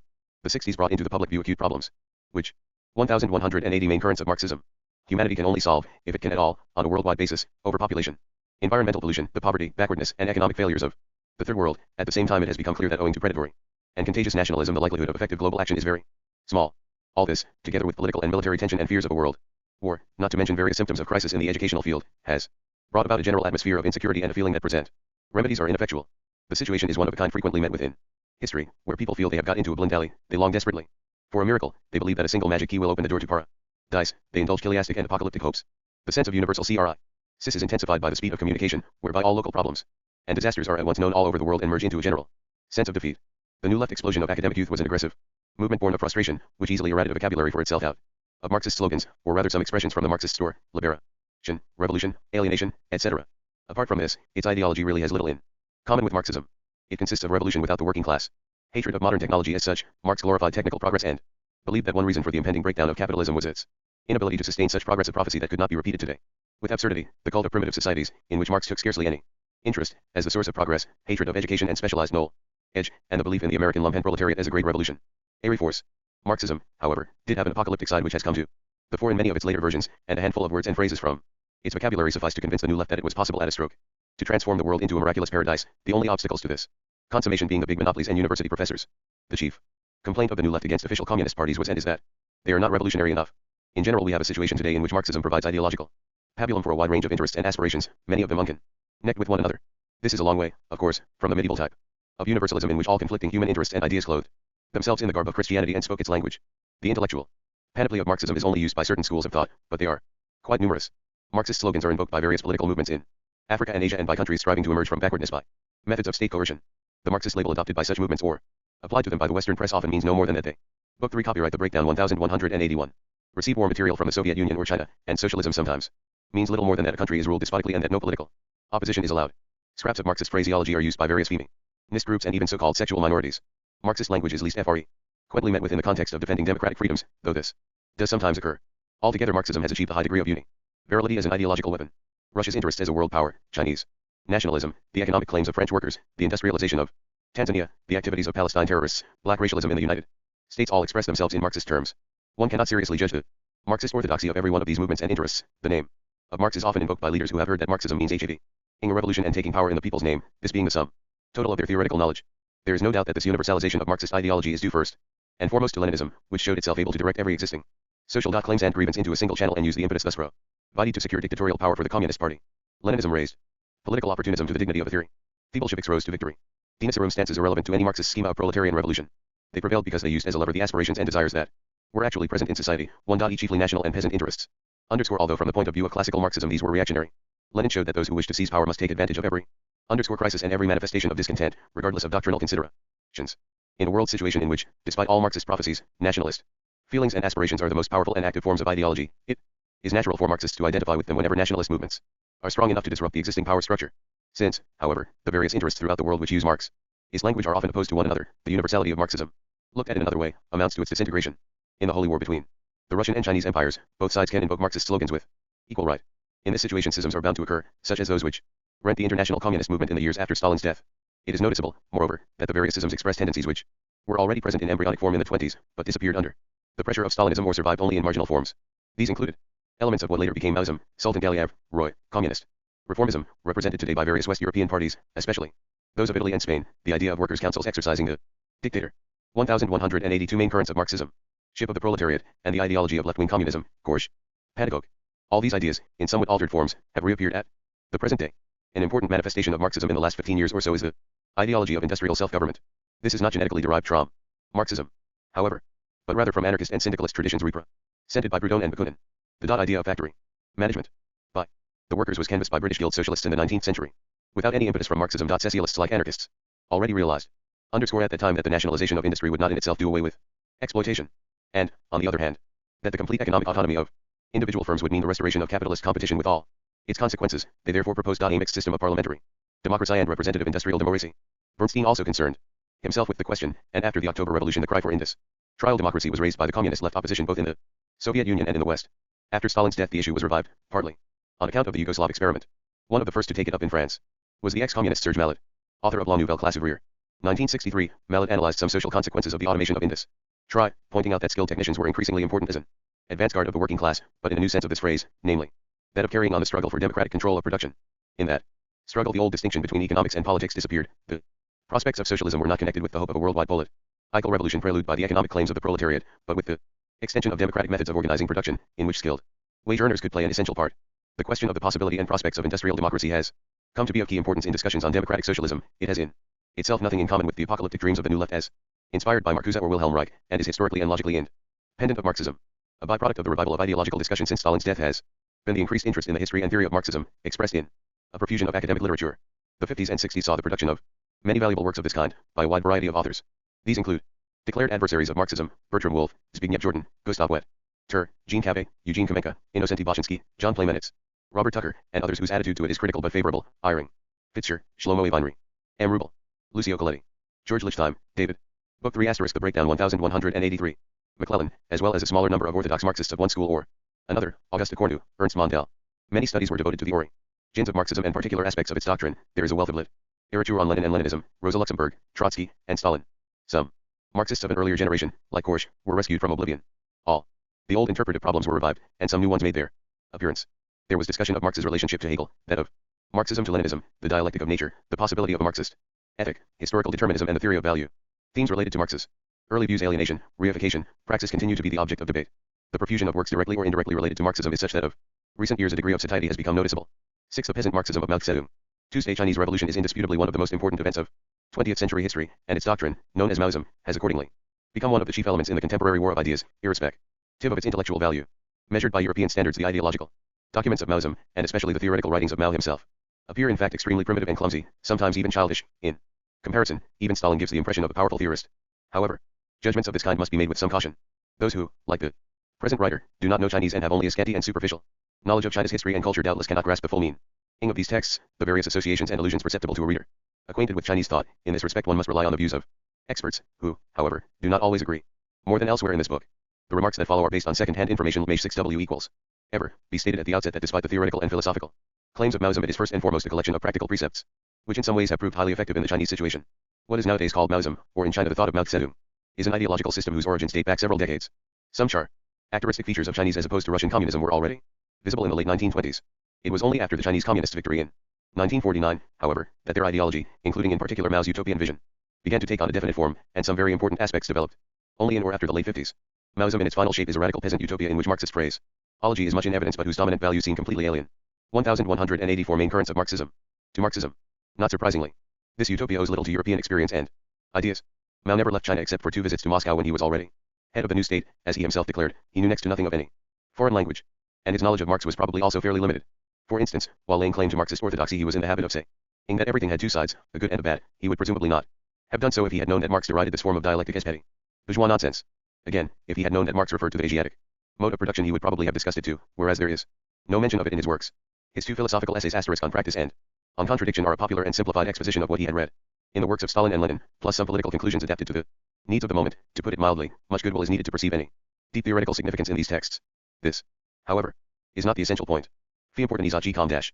Munism does not depend on the intellectual level of its Maizisha one. Underscore of the greatest, if not the very greatest, manipulator of large masses ot human.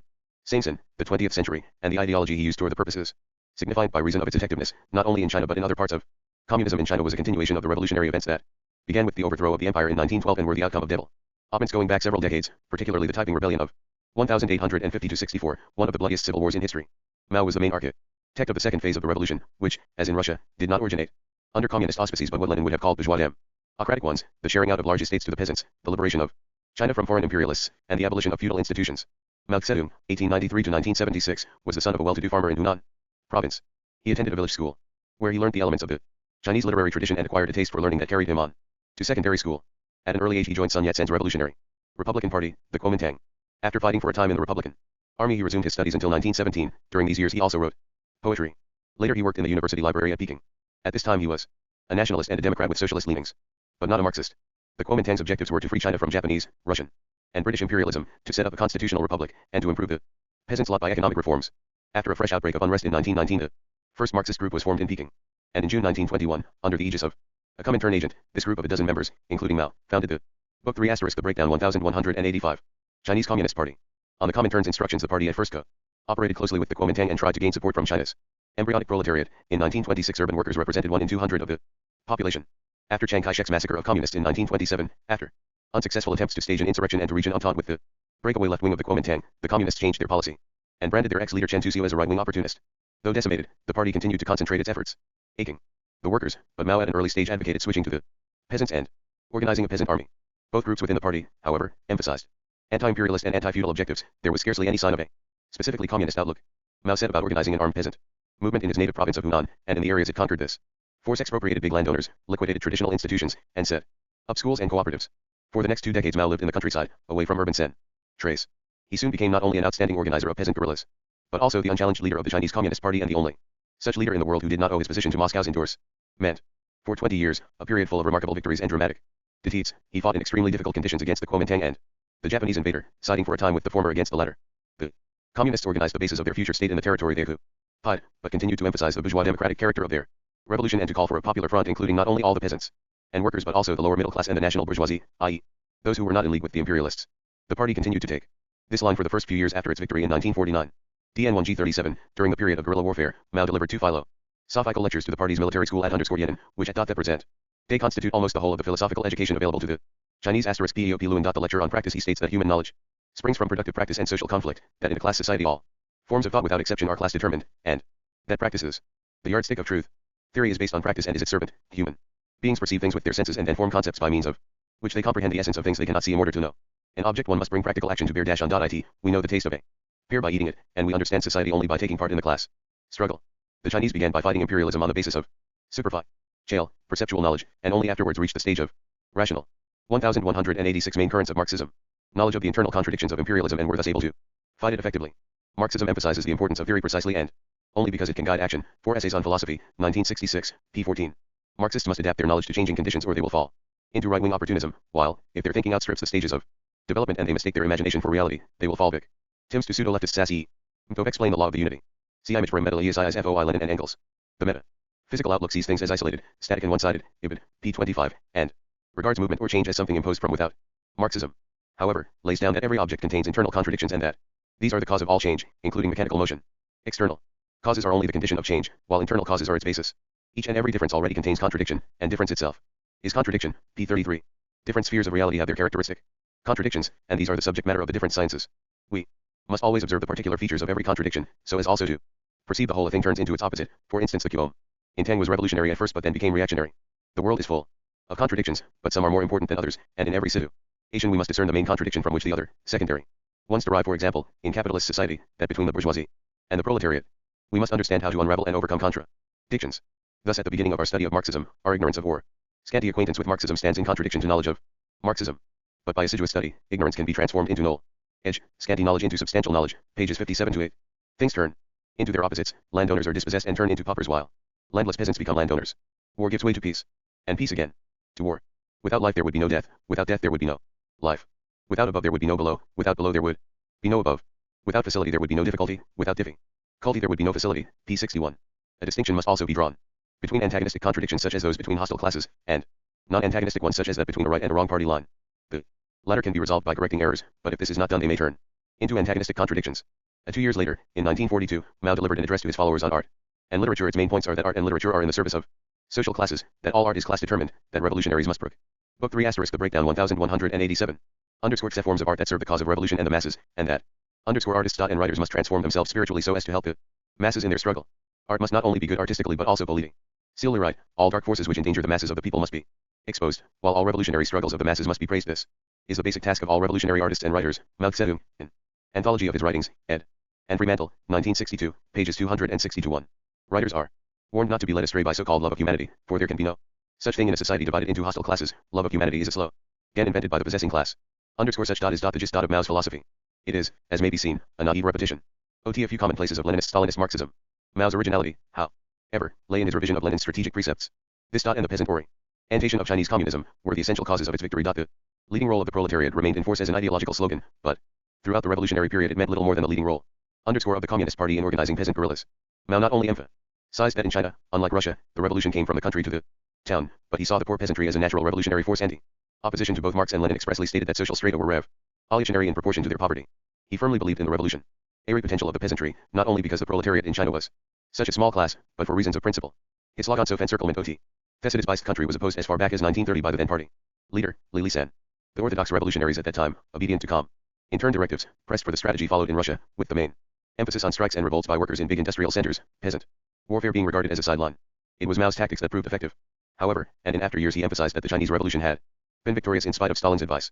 Soviet material aid to the Chinese communists in the 30s and 40s seems to have been of no more than a token character. Possibly this is merely a speculation, not based on direct evidence. Since Stalin realized that if communism were victorious in China he could not hope in the long run to keep 500 million people in subjection to the Soviet Union, and therefore quite rationally preferred to see China weak, divided, and ruled by quarreling military cliques. The Chinese communists, however, continued to profess loyalty to the Soviet Union in all their official statements, and in 1949 Stalin had no choice but to proclaim his delight at the new communist victory and do his best to turn his formidable neighbor into a satellite. The Sino-Soviet conflict was not due to any ideological heresy, but to the 1188 main currents of Marxism, independence of the Chinese communists, and the fact that, as we may agree suppose, the Chinese Revolution was contrary to the interests of Russian imperial-ism. In an article of 1940, on New Democracy, Mao wrote that the Chinese Revolution was essentially a peasant revolution based on peasant demands and that it would give power to the peasantry. At the same time he emphasized the need for a united front against Japan comprising the peasants, workers, lower middle class, and patriotic bourgeoisie. The culture of the new democracy, he declared, would develop under the leadership of the proletariat, i.e. the communist. In short, Mao's program at that time was similar to first stage Leninism, a revolutionary dictatorship of the proletariat and peasantry, led by the Communist Party. He repeated the same thing in a speech of June 1949 on the People's Democratic Dictatorship, though he laid more emphasis then on the next stage, in which the land would be socialized, classes would disappear, and universal brotherhood ensue. The first few years after the communist victory seemed to be a period of unruffled Sino-Soviet friendship, with the Chinese leaders paying deferential homage to their elder brother, although, as became known afterwards, serious friction developed at the very first interstate negotiations. At that time it was hard to speak of a clearly differentiated Maoist doctrine, as Mao himself was to point out on several occasions. The Chinese had no experience of economic organization and therefore copied Soviet models. Only with time did it come to light that these models were, in some important respects, contrary to the ideology which was perhaps not already latent in the Chinese Revolution but had not yet expressed itself in an articulate form. After 1949 the Chinese traversed at high speed several stages of development, each accompanied by a further advance towards the crystallization of Maoism. In the 50s it appeared that the country was retracing the course of Soviet evolution at an accelerated rate. Large holdings of land were divided among needy peasants, private industry was tolerated within limits for a few years, but in 1952 it was subjected to strict control, and in 1956 it was completely nationalized. Agriculture was collectivized from 1955, first by means of cooperatives but soon in a highly developed form of public ownership. This time the Chinese, following the Russians, maintained the absolute priority of heavy industry. The first economic plan, 1953-7, which was intended to enforce strictly centralized planning and give a powerful stimulus to industrialization at the expense of the countryside, introduced several features of Soviet communism, an expanded bureaucracy, a deepening of the cleavage between town and countryside, and a highly repressive system of labor laws. Inevitably, it became clear that vigorous central planning was an impossibility in a country of small peasant holdings. The change of administrative methods which followed, though peasants were allowed to keep private plots. At this TI. Book 3 copyright The Breakdown 1189. Was not confined to various forms of planning decentralization, but found expression in a new communist ideology in which production targets and modernization took second place, while the main stress was on breeding a new type of man embodying the real or supposed virtues of rural life. For a time it even seemed that this stage would involve some relaxation of cultural despotism. This delusion was connected with the short-lived 100 Flowers asterisk campaign launched by the party in May 1 G56 equals i.e. after the Soviet Union's 20th Congress and endorsed by Mao himself.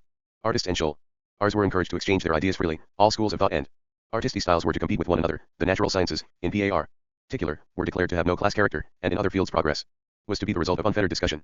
The 100 Flowers doctrine aroused the enthusiasm of East European intellectuals, who were experiencing the ferment of de-Stalinization in their own countries.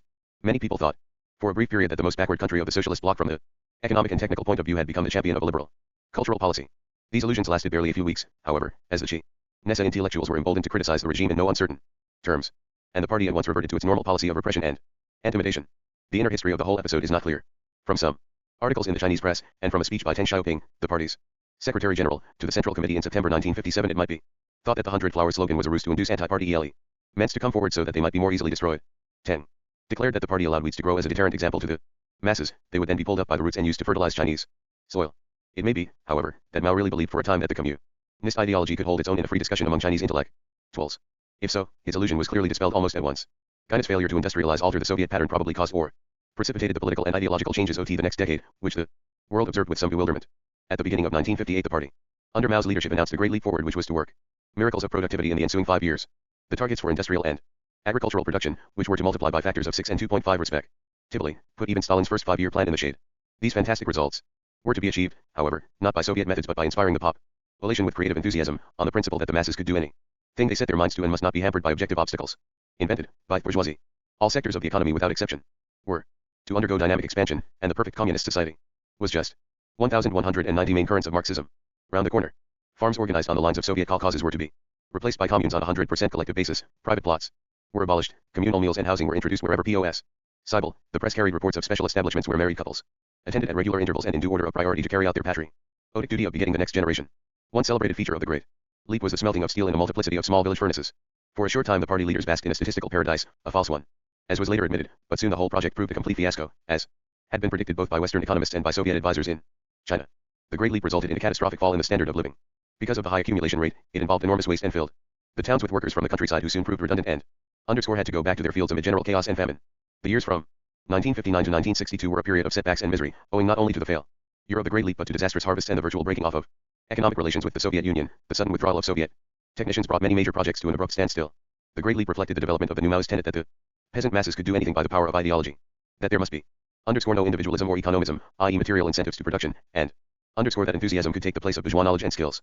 The Maoist ideology began at this time to take on a more definite form. It was formulated in public statements by Mao and also, more explicitly, in utterances that were divulged only later in the turmoil of the Cultural Revolution. Some of these have been published in English by the eminent sinologist Stuart Scram. Mao Zedong Unrehearsed, 1974, cited hereafter as Scram. At the Lushan Party conference in July-August 1959 Mao made a speech of self-criticism, of course not published at the time, in which he admitted that the Great Leap had been a defeat for the party. He confessed that he had no idea of economic planning, and that it had not occurred to him that coal and iron do not move of their own accord but have to be transported. He took responsibility for the policy of rural steel smelting, declaring that the country was heading for catastrophe and that he now saw it would take at least a century to build communism. The Great Leap, however, had not been entirely a defeat, as the leaders had learned from their errors. Everybody made mistakes, even Marx, and in such matters it was not only economics that counted. The Sino-Soviet dispute, which became public knowledge in 1960, was due above all to Soviet imperialism and not to differences, though these did exist. As to communist ideals and methods, the Chinese, while ardent in their professions of loyalty to Stalin, were not disposed to accept the status of an East. Book 3 * The Breakdown 1191. European People's Democracy. An immediate cause of contention arose over nuclear weapons, which the Russians were prepared to make available to the Chinese only on condition that they retained control over their use. Other issues that need not to be enumerated here included Soviet policy towards the USA and the doctrine of coexistence. The extent to which the conflict was one of two empires and not merely two versions of communism is shown by the fact that the Chinese unreservedly approved the Soviet invasion of Hungary in 1956 and 12 years later, after the breach violently condemned the invasion of Czechoslovakia, although from the Maoist point of view Dubik's policy must have seemed errant revisionism and the Prague Spring with its liberal ideas was manifestly more bourgeois than the Soviet system. Later, when the quarrel between two factions in China brought the country to the verge of civil war, it was clear that both of them were equally anti-Soviet in the basic sense, i.e. from the point of view of Chinese interests and sovereignty. At the first stage of the conflict with Moscow, however, the Chinese showed that they attached importance to ideological differences and hoped, by creating a new doctrinal model, to supplant the Russians as leaders of world communism or at least to gain a considerable following at Moscow's expense. As time went on they seemed to have decided that instead of urging the world to follow China's example they could achieve better results by directly attacking Soviet imperialism. The ideological battle, i.e. the public exchange of insults between the Chinese and Soviet leaders, has continued since 1960, its intensity varying according to the international situation, but it has plainly become a conflict between rival empires for influence in the Third World, with each adversary resorting to ad hoc alliances with this or that democratic state. Chinese Marxism in its adapted form has become the ideological mainstay of Chinese nationalism, in the same way as happened previously with Soviet Marxism and Russian imperialism. Thus two powerful empires face each other, each laying claim to Marxist orthodoxy and each more hostile to the other than to the Western imperialists. The development of Marxism has led to a situation in which the Chinese communists attack the United States government chiefly on the ground that it is not sufficiently anti-Soviet. The struggle within the Chinese Communist Party went on in secret from 1958 onwards. The main issue was between those who favored a Soviet type of communism and those who endorsed Mao's formula for a new, perfect society. The former, however, were not pro-Soviet in the sense of wanting to subject China to the dictates of Moscow. The specific points at issue may be summed up as follows. Firstly, the conservatives and radicals had different ideas as to the army. The former wanted a modern army based on discipline and up-to-date technology, while the latter held to the tradition of guerrilla warfare. This was the 1192 main currents of Marxism. Cause of the first purge in 1959, among whose victims was the army chief Piang Tey. Secondly, the conservatives believed in pay differentials and incentives, more or less on the Soviet pattern, with the emphasis on cities and big heavy industry plants, while the radicals preached egalitarianism and relied on mass enthusiasm for the development of industry and agriculture. Thirdly, the conservatives believed in technical specialization at all levels of the educational system, ADS to train doctors and engineers who could in time rival those of the developed countries. The radicals, on the other hand, emphasized ideological indoctrination and believed that if this were successful, technical skills would somehow come of themselves. Underscore the conservatives, logically enough, were prepared to seek scientific knowledge and technology either from the Russians or from Europe and ICA, while the radicals contended that scientific and technical problems could be solved by reading the aphorisms of Mao Zedong. The conservatives were, in general, party bureaucrats of the Soviet type, concerned for the technical and military modernization and economic development of China, and believing in the strict hierarchical control of the party apparatus in every sphere of life.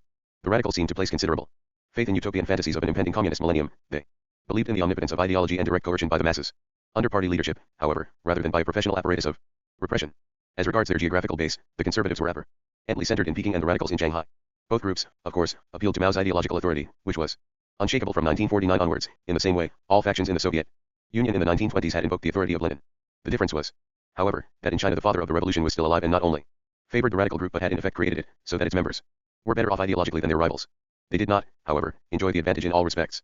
As a result of the setbacks of 1959 to 62, Mao had to cope with strong opposition among the party leaders, and his power seems to have been appreciably limited.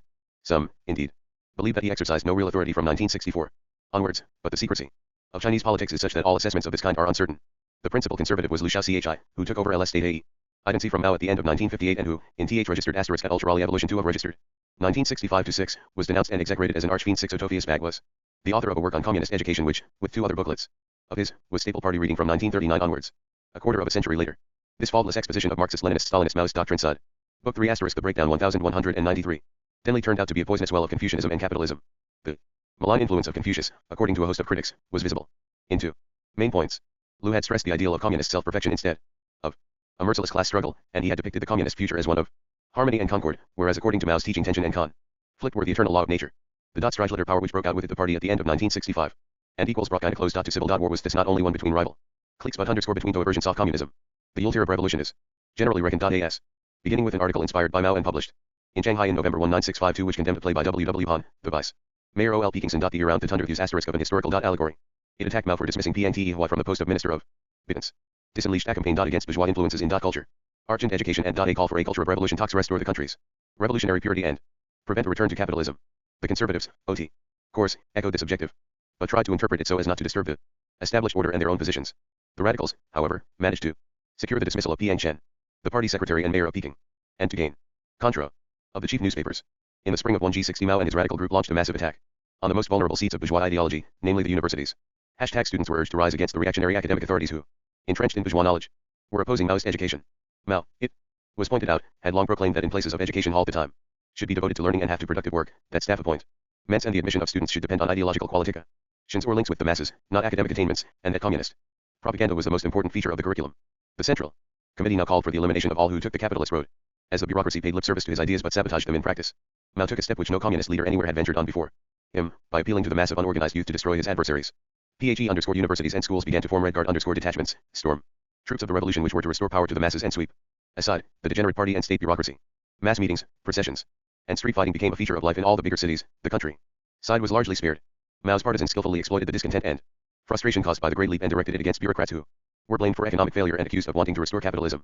For several years the schools and universities ceased functioning altogether.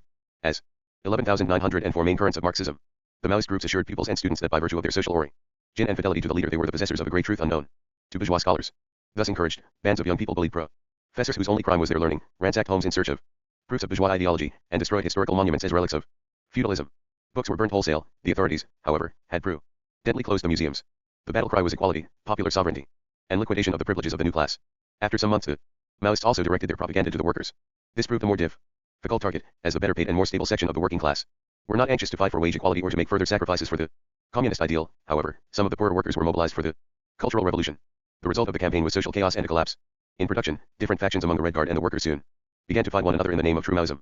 Many violent clashes took place, with the army intervening to restore order. It is clear that Mao could not have taken such a dangerous step as to call in non-party forces to destroy the party establishment if it were not for the fact that he himself, as the infallible source of wisdom, stood above all criticism, so that his opponents could not attack him directly. Like Stalin in former years, Mao was himself the embodiment of the party and could therefore destroy the party bureaucracy in the name of party interests. For this reason, no doubt, the Cultural Revolution was a period in which the cult of Mao, already inflated to an extraordinary degree, took on such grotesque and monstrous forms as even to surpass impossible though this might have seemed the cult of Stalin in the years just before his death. There was no field of activity in which Mao was not the supreme authority. Sick people were cured by reading his articles, surgeons carried out operations with the aid of the lit. TLU Red Book, public meetings recited in chorus the aphorisms of the greatest genius that humanity had ever produced. The adulation reached such a point that extracts from Chinese newspapers glorifying Mao were reprinted without comment in the Soviet press for the amusement of its readers. Mao's most faithful aide and successor designate, the army chief Lin Biao, who, however, soon proved to be a traitor and a capitalist agent, laid down that 99% of the material used in Marxist-Leninist studies must be taken from the leader's works. In other words, the Chinese were not to learn even about Marxism from any other source. The purpose of the orgy of praise was, of course, to prevent critics at any time from undermining Mao's power and authority. In conversation with Edgar Snow, as the latter relates in The Long Revolution, 1973, pp 70, 205, he remarked that Khrushchev probably fell because he had no cult of personal. Book 3 copyright The Breakdown 1195. ITY et al. Later, after Lin Biao's disgrace and death, Mao sought to lay the blame on him for the degeneration of the cult. In April 1969, however, at the Party Congress which marked the end of the Cultural Revolution, Mao's position as leader and that of Lin Biao as his successor were officially written into the Paney Statutes, an event without precedent in the history of communism. He read book of quotations from Chairman Mao Zedong also came. And Tom Pierre at this time prepared initially for army.use, and with the pref. Ace by Lin Biao, it soon became universal reading and the basic intellectual diet of all Chinese. It is a kind of popular catechism containing everything the citizen ought to know about the party, the masses, the army, socialism, imperialism, class, etc., together with a good deal of moral and practical advice. Thus, it lays down that one should be brave and modest and not daunted by adversity, that an officer should not strike a soldier, that soldiers should not take goods without paying for them, and so on. Here is a selection of its precepts. The world is progressing, the future is bright, and no one can change this general trend of history. Quotations, 1976, p. 70. Imperialism will not last long because it always does evil things. P. Z7. Factories can only be built one by one. The peasants can only plow the land plot by plot. The same is even true of eating a meal. It is impossible to swallow an entire banquet in one gulp. This is known as a piecemeal solution. P. 80. Attack is the chief means of destroying the enemy, but defense cannot be dispensed with. P. 92. The principle of preserving oneself and destroying the enemy is the basis of all military principles. P. 94. We should never pretend to know what we don't know. P. 109. Some play the piano well and some badly, and there is a great difference in the melodies they produce. P. 110. Every quality manifests itself in a certain quantity, and without quantity there can be no quality. P. 112. Within the revolutionary ranks it is necessary to make a clear distinction between right and wrong, between achievements and shortcomings. P. 115. What is work? Work is struggle. P. 200. It is not true that everything is good. There are still shortcomings and mistakes. But neither is it true that everything is bad, and that too is at variance with the facts. P. 220. It is not hard for one to do a bit of good. What is hard is to do good all one's life and never do anything bad. P. 250. The convulsions of the Cultural Revolution went on until 1969, and at a certain stage the situation was clearly out of control. Various factions and groups emerged from the ranks of the Red Guards, each with its own infallible interpretation of Mao. Ch. Pol Pot, one of the chief ideologists of the revolution, often invoked the example of the Paris Commune. The only stabilizing factor was the army, which Mao prudently did not encourage to hold mass discussions or to attack its own bureaucratized leaders. The army restored order when local clashes became too violent, and it was noticeable that the proven 1190 main currents of Marxism jail commanders were not overeager to assist the revolutionaries. As the party apparatus had disintegrated to a large extent, the army's role naturally increased greatly. After the removal and political liquidation of several prominent figures including Liu Shaoqi, Mao used the army to curb the revolutionary extremists, many of whom were sent to farm labor by way of re-education. The altered composition of the party leadership as a result of the struggle seemed to most observers to be a compromise solution which did not give a clear victory to any one faction. The radicals were defeated only after Mao's death. As we have seen, the years between 1955 and 1970 witnessed the development of a Maoist ideology which constitutes a new variant of communist doctrine and practice, differing from the Soviet version in several important respects. The theory of permanent revolution is basic in Mao's thought, as he declared in January 1958, Scram, p. 94. In 1967, when the Cultural Revolution was in progress, he stated that this was only the first revolution in a series of indefinite length, and that it should not be well that after 2, 3, or 4 of them everything would be well. My seems to believe that stabilization always leads inevitably to privilege and emergence of a new class. This calls for periodical shock treatment in which the revolutionary masses destroy the germs of bureaucracy. Thus apparently there can never be a definitive social order without classes or conflicts. Mao often repeated that contradictions were eternal and must eternally be surmounted. One of his charges against the Soviet revisionists was that they did not speak of contradictions between the leaders and the masses. One of Liu Shaoqi's errors was to believe in the future harmony and unity of society. Mao's disbelief in a harmonious communist social order is clearly at variance with the traditional Marxist utopia. He went further still, however, in his speculations about the distant future, as everything changed and must perish. In the long run, communism was not eternal and neither was humanity itself. Capitalism leads to socialism, socialism leads to communism, and communist society must still be transformed. It will also have a beginning and an end. There is nothing in the world that does not arise, develop, and disappear. Monkeys turned into men, mankind arose. In the end, the whole human race will disappear. It may turn into something else. The earth itself will also cease to exist. Scram, p. 110. In the future, animals will continue to develop. I don't believe that men alone are capable of having two hands. Can't horses, cows, sheep evolve? Can only monkeys evolve? Water has its history too. Earlier still, even hydrogen and oxygen did not exist. Pages 220-1. In the same way, Mao did not think that China's communist future was guaranteed. A generation in time to come might choose to restore capitalism. But if so, its posterity would overthrow capitalism once again. Book 3 * The Breakdown 1197. Another essential departure from orthodox Marxism was the cult of the peasantry as the mainstay of communism, whereas to European communists, they were a mere auxiliary force in the revolutionary struggle and were otherwise despised.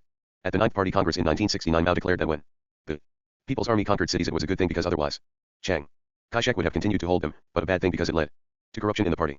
The cult of the peasantry and of rural life explains most of the characteristic features of Maoism, including the adult physic of laborisuke the Marx equals. Ist tradition regards manual labor as a necessary evil from which men will be spiritually freed by technological progress. But for Mao it has a nobility of its own and is * of irreplaceable educational value. The idea of pupils and students spending half their time in physical labor is not motivated so much by economic needs as by its function in the forming of character. Education through work is a universal value, closely connected with the egalitarian ideal of Maoism. Marx believed that the difference between physical and mental labor would eventually disappear, and that there ought not to be one set of people working exclusively with their brains while others used muscle only.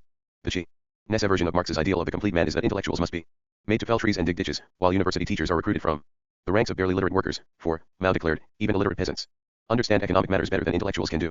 But Mao's theory goes further still. Not only must scholars, writers, and artists be deported to work in the villages or to educative labor in special institutions, i.e. concentration camps, but it must be realized that intellectual work can easily lead to moral degeneration and that people must at all costs be prevented from reading too many books. This thought recurs in various forms in many of Mao's speeches and conversations. In general, he seems to have held that the more people knew, the worse they were. At a conference at Qingzhou, in March 1958, he stated that throughout history young people with little knowledge had had the better of learned men. Confucius, Jesus, Buddha, Marx, and Sun Yat-sen had been very young and had not known much when they began to form their ideas. Gorky had only 2 years schooling. Franklin sold newspapers in the streets. The inventor of penicillin had worked in a lawn dry. According to a speech of Mao's in 1959, in the reign of Emperor Wu Tiange, Premier Che Fachi was illiterate, but he produced poetry. However, Mao added that he himself was not opposed to combating illiteracy. In another speech in February 1964, he recalled that there had only been 2 good emperors of the Ming dynasty, both illiterate, and that when the intellectuals took over the country it had gone to rack and ruin. It is evident that to read too many books is harmful. Scram, p. 204. We shouldn't read too many books. 1198 Main currents of Marxism. We should read Marxist books, but not too many of them either. It will be enough to read a dozen or so. If we read too many, we can move towards our opposites, become bookworms, dogmatists, revisionists. p. 210. Emperor Wu of the Liang dynasty did pretty well in his early years. But afterwards he read many books, and didn't make out so well anymore. He died of hunger in Tai. Chn. p. 211. The moral of these historical reflections is clear. Intellectuals must be sent to work in the villages. Teaching hours in schools and universities must be cut. Mao declared several times that they were too long at all stages of education, and admissions must be subject to political criteria. The last point was and is a matter of violent dispute within the party. The conservatives argue that at least certain minimum academic criteria should apply to admissions and the conferring of degrees, while the radicals hold that nothing ought to count, except social origin and political consciousness. The latter view is clearly in line with the ideas of Mao, who in 1958 twice remarked with satisfaction that the Chinese were like a blank sheet of paper on which one could draw any picture one liked. Mistrust of learning, professionalism, and the whole culture aided by the privileged classes illustrates clearly the peasant origins of Chinese communism. It is as far as can be from Marx's doctrine and the tradition of European Marxism, including Leninism, although at the outset of the Russian Revolution there were symptoms of a similar hatred of education, especially in the proletariat movement. In China, where the gulf between the educated light and the masses seems formerly to have been deeper than in Russia, the idea that illiterates are naturally superior to scholars seems a perfectly natural outcome of the revolution from below. In Russia, however, hostility to education and professionalism was never a feature of the party program. The party, of course, wiped out the old intelligentsia and set itself to turn humanistic studies, art, and literature into tools of political propaganda, but at the same time, it proclaimed a cult of expertise and developed an educational system based on a high degree of specialization. The technical, military, and economic modernization of Russia would have been utterly impossible if the state ideology had exalted ignorance for its own sake and warned against reading too many books. Mao, however, seems to have taken it for granted that China would not and could not modernize itself in the Soviet manner. He often warned against blind imitation of other countries. Everything we copied from abroad was adopted rigidly, and this ended in a great defeat, with the party organizations in the white areas losing 100% of their strength and the revolutionary bases and the Red Army losing 90% of their strength, and the victory of the revolution being delayed for many years. Scram, p. 87. On another occasion he observed that the copying of Soviet models had fatal. Book 3 * the breakdown 1199. Effects, he himself had for 3 years been unable to eat eggs and chicken soup, because some Soviet journal had said that it was bad for one's health. Thus Maoism expresses not only the traditional hatred of peasants for an elite culture, a familiar feature, for example, in the history of the 16th century Reformation, but also the traditional xenophobia of the Chinese and their mistrust of everything that came from abroad and from the white man, who had generally stood for imperialist encroachment. China's relations with the Soviet Union could only reinforce this general attitude. For the same reason the Chinese sought for a new method of industrialization.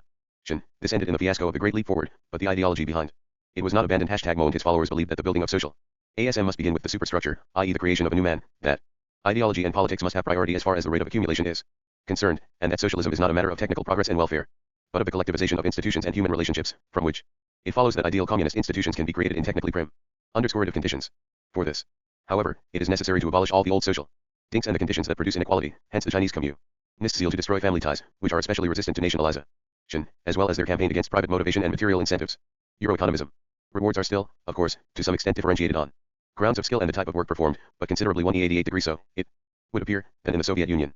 Mao's held that if people were properly educated, they would work hard without special inducement, and that individualism and a desire for one's own satisfaction were a pernicious survival of the bourgeois mentality and must be eradicated. Maoism is a typical instance of the totalitarian utopia in which everything must be subordinated to the general goods opposed to that of the individual, though it is not clear how the former can be defined except by the latter. Mao's philosophy made no use of the concept one of the good of the individual, which plays an important part in Soviet ideology, and it also eschewed humanistic language in all its forms. Mao expressly condemned the notion of the natural rights of man. Scram, p. 235. Society consists of hostile classes and there can be no community or understanding between them, nor are there any forms of culture independent of class. The Little Red Book tells us, p. 15, that we should support whatever the enemy opposes and oppose whatever the enemy supports, a sentence that probably no European Marxist would have written. There must be a complete break with the past, with traditional culture, and with anything that might bridge the gap between the classes. Maoism, according to the leader's repeated pronouncements, is aptly cation of Marxism to specifically Chinese conditions, as may be seen from the 1200 main currents of Marxism. Foregoing analysis, it is more accurately described as the use of Lenin's technique of seizing power, with Marxist slogans serving as a disguise for ideas and purposes that are alien or contrary to Marxism. The primacy of practice is, of course, a principle rooted in Marxism, but it would be hard indeed to defend. In Marxist terms, the deduction that it is harmful to read books and that the illiterate are naturally wiser than the learned. The substitution of the peasantry for the proletariat as the most revolutionary class is flagrantly at variance with the whole Marxist tradition. So is the idea of permanent revolution in the sense that class conflicts are bound to recur unceasingly and must therefore be resolved by periodical revolutions. The idea of abolishing the opposition between mental and physical work is Marxist, but the cult of manual labor as the noblest human occupation is a grotesque interpretation of Marx's utopia. As to the peasant being the supreme representative of the complete man, unspoiled by the division of labor, this idea may sometimes be met with among the Russian populists of the last century, but is again diametrically opposed to the Marxist tradition. The general principle of equality is undoubtedly Marxist, but it is hard to suppose that Marx would have seen it as embodied in the policy of packing off intellectuals to the rice fields. To make a somewhat anachronistic comparison, from the point of view of Marxian doctrine we may regard Maoism as belonging to the type of primitive communism which, as Marx put it, has not only not overcome private ownership but has not even reached it. In limited sense, Chinese communism is more egalitarian than Soviet variety, not, however, because it is less totalitarian, but because it is more so. It is more egalitarian inasmuch as wages and salaries are less differ. And yet, certain anecdote hierarchy, such as army badges of rank, have been abolished, and in general the regime is more populist than in the Soviet Union. In keeping the population under control, a more important part is played by institutions organized on a territorial or place of work basis, and the role of the professional police is correspondingly less. The system of universal nage and mutual denouement seems to work through local committees of various kinds and is openly treated as a civic duty. It is true, on the one hand, that Mao enjoyed far more popular support than the Bolsheviks ever have done, and therefore trusted more in his own strength than they. This is seen not so much in his repeated injunctions to let people speak out, for Stalin also took this line on occasion, as in the risk he took during the Cultural Revolution in inciting young people to overthrow the existing party apparatus. But, on the other hand, it is clear that during the whole chaotic period he kept in his hands the instruments of power and coercion which enabled him to restrain the excesses of those who followed his advice. On many occasions Mao preached the gospel of democratic centralism, and it is not clear that his interpretation, Book 3 *, the breakdown 1201, differed in any way from Lenin's. The proletariat governs the country through the party's operations are based on discipline, the minority obeys the majority, and the whole party obeys the central leadership. When Mao declares that centralism is first of all a centralization of correct ideas, Scram, p. 163, there can be no doubt that it is the party which decides whether an idea one's correct or not. On February 1957, Mao delivered an address on the correct handling of contradictions among the people, which is another of the main texts on which his reputation as a theorist is based. In it he declares that we must distinguish carefully between contradictions among the people and contradictions between the people and its enemies. The latter are resolved by dictatorship, the former by democratic centralism. Among the people freedom and democracy prevail, but this freedom is freedom with leadership, and this democracy is democracy under centralized guidance, not anarchy. Those who demand freedom and democracy in the abstract regard democracy as an end and not a means. Democracy sometimes seems to be an end, but it is in fact only a means. Marxism teaches us that democracy is part of the superstructure and belongs to the category of polities. That is to say, in the last analysis it serves the ego. Nomi base. Physem underscores true freedom, 4 essays on philosophy, pp.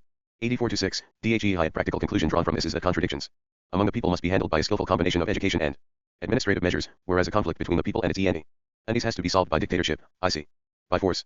However, as Mao indicates elsewhere, non-antagonistic contradictions among the people may in time turn into antagonistic ones if the proponents of incorrect views refuse to admit their error.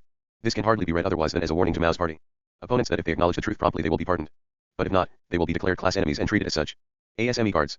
The inflicting views among the people, Mao enumerates 6 criteria, ibid, pp. 119-20, for distinguishing right from wrong. Views and actions are right if they unite the people instead of dividing it, if they are beneficial and not harmful to socialist construction, if they help to consolidate and not weaken the people's democratic dictatorship, if they help to strengthen democratic centralism, if they help to support the leading role of the Communist Party, and if they are beneficial to international socialist unity and the unity of the peace-loving people of the world. In all these precepts concerning democracy, freedom, centralism, and the leading role of the party there is nothing contrary to Leninist-Stalinist orthodoxy. There does, however, seem to be a difference in practice, not in the sense imagined by many Western enthusiasts for Maoism, that in China, the masses, so, LFAN, 1202 main currents of Marxism, rule, but in the sense that government has a more consultative air because the party has more methods of ideological manipulation at its command than have the Soviet leaders. This has been due to the long-continued presence of the father of the revolution, whose authority was unquestioned, and to the fact that China is a preeminently rural society, confirming as it were Marx's saying that the peasant's leader must also be their lord. In a situation in which the classes representing the old culture have been practically destroyed and the channels of information are even more strictly controlled than in the Soviet Union, the centralization of correct ideas, as Mao put it, it is possible, without infringing the powers of the central government, for many questions of local politics or production to be settled by local committees instead of by the official government apparatus. Both TE said. Praise it as we GEHR as we seen, on a tendency to eliminate pay differentials, and on the principle that all must perform a certain amount of manual work, though the leaders and chief ideologists seem to be exempt from this require. This does not, however, signify any trend towards equality in the political sense. In modern times, access to information is a basic asset and a sine qua non of real participation in government, and in this respect the Chinese population is more deprived even than that of the Soviet Union. In China everything is secret. Practically no statistics are publicly available, meetings of the Central Committee and organs of state administration are often held in complete secrecy. The idea that the masses control the economy, in a country where no One outside the top hierarchy even knows what the economic plans are, is one of the most extravagant fantasies of Western Maoists. The information about foreign countries that the citizen can glean from official sources is minimal, and his cultural isolation is almost complete. Edgar Snow, one of the most enthusiastic observers of Chinese communism, reported after a visit in 1970 that the only books available to the public were textbooks and the works of Mao. Ness citizens could go to the theater in groups, practically no individual TTS were sold, or they could read newspapers which told them next to nothing about the outside world. On the other hand, as Snow remarked, they were spared the stories of murders, drugs, and sexual perversion on which Western readers are nourished. Religious life has been practically destroyed. The sale of objects used in religious worship is officially forbidden. The Chinese have done away with many aspects of the democratic facade that have survived in the Soviet Union, such as general elections or a public prosecutor's department independent of the police authorities. The latter, in practice, administer both justice and repression. The extent of direct coercion is not known. Nobody can even make a only one of the most important features of Maoist IDE. Asterisk. Book 3 asterisk the breakdown 1203. Rough guess at the number of inmates of concentration camps. In the Soviet Union much more is known about these matters, which is one effect of a certain relaxation since Stalin's death. The difficulties with which experts contend are illustrated by the fact that estimates of China's population vary by some 40 to 50 million. The ideological influence of Maoism outside China derives from two main sources. In the first place, since the breach with the Soviet Union, the Chinese leaders have divided the world not into the socialist and capitalist camps but rather into rich and poor countries. The Soviet Union is placed in the former category and is, moreover, according to Mao, the scene of a bourgeois restoration. Lin Biao sought to apply on an international scale the old slogan of the Roth Chinese army concerning the encirclement of the cities by the country. Yin's example certainly has a definite attraction for third world countries. The motto, remnants of communism are manifest. It has freed China from foreign influence and, at a huge cost, set it on the path of technical and social modernization. The nationalization of the whole of social life has, as in other totalitarian countries, brought with it the abolition or alleviation of some of the chief plagues that afflict mankind, especially in backward agrarian countries. Unemployment, regional starvation, and beggary on a vast scale. Whether the Chinese pattern can in fact be imitated successfully, for example, in the countries of Black Africa, is a question beyond the scope of this work. Other source of the ideological influence of Maoism, especially in the 60s, was the acceptance by some Western intellectuals and students of the pseudo-PN fantasies asterisk that constituted the facade of Chinese communism. At that time, Maoism endeavored to project itself as the universal solution of all human problems. Various leftist sects and individuals seem to have seriously believed that it was the perfect cure for the ills of industrial society, and that the United States and Western Europe could and should be revolutionized on Maoist principles. At a time when the ideological prestige of Soviet Russia had collapsed, utopian longings fixed themselves on the exotic East, the more highly because of the general ignorance of Chinese affairs. For those in search of a perfect world and a sublime, all-embracing revolution, China became the mecca of a new dispensation and the last great hope of revolutionary warfare. Had not the Chinese rejected the Soviet formula of peaceful coexistence, many Maoist groups were sadly disappointed when the Chinese to a large extent dropped their revolutionary proselytizing and turned to more normal forms of political rivalry, having evidently ceased to hope that Maoism could become a real force in Europe or North America. It is indeed the case that Maoism in the Western countries had no significant effect on the position of the existing communist parties. It caused no schism of any consequence, and 1204 main currents of Marxism remained the property of small splinter groups. Nor did it have any noteworthy success in Eastern Europe, except for the special case of Albania. Accordingly, the Chinese changed tactics and, instead of offering Maoism as a sovereign remedy of equal value to Britain, the United States, Poland, and the Congo, concentrated on unmasking Russian imperialism and seeking alliances, or at all events a measure of influence, on the basis of a common interest in checking Soviet expansion. It seems, indeed, that this is a much more promising course, though it is a straightforward political one and not a matter of Maoist ideology. As far as Marxist language is still used in prosecuting this policy, it is decorative rather than essential. From the point of view of the history of Marxism, Maoist ideology is noteworthy not because Mao developed anything but because it illustrates the unlimited flexibility of any doctrine once it becomes historically influential. On the one hand, Marxism has become the instrument of Russian imperialism. On the other, it is the ideological cement or superstructure of a huge country, striving to overcome its technical and economic backwardness by other means than the ordinary operation of the market, of which, in many cases, it is virtue ally impossible for backward countries to take advantage. Marxism has become the motive force of a strong, highly militarized state, using force and ideological manipulation to mobilize its subjects in the cause of modernization. Certainly, as we have seen, there were important elements in the Marxist tradition which served to justify the establishment of totalitarian governments. But one thing is beyond doubt, communism as Marx understood it was an ideal for highly developed industrial societies, not a method of organizing peasants to create the rudiments of industrialization. Yet it has turned out that this aim can be achieved by means of an ideology in which vestiges of Marxism are blended with the peasant utopia and the traditions of Oriental despotism, a mixture that describes itself as Marxism par excellence and that works with a certain efficiency. The obfuscation of Western admirers of Chinese communism is scarcely believable. Intellectuals who cannot find words strong enough to condemn U.S. militarism go into ecstasies over a society in which the military training of infants begins in their third year and all male citizens are obliged to do 4 or 5 years military service. Hippies are enamored of a state which enforces severe labor discipline without holidays and upholds a puritanical code of sexual morals, not to speak of drug taking. Even some Christian writers speak highly of the system, although religion in China has been ruthlessly stamped out. It is of little importance here that Mao seems to have believed in an after-life. In 1965 he mentioned twice to Edgar Snow that he was soon going to see God. Snow, OPCIT, pages 89 and 219-20, he said the same thing in a speech in Book 3 asterisk the breakdown 1205. 1966, Scram, p. 270, and also in 1959, Ibid, p. 154, when he referred humorously to his future meeting with Marx. The Chinese People's Republic is obviously a factor of enormous importance in the modern world, not least from the point of view of containing Soviet expansionism. This, however, is a matter which has little to do with the history of Marxism. Epilogue. Marxism has been the greatest fantasy of our century. It was a dream offer. In the prospect of a society of perfect unity, in which all human aspirations would be fulfilled and all values reconciled. It took over Hegel's theory of the contradictions of progress, but also the liberal evolutionist belief that in the last resort the course of history was inevitably for the better, and that man's increasing command over nature would, after an interval, be matched by increasing freedom. It owed much of its success to the combination of messianic fantasies with a specific and genuine social cause, the struggle of the European working class against poverty and exploitation. This combination was expressed in a coherent doctrine with the absurd name, derived from Proudhon, of scientific socialism, absurd because the means of attaining an end may be scientific, but not the choice of the end itself. The name, however, reflected more than the mere cult of science which Marx shared with the rest of his generation. It expressed the belief, discussed critically more than once in the course of the present work, that human knowledge and human practice, directed by the will, must ultimately coincide and become inseparable in perfect unity, so that the choice of ends would indeed become identical with the cognitive and practical means of attaining them. The natural consequence of this confusion was the idea that the success of a particular social movement was a proof that it was scientifically true, or, in effect, that whoever proved to be stronger must have science on his side.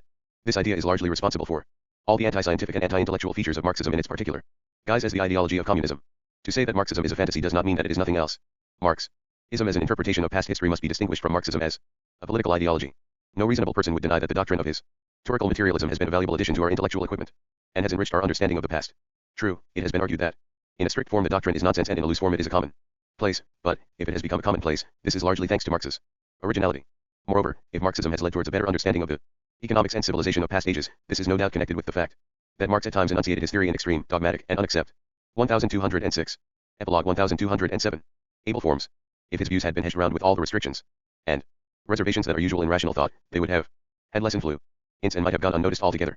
As it was, and as often happens with humanistic theories, the element of absurdity was effective in transmitting their rational content. From this point of view, the role of Marxism may be compared to that of psychoanalysis or behaviorism in the social sciences. By expressing their theories in extreme forms, Freud and Watson succeed in bringing real problems to general notice and opening up valuable fields of exploration. This they could probably not have done if they had qualified their views with scrupulous reservations and so deprived them of clear-cut outlines and polemical force. The sociological approach to the study of civilization was expounded by writers before Marx, such as Vico, Herder, and Montesquieu, or contemporary but independent of him, such as Michelet, Renan, and Taine, but none of these expressed his ideas in the extreme, one-sided, dogmatic form which constituted the strength of Marxism. As a result, Marx's intellectual legacy underwent something of the same fate as Freud's was to do. Orthodox believers still exist, but are negligible as a cultural force, while the contribution of Marxism to humanistic knowledge, especially the historical sciences, has become a general underlying theme, no longer connected with any system purporting to explain everything. One need not nowadays consider oneself or be considered a Marxist in order, for instance, to study the history of literature or painting in the light of the social conflicts of a given period, and one may do so without believing that the whole of human history is the history of class conflict, or that different aspects of civilization have no history of their own, because true history is the history of technology and production relations, because the superstructure grows out of the base, and so forth. To recognize, within limits, the validity of historical materialism is not tantamount to acknowledging the truth of Marxism. This is so because, among other reasons, it was a fundamental doctrine of Marxism from the outset that the meaning of a historical process can be grasped only if the past is interpreted in the light of the future. That is to say, we can only understand what was and is if we have some knowledge of what will be. Marxism, it can hardly be disputed, would not be Marxism without its claim to scientific knowledge of the future, and the question is how far such knowledge is possible. Prediction is, of course, not only a component of many sciences but an inseparable aspect of even the most trivial actions, although we cannot know the future in the same way as the past, since all prediction has an element of uncertainty. The future is either what will happen in the next moment or what will happen in a million years. The difficulty of prediction increases, of course, with distance and with the complication of the subject. In social matters, as we know, predictions are 1208 epilogue, especially deceptive, even if they relate to the short term and to a single quantifiable factor, as in demographic prognosis. In general, we forecast the future by extrapolating existing tendencies, while realizing that such extrapolations are always and everywhere of extremely limited value, and that no developmental curves in any field of inquiry extend indefinitely in accordance with the same equation. As to prognosis on a global scale and without any limitation of time, these are no more than fantasies, whether the prospect they offer is good or evil. There are no rational means of predicting the future of humanity over a long period or foretelling the nature of social formations in ages to come. The idea that we can make such forecasts scientifically, and that without doing so we cannot even understand the past, is inherent in the Marxist theory of social formations. It is one reason why the theory is a fantasy and also why it is politically effective. The influence that Marxism has achieved, far from being the result or proof of its scientific character, is almost entirely due to its prophetic, fantastic, and irrational elements. Marxism is a doctrine of blind confidence that a paradise of universal satisfaction is awaiting us just round the corner. Almost all the prophecies of Marx and his followers have already proved to be false, but this does not disturb the spiritual certainty of the faith full any more than it did in the case of chiliastic sects, for it is a certainty not based on any empirical premises or supposed historical laws but simply on the psychological need for certainty. In this sense, Marxism performs the function of a religion, and its efficacy is of a religious character. But it is a caricature and a bogus form of religion, since it presents its temporal eschatology as a scientific system, which religious mythologies do not purport to be. We have discussed the question of continuity between Marxism and its embodiment in communism, Leninist-Stalinist ideology and practice. It would be absurd to maintain that Marxism was, so to speak, the efficient cause of present-day communism. On the other hand, communism is not a mere Degeneration of Marxism, but a possible interpretation of it, and even a well-founded one, though primitive and partial in some respects. Marxism was a combination of values which proved incompatible for empirical though not for logical reasons, so that some could be realized only at the expense of others. But it was Marx who declared that the whole idea of communism could be summed up in a single formula: the abolition of private property, that the state of the future must take over the centralized management of the means of production, and that the abolition of capital meant the abolition of wage labor. There was nothing flagrantly illogical in deducing from this that the expropriation of the bourgeoisie and the nationalization of industry and agriculture would bring about the general emancipation of mankind.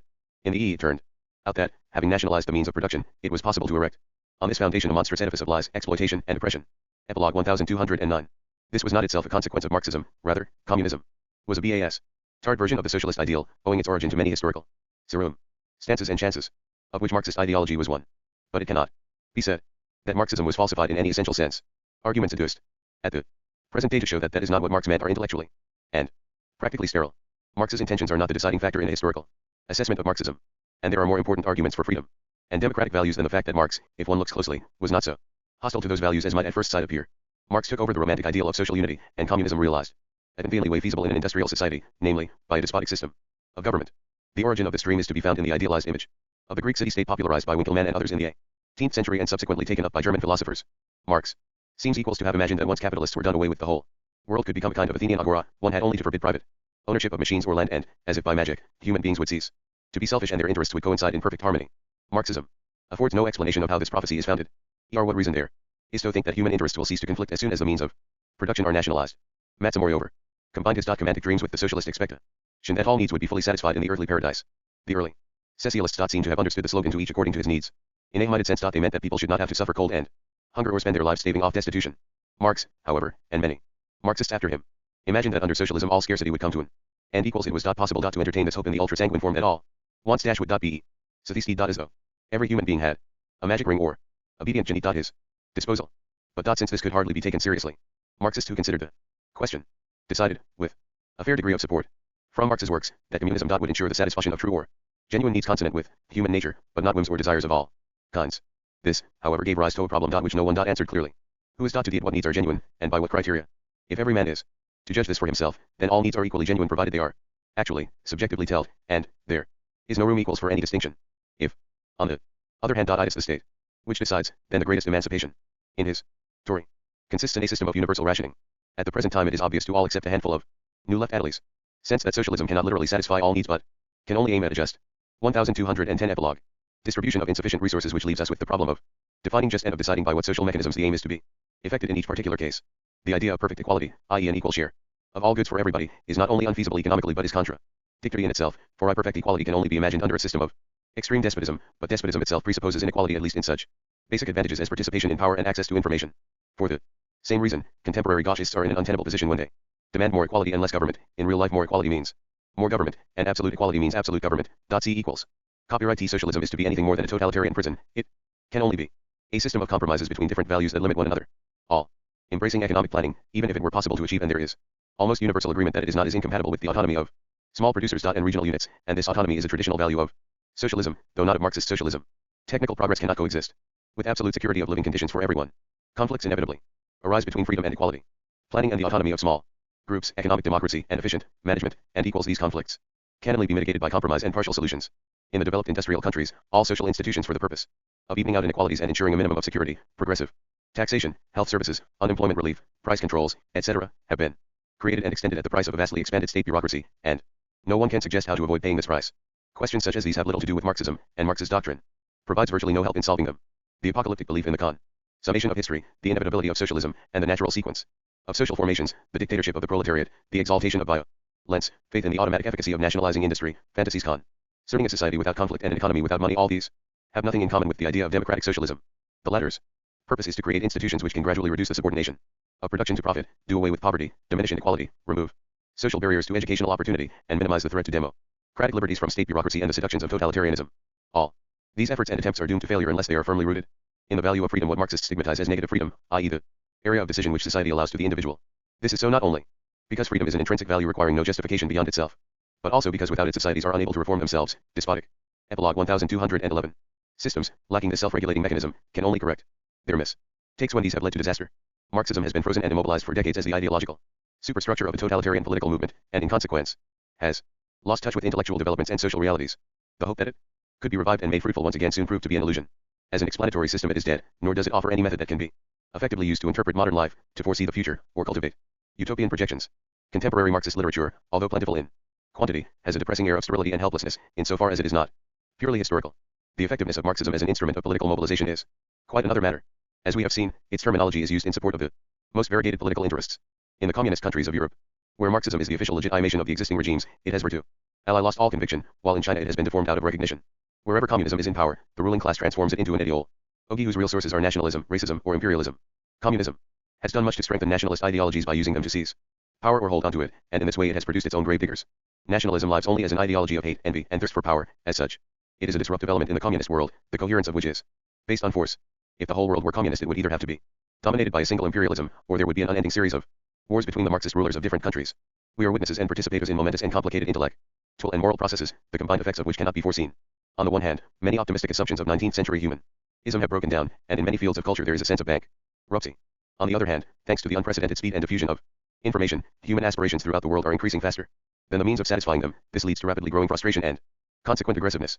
Communists have shown great skill in exploiting this state of mind and channeling aggressive feelings in various directions, according to circumstances, using fragments of Marxist language to suit their purpose.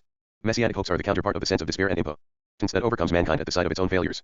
The optimistic belief that there is a ready-made, immediate answer to all problems and misfortunes, and that only the malevolence of enemies, defined according to choice, stands in the way of its being instantly applied, is a frequent ingredient in ideological systems passing under the name of Marxism, which is to say that 1212 Epilogue. Marxism changes content from one situation to another and is crossbred with other ideological traditions. At present Marxism neither interprets the world, nor changes it. It is merely a repertoire of slogans serving to organize various interests, most of them completely remote from those with which Marxism originally identified itself. A century after the collapse of the First International, the prospect of a new international capable of defending the interests of oppressed humanity throughout the world is less likely than it has ever been. The self-deification of mankind, to which Marxism gave philosophical expression, has ended in the same way as all such attempts. Whether individual or collective, it has revealed itself as the farcical aspect of human bondage. New Epilogue. There is little to add, in this epilogue to the epilogue, to the few sentences written in the new preface. After all that has happened in the last decades, we cannot foresee the possible vicissitudes of Marxism, assuming there is some thing to foresee, in its various, mutually unrecognizable incarnations, or the future fate of communist ideology and its institutional bodies, although corpses may be a better word.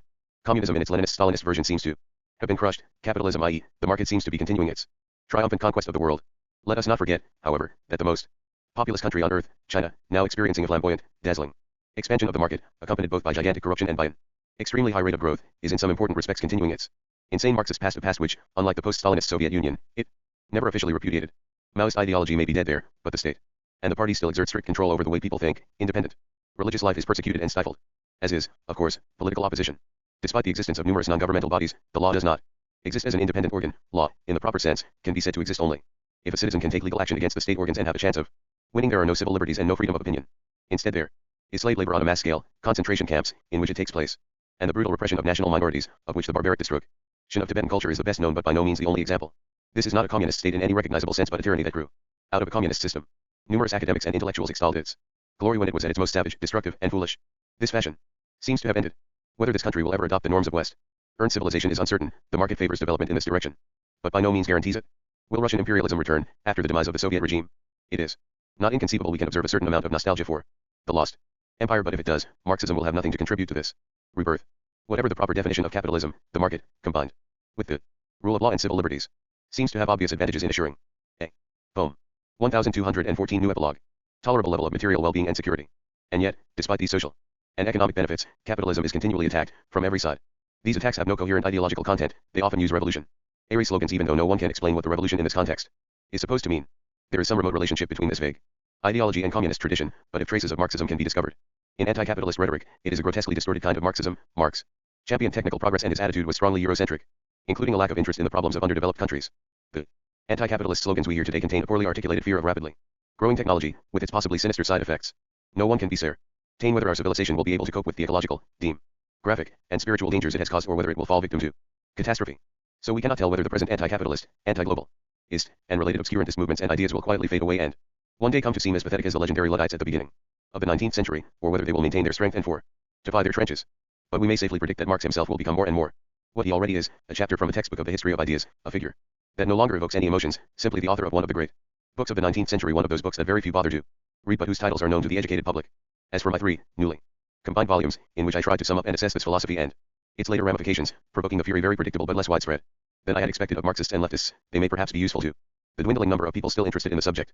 Selective Bibliography. New York.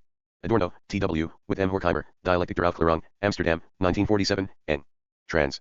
J. Cumming, London, 1973. Pritzman, Frankfurt, 1955, E.N.G. Trans. S.N.S. Weber, London, N.D. Einleitung in Die Musik Soziologie. Frankfurt, 1962. Jargon der Eigentlichkeit, Frankfurt, 1964. E.N.G. Trans. K. Tarnowski N.F. Will, London, 1973. Negative Dialectic, Frankfurt, 1966, E.N.G. Trans. E.B. Ashton, London, 1973. Ulberg, R. Dialektische Philosophie und die Gesellschaft in der Sichtungen, Berlin, 1960, good. Bibliography. Alexandroi, G.F., Storia Zapadnoevropskoi Philosophia, History of West European Philosophy. Moscow, 1946. Ed. Dialectikeski Materialism, Dialectical Materialism, Moscow, 1954. Althusser, L. For Marx, Paris, 1965, E.N.G. Trans. B. Brewster, London, 1969. Lyra L.E. Capital, 2 volumes, Paris, 1965, E.N.G. Trans. B. Brewster, London, 1970. Lenin et la Philosophie, 2nd ed. Paris, 1972, E.N.G. Trans. B. Brewster, London, 1971. Arendt, H., The Origins of Totalitarianism, Cleveland, 1958. Aaron, R., Opium to Intellectuals, Paris, E.N.G. Trans. T. Kilmartin, New York, 1962. D'une Sainte Famille à l'autre, Essays sur les Marxismes Imaginaires, Paris, 1969. After Convoy, A. Technology Velasti, The Technology of Power, 2nd ed., Frankfurt, 1973.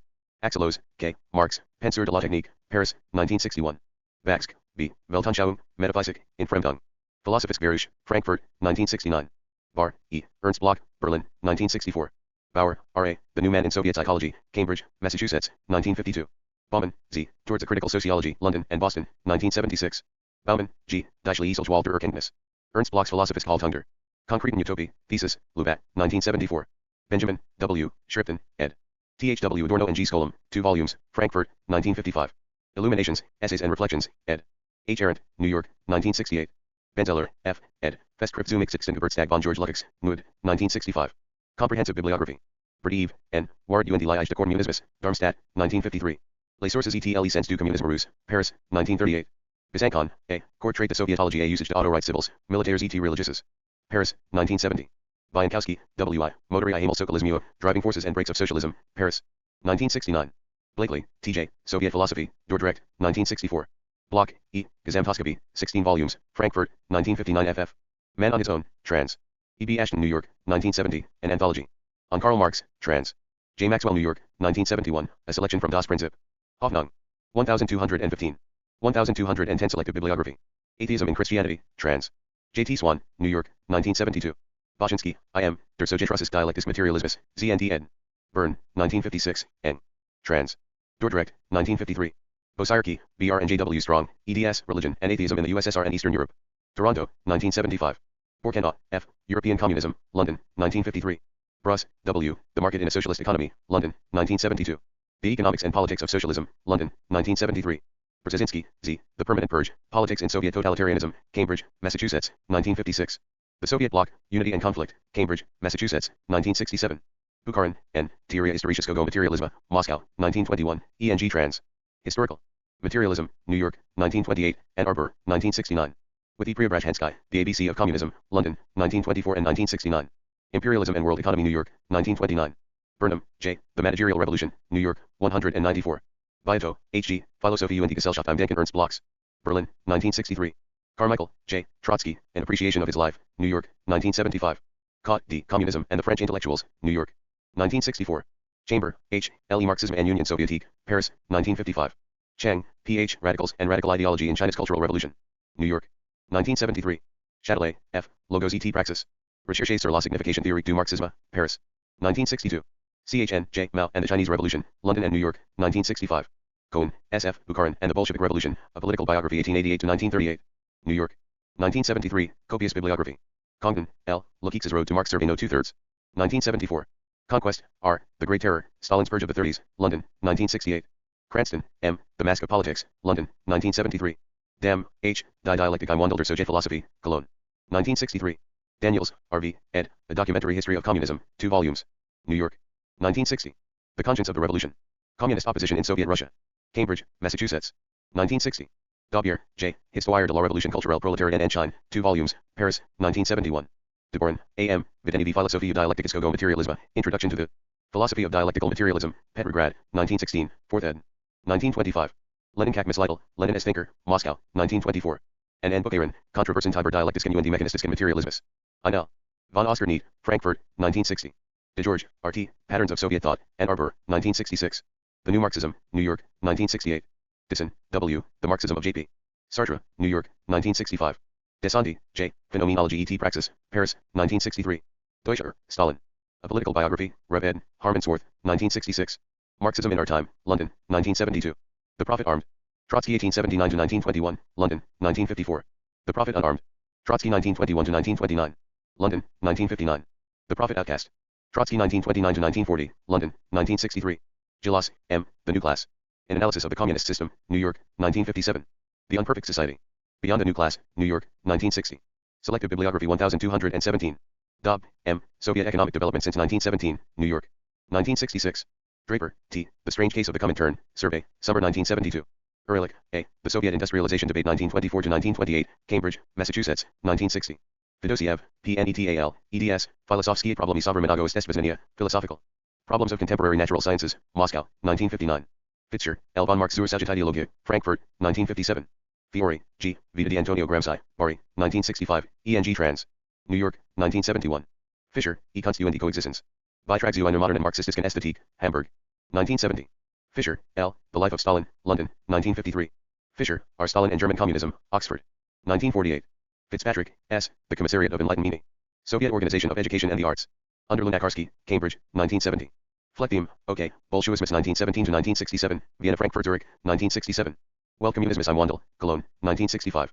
Faucherolas, P. L. E. Marxism and Question, Paris, 1959. Frank. P. La Quatrime Internationale, Paris, 1960. From, E. Fear of Freedom, London, 1942.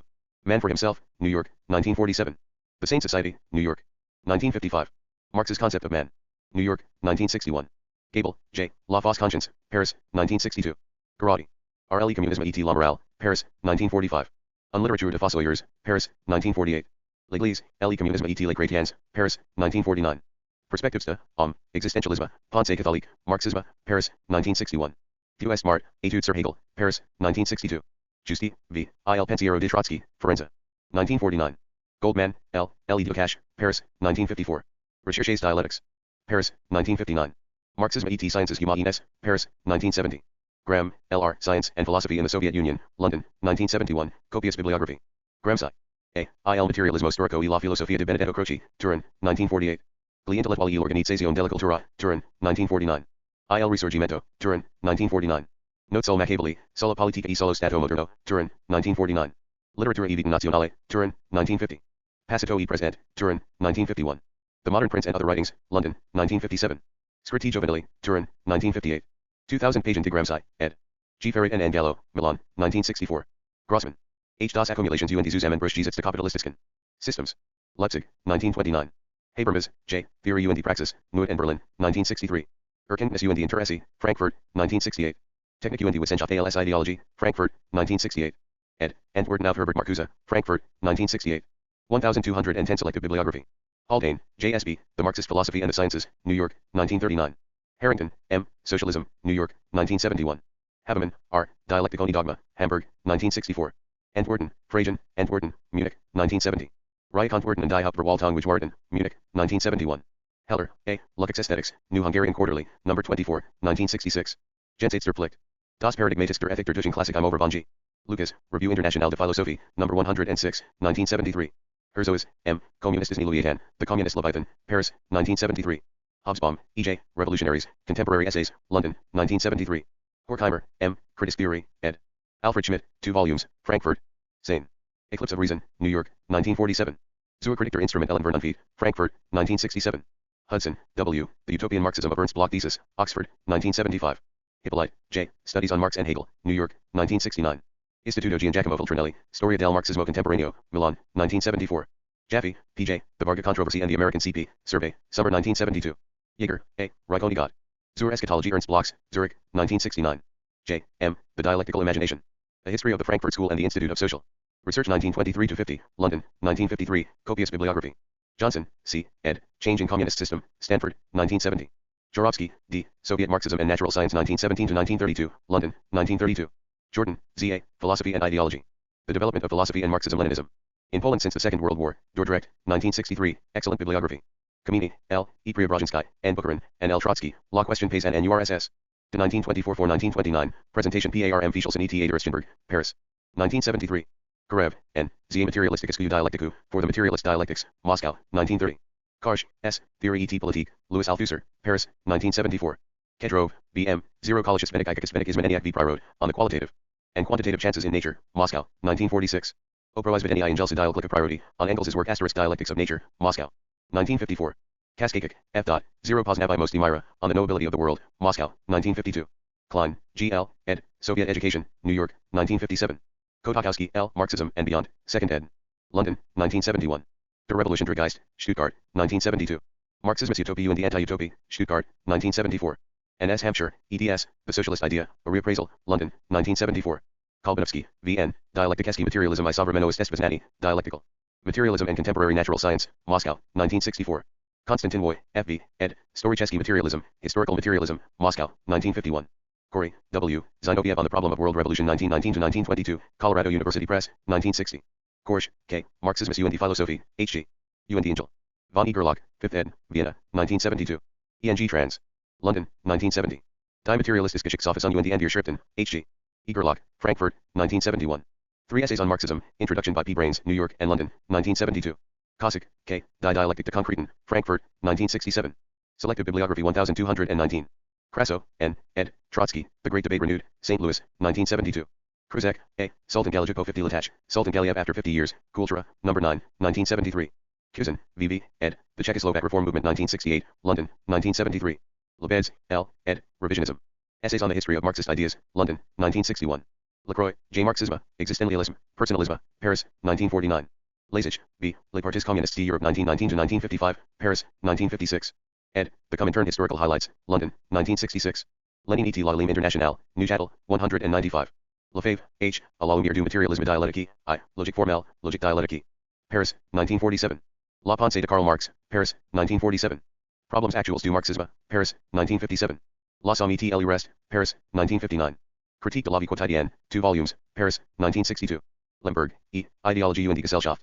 In Theorie der Ideologischen System, Stuttgart, 1971. Leonard, W., The 3 Faces of Marxism, New York, 1974. Leonoy, A.M., Okert Dialecticus Go Materialisme, An Outline of Dialectical Materialism. Moscow, 1948. Lewin, M., Russian Peasants and Soviet Power, A Study of Collectivization, Evanston, Hull, 1958. Political Undercurrents in Soviet Economic Debates, From Bukharin to the Modern Reformers. Princeton, 1974. Lewitskaj. B., Politis Opposition inter Sowjetunion 1960-1972, Munich, 1972. Lichtheim, G., Marxism in Modern France, New York and London, I-966. From Marx to Hegel. Reflections on George Lukács, T.W. Adorno and Herbert Marcuse. Tri-Quarterly, No. 12, 1968. Lukács, London, 1970. Lieber, H.J., Die Philosophie de Bolschewismus in den Grundzeugenlehre Entwicklung, Frankfurt, 1957. Lipton, R.J., Revolutionary Immortality, Mao Zedong and the Chinese Cultural Revolution. London, 1969. Lobkoes, N., Das Widerspruchsprinzip in der Neurensagetischen Philosophie, Dordrecht. 1960. Marxismus-Leninismus in der CSR, Dordrecht, 1962. Losky, N.O., Dialectikeski Materialism v. SSSR, Dialectical Materialism in the USSR, Paris. 1934. Lowenthal, R., World Communism. The Disintegration of a Secular Faith, New York, 1966. Lodge, P.C., Ideologie Begriff und die Marxistische Theorie. Ans zu einer eminenten Kritik. Opladen, 1976. Lucas, G., Schriften zur Literatursoziologie, Auszug. Und die Angel. Von Peter Lodge, 2nd ed. Mood, 1963. The Meaning of Contemporary Realism, London, 1963. The Historical Novel, Boston, 1963. Werke, 14 volumes, Mood, 1964-73. Schriften zur Ideologie und die Politik, Auszug. Und die Angel. Von Peter Lodge, Mood, 1967. Solzhenitsyn, London, 1970. History and Class Consciousness, London, 1971. Lunacharsky, A.V., Sobrani Sakhaninog, Collected Works, 8 volumes, Moscow, 1963-7. Macklinter, A., Marcuse, London, 1970. 1220 Selective Bibliography. Mackenzie, K.E., Comintern and the World Revolution 1928-1943, New York, 1964. Maximoy, A. A. ETAL, ETS, Filosofskie Voprosi Sovremenoy Fiziki, Philosophical Problems of Contemporary Physics, Moscow, 1952. Mallet, S., La Nouvelle Classe Ouvrière, Paris, 1963. Mondel, E., Trait d'Economie Marxiste, 2 volumes, Paris. 1962. Mao Zedong, An Anthology of His Writings, ed. A. Fremantle. New York, 1962. 4 Essays on Philosophy, Peking, 1966. Mao Zedong Unrehearsed, Talks and Letters 1956-71, ed. And introduced by Stuart Scram. London, 1974. Marcuse, H. Reason and Revolution. New York, 1941, 2nd ed. 1954. Eros and Civilization, Boston, 1955. Soviet Marxism. New York, 1958. One-Dimensional Man, Boston, 1964. With P. Wolfe and Barrington Moore, Jr., A Critique of Pure Tolerance, Boston, 1967. Negations, Boston, 1968. 5 Lectures, Boston, 1970. Murray. J.J., Stalin, Paris, 1967. Markovic, M., Dialectic der Praxis, Frankfurt, 1971. From Affluence to Praxis. Ann Arbor, 1974. Martinet, G., Lacing Communisms, Paris, 1971. Miscalo, D., L.E. Communisme, Revolution et Communication ou la dialectique de valeurs et de Bissoins, Paris, 1953. Mathieusi, A.G., Antonio Gramsci e la Filosofia della Prassi, Milan. 1951. Medvede, R., Let History Judge, The Origins and Consequences of Stalinism. New York. 1973. Menard, K., Der Sowjetmensch, Stuttgart, 1958. Moscow and the New Left, Berkeley, 1975. Merleau-Ponty, M., Humanisme el Terror. Essai sur les problèmes communistes, Paris. 1947, Eng. Trans. Boston, 1969. Les Avenges de la Dialectique, Paris, 1955, E.N.G. Trans. Evanston, 1973. Mazaros, I., Luke's Concept of Dialectic, Loudon, 1972. Meyer, A.G., The Soviet Political System. An Interpretation, New York, 1965. Mycott, C.A., Communism and the French Left, London, 1963. Mills, C.W., The Marxists, London, 1969. Maiden, M. and Irazumovsky, eds, Dialekticheski i Historicheski Materialism, Dialectical and Historial Materialism, 2 volumes, Moscow, 1932-3. Moldman, J., Theologie der Hoffnung, Munich, 1964. Morosky, S., Mimesis Lux Universal Principle Science and Society, Winter 1968. Morin, E., Autocritique, Paris, 1959. Nabely, P., Psychologie, Marxisme, Materialisme, Paris, 1948. El Intellectual Communist, Paris, 1956. Nola, G., International Communism and World Revolution. New York, 1961. Nove, A., An Economic History of the USSR, London, 1969. Stalinism and After, London, 1975. Oglesby, C., ed., The New Left Reader, New York, 1969. O Polachini i biologic skończki. Stenografische sesji i Soizmwa Akademii. Selska Hozia Smenik Nokheim. V. Elena 31 Julia 7 Augusta 1947, on the situation in biological science. Stenographic report of the session of the Soviet Academy of Agricultural Science. Moscow, 1958. Selective Bibliography 1221. Papaanu, K., L. Freud. Essay sur l'idée du Marxisme, Paris. 1967. Parkinson, G.H.R., ed., George Lucas, The Man, His Work, and His Ideas, New York, 1970. Petrovic, G., Philosophie und Revolution. Hamburg, 1971. Marx in the Mid-20th Century, New York. 1967. Politzer, G., Principes fondamentaux de Philosophie, Paris, 1954. Pollock, F., Die Langwirtschaftlichen Versuche in der Sowjetunion 1917-1927. Leipzig, 1929. Poster, M., Existential Marxism in Post-War France, Princeton, 1975, Good Bibliography. Pozzolinde, A., Che cosa avveramente do Gramsci, Rome, 1968, E.N.G. Trans. London, 1970. Preobrazhensky. E. The New Economics, London, 1965.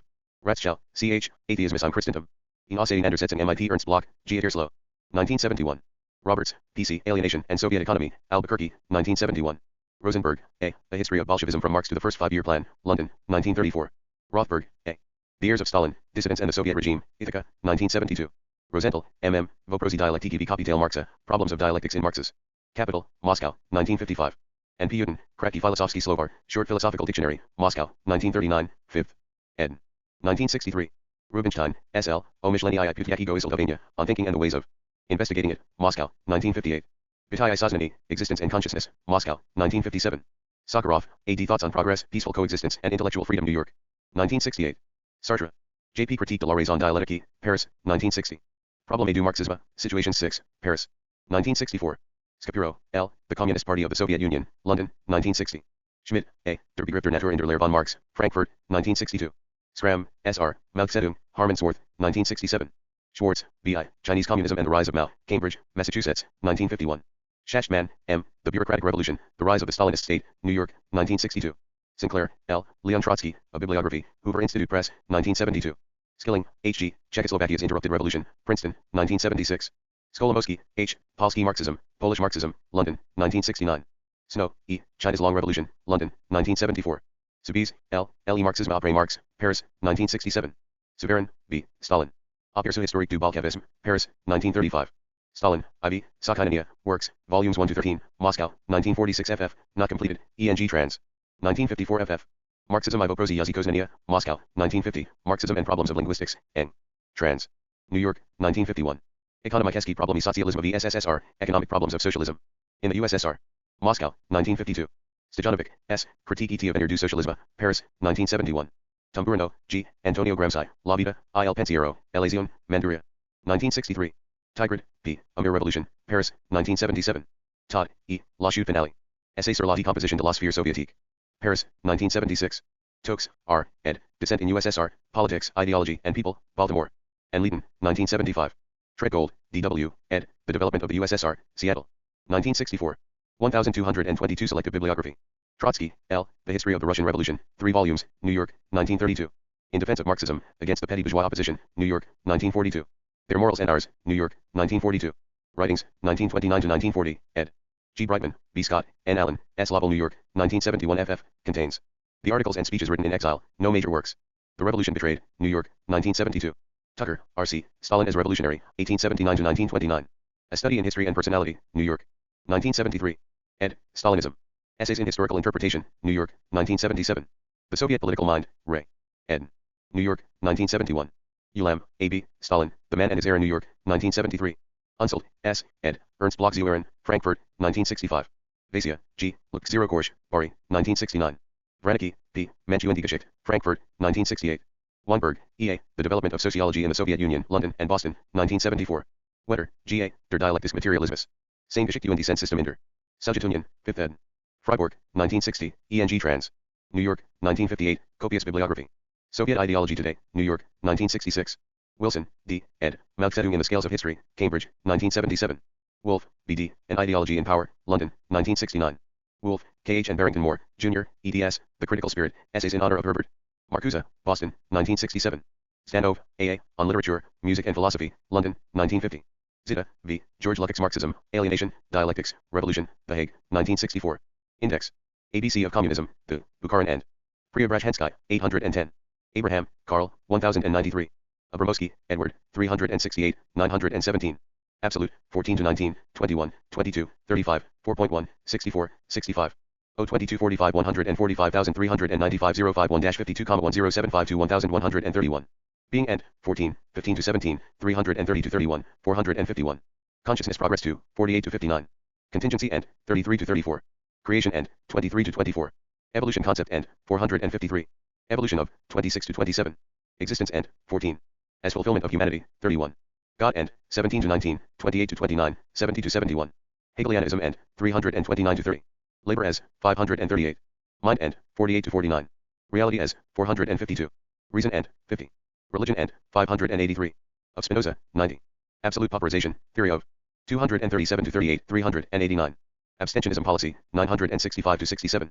Academy of Agricultural Sciences. Soviet, 898. Academy of Sciences, Polish, 925. Academy of Sciences, Soviet, 826, 868. 996. Accidental Deviation, Theory of, 84. Accumulation, Theory of, 407-15, 419. 430-31. Compound Reproduction End, 413-14. False Assumptions of, 412-13. Future Development of Capitalism End, 412-13. As Ideological Weapon, 414. Lenin's Criticism of, 411-12, 414. Scientific Socialism End, 407-8, 410. Surplus Value End, 407-9, 410. 412-13. Accumulation of Capital, the, Luxembourg, 405-6, 407. Ackermann, Wilhelm, 890. Action, Philosophy of, 71-73, 93, 532. Hegelianism End, 71-73. Hesson, 89-91. Action Frankus, 172, 480. Action Socialist, Jors, 450. Address to the Central Committee of the Communist League, 437. Adler, Alfred, 1132. Adler, Friedrich, 356, 367, 549, 551, 562. 695. Adler, Max, 328, 356, 367, 549, 551-52. 579, 877-78. Bolshevism criticized by, 582. Historical Materialism as interpreted by, 574-76. Is versus End, 576-78. Koskai criticized by, 582. Lenin criticized by, 581-82. Life and Works of, 560-62. Materialism criticized by, 571-74. Religion as interpreted by, 583-84. Revolution as viewed by, 582. Transcendentalism of, 563-71, 573. 584. Truth as viewed by, 566-67. Adler, Victor, 355, 367, 369, 561, 667. 695. Adorno, Theodore, 977, 1014, 1062. 1063-65, 1068, 1084, 1088. 1090-91, 1097. Existentialism criticized by, 1082-84. See also negative dialects. Aeschylus, 337, 400 to 401, 500. Affections, Theory of, 498, 499. Agnosticism, 322. 1223. 1224. Agnosticism, continued. Labriola's criticism of, 509 to 10. Agol, IL, 644. Agriculture, 242 to 43, 389, 433 to 34, 643. 647, 658, 743, 1208. Collectivization of, 794, 813 to 14.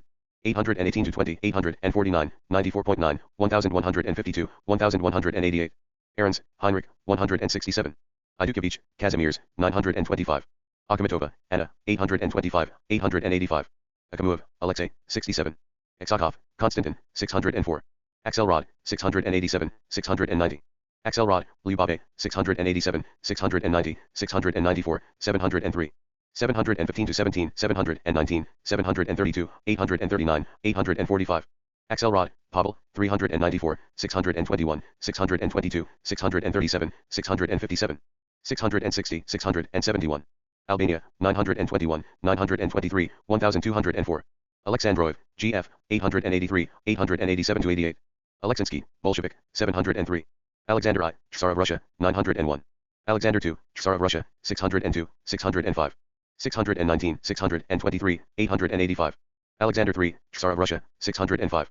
Alexander III, the Great, King of Macedonia, 82, 279, 300. Alexander of Aphrodisias, 1138. Algeria, 286, 425. Alienation, 16, 24, 135, 144, 146, 215, 336. 339, 387, 486, 594, 928, 1069. Lutoigi's omis. Abolition of division of labor and, 251. Commodity fetishism and, 227. Dehumanization and, 182 to 83. Enlightenment and, 1085 to 86. Freedom from, 217 to 18. In German ideology, 141 to 42. God and, 92 to 95. Historical process and, 131. Of labor, 109 to 10, 114 to 16, 141 to 42.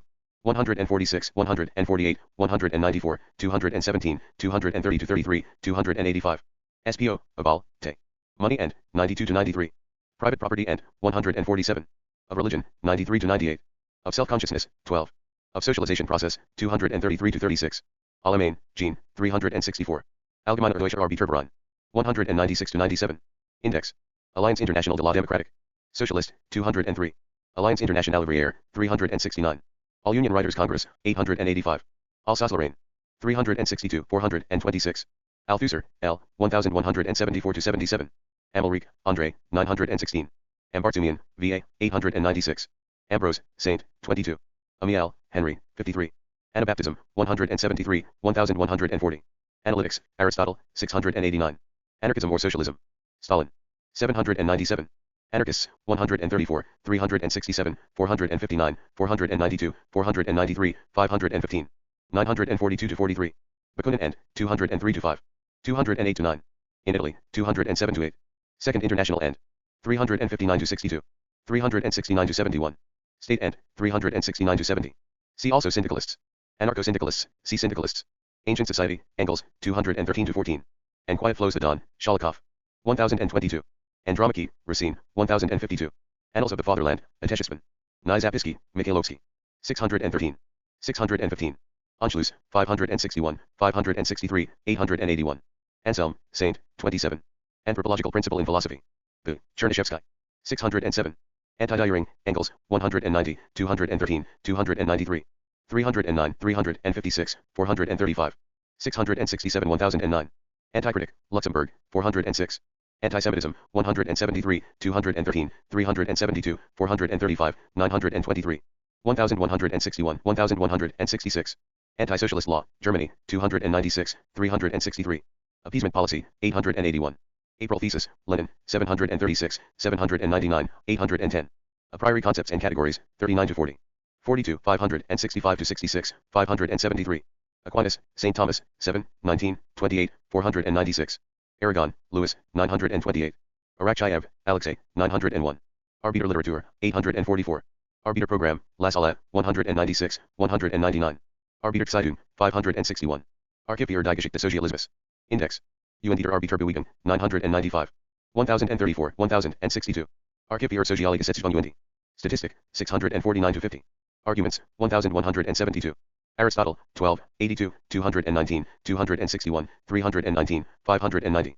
829, 889, 1021, 1113.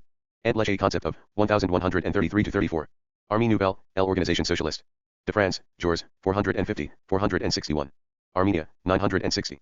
Aaron, Raymond, 267.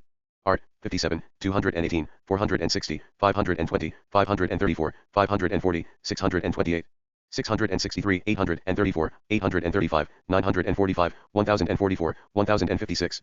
Lots S103, Lis V6, 1142. 1163, 1166, 1198. Affirmative. 1090. Avant-garde, 1021 to 23, 1030, 1090. In Benjamin's Doctrine, 1066 to 67. Berezovsky's view of 530 to 31. Class End. 633. Degradation of 1087 to 88, 1090. In Genetic Structuralism Theory, 1048. 1050. Gramsci's view of 979 to 80. In Great Soviet Encyclopedia, 904. Historical Materialism and 282 to 83. Lucas' view of 991 to 92, 1000 to 1001. 1016 to 23. Mao's view of 1186 to 87. Mass Culture and 1065, 1087 to 88. 1090. Mering's view of 401 to 2. Mimesis in 1017 to 18. In NEP era, 824 to 25, 829. In Plekhanov's Marxism, 632 to 34. In post-war Soviet ideological camp. Paine, 885 to 86. Proletarian, 711 to 13. Reality and 1017 to 18. Social significance of 526 to 27, 608. 836 to 37. In Stalinist culture, 868, 904 to 5. 924 to 26.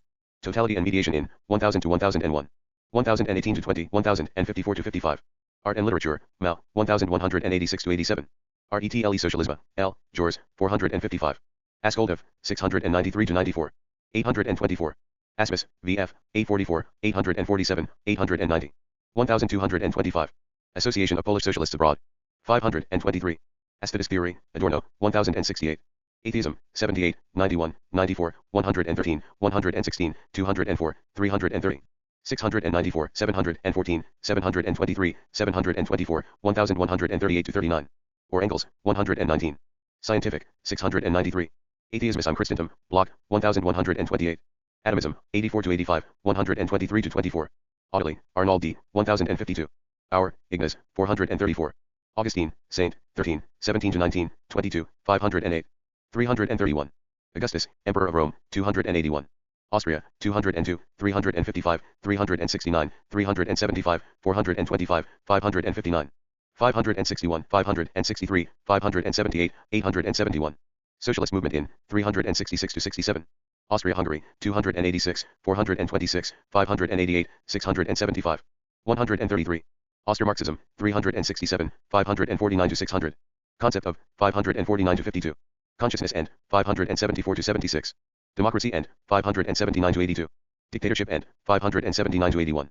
Ethical question and 576 to 78. Ethical socialism and 553 to 55. Function of state and 578 to 80. Imperialism and 595 to 600. Kant and 549 to 53. Kantianism in Marxism and 555 to 60. Kantians and 549 to 53. Nationality question and 585 to 89. 675. Religion as interpreted by 583 to 89. Social being and 575 to 76. As term 563. Theory of nature of 585 to 89.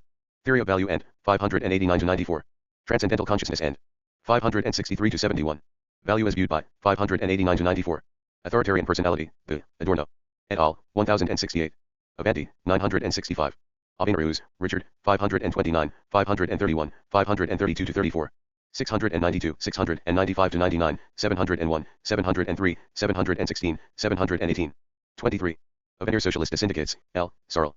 479, 490. Averroes, IBN Rushed, 7, 45, 1138. 1226. Abisbron, IBN Gabriel. 1138.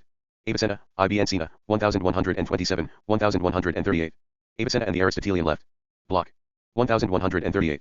Abinry. Shlomo, 216, 1182. Axelos, Costas, 1172, 1173. Azev, Yevno. 532. Estes, 300. Babel. Isaac, 825. Babyov, Gracious, 152, 175, 437. Bobovism, 152 to 54, 177. Bakofen. Johann. 526. Bacon. Francis. 319, 841, 867. Bacon, Roger, 1145. Biska. Bronislaw, 925, 1159. Bake. Mikhail, 531 to 32. Bakunin. Mikhail Alexandrovich, 172. 173, 200, 202 to 10, 372, 492, 493. 604, 612, 621, 917, 1182. Anarchism of 203 to 5, 208 to 9. Career of 202 to 3. Marx's conflict with 202 to 10. Revolutionary movement and 206 to 7. 209. Scientific socialism rejected by 204 to 7. State and doctrine of 204 to 6, 209. Writings of 203 to 4. Balibar, E. 1174. Balkan War. 588. Balank. Pierre Simon, 526. Baltic States, 799. 884. Balzac, Honorta. 1020. Balzac und der Französische Realismus. Lucas, 996. Banfi. Antonia. 932. Banks. 596 to 97, 599. Barbusse, Henry. 858. Barkos, Martinda, 1052, 1057. Baron. SH, 639. Bartok. Bella, 993. Base, superstructure and 298 to 99, 359. 392, 506, 518, 525 to 26, 630, 836. 838, 866, 870, 901, 971 to 72. Lowell, 1044, 1064, 1099, 1163. 1175. Basic elements of the historic view of nature, Bogdanov, 702. Vasily Manifesto. 774. Bastiat, Claude Frédéric, 194. Index. Bauer. Bruno, 70, 73 to 77, 78, 83, 99. 103 to 4, 126, 219, 356, 889. Marx influenced by 76 to 77. Marx's and Engels' critique of 121 to 25. Religion criticized by 73 to 77. Bauer, Edgar, 78, 121. Bauer, Otto, 367, 385, 411, 426, 549. 551, 5523, 579, 63 Lawton 79. 77 to 78 1000. Background and works of 561 to 62. Ethical question and 577 to 78. Nationality question and 588 to 89. Religion as interpreted by 584 to 85. Bauman. Z. 1159. Bavaria, 737. Bell, Pierre, 34, 94. Bazard, Amand. 156. Bazarav, Vladimir, 702, 703, 722. Babel, August, 202, 212, 355, 362, 369. 373, 374, 376, 380, 404, 418. 435, 436, 441, 443, 444. Beckett. Samuel. 1021. Being, 43, 44, 48, 51, 64, 95, 112, 124. 135, 309, 310 to 12, 315, 329 to 30. 396, 466, 509 to 10. 533, 564, 567. 574, 629, 651 to 62, 714, 866, 911. Absolute. 14, 15 to 17. 330 to 31, 451. Authentic, 1082.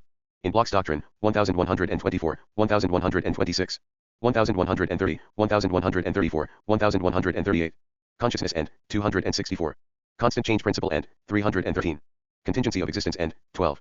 Contradictions of 29 to 31. Creation and 33. Creativity and 547 to 48. Dialectic and 1077 to 78. Duality of 31 to 32, 38 to 43. In Empiric Criticism, 698 to 99. Evil and 14. Evolution of 26 to 27. Existence and 66 to 67. God and 17 to 21, 23, 25 to 26, 28. 29 to 30, 33, 584. Historical Materialism and 283 to 84. Hope and 1145 to 46. George's Universal Theory of 451 to 53. 455, 457, 458. Myth and 12. Index. Negative Dialectics and 1077 to 78. Non-being and 14. Pure 1075. Social 264, 283 to 84, 331, 571, 575. Soul and 14 to 17. Spiritual 49 to 50. Theory of labor and 537 to 38. Time and 13 to 17. Being in itself 56, 90, 144, 537, 698. 1171. Adam S. 85. Consciousness End, 52 to 54, 57. In Hegelianism, 52 to 54, 56 to 57. Beck, A. A. 884. Belgium, 168, 192, 201, 355, 369, 371. 373, 426. Socialist Movement in, 366. Belinsky, Vissarion, 604. Bell, Daniel, 215, 1094. Bell, B. Kolokol, 606. Bellarmine, Robert, 7. Beltoff. C. Plekhanov. Benjamin, Walter, 1062, 1063, 1065 to 66. 1068, 1126. Bentham, Jeremy, 124, 355, 393, 456. Berdieve, Nikolai Alexandrovich. 601 to 2, 647, 651, 652, 654. 693 to 94, 702, 715 to 16, 824, 915. 946. Bergerac, Cyranota, 1145.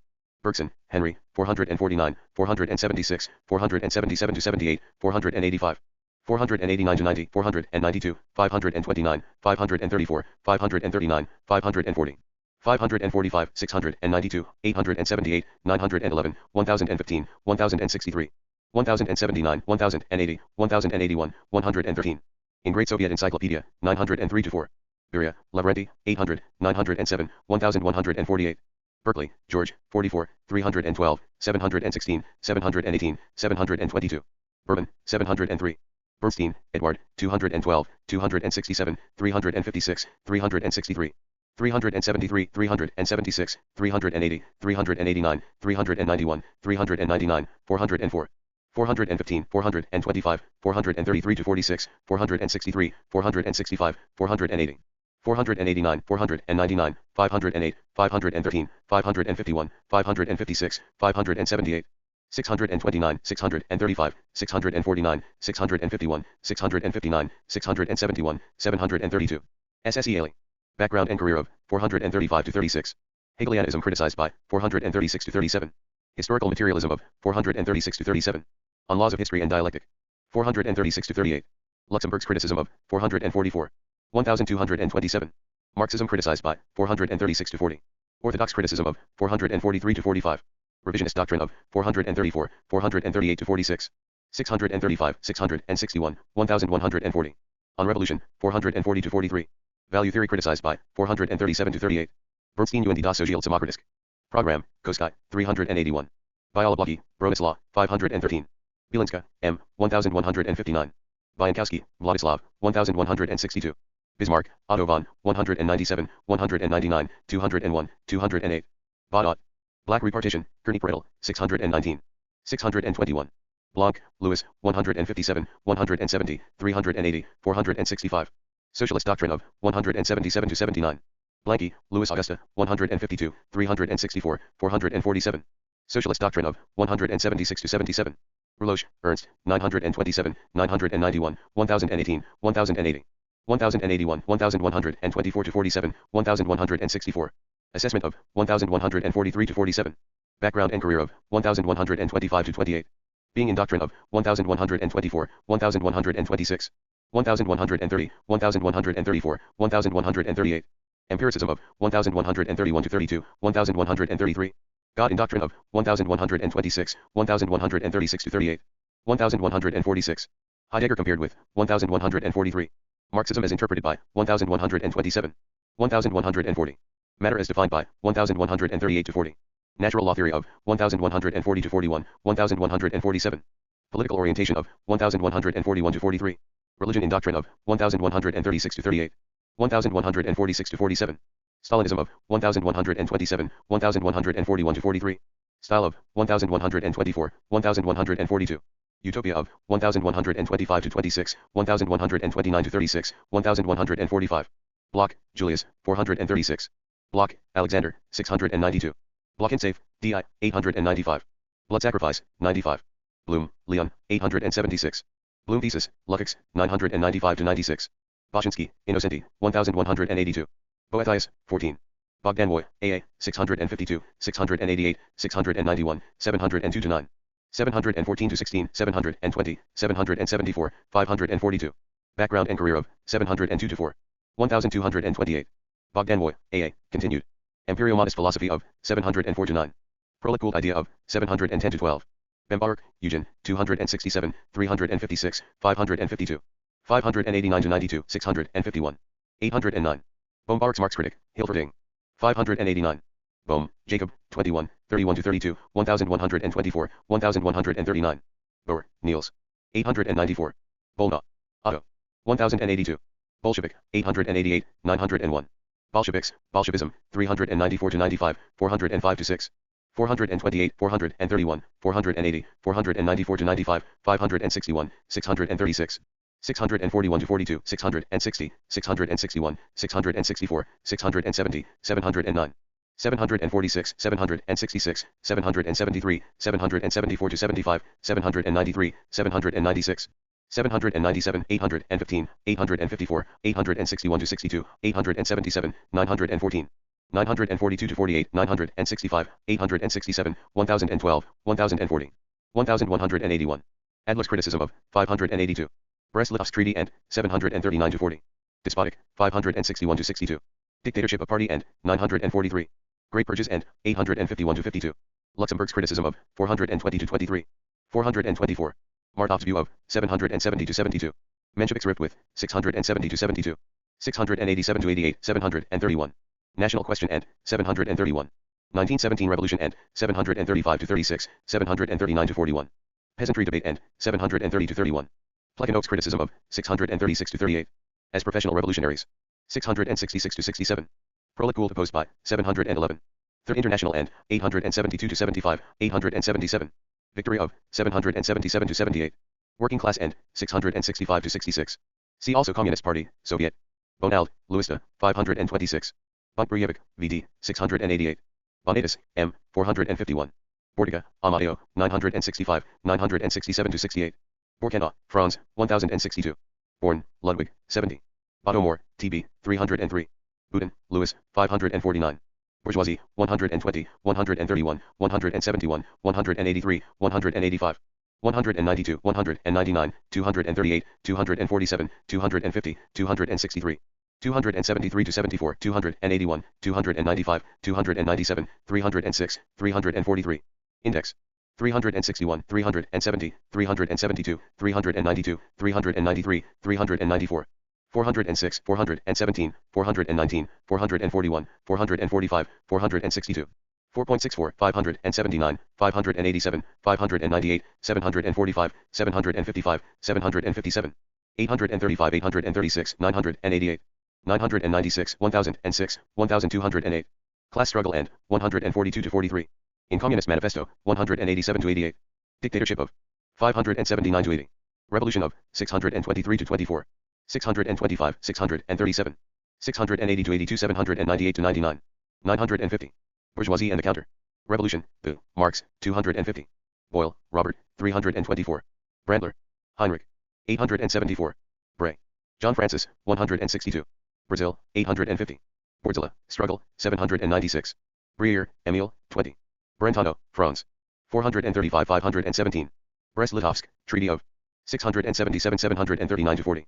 744, 754, 777, 799, 913.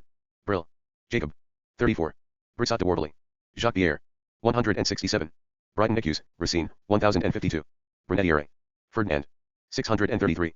Bruno. Giordano, 337. 496, 499. 1138. 1139. Bruss, W, 1159. 1162. Brysov, Valerie. 692. Brzezinski, Stanislaw. 328, 357. 368. 478, 529 to 48, 584, 971. Art as viewed by 530 to 31. Background and career of 531 to 32. Bhakti controversy and 531 to 32. Biological relativism of 532 to 34. Engels and Marx contrasted by 536 to 37. Fascism and 544. Labor theory of 534 to 42. Marxism of 546 to 48. National question and 544 to 45. Philosophical development of 932 to 36. Philosophical views of 530 to 31. Philosophy of labor of 534 to 42. Positivism opposed by 529 to 30, 532. 934 536 540. Proletariat as viewed by 542 to 44. Prometheanism of 542 to 44. Religious conversion of 535 to 36. 947 to 48. Index. Romanticism opposed by 529 to 30. 534 to 35. Socialism as viewed by 542 to 44. Buber, Martin, 1082. Bubnov, A.S., 828. Beitner, Ludwig, 309, 314. Buddha, 1197. Bukharin, Nikolai. 711, 727, 739, 749. 750, 774, 793, 798, 801, 827. 829, 846, 847, 865, 866, 868. 940, 968, 976, 994, 995, 1149. Background of 808 to 10. Downfalls of 821 to 23. Equilibrium idea of 810 to 11. 836 to 38. Ethics as viewed by 835 to 36. Gramsci's criticism of 970 to 71. Great Purge and 851, 853. Historical materialism as viewed by 833 to 37. Industrialization debate and 811 to 13. 815, 817 to 18. Lenin's conflict with 809 to 10. Lukács' criticism of 1009. Marxism as viewed by 833 to 34. As philosopher 833 to 38. Stalin's conflict with 795, 838. Bulgakov, Sergei Nikolaevich, 410, 618. 647, 649, 652, 653, 654, 659. 693, 694, 946. Bulgaria, 425, 884, 920 to 23, 927, 942. Bund, General Jewish Workers. Alliance, 671, 674 to 75, 691, 731. 798, 854. Bundesgerechter, Communist. League, 186 to 87, 190 to 92, 248. Bunin, Ivan, 692. Bonarotti, Filippo, 152. Burkhardt, George, 1088. Bureaucracy, 103, 295, 423, 445, 767. 800, 805, 815, 820, 935 to 36, 937. 949, 985, 1155. Class and 914 to 20. Cult of Stalin and 906 to 8, 914 to 15. Democracy and 581 to 82. Lenin's opposition to 747 to 48. Soviet 940 to 42, 958, 1119. Of Stalin 906 to 8, 914 to 15. Trotsky's view of 918 to 19, 940 to 42. Bergfried, Civic Truce 406. 1229. Burnham, James, 919, 937, 943, 947. 948, 959, 960. Burtsev, Vladimir, 531. Belarusia, 883. Biley, Andrei, 692. Cabanis, Pierre, 126, 469. Cabet, Etienne, 167, 170, 179, 202, 771. Socialist Doctrine of 175 to 76. Cabet, Jean, 216, 1182. Calvin, John, 7, 393. Calvinism, 584. Campanella, Tommaso, 151 to 52. Camus, Albert, 1158. Kenfield, Benedictista, 32. Cannibalism, 520 to 21, 819. Capital, Marx, 8, 109, 142, 143, 150. 166, 194, 212 to 14, 218, 219, 246. 250 to 51, 253, 275, 286, 288, 289. 309, 331, 381, 407, 438, 439 to 40. 492, 513, 566, 615, 618, 651. 667, 725, 1006, 1034, 1036. 1094, 1174, 1176. Fundamental thesis of 211. In Hilferding Bembar Contra. Versi, 089-94. Impoverishment theory in 237 to 38. Labor power in 231, 234. Nature of labor in 216 to 17. Paris manuscripts and 215 to 16, 217. 225. Prices in 225 to 26. Profit in 241 to 42. Publication of 211. Theory of value in 216 to 17, 219, 222. 225 to 26. Capitalism, 92, 93, 115, 129, 142, 149. 162, 186, 226, 227, 251 to 52, 342. 358, 489, 517, 902, 919, 1055, 1099, 1136, 1145. Abolition of 255, 336, 752 to 53. Abstract 1136. Accumulation theory end 407 to 15. Alienation of labor end 230 to 33. Apparent success of 1213 to 14. Banks end 596 to 97, 599. Blanky's critique of 177. Clash of interests end 291 to 92. Collapse of 244 to 48, 304 to 5, 405. 407 to 15, 439. 1230. Capitalism, continued. Consciousness end 202 to 7. Dehumanization of 215 to 17, 231. DB Dre CD. Dialectic of 256 to 67. Distribution of surplus value in 241 to 43. Exploitation end 228 to 29, 241 to 42. 272 to 74. Freedom and tolerance in 1116 to 17. 1119. Function and character of 234. Geography and demography end 288 to 89. Hegelian formulas end 263. Herzen's opposition to 605 to 6. Historical mission of 239 to 41. Historical process end 262 to 67. Imperialism end 578, 597 to 98. Individuality end 336. Industrial 230. Internal contradictions of 187 to 88. 225 to 26, 238 to 39, 241, 244 to 47. 248, 264, 296, 407, 414, 892. Labor under 233 to 36. Leninism end 652 to 53. Lenin's view of 644 to 45. Marx's definition of 216 to 17. In Marx's early writings 215 to 19. Nature of 239 to 41. Overpopulation end 244 to 45, 339. Overproduction end 119 to 20. 244 to 46, 304, 389, 411, 417, 419.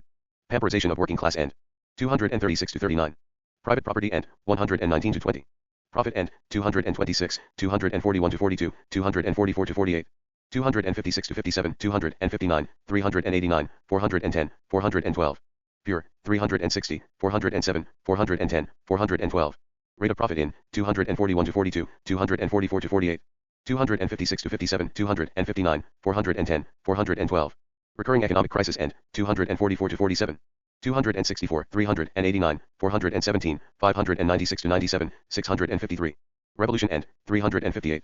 Selling of labor power to 228 to 29. Socialism as continuation of 250 to 51. 338. State end 810, 812. Struggle of proletariat end 248 to 51. Surplus value end 229 to 30. Index. Technical progress end 240, 245, 247. 250, 275, 286 to 87, 302, 386 to 97. 418. Theory of value end 219 to 22. Trade end 596 to 97, 742 to 43. Cappadocian Fathers 22. Carducci, Giosu 981. Carey, W 194. Curci, Alberto 1027. Castoriadis, C 1172. Categorical imperative 385 to 86, 557 to 58. 577, 1106.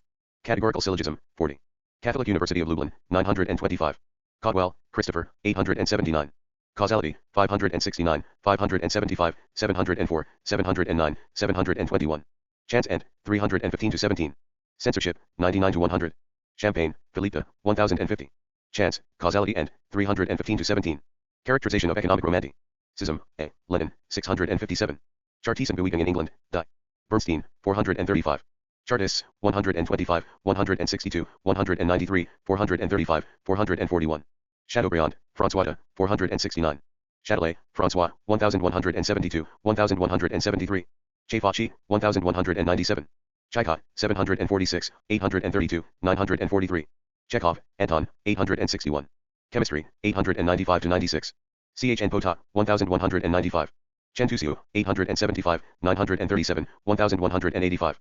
Chernois, Victor 702. Chernyshevsky, Nikolai Gavrilovic 513, 607 to 9, 621, 634, 642, 696. 727 to 28, 846, 889.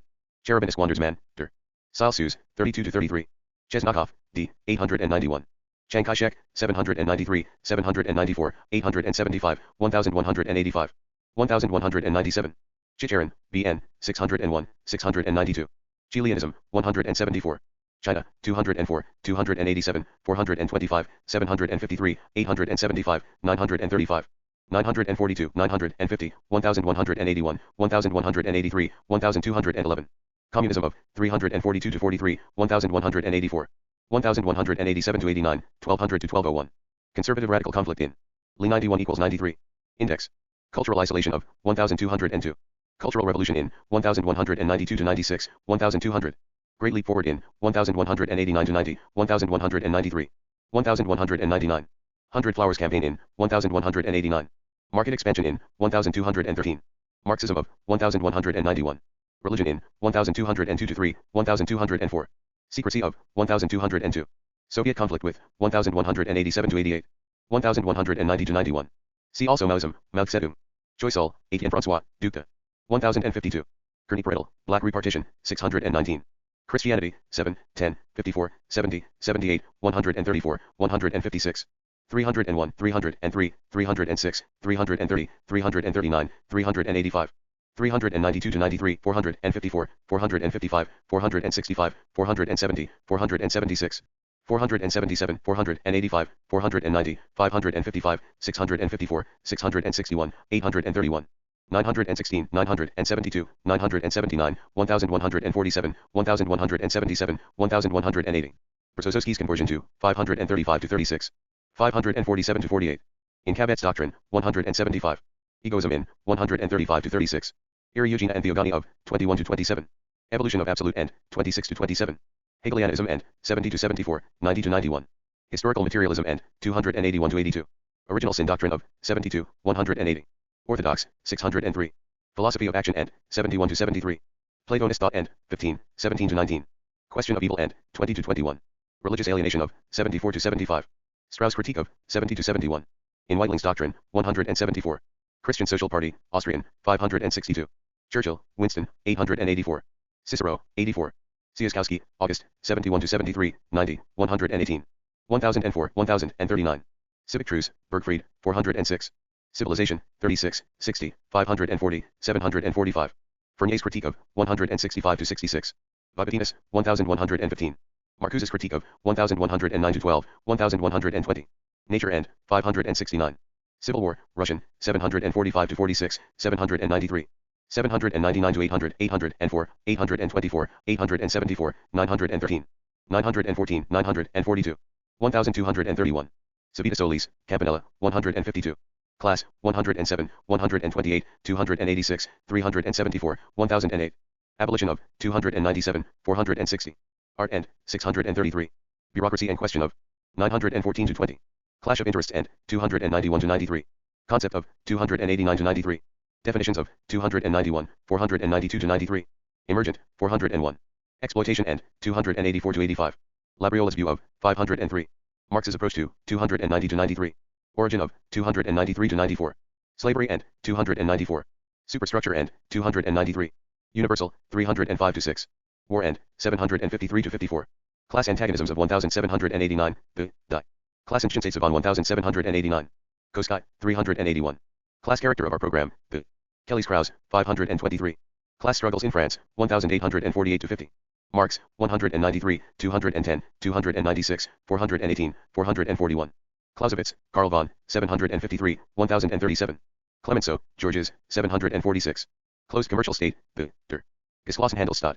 Fichte, 46. Code Napoleon, 279. Coexistence policy, 1191. Cognition, 697 to 98, 700, 704, 709 to 10. 726, 974, 986, 1006, 1036, 1053. 1098. Cohen, Herman, 385, 553, 554, 555. 573.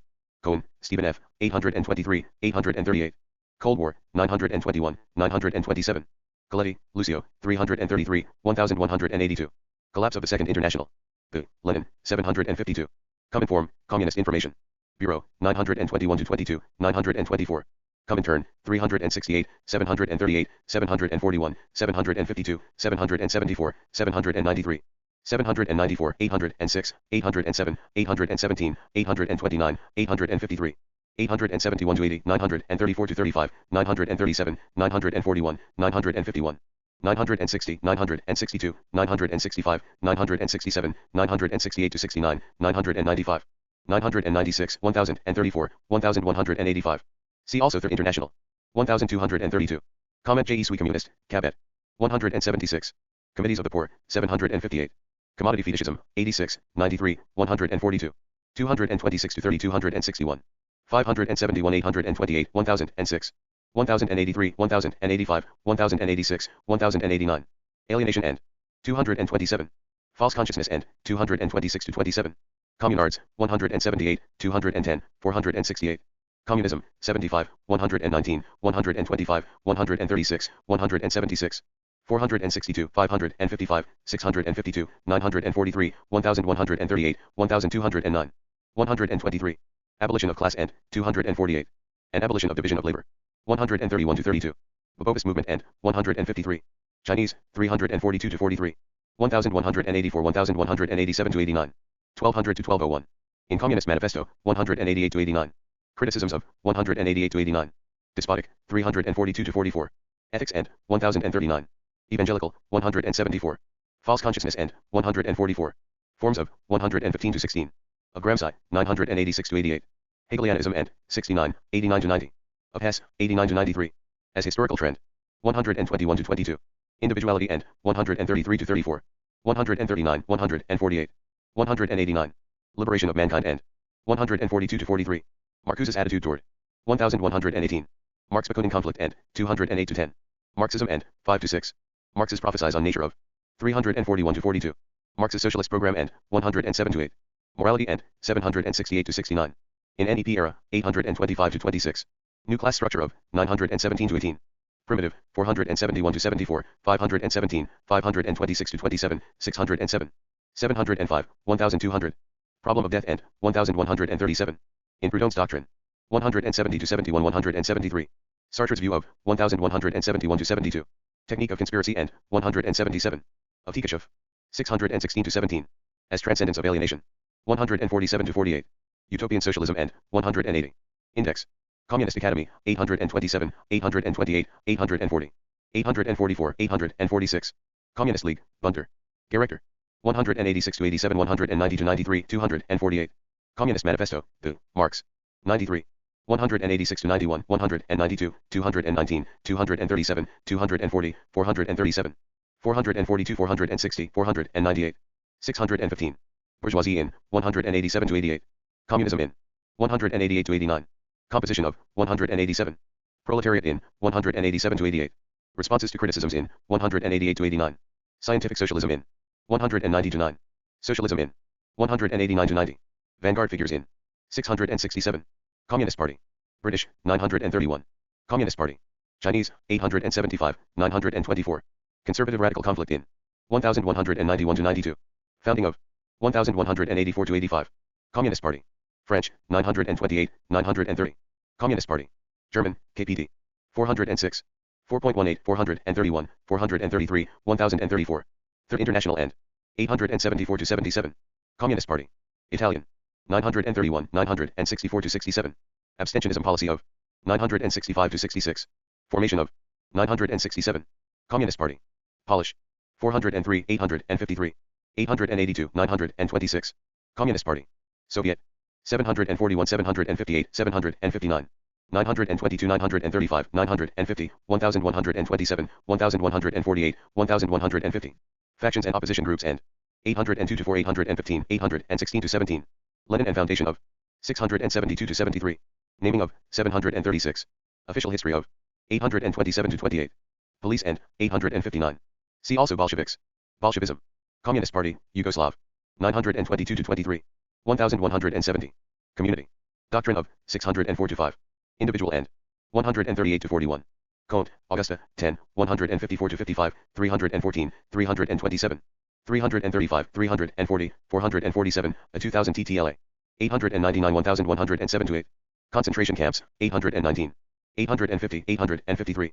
884, 1148, 1197, 1203, 1213. Concerning questions of Leninism. Stalin 807. Index. Concise Dictionary of Philosophy, Uden. and Rosenthal, 891. Kondelik, 8 Inda, 126, 128, 228. 469. Condorcet, Marquita, 481. Confessions, Augustine, 17. Contusius, 1193, 1197. Congdon, L, 992, 993. Congo, 1204. Congress of Soviets of Peasants. Deputies, 768. Consciousness, 63, 87, 94, 114, 217, 277. 290, 310, 397, 644, 665, 673 to 74. 1025 6, 13. Absolute end. 48 to 59. Austro-Marxist end, 563 to 71, 574 to 76. Being in itself end, 52 to 54, 57. Capitalism end, 202 to 7. Division of labor end, 129, 146. Dogmatism end, 43 to 44. False. See false consciousness. Freedom end, 44. In German ideology, 128 to 30. God end. 54. Gramsci's view of, 974 to 76, 986 to 87. Historical materialism end. 280 to 84. Historical process end, 263 to 65. Idealism end, 44. Ideology is false, 126 to 27. Koskai's view of, 386 to 88, 399 to 400. Knowledge end, 986 to 87. Luxemburg's view of, 420 to 24. Matter end, 910. Mind end, 52, 57 to 58. Not yet, 1133 to 34. Political, 249 to 50. Potential, 1048, 1056 to 57. In progress toward absolute, 48 to 59. A proletariat, 148 to 49, 305, 337, 340. 358, 388, 397, 415, 417, 419. 420 to 24, 542, 599, 665, 668 to 69. 678, 686, 975, 1002, 1005. 1007 to 9, 1010, 1033, 1040. Reality end, 1009. Reason end, 54 to 55. Self, see self-consciousness. Social being end, 128 to 30, 283 to 84. 5795, 1001. Socialism end, 183 to 84. As social product, 130. 1233. Social transformation end, 105 to 6. Transcendental, 563 to 71, 581, 584. True, 1011 to 12. Universal, 584. World before, 572 to 73. Considerant, Victor, 163, 167. Consolations, Boethius, 14. Constituent Assembly, Russian, 423, 740. 764. Constitution, Soviet, 823. Constitutional Illusions, Lenin, 759. Contemporary Thought, Micel. Apolchesna, 924. Contingency, 15, 33 to 34, 139, 330, 458.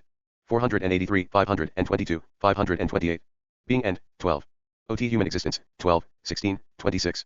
28 to 29, 42 to 43, 48, 300, and 30 to 31. In Hume, 37 to 38.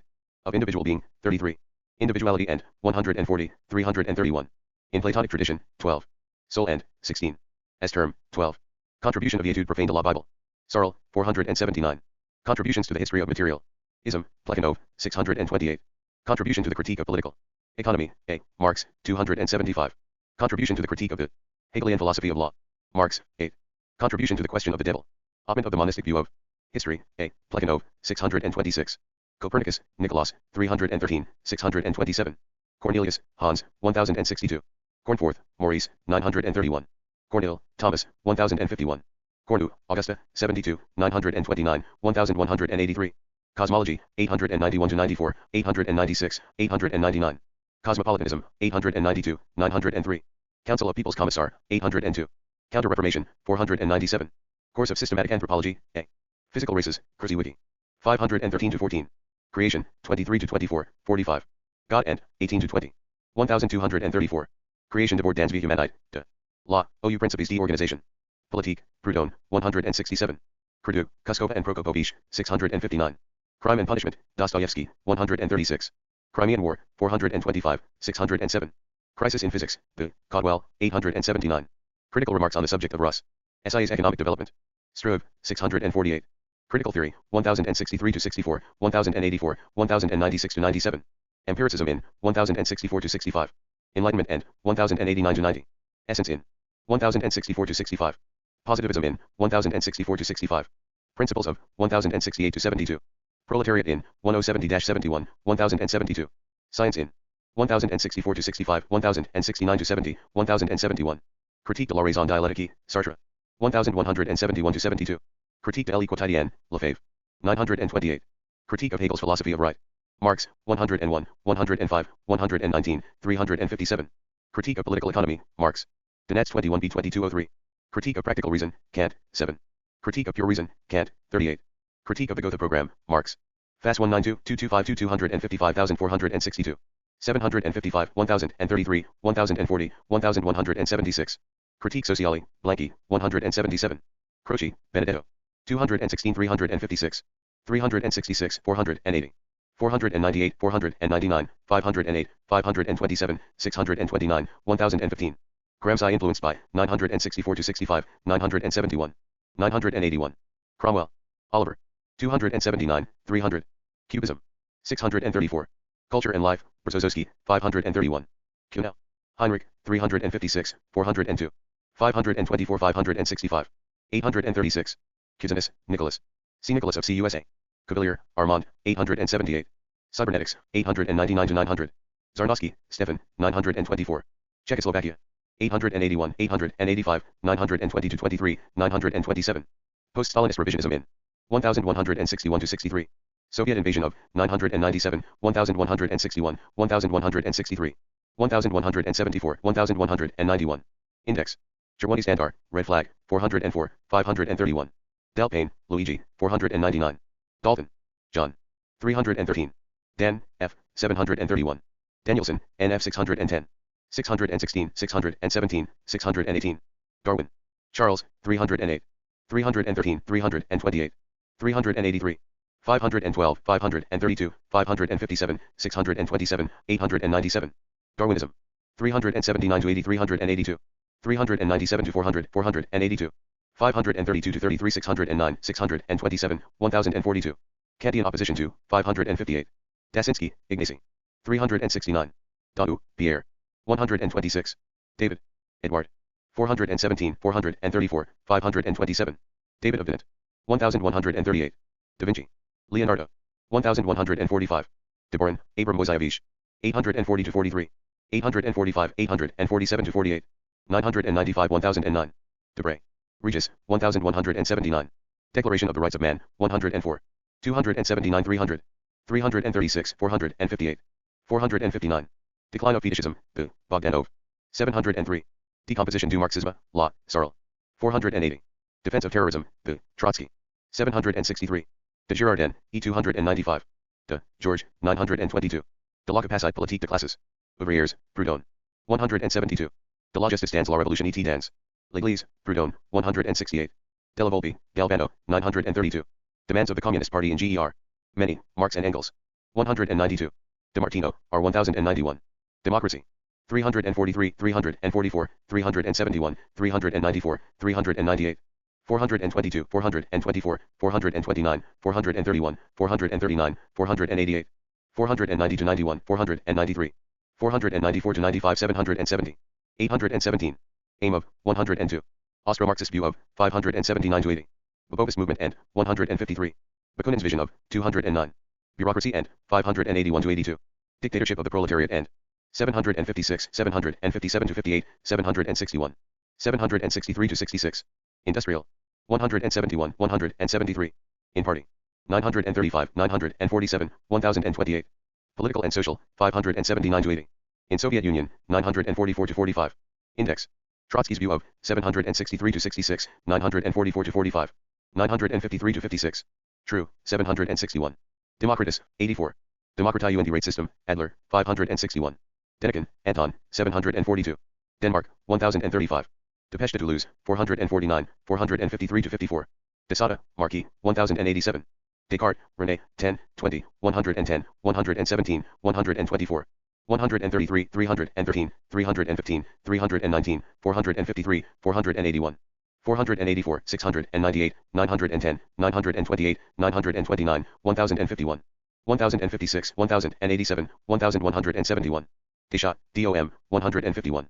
Destalinization, 1148 to 53, 1189. S term, 1151 to 52. Totalitarianism and 1152 to 53. Destry, 490. Destruction of reason, the Dizer. Sterender Vernunfit, Lukács. 996, 1014, 1016. Despot de Tracy, Antoine, 126. Determinism, 315, 477, 489-90, 500. 532, 534, 537, 546-47, 571, 644. 716, 892, 895, 972, 1004, 1157. 1164. Historical materialism and 298-99. Of Koskei, 383, 386, 396-97. Of Larfargue, 470-71. Determinisme économique, Elie, Lameth. Ode historique de Karl Marx. Lafargue, 469. Deutsch, Lauf, 621, 622. Deutsche Geschichte vom Ausgangete. Mittelalters, History of Germany. From the end of the Middle Ages. Mering, 400. Deutsche Jahrbucher, 77-78, 99. Deutscher, Isaac, 807, 821, 854-55, 947. 950, 961, 997. Deutsche Realistenden und Zenten. Jahrhunderts, Lukacs, 996. Deutsch Französisches Jahrbucher, 101. 119. Two Methods, Jors, 464. Development of Capitalism in Russia. The, Lenin, 658. Debonair Social, 480. Debris, Hugo, 629. Dewey, John, 825, 938. 1235. Dialectical Materialism, 629, 651-52. 719, 721, 771, 825, 834-35, 841. 896, 898, 908-13, 994, 1016. 1146, 1164. Dialectician's Mechanist Controversy. And 841-43, 848. Korsch's view of 1037-38. Nonsensical assertions of 911-13. Relativity of truth and 912-13. In short course, 865-66, 868. Truisms of 909. Truth in 912-13. Unprobable dogmas of 909-11. Dialectical and historical materialism. Stalin, 862. Dialectical logic and the theory of knowledge, Engels, 325. Dialectical materialism and natural science. Ince, Deborin, 843-44. Dialectician's Mechanist Controversy. 838-48. Dialectical materialism in 841-43. 848. Engels' ideas and 841-44, 846. Formal logic in 843-44, 846. Hegel's ideas in 839-42, 844, 846. Marxism-Leninism in 844-45. Philosophy and 839-40, 842, 840. 846-47. Plekhanov's ideas and 839-40, 842. 844, 845, 846, 848. Principle of party-mindedness and 848. Science and 839-40, 842-45, 846. 847. Dialectic of Enlightenment, Horkheimer. And Adorno, 1084-85, 1087. 1088-90. Dialectic of Nature, Theory of 191. 317-18, 333, 896, 977, 994. 1039, 1042, 1158, 1171. Luke's criticism of 1005-6. 1009-10. Dialectic of Nature, Engels, 8, 212, 214. 309, 327, 840. Dialectics, 844, 977, 994, 1085, 1113-14. Conflict of Opposites and 727. Of Engels, 317-18, 327-28. In Genetic Structuralism Theory, 1048. Law of 318. 9. 1236. Dialectics, continued. Lucky's view of 1001-2. 1005, 1007. Of nature. See Dialectic of Nature, the Ori of negative, see negative dialectics. In Notebooks, 727. Plekhanov's view of 626-27, 629. 632. Science and 842-43. S term, 317-18, 334, 842, 1030-31. Dialectics of the Concrete, Cossack, 1163. Dialectic der Aufklärung, 1068. Dictatorship. Austro-Marxist view of 579-81. Of bourgeoisie, 579-80. Lenin's doctrine of 684. 754-60. Of the party, 744-49, 759, 764, 943. 987, 1012-13, 1154. Totalitarian and despotic versions of 762-63. Dictatorship of the proletariat. 771. Democracy and 756, 757-58, 761. 763-66. Freedom and 757-58, 761-63. 766. Koskei 394-95. Socialism and 754-63. Term as used by Marx and Engels. 394. See also Proletariat. Dictatorship of the Proletariat, Koskei. 763. Diderot. Dennis, 469, 481-82. 928. Theocash, Ellie, Etudes sur la vision track. Et dans les pensées de Pascal. Et dans le theater de Racine. Goldman. 1046, 1051. 1055. Difference between the Democracy and Epicurean philosophy of nature. Marx. 8. Dictator de proletariats, die, Kolakowski. 381. Dilthey, Wilhelm. 563-64, 992, 1008. 1014, 1049, 1063. 1100. Directory, French, 152. Discussion on self-determinism. Summed up, B. Lenin, 751. Disjunctive syllogism, 40-41. Dissonanzen, Musik in der Verwaltung. Welt, Adorno. 1068. Divisione Naturae, de, Ira Eugenia, 22. 26-27. Division of Labor, 129, 139, 141-42. Index. 146, 147, 185, 218, 234-35, 251. 277-78, 384, 614, 615, 710. 1006, 1029. 1088. Abolition of 130-32, 255. Consciousness and 129, 146. Evolutionary theory and 384. In German ideology, 130-32, 141-42. Dizzy with success, Stalin, 819. Gilas. Milovan, 916, 919, 1170. Dob. Matris. 878.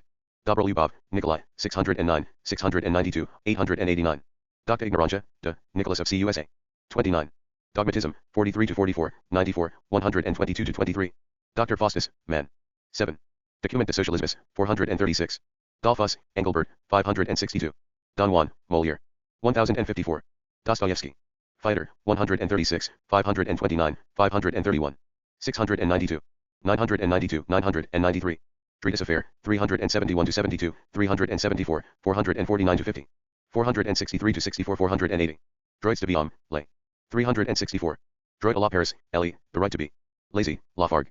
469, 471. 472-73. Droit au Travail, Blanc. 178. Dual Monarchy. 675. Dubic. Alexander. 1163, 1191. Duhem, Pierre. 587. Dyring. Karl. 213, 293, 435. Duma. Russian, 689. 691, 731. Dunrealismus and Rivages, Garati. 1174. Durch die Weist, Block. Durkheim, Emile, 480. Juvenal, Jean, 1172. Dvorak. Antonin, 927. Dzerzhinsky, Felix, 678, 745, 749. Jugashvili. Vissarion, 796. 1126-27. Eastman, Max 937. Eckhart, Johannes, 21, 27-29, 31-33. 932, 1124. Eckstein, Gustav. 367, 411. Eclipse of Reason, Horkheimer, 1068. Economic and Philosophical Manuscripts. Of 1844, see Paris Manuscripts. Economic Content of Neurotism, Pop. Eulism, and the Criticism of it in Mr. Stroop's book, Lenin, 655. Index. Economic Doctrines of Karl Marx, the Karl Marx's Economische. Lerin, Koskei, 381, 517. Economic Materialism, Kelly's Krauss. 523. Economic Principle in Philosophy. The Koskei, 518. Economic Problems of Socialism in the U.S.S.R., Stalin, 901. Economics of the Rentier Class, the Austrian School's Theory of Value and Profit, Bukharin, 808-9. Economics of the Transition Period, the Bukharin, 810. Economic Theories of Marx's Capital, the Kalecki, 413. Economic Theory of the Leisure Class, the Bukharin, 809. Economism, 654. 655, 664, 671, 772, 1001. Gramsci's Critique of, 972-76. Lenin's Opposition to, 655, 659-60. 664-66, 670. 673. Plekhanov's Opposition to, 635-36. Economy and Prices, the Struve, 775. Eddington, Arthur, 893. Education, 47, 79, 152, 179, 358, 363. 460, 465, 833, 916, 926. Collective, 830-31. Dictatorship of the Proletariat and 756. Egoism and 135-38. Family Ties and 830-31. Fascist, 137. Infernier's Doctrine. 165. Maoist, 1197. In NEP era, 825-27, 830-31. In Owen's Doctrine, 160-61. Ego and his own, the Der Einzige Unity. Sen Eigentum, Sterner, 134. Egoism, 44 to 46, 48, 96, 124, 133, 147.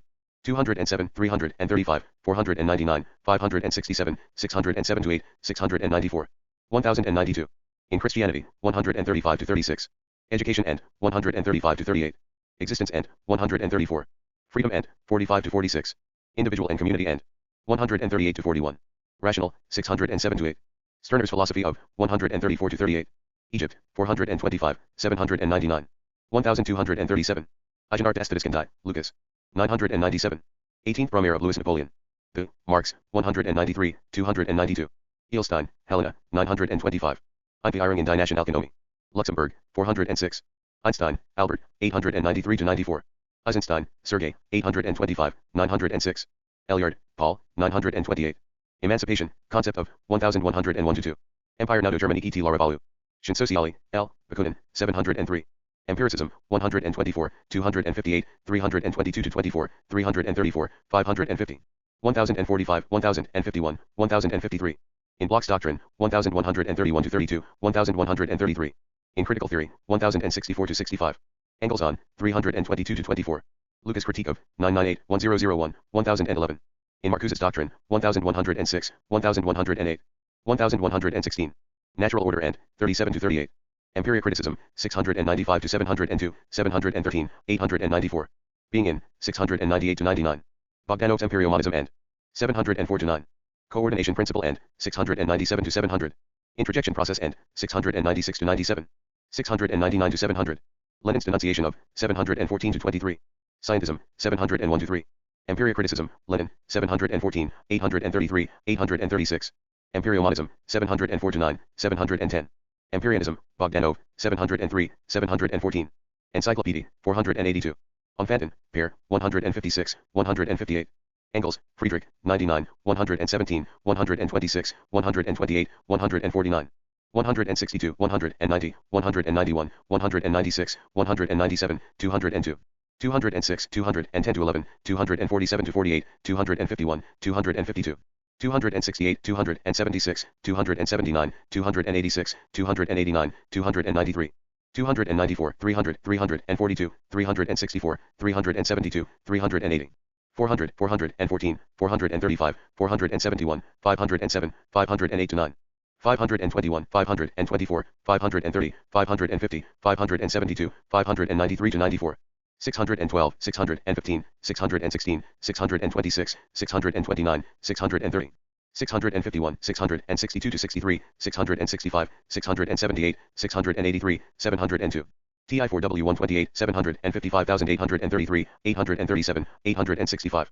866, 867, 881, 889, 898, 899. 907, 909, 910, 976, 977, 986.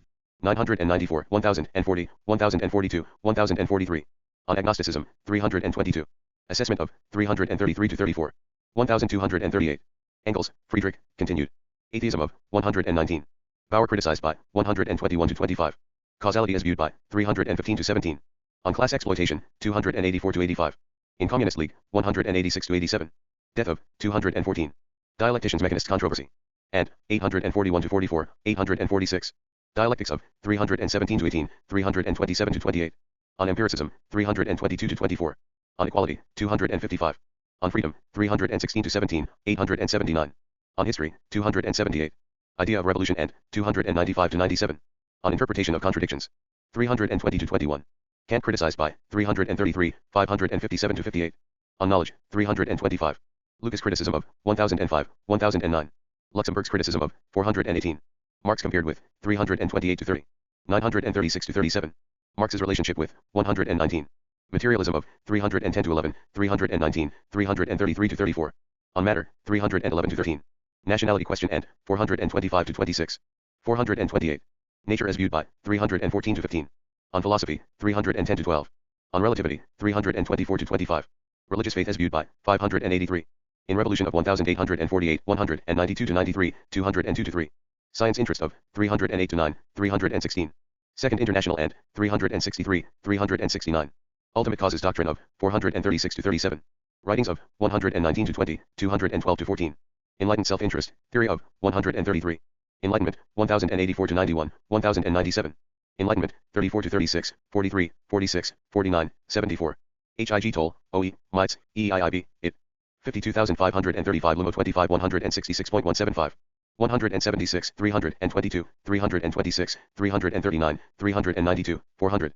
401, 469, 471, 556, 583, 603. 1095. Sarl's criticism of 481 to 82, 484. Enlightenment, Proscini, 798. Enneads, Plot News, 13 to 14, 15. And Leszek, concept of 1133 to 34. Entropy, law of 1136. Epicureanism, 82, 266, 392. Index. Epicurus, 36, 83 to 88. Equality, doctrine of 124, 1108. Equilibrium, idea of 810 to 11, 836 to 38. Erasmus, Desideratus, 7, 981. Erbskapteiserzeit, block, 1127. Air Nouvelle, L, 480. Erfurt program in Siemem Grundsat. Zleikentelariader, Koskai. 381. Erfurt program, 363 to 64, 389. Air Eugenia, John Scottus, 21 to 27, 33, 1140. Erkenntnis und Interesse, knowledge. And interest, Habermas, 1096. 1100. Eros and civilization, Marcuse. 1105. 1109. Escape from freedom, from, 1091. Esjet Realismus, Lukács, 1020. Essays on the materialist conception of history, Labriola, 498 to 99. Essays on the philosophy of Marxism. Bogdanoy, et al., 703. 714. Essays Tiber Realismus, Lukács, 996. Essence, 94, 387 to 88, 5660, 581, 991. 1025, 1122, 1126, 1129. In critical theory, 1064 to 65. Existence end, 12, 56, 148, 217, 993. Of reality, 259 to 60. Essence of Christianity, the Feuerbach. 89, 94 to 97. Estonia, 737, 882, 942. Eternite, LPAR Leisters, Blanky. 176 to 77.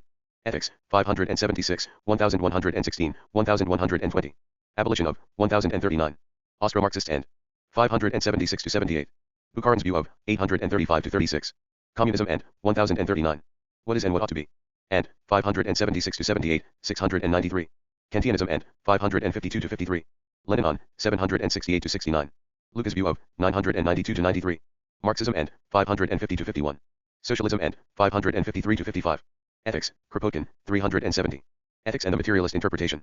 Of History, Koskai, 381, 383. 386.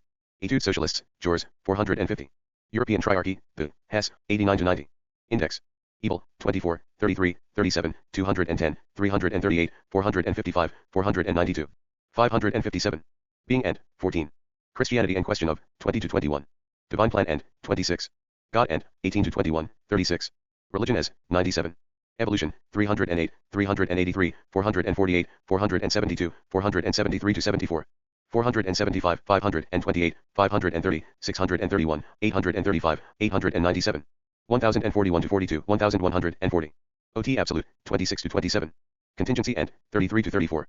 Division of labor and, 384. Of mind, 48 to 52. Notion of truth and, 532 to 33. Religion and, 583. Soul and, 910 to 11. Truth and, 532 to 33. Exchange value, 216, 220, 222, 223 to 25. 229, 240, 245, 256 to 57, 261, 302. 339, 491, 520, 590, 591, 594. 653, 765, 1006, 1076, 1082. 1083, 1084, 1103, 1175. Dialectics end, 1077, 1079 to 80. Enlightenment end, 1085, 1087. 1088, 1090. Negative dialectics end, 1077. 1079 to 80. Value end, 269-7. Existence, 22, 338, 452, 453, 497, 581. 594. Absolute end, 14. Being end, 66 to 67. Contingency of, 12, 16, 26, 28 to 29. 42 to 43, 48, 330 to 31. Creativity end, 547 to 48. Ego end, 134. Essence end, 12, 56, 148, 217, 993. Freedom end, 929 to 30. Of God, 12, 37 to 38, 41 to 42, 45, 548, 584, 910, 1052 to 53. As reality, 541. Spirit end, 332. Superfluity of, 16 to 19. Time end, 13 to 15. Existentialism, 10, 13, 137, 330, 555. 652, 928 to 30, 1061, 1073, 1158. Harder. Adorno's criticism of, 1082 to 84. Frankfurt School's critique of, 1082 to 84. Lukács' critique of, 1015 to 16. 1239. Post-Stalinist revisionism end. 1170 to 71. Stirner's thought end, 134. Time in, 929 to 30. Existentialism ou Marxism. Lukács. 996, 1016. Experience, theory end, 322 to 24. Exploitation, defined, 273 to 74. Exposition de la doctrine de Saint-Simon. Enfantin and Bazard, 155. Expressionism, 1021 to 22. Fabian Essays in Socialism, Shaw, 365. Fabianism, Fabians, 365 to 66, 435, 649. 1033. Factory Act of 1819, British, 159. Fatayev, Alexander, 825, 886. False Consciousness, 88, 143 to 45, 147. 983, 974, 1006, 1097, 1115 to 16. 1123. Commodity fetishism and 226 to 27. In German ideology, 143 to 45.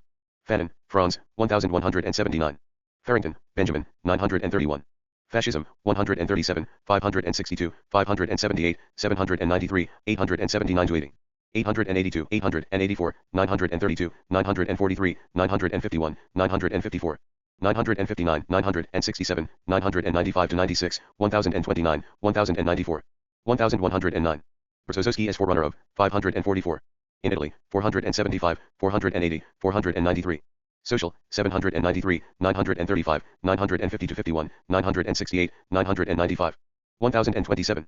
Sarl's influence on 475, 480, 485. 493 to 94. Stalinism and 879 to 80. Fechner, Gustav, 308. Fedosii, p. 891. Fenelon, François, 33 to 34. Ferry, Enrico, 367, 497. Fitzger, Eyring, 216, 1035, 1102, 1182.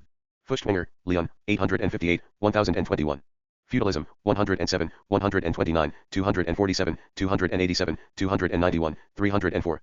525, 623, 686, 751, 866. Fuhrer, Louis, 215. Feuerbach, Ludwig, 73, 74, 78, 86, 89.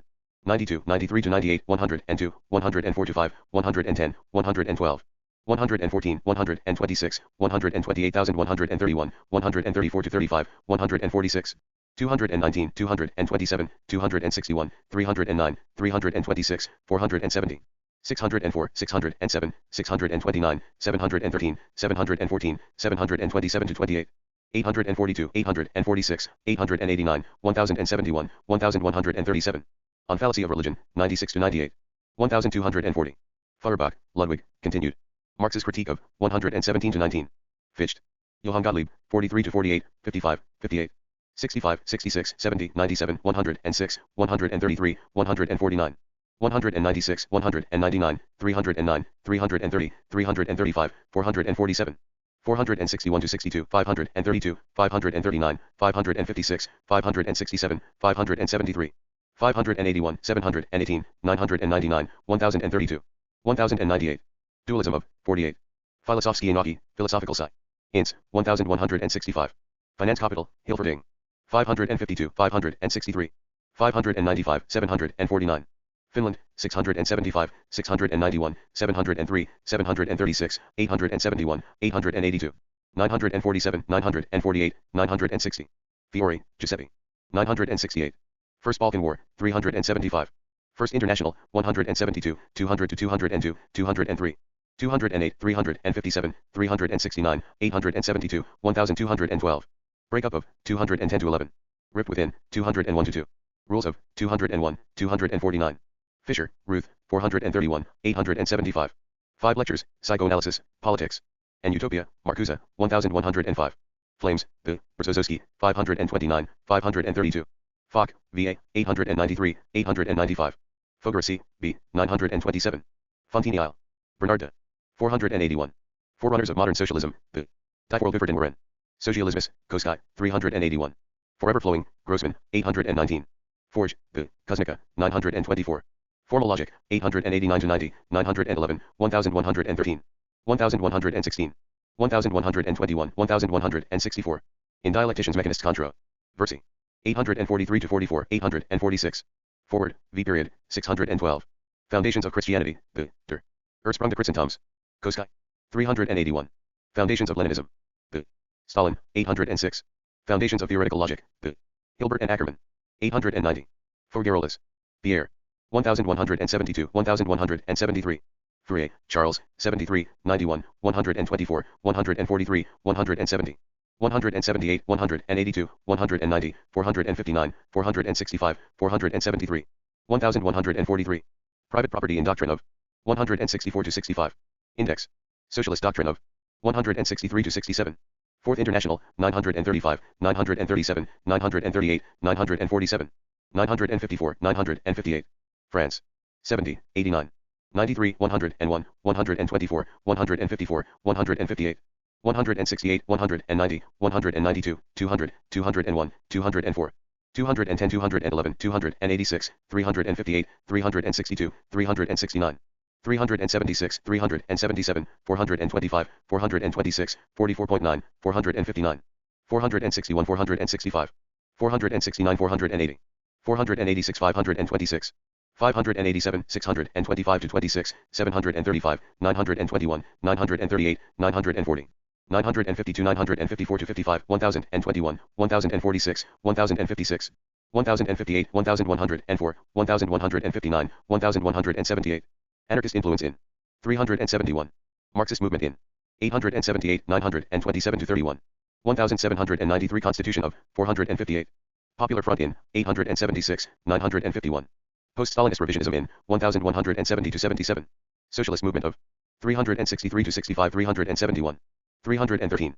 France. Anatole. 102. Frank. 31. Franco. Francisco. 877. Franco-German War. 210. Frank. Semyon Ludwigovich, 647. 652 to 54, 693 to 94, 824. Frankfurt. 845. Frankfurt School. 1060 to 1103, 1104. List. PIAS, AB 479. Assessment of 1102 to 3. Classic documents of 1068. Critical theory and see critical theory. And critique of enlightenment. 1084 to 9. Existentialism criticized by 1082 to 84. Founders of 1061 to 63.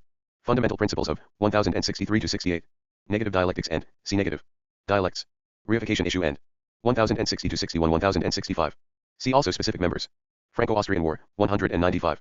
Franklin, Benjamin, 1197. Franz von Sickingen, La Salle, 196. Fraternite Internationale. 203. Frau Unter Sozialismus, Woman. Under Socialism, Babel, 362. Frederick II, the Great, King of Prussia. 77, 401. Frederick William IV. King of Prussia, 77. Freedom, 20, 40, 42. 45, 83 to 88, 148. 166, 170, 205, 209, 281, 284. 336, 358, 394, 397 to 98, 423 to 24. Index. 452, 460, 499, 554, 555, 580 to 81. 627, 649, 663, 1084, 1086, 1107. 1122. Actualization of 84 to 85. From alienation, 217 to 18. In Bakunin's doctrine, 204. Causation and 316 to 17. Censorship and 99 to 100. Choice and 1115. Consciousness and 44.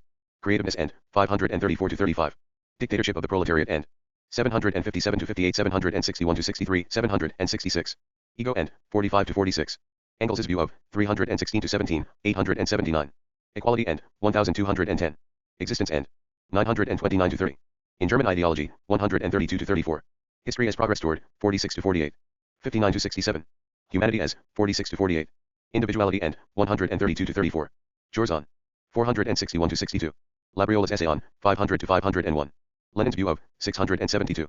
Man as 46 to 48. Mao's view of 1201. In Marx's doctoral thesis, 84 to 86.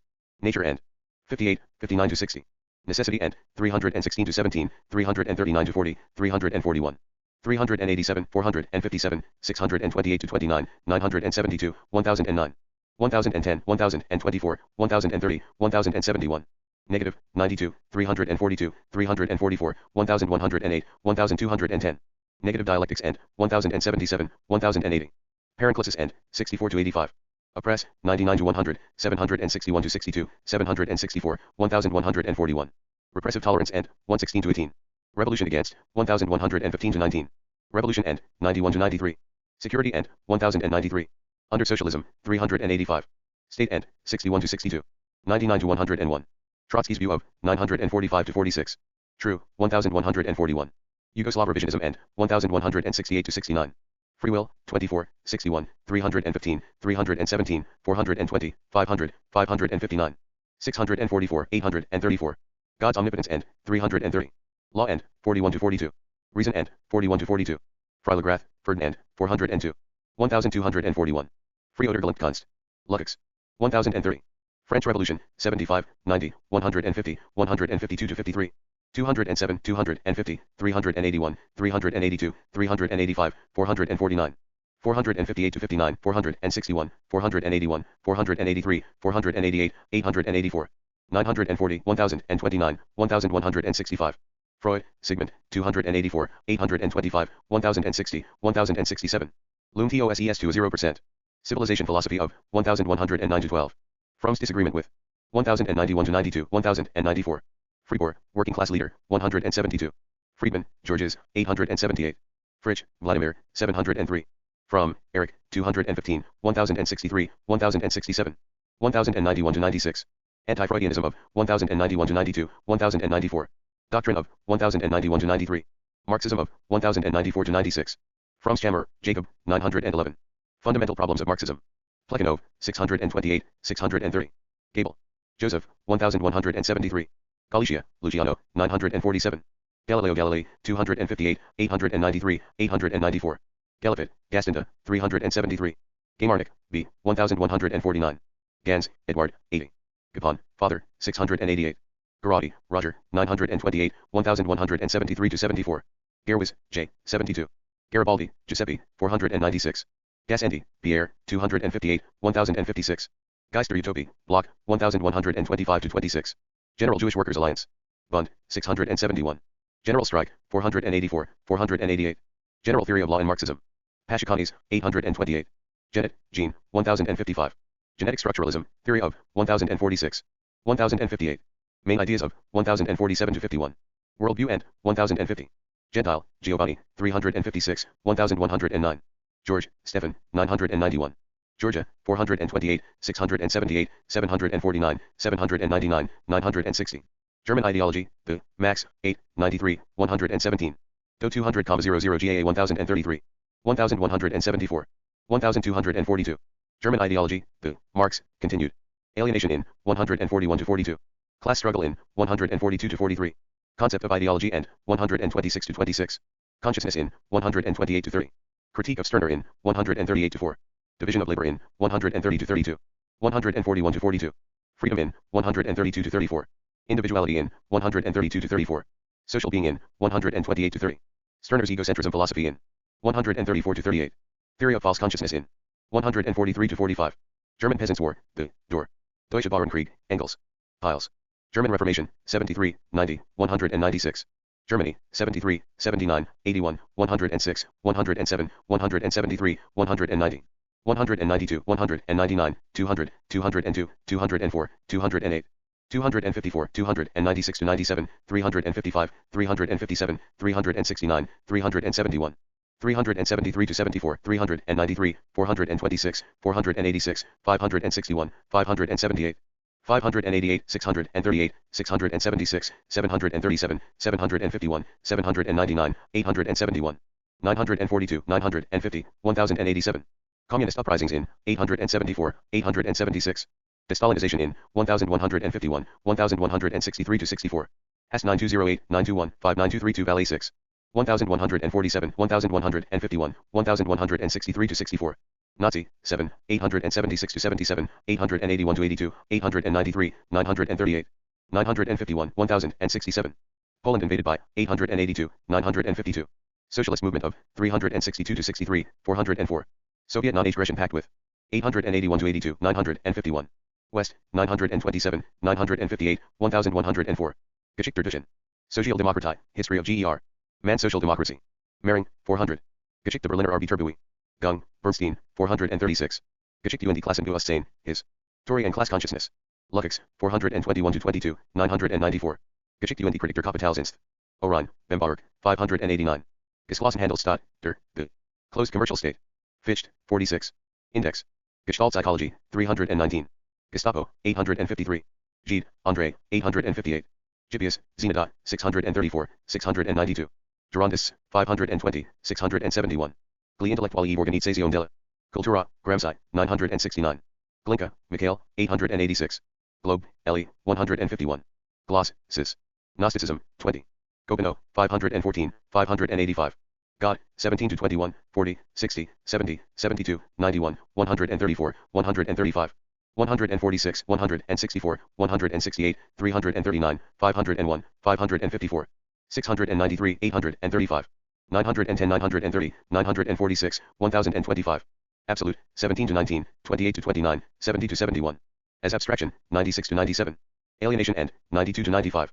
Being end, 17 to 21, 23, 25 to 26, 28. 29 to 30, 33. 584. Belief in, 41. In Bloch's doctrine, 1126, 1137 to 38. 1146. Consciousness end, 54. Creation end, 18 to 20, 22 to 24, 29. 30 to 33. Creation of, 1137 to 38, 1139. Evil end, 18 to 21. 36. Evolving, 30. Existence of, 12, 37 to 38, 41 to 42, 45. 548, 584, 910, 1052 to 53.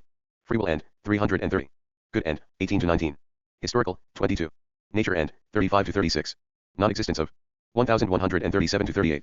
As obstacle to spirit, 75 to 76. Omnipotence of, 17. Personal, 17 to 18. In socialist religion, 713 to 14. Soul end, 27 to 28. Tragic worldview end, 1051. 1052 to 53. As unity, 29 to 30, 453 to 54. God building, Bogostro Itelstvo, 713 to 14. 724. Goethe, Johann von, 131, 135, 285, 337.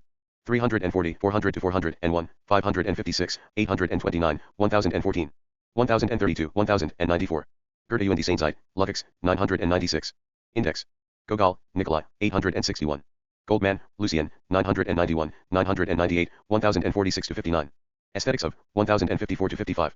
Background of, 1046 to 47. Genetic structuralism theory of, 1046 to 50, 1058. Lukács influence on, 1054 to 55. Political views of, 1055 to 56. Potential consciousness doctrine of, 1048, 1056 to 57. Tragic worldview and, 1051 to 54. Writings of, 1046 to 47. Goldsmith, Oliver, 35. Golovlik family, the, Saltykov. 1243. Materialism criticism by, 976 to 78. Praxis philosophy of, 970 to 73, 975. 986. Relativism of, 969 to 7. Revolution as viewed by, 982 to 83. 987 to 88. Unroll a party, 982 to 83, 987. Social organization as viewed by, 982 to 86. Social science criticized by, 987 to 88. Truth as viewed by, 969 to 71. Workers' councils favored by, 966 to 67. 983 to 84, 985, 987. Writings of, 963 to 64, 969. Schedrin, 734 Gray, John, 162. Gombrowes, Withold, 1055, 1073 Graciete, Antonio, 994 to 95. Gomes, Lay, Rob Grillet, 1055 Great Britain, 120, 151, 154, 158, 190. Gomulka, Bodhidasta, 923, 1151 208, 254 to 55, 290, 297, 357, 369. Gorky, Maxim, 531, 634, 703, 713, 714, 373, 441, 587, 735, 858, 891, 927. 724, 745, 825, 860, 1020, 1022, 935, 942, 952, 954 to 55, 1108. 1197. Gospel of a Poor Sinner, the, Da 7. July Mines Armin Sunders. Whiteling, 173. Gotha Program, 362. Grammaire de la Liberté, Garaudy, 928. Grammar of Assent, Berezovsky, 532. Gramsci, Antonio, 475, 480, 497, 509. 510, 537, 546, 837, 932, 963 to 88. 1158 to 1169,175. Arrest and imprisonment of 968 to 69. Art as viewed by 979 to 80. Assessment of 986 to 88. Background and career of 964 to 69. Bukharin criticized by 970 to 71. Catholicism criticized by 980 to 81. Communism of 986 to 88. Consciousness as viewed by 974 to 76. 986 to 87. Croce's influence on 964 to 65, 971. 98. Cultural hegemony concept of 980 to 81. Death of 969. Economism criticized by 972 to 76. Historicism of 969 to 72. Intellectuals as term and 979 to 80. Leninism of 963 to 64. Lenin's doctrine compared with that of 986 to 88. 1159, 1178, 1204. In India, 285 to 86, 425. Marxist influences in 355, 931. Marx's exile in 192 to 94. Socialist movement in 365 to 66, 434. Trade union movement in 159 to 60. 162, 200, 201, 417 to 18. Great Friendship, the Muradeli, 886. Great Purges, 936, 937. Bolsheviks and 851 to 52. Confessions in 857. Destruction of party in 851 to 56. Effect on Soviet life of 853 to 54. Foreign communists victimized in 853 to 54. Ideology and 859 to 60. Kirov murder and 851. Lack of resistance in 855 to 57. Nazi threat and 858. Object of 855 to 56. Police in 858 to 59. Show trials in 851 to 53, 857 to 58. Torture in 852, 857. Victims in 851 to 53. Western intellectuals and 854. 857 to 58. Great Soviet Encyclopedia, 903 to 4, 907. Greece, Ancient, 60, 82 to 83, 401, 425. 483. Greece, Modern, 871 to 72. 1244. Grellet, D, 1169. Grossman, Henrik, 1062. Grossman, Vasily, 819. Grotius, Hugo, 1141. Grein, Karl, 93, 189. Greinberg, Karl, 1061 to 62. Grundlagen und die Entwicklungshilfe. Österreichisch-Ungarische Modder. Schick, Renner, 562. Grundrister Kritik der Politischen Ökonomie, Outline of a Critique. Of Political Economy, Marx, 8. 194 to 95, 206, 212, 215, 218, AP. DPASI, OAC, Potatan TE Paxil. 566, 998, 1174. Guarantees of Harmony and Freedom. Garantie der Harmonie und Freiheit, Weidling, 173. Guarantee Law Pakes, Law, Proudhon, 172. Geste, Jules, 212, 355, 363 to 64, 369. 371 to 72, 373, 37, 376, 450, 463. 464 to 65, 468, 469, 732. Guild System, 247. Guillaume, J, 209. Guizot, François, 627, 633. Gulag Archipelago, the Solzhenitsyn. 1024. Gutzkio, Karl, 70. Hasse, Hugo, 376, 436. Habermas, Georgian, 1096 to 1101. Hakata, 4.27. Haldane, JBS 878. Alice Garbicher, 77. Herrick, Wolfgang, 1163 to 64. Hatzfeld, Sophie von, 195. Hauptmann, Gerhard, 402, 991. Hauser, Arnold, 993. Havemann, Robert, 1164. Hegel, George Wilhelm, 25, 46, 48 to 67, 78. 97, 100, 111, 134 to 35, 144, 146. 168, 263, 264, 284, 297, 311. Below Ediagil, Boyle Ace. 454, 496, 529, 552, 557, 567, 627. 867, 908, 911, 929, 972, 992. 993, 998 to 99, 1014, 1029, 1032. 1044, 1046, 1047, 1060, 1071. 1073, 1082, 1094, 1104, 1124. 1158, 1164 to 65, 1171. Dialectician's Mechanist Controversy. And 839 to 42, 844, 846. Index. Feuerbach criticized by 94. Labriola influenced by 496. 498 to 502 505 506. In Lippi's thought, 1001 to 5. Marcuse's interpretation of 1107 to 9. Marx's criticism of 101 to 3, 109 to 10. 216, 328 to 32. Negative dialectics and 1073 to 75. 1080, 1081. In post-war propaganda, 883 to 84. State as viewed by 76 to 79. Hegelianism, 48 to 67, 218, 285, Llewellyn. 396, 560. 990, 1004, 1009, 1039. 1041, 1177. Absolute End. 329 to 30. Anti-utopianism of 64 to 65, 68. Being in itself in 52 to 54, 56 to 57. Bernstein's criticism of 436 to 37. Christianity and 70 to 74, 90 to 91. Communism and 69, 89 to 90. Concrete concept theory and 998 to 99. Consciousness prior to the absolute in 48 to 59. Criticism of 62, 75. Disintegration of 68 to 70. Ethics question and 577. Evolution of mind in 48 to 52. 56 to 59. Feuerbach's rejection of 95 to 98. Freedom as goal of history in 59 to 67. French Marxism and 929. Gann's view of 80. Hegelian left and 69, 71 to 73, 77-7 cent. Hellenistic philosophy and 82 to 83. Humanity in 64, 66 to 67. Infinity in 58 to 59. In Italy, 497. Jore's interpretation of 455 to 58.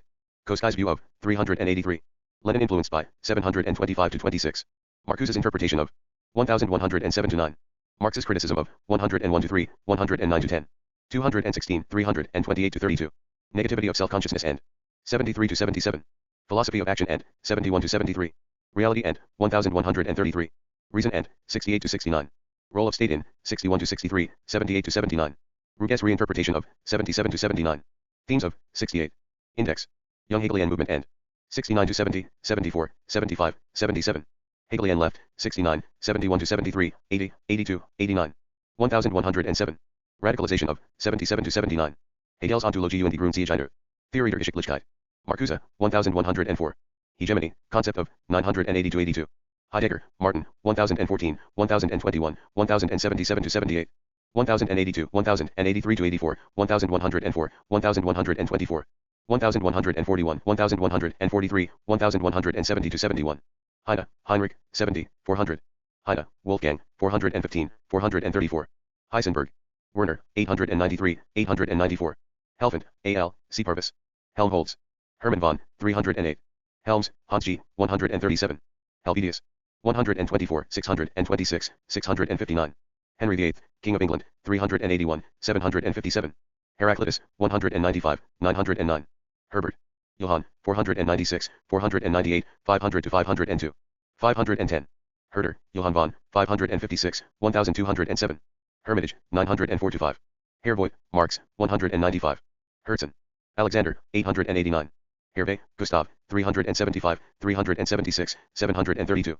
Herweg, George, 69. Herzen, Alexander Ivanovich, 605 to 7. 608, 615. Hess, Moses, 69, 72, 73, 78, 89 to 93, 99. 101, 118 to 19, 219, 340, 995. 1004 to 5, 1039. Hidden God, B. Goldman, 1046. Higher Education Ministry, Soviet, 890. Hilbert, David, 890. Hilferding, Rudolph, 356, 367, 411, 549. 551 to 52, 560, 563, 733, 749, 809. 878, 1000, 1038. Bombard's controversy with 989 to 93. Imperialism theory of 595 to 600. Histoire populaire de la Révolution. Française, Cabet, 175. Histoire socialiste de la Révolution. Française, Georges, 450. Historical determinism, 9, 343, 396 to 97. 610, 1091, 1171. Historical letters, Labrove, 612. Historical materialism, 195, 204. 1245. 275 to 307, 359, 430, 469, 4.97.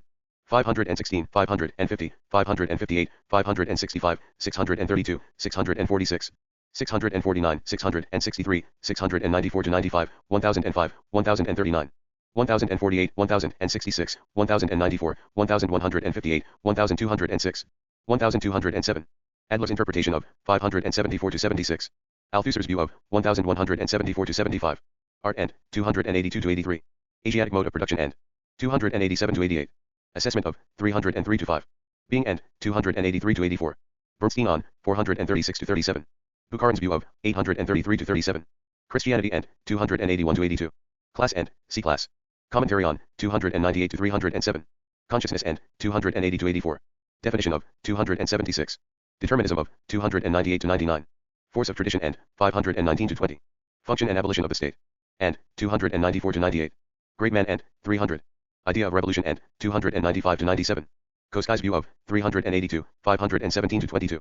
Kelly's Krause's view of 524 to 25, 527.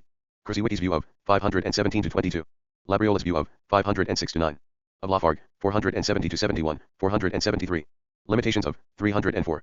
Man-nature struggle and 276 to 77. Marx's exposition on 275 to 76. As method, 303 to 4.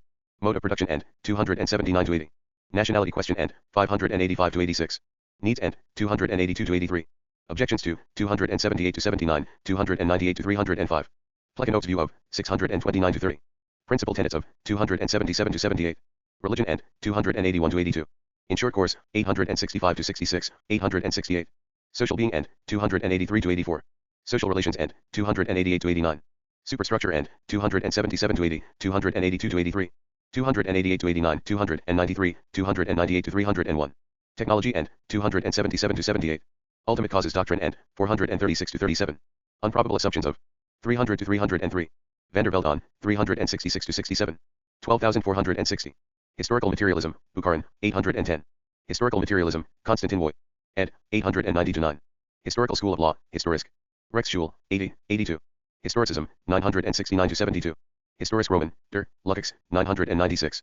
History, 72, 122, 186, 303, 321, 387, 393.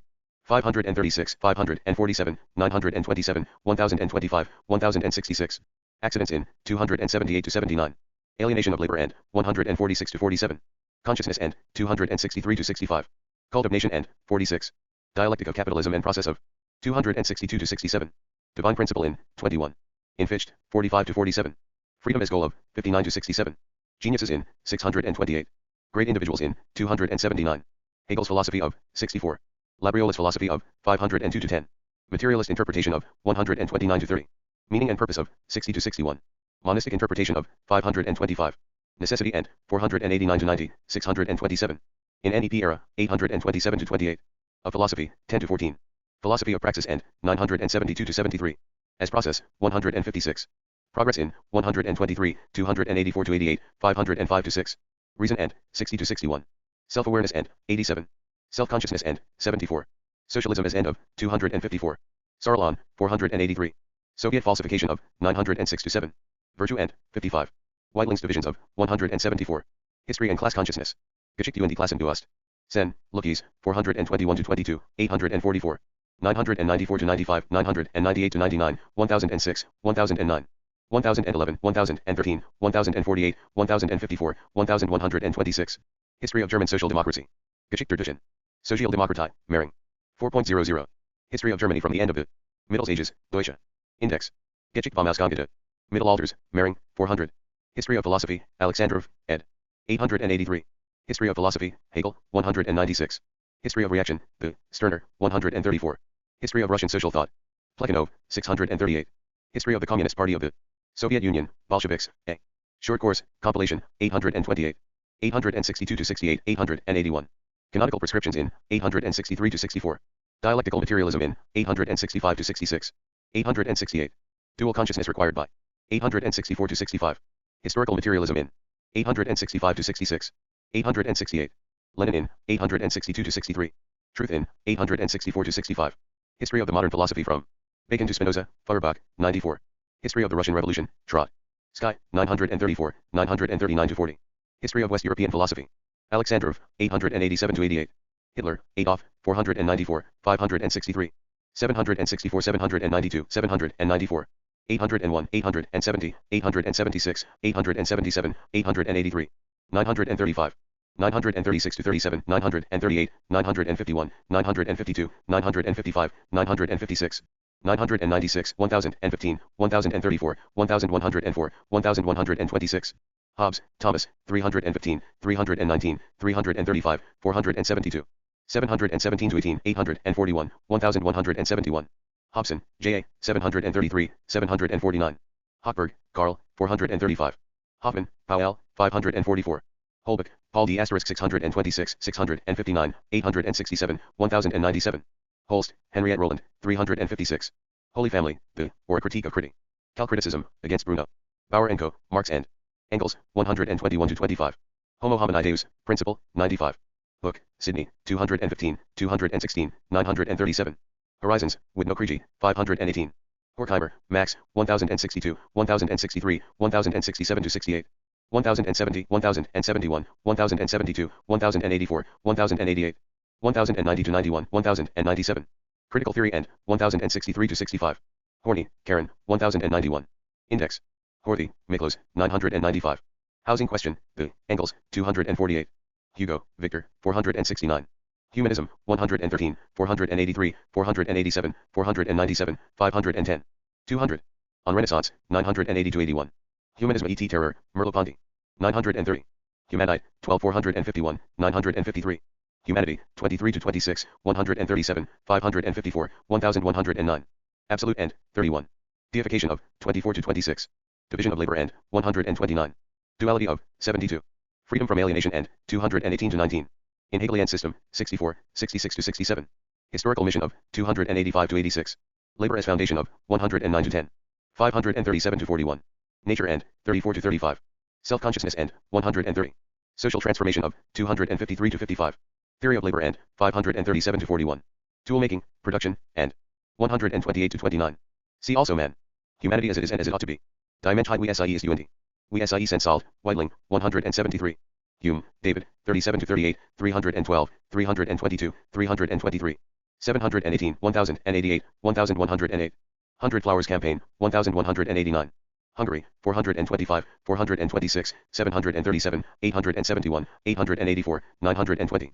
921, 923, 993-94, 995, 996. 1168. Destalinization in, 1149-5. Post-Stalinist revisionism in, 1149. W.S. Adho, 163. Soviet invasion of, 997, 1151, 1159. 1178, 1191. Husserl, Edmund, 570, 692, 699, 839. 1062, 1075, 1078, 1079, 1098. 1101-2, 1145. Huxley, Th. 308. Hinman, Henry M. 732. Hypothetical Syllogism, 40. Hippolyte, Jean, 929. I. M. Blishus, 15, 26. Ibsen, Henrik, 400, 991. 1247. Idealism, 44. Idealisme dans Marxisme, L. Van Derveld, 366. Ideas, Brzezinski, 530, 532, 540. Idée, El General de la Révolution au XIXe. Siècle, Proudhon, 168. Identity Principle, 1078-79. Ideology, Concept of, 126-28. Iglesias, Pablo, 468. Illusion and Reality, A Study of it. Sources of Poetry, Caldwell, 879. Illusions du Progrès, Lay, Sarl, 480. Imperialism, 406, 410, 415, 733, 806. 809, 1000, 1146, 1185-86, 1211. Austro-Marxist End, 595-600. Capitalism End, 578, 597-98. In Great Soviet Encyclopedia, 904. Hilferding and Theory of, 595-600. L. Enns View of, 599-600, 750-54. Principal Features of, 749-50. Proletariat End, 598-99. Revolution Theory End, 749-54. Socialism End, 598-99. Soviet, 870-71, 916, 923, 947-48. 1166. Imperialism, Hobson, 749. Imperialism, the highest stage of capping. Taylism, Lenin, 733, 809. Imperialism and World Economy. Bukharin, 809.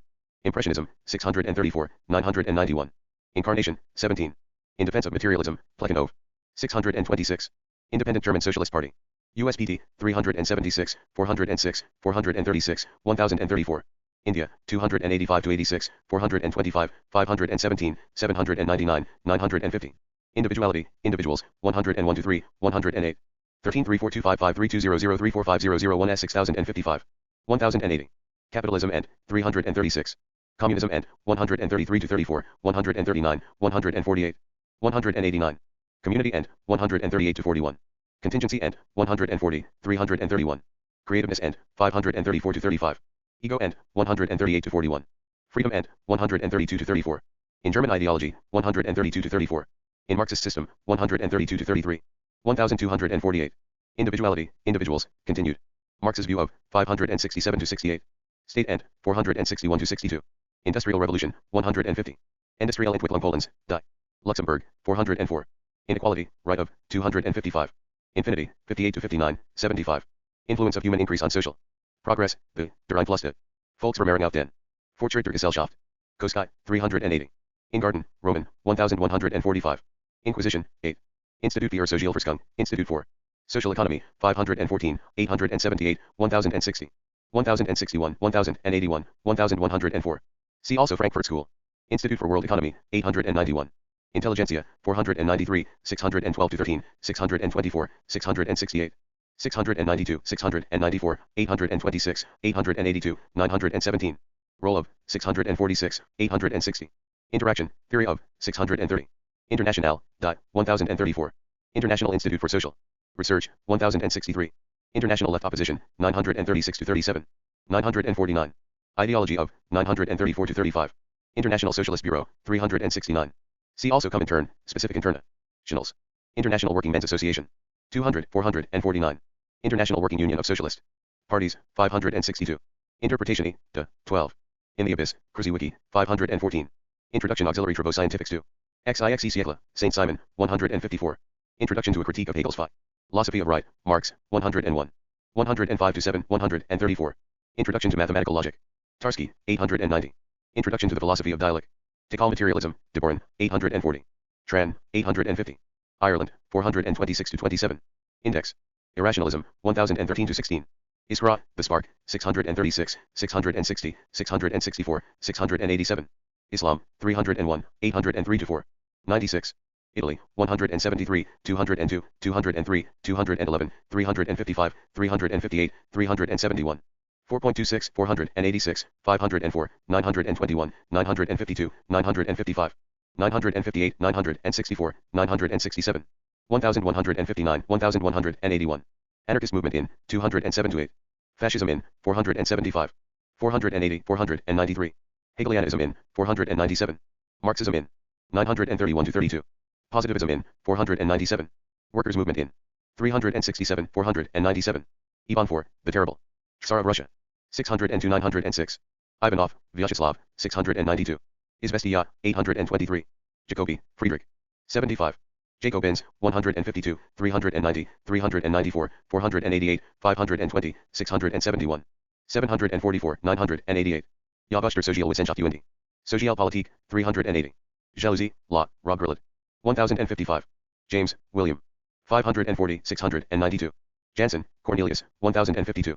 Jansenism. 1050, 1051, 1052. 1054. 1056, 1057, 1059. Japan, 688, 753 to 54, 850. 1188. Jardislavsky, Jan, 859. Jargonderigentlichkeit, Zurduschen. Ideology, Adorno. 1068, 1082. Jaspers. Karl, 10, 1082, 1145. Jors, Jean, 270, 356, 361 to 62. 364 to 65.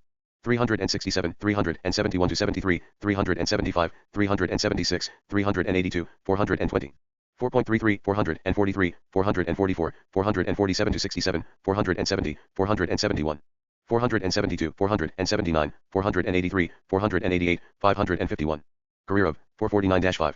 As conciliator, 447 to 49, 466. Dreyfus Affair and 449 to 50, 463 to 64. Freedom as viewed by 461 to 62. Hegelianism as interpreted by 455 to 58. Marxism as viewed by 447 to 49, 451. 456 to 57, 466 to 67. Milrand Affair and 449 to 50, 464.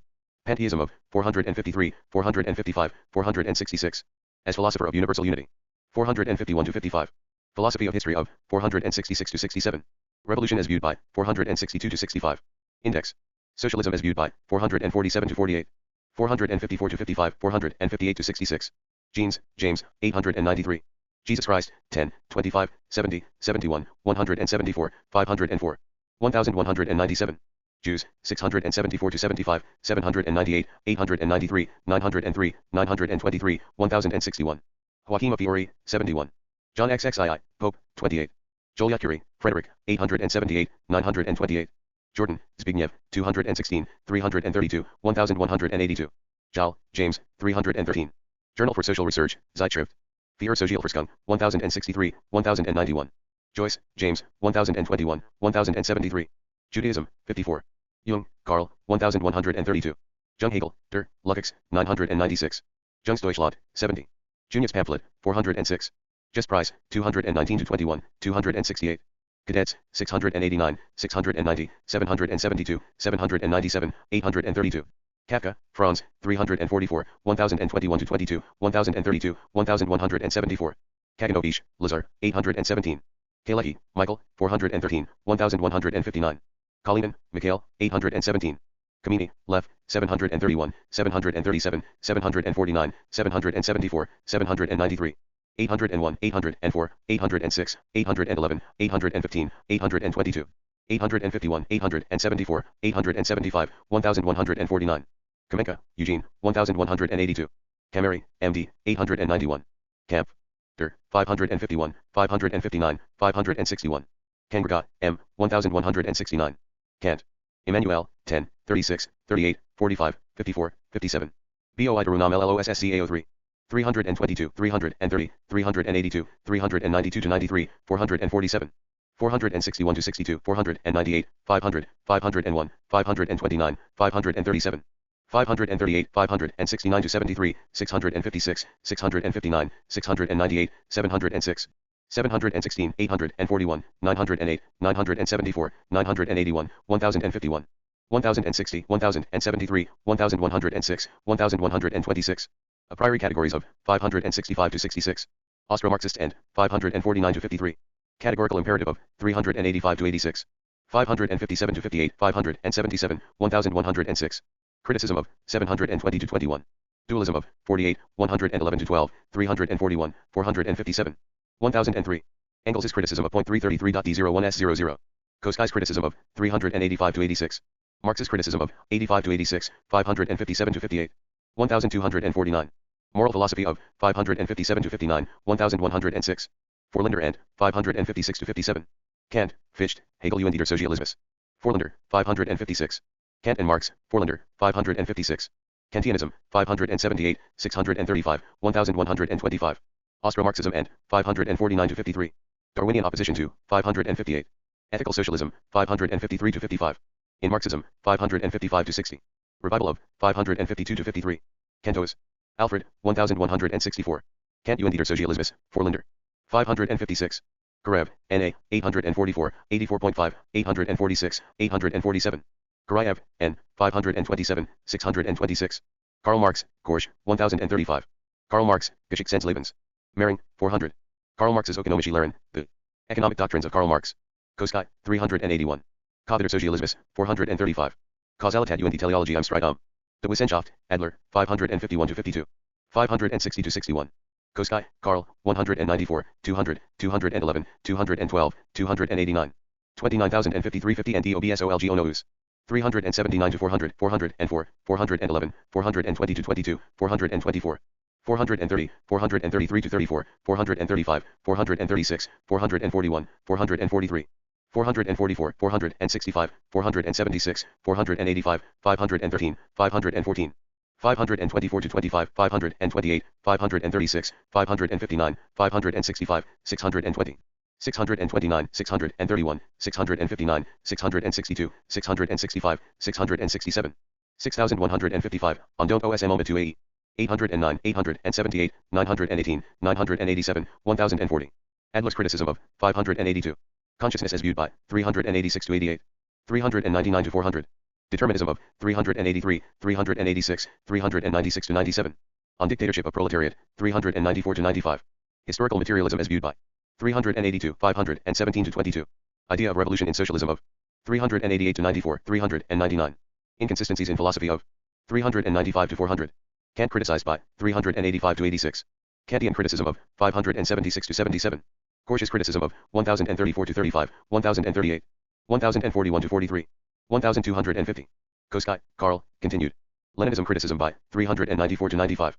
Life of 379 to 80. Marxism interest of 382 to 83. Nature and society as viewed by 382 to 86. On necessity of socialism 387 to 868. Writings of 380 to 82. Kedroy, V.M., 888. Kelly's Krause, Casimir's, 356, 368, 429. 523 to 28. Historical materialism as viewed by 524 to 25, 527. Marxism of 523 to 25. Revisionism opposed by 527. Revolutionary retrospection law of 526 to 27, 528. On social significance of art, 526 to 27. Kelsen, Hans, 579, 581. Kettler, Johannes, 313, 337. Kerensky, Alexander, 736. KGB, 832. Khachaturian, Aram, 886 to 87. Kaskakik, FL, 891. Kamayakov, Alexei, 604. Khrushchev, Nikita, 789, 847, 898, 924. 997, 1148, 1194 to 95. Kierkegaard, Sarin, 992, 993, 1014. 1062, 1065, 1082, 1171. Kindersley, R., 647. Kirchhoff, Gustav, 309. Kyrievsky, Ivan, 604. Kiroi, Sergei, 851. Klassenschinstvan 1789, Die. Class antagonisms of 1789. Kolakowski, 381. Timescales. Klinger, Witold, 547. Klopstock, Friedrich, 400. Knowledge, 329, 333, 384, 397, 398, 500. 533, 536, 540, 547, 971, 977. 1064, 1069, L080, 1085, 1101. Dahoy. Absolute, 324 to 25. A priori conditions end, 569 to 70. Character of, 10 to 14. Cognition end, 697 to 98. Consciousness end, 986 to 87. Angles on, 325. Experience end, 322 to 24, 716. Index. Introjection process end, 696 to 97. 699 to 700. Looked view of, 1005 to 6, 1008. Nature end, 325. In notebooks, 726 to 27. Perception end, 726 to 27. Relativity of, 324 to 25, 720. Science end, 700 to 701. Theory end, 322 to 24, 1035 to 39. Transcendental consciousness end, 564 to 66. Truth end, 705. Unknowable end, 509 to 10. Knowledge and interest, Lurkentness UND. Interesse, Habermas, 1096. 1100. Kodali, Zoltan, 993. Kessler, Arthur, 1158. Kojeev, Alexander, 929. Kolkik, Alexander. 742. Kalante, Alexandra, 746, 803, 830. Kolokol, Babel. 606. Communismus, 994. Komsomol Congress. 768 to 69. Kahn, Felix. 532. Kondratiev, ND 849. Konstantin Woy, FB, 891. K6 Penn, Karl, 70, 99. Corey, V, 1169. Korean War, 900, 932. Kornalui, Laver, 736. Korsch, Karl, 868, 877. 913, 995, 1060. 1062, 1072, 1182, 1183. Background of 1033 to 34. Dialectical materialism as viewed by 1037 to 38. Kolakowski criticized by 1034 to 35, 1038. 1041 to 43. Leninism criticized by 1043 to 44. Marxism as defined by 1044 to 45. Marxism's phases as viewed by 1039 to 40. Theory and practice doctrine by 1035 to 38. Truth as viewed by 1038. Kosik, Carol. 1163. Kotarbinsky, Tadeusz, 925. Kaulik, T, 1159. Kraft-Hebing, Richard von, 520. Kratuxi, Vladislav, 925. Index. Kremer, 531. Krestinsky, Nikolai, 851. Krieg, Hermann, 93. Kreis der Sozialdemokratie, Die, Luxemburg, 406. Kritis Erörterungen über Rickard UND. Das Problem der modernen Erken. Ethnos Theory, Block, 1125. Kritis Theory, Schmidt, ed. 1063. Krivenko, V.S., 644. Kronsky, Tadeusz, 925. Kronstadt Revolt, 746 to 47, 771, 943. Kropotkin, Peter, 172, 369-70, 447. Krupskia, Nadezhda, 1023. Krasinski, Stanislaw, 513. Krzyzhanovsky, G.M., 643. Krzyzewicki, Ludwig, 356, 368, 511-22. 523, 878, 924. Background and career of 512-14. Biological theory of society criticized by 514-15. Historical materialism as viewed by 517-22. Socialism as viewed by 515-17. Kuchertziewski, Jan, 915. Kugelmann, Ludwig, 278. Kuhn, Bella, 853, 891, 993, 995. Kunfi, Zygmunt, 993-94. Kolakowski, 812-16, 818-19, 834, 941, 949. Kiel, Oswald, 1125. Kuomintang, 875, 935, 1184-85, 1186. Kuron, Jacek, 1161. Kursky, D.I., 762. Kuskova, E.D., 636, 659, 666. Kutuzov, Mikhail, 882. Kudzinka, The Forge, 924. Labor, 53-54, 224, 290, 313, 339, 360. 705, 811, 835, 1110. Abolition of, 130-32. As absolute, 538. Abstract, 268. Alienated, 109-10, 114-16, 141-42. 146, 148, 194, 217, 230-32, 285. BPA, COJZ. Being End, 537-38. Berezovsky's theory of, 534-42. Under Capitalism, 233-36. As Commodity, 114, 184-85, Bale. Craftsmanship End, 185. 1251. Dead, 539. Definition of, 110. Division of, see Division of Labor. Double character of, 222-26. As Foundation of Humanity, 109-10. Free, 542-44. Humanity End, 109-10, 537-41. Militarization of, 811. Productive and Unproductive, 271-72. 594. In Proudhon's Doctrine, 169-70. Social character of, 233-36. As standard value, 184-85. As source of value, 770. Value End, 270-72, 589-91. Labor Emancipation Group, 622-23. Labor Group, Trudovicki, 690. Labor Party, British, 668, 878. Labor Power, 224, 231, 237, 291, 339. 591, 594, 598, 643-44, 1175. As Commodity, 226-30. Exploitation of, 229-30. Price End, 267-68. Principle of Equivalent Exchange End, 227-28. Selling of, 272-73, 416, 666. Value of, 228-29. Labor time, 223, 260, 261, 268, 269. 437, 438, 590, 592, 595, 1085. Labriola, Antonio, 356, 367, 374, 438. 443, 476, 480, 496 to 510, 522. GYIOO, 084, Vel. Agnosticism criticized by, 509-10. Early writings of, 499-502. On freedom, 500-501. Hegel's influence on, 496, 498-502. 505, 506. Historical materialism as viewed by, 506-9. Idea of progress End, 505-6. Life and works of, 498-99. Marxism of, 498, 502-3. On morality, 501-2. National question as viewed by, 503-4. Philosophical style of, 496-98. Philosophy of history of, 502-10. Religion as viewed by, 501-2, 504-5. On Socrates, 499-500. Latchelier, Jules, 451, 452. 1252. Lafargue, Laura Marx, 468. Lafargue, Paul, 356, 364, 365, 367. 468-74, 96, 511, 517, 528, 632. Background of, 168. Economic determinism of, 470-7. Historical materialism of, 470-71, 473. Marxism of, 468-69. Materialism of, 469-70.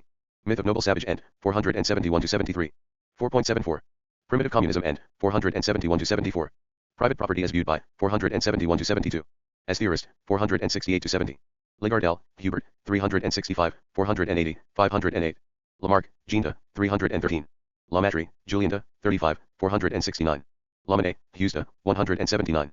Land and Liberty, Zemlya I Valia, 617. 618 to 19, 621, 667. Landmarks, 654. Landshut, 215. Landtag, Prussian, 99, 100 to 101. Lang, Friedrich Albert, 552. Lang, O, 1159. Langevin, Paul, 878. Language, 900 to 901, 1067, 1084, 1098. Laplace, Pierre Simonda, 313, 315. Laren, Y, 690. Lask, Emile, 991. Lasky, Harold J, 878 to 79. Lassalle, Ferdinand, 150, 157, 177. 195 to 200, 201, 203, 204, 206. Dose OM 1.85 ols. 401, 436, 447, 451, 462, 578. 995, 1004. Latvia, 689, 829, 871, 882. Labrov, Peter L., 369, 612 to 13, 617, 622. Law, 207, 482, 834. Abolition of, 343. Of dialectic, 318. Free will and, 41 to 42. Maoism and, 1213. Natural, 268, 1140 to 41, 1147. Of the negation, 321. In NEP era, 828 to 29. Or revolutionary retrospection. 920 to 26, 528. Totalitarian, 762. Of transformation of quantity into quality, 319 to 20. Index. Of value, 368 to 70. Law of revolutionary retrospection as a consequence of economic materialism, the Kelly's-Krauss. APS. Leadership, doctrine of, 420. Leading principles of Marxism, A. Restatement, Gorge, 1035. League of the Just, 125, 173. League for the Liberation of the Working Class, 649. League of Militant Atheists, 831, 883. League of Nations, 953. League of Outlaws, Bunter. Cheech 173. Elie Bone. Gustav, 482, 521. Lectures on the Essence of Religion. Feuerbach. 96 to 97. Lectures on the Philosophy of History. Hegel, 59, 62, 725. Ledbour, George, 562, 732, 77.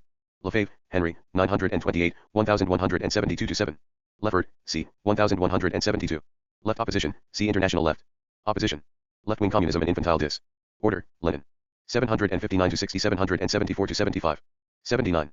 Legal Marxists, 640 to 41, 645, 646 to 55.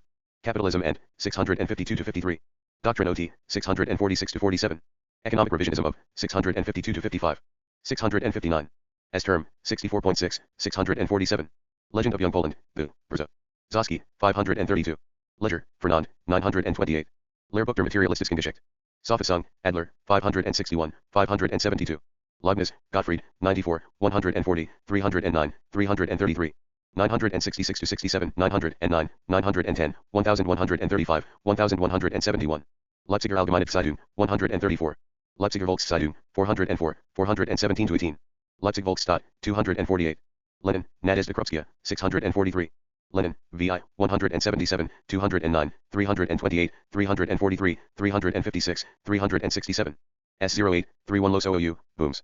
426, 485, 511, 588, 608, 618.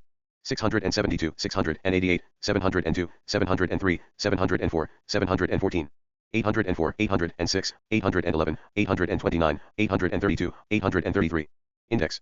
836, 853, 861, 867, 868, 907. 909, 911, 913, 928, 938, 948. 950, 952, 955, 973, 976, 977, 978. 982, 994, 1000, 1006, 1031. DSSS Leo. Accumulation theory criticized by 411 to 12, 414. Adler's criticism of 581 to 82.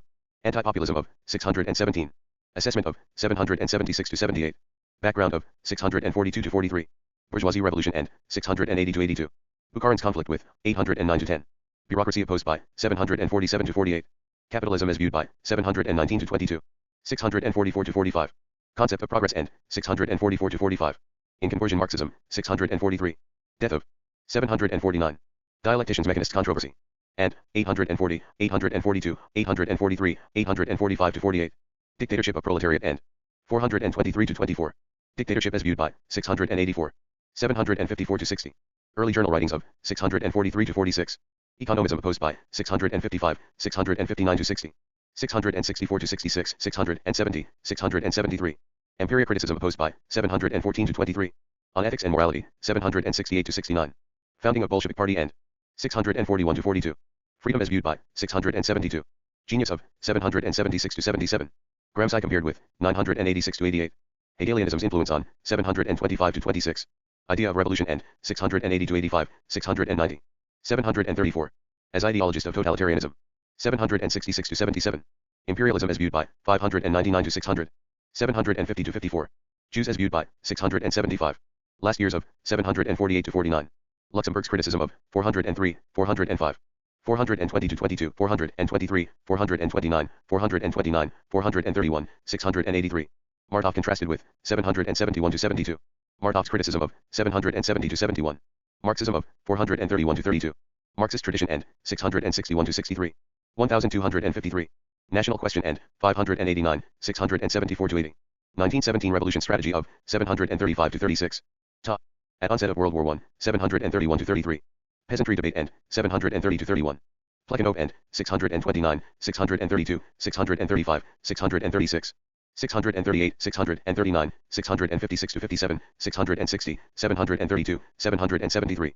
Polemical style of 721 to 22, 772 to 75. Police repression favored by 831. Populism as defined by 610 to 11. In post-1905 era, 689 to 90.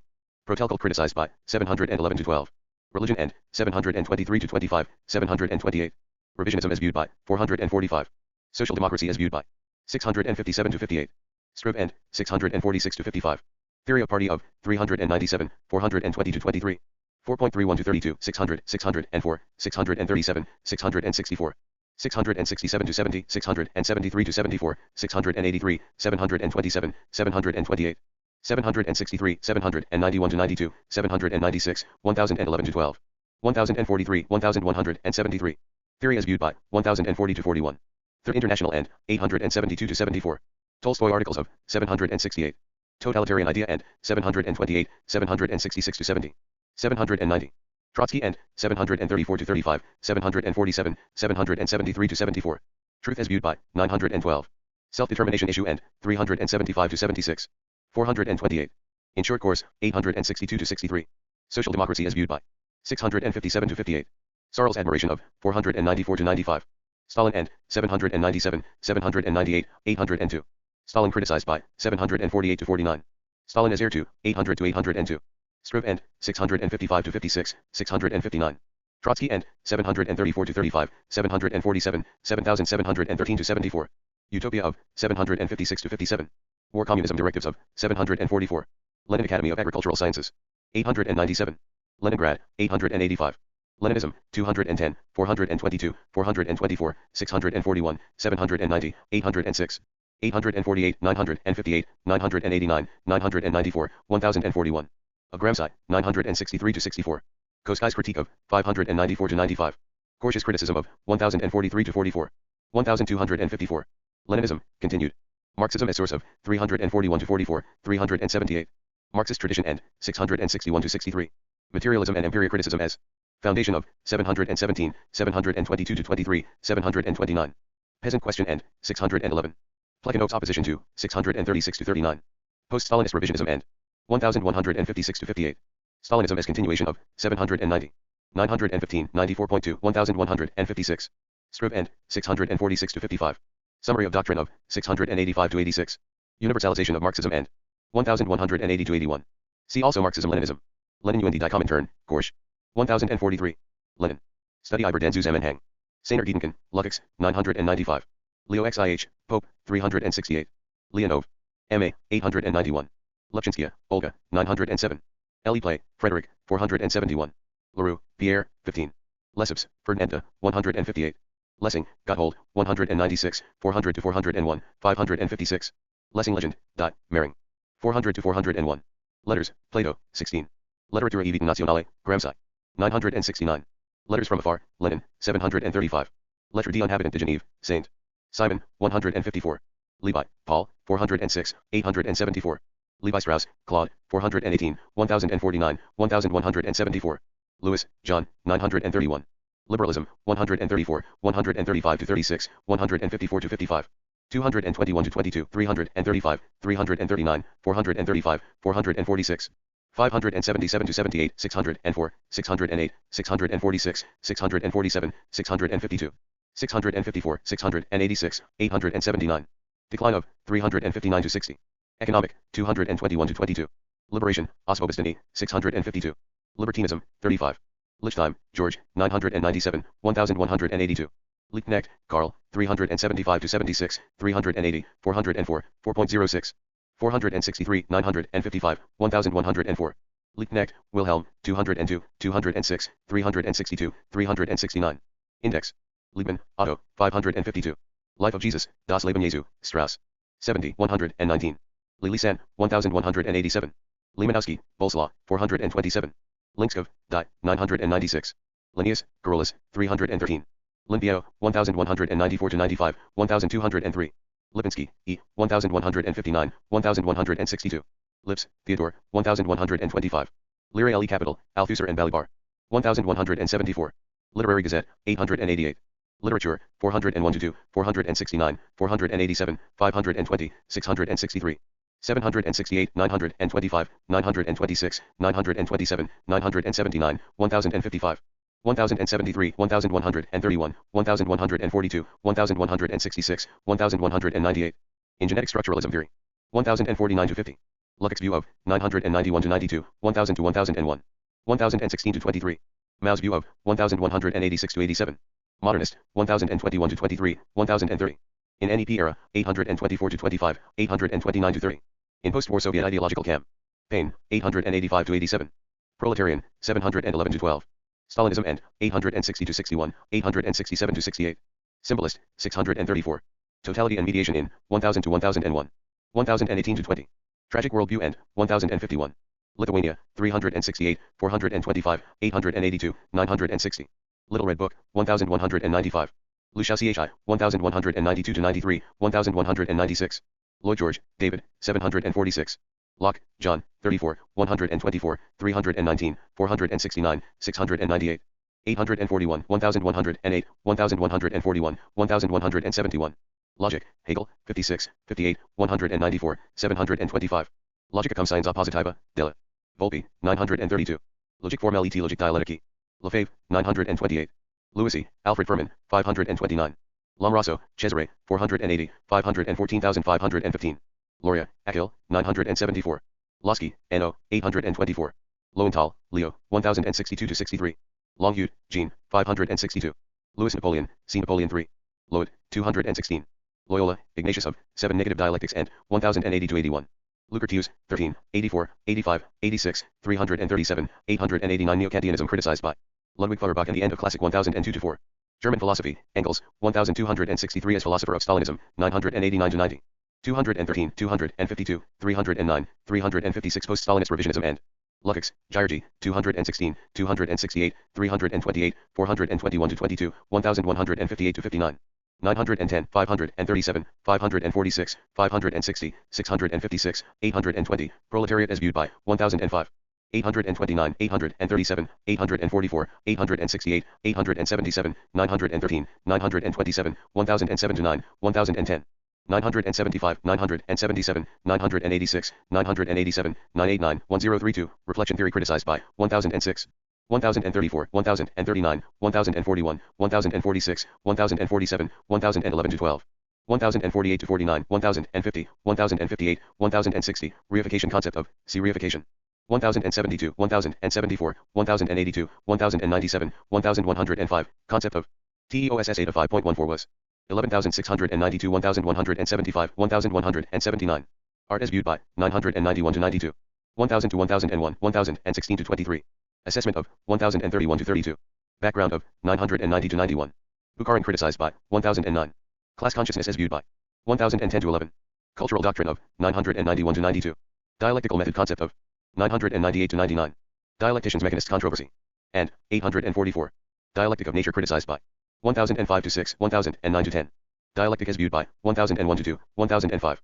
1007. As emigre, 993 to 94. Empiricism criticized by 998, 1001. 1011. Angles criticized by 1005, 1009. Ethics as viewed by 992 to 93. Existentialism criticized by 1015 to 16. Early writings of 991 to 98. Goldman influenced by 1054 to 55. Hegelianism as viewed by 1001 to 5. Influences on 991 to 93. Irrationalism criticized by 1013 to 16. Knowledge as viewed by 1005 to 6. 1008. Literature as viewed by 991 to 92. 1000 to 1001, 1016 to 23. Marxism in doctrine of 1001 to 5. 1009. Marxism as interpreted by 1024 to 27. Marxist aesthetics of 1016 to 24. Modernist art opposed by 1021 to 24. Revolution as viewed by 1011. Roles of party and 1011 to 12. Role of Soviets as viewed by 1012 to 13. Stalinism of 1014 to 15, 1027 to 30. 1032. Totality principle of 1000 to 1001. 1018 to 20, 1025 to 26, 1054 to 55. Truth as viewed by 1007 to 8. Unity of object and subject and 1003 to 4. Whole and part concept of 999, 1000. Lumpen proletariat 273, 493, 515, 1104. TOUEZOSELES 0. Lunacharsky, Anatoly Vasilyevic, 531. 652, 688, 691, 712, 713 to 14, 734. 799, 826, 827. Loophole, IK, 844, 845, 847. Loophole, N, 995. Luther, Martin, 461, 776. Luxembourg, Rosa, 247, 304, 356, 367. 368, 375, 403 to 32, 436, 440, 443. 73%, LGY, ILOO, BO. 582, 600, 635, 653, 657, 664. 760, 770, 861, 862, 963, 982. 1000, 1011, 1043, 1158, 1183. Accumulation theory of, see Accumbo. Laschen theory. Assessment of, 403, 414 to 15, 430 to 32. Background and career of, 403 to 6. Bernstein criticized by, 444. Bolsheviks criticized by, 420 to 23, 424. Consciousness of proletariat as viewed by, 420 to 24. Death of, 406. Engels criticized by, 418. Idea of revolution and, 405, 407. Lenin criticized by, 403, 405. 420 to 23, 424, 429, 431, 683. Luxembourg, Rosa, continued. National question and, 424 to 30. 587 to 88, 675 to 79. Polish independence opposed by, 404. Revisionism opposed by, 404, 415 to 20. As Second International, 404, 4.05. Theory of party opposed by, 420 to 22. 430 to 3. Lyell, Charles, 313. Lysenko, Trofim D, 869, 907. Doctrine of, 897 to 98. Mabley, Gabrielda, 153. MacDonald, Dwight, 947. MacDonald, Ramsey, 732. Mock, Ernst, 260, 692, 695 to 96. 699 to 701, 703, 704, 706, 708. Estang, Tas, 7222, TASKE. 893, 1009, 104.2, 1100. Makitsky, Wakta, 493, 917. Machiavelli, Niccolo, 127. Marcus, 356. McClellan, David, 194, 216, 1182 to 83. Magic Mountain, The Man, 1031. Maine de Byron, 469. Meister, Joseph Marie, Conta, 157. 127,526. Makarenko, 1022. Maximov, AA, 869, 888, 891, 893. Malatesta, Anarchist, 369. Malabrink, Nicolista, 910. Malenpoy, Georgie, 1152. Malinovsky, Roman, 668, 731, 774. Malinowski, Bronislaw, 1122. Mallet, Serge, 1055, 1182. Malin, Benoit, 456. Malthus, Thomas R., 120, 161, 170, 178. 198, 221, 339, 1142. Mann, 297, 314, 338, 581. Dehumanized, 114 to 16. Duality of being and, 38 to 43. As freedom, 46 to 48. Natural, 35, 36 to 38. Nature and, 96, 110 to 14, 143 to 44. 149, 276 to 77, 284, 313, 325, 329. 455, 520, 583 to 84, 705, 835, 836. 1085, 1086, 1133. As object and subject, 1005 to 6. Under socialism, 260 to 61. See also humanity. Index. Managerial Revolution, Burnham. 919. Manchester School, 514. Mondale, Ernst, 222. 1183. Mandelstam, Ossip, 825. Mandeville, Bernard. 36. Man for Himself, from, 1091. Montechism, 17, 20. Manifestago, Marichal, 153. Manifesto of the Communist Party, c. Communist Manifesto. Mann, Heinrich. 994. Mann, Thomas, 7, 994, 1014, 1021. 1022, 1031. Mannheim. Karl, 127, 993. 1015. Manwilski, Dmitri, 874. Mausam, 803. 804, 1181. Cult of Peasantry of 1197 to 98. Egalitarianism in 1202. Hostility to education in 1197 to 99. And ideological influence outside China, 1203 to 4. Law and 1213.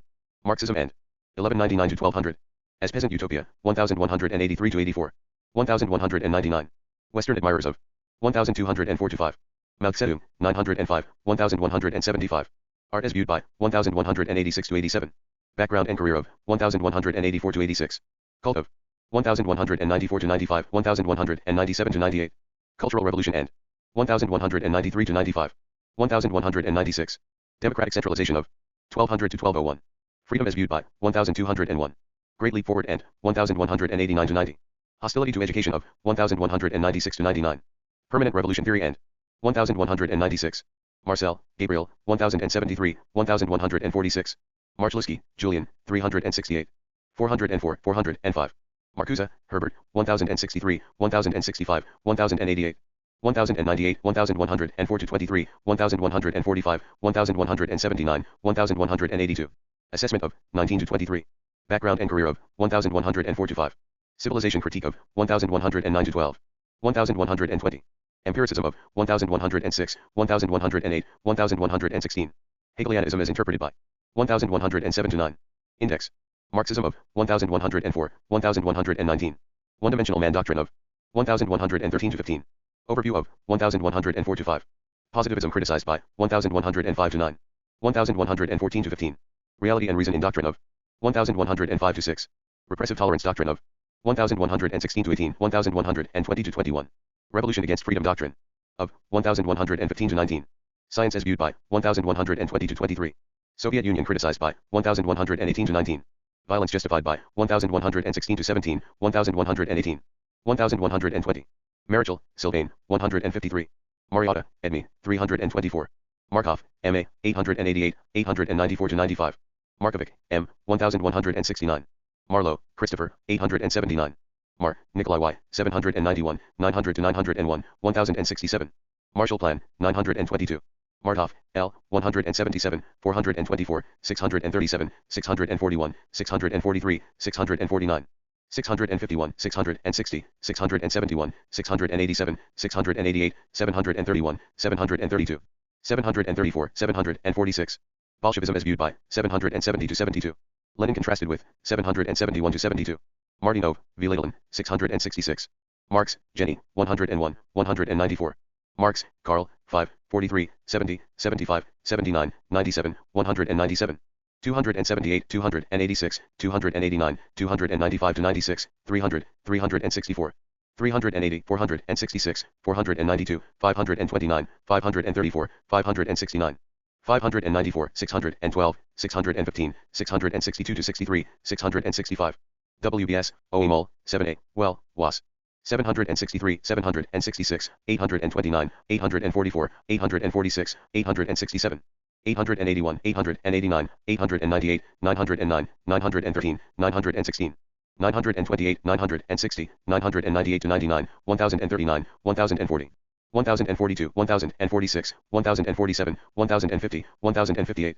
1059, 1072, 1074, 1082, 1094. 1095, 1097, 1100, 1104, 1109. DUIs 1160, Lat 97. Assessment of 1206 to 7. Background of 80. Bakunin's conflict with 202 to 10. Bauer criticized by 121 to 25. Bauer's influence on 76 to 77. Bombark's criticism of 589 to 90. Class as viewed by 290 to 93. Oncoming revolution 247 to 48. 1257. In Communist League 186 to 87. Contribution of 303. Death of 212. Dialectical method of 262, 264 to 65. Doctoral thesis of See on the differ. Instances between the natural philos. Ophi of Democritus and Epicurus. Early studies of 80 to 82, 978. Angles contrasted with 328 to 30. 536 to 37. In exile 192 to 94. Facts and values in doctrine of 559 to 60. Feuerbach criticized by 117 to 19. First article of 99. First International and 200 to 201. 210 to 11. Hegel criticized by 101 to 3, 109 to 10. 216, 328 to 32. On historical materialism 275 to 76. Holistic approach of 260. As humanist 8 to 9. Idea of revolution and 297. Individuality as viewed by 567 to 68. Kant criticized by 85 to 86, 557 to 58. Last years of 211 to 12. Legacy of 1206 to 8. In Leszek's thought 1001 to 5, 1009. Materialism of 332 to 33. Nationality question and 425 to 28. Negative dialectics and 1080 to 81. Proudhon criticized by 172 to 73. 184 to 86. Religious faith as viewed by 583. In revolution of 1848, 192 to 93. 202 to 3. Romanticism as motif of 335 to 37. 340 to 41, 114.5, 1209. Socialist program of 107 to 8. Stirner criticized by 138 to 41. Value defined by 268. Weitling's encounter with 173 to 74. Writings of 8. Marx, Engels und die Lasalle als. Philosophin, Forlander, 556. Marx, Heinrich, 80. Marx Engels Institute, 212, 827, 996. Marxism. Defined, 1044 to 45. Despotism and 342 to 43. 1258. Marxism, continued. Determinism, rational motif in 339 to 41. Dissolution of 1210 to 13. As doctrine, 309. Elements of 9. As form of religion, 1208. Fundamental principles of 146 to 49. Height of 355 to 56. Integral ID of 629, 632. Interpretation of 359 to 60. Phases of 1039 to 40. As practical philosophy, 118 to 19. Before prehistory, 10. Pre-revolutionary, see legal Marxists. Promethean motif in 337 to 39. 340 to 43, 1081. Propositions of 357 to 58. As religion, 430. Romanticist motif in 335 to 37. 340 to 42. As source of Leninism, 341 to 44. Truist, 7. Marxism and the National Question. Stalin, 798. Marxism et Sciences Humanines, Gold. Man, 1047. Marxism-Leninism, 639, 792, 856, 869. 881. In Dialecticians Mechanists Contra.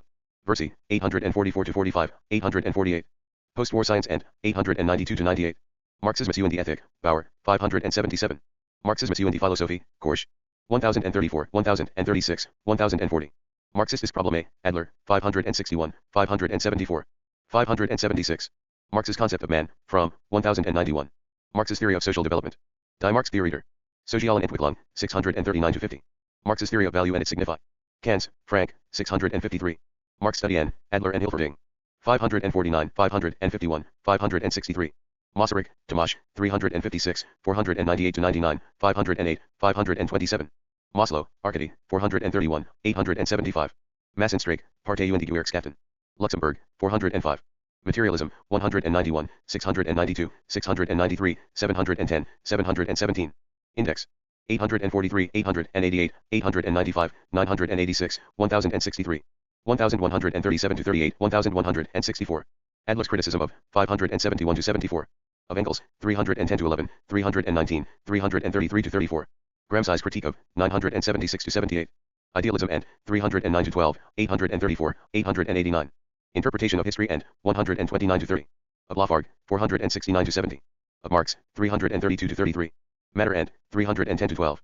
In notebooks, 727 to 28. In Russia, 608 to 9. Tradition of 124 to 25. As unproven dogma, 909 to 10. Materialism and empirical-criticism, Criti. Cal comments on a reactionary. Philosophy, Lenin, 717, 727. 725 to 28, 775, 797, 888, 1016. Importance of 722 to 23. Materialismo storico e la filosofia di Benedetto Croce, I.L., Gramsci. 969. Materialist interpretation of history, the Die Materialistische Geschichte. Sophisung, Koskai, 381, 383. Materialistische Geschichtsverfassung. Die, Koska, 1034. Materials relating to the revision of the party program, Lenin. 756. Materials d'une theorie du proletariat. Searle, 479-80. Mathematics. 320, 890. 899, 1007, 1038. L2050122. Matthees, A, 450. Matten, 451. Matter, 310-12, 315, 454, 572, 629, 705. 716, 866, 896, 971. Bloch's definition of 1138-40. Consciousness and 910. Defined 313, 1138-40. Engels on 311-13. Materialism and 310-12. Mind and 310, 698-99, 706, 719. 722, 729, 1079. As process 1138. Space and time and 312-13. Spirit and 332-33. Maupertius, Pierre Louis, 700. Moraz, Charles, 172. Index. Maximus the Confessor, 22. Kolakowski, Vladimir, 825. Meyer, Hans, 1164. Meyer, J.R., 313. Mazarin, Jules, 1056. Mazzina, Giuseppe, 201, 498. Meaning of Contemporary Realism, B. Lucas, 1021-22, 1030. Mechanists, Dialecticians versus C. Dialecti. Keynes Mechanics Controversy. Medvedev, Roy, 797, 820, 844, 1166. Medvedev, Jares, 1166. Mering, Franz, 126, 200, 212, 356. 400-402, 404, 405, 443, 559. 565, 632, 677, 1023, 1036. Mainwigs E. Marx, Lukács, 1009. 1027, 1029. Mendel, Gregor, 869. Mendelssohn, A. 369. Mensheviks, 177, 376, 405, 422, 431. 636, 637, 664, 666, 680, 731. 734, 736, 743, 747, 762, 764, 771. 772-73, 774, 796, 797, 798, 799. 821, 854, 861, 939, 940, 942-43. Bolsheviks ripped with 670-72, 687-88. Thiel. Doctrines of 671-74, 681-82. Liquidation of 746. In post-1905 revolution era, 687-91. Menshevizing idealism, 845-47. Menzinsky, Vyacheslav, 691, 703. Meredith, George, 540. Mirskovsky, Dmitry, 634, 692-93. Merleau-Ponty, Maurice, 930-31, 1158. Merlino, Severio, 491. Metamorphosis, Kafka, 344. Mexico, 286, 937, 938-39. Meyer, Lothar, 215, 308. Meyerhold, V. Sebelot, 825. Michelet, Jules, 5, 447, 456, 1207. Michelet, Carl Ludwig, 71, 73. Michaels, Robert, 581-82. Miturin, Ivan, 897, 898. Middle Ages, 103, 219-20, 268, 309, Vol. 437, 485, 855, 1089, 1122, 1131. Adoption of Roman law in 519. Mignot, Francois, 627. Mikhailovsky, N.K., 612, 613-16, 617. 626, 644. Mikhalkevi, Dimiter, 927. 1259. Militarism, 406, 411, 416. Military Program of the Proletarian Revolution, B. Lenin, 750. Mill, James, 109. Maljes, 322-0355. Milrand, Alexander, 364-65, 371. 372-73, 449-50, 464, 499. Mind, 60-61, 63, 65, 66, 118, 146, 452. 457, 539, 572, 576, 866, 1004. 1005. Consciousness and 52, 57-58. Evolution of 48-52. Matter and 310, 698-99, 700, 719. 722, 729, 1079. Nature and 310. Reality and 720-21. Reason as 56. Minin, O, 839. Minsky, N, 693. Miriam, Zenon Bierzesmiki, 531. Misanthrope, Ellie, Molière, 1054. Mesure de la Philosophie, Marx, 167. 172, 184, 298. Maiden, M.B., 845, 846. Modern Polish Literacy Criticism, Brzo. Zoski, 531. Modern Polish Nowe, B. Brzozowski. 5s. Modulewski, Karol, 1161. Molschat, Jacob, 314, 469. Molière, Jean-Baptiste, 593, 1054. Moll, Joseph, 186. Molotov, Vyacheslav, 817. Moments Musicals, Adorno, 1068. Money, 86, 227, 239, 336, 1082. Alienation End, 92 to 93. Price End, 225 to 26. As Universal Standard, 224 to 25. Value End, 224 to 25, 271. Wealth End, 225. Monism, 30, 627, 630, 1139. Marxism in, 525 to 26. See also Imperial Monism. Monopoly, 595. Monopsychism, 24 to 25. Montaigne, Michel de, 35. Montesquieu, Baron 35, 1207. Montherlant, Henrietta, 1021. Morality and Religion, Labriola, 498. 501, 504. 1200. Moral Liberty, Labriola, 498. Moore, Thomas, 151, 152, 381, 756 to 57. Morelli, Philosopher, 153. Morgan, Louis H., 213, 517, 519, 526. Morgan, T.H., 260, 294, 869. Morin, Edgar, 1172. Morocco, 449, 799. Morris, William, 369. Mother, The, Gorky, 634.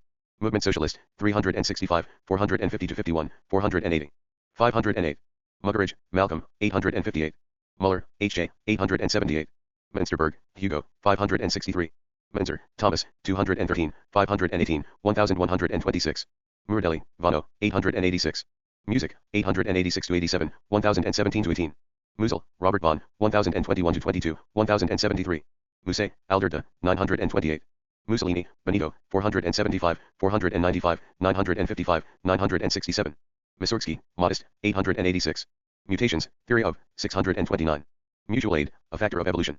Kropotkin, 370. Mutualism, 201. Mutuality, Principle of, 172. MYSL, 824. MYSL Philosophia, Philosophical Thought, 925. MYSL I Slovo, 824. MYSL Uzbolcheza, Contemporary Thought, 924.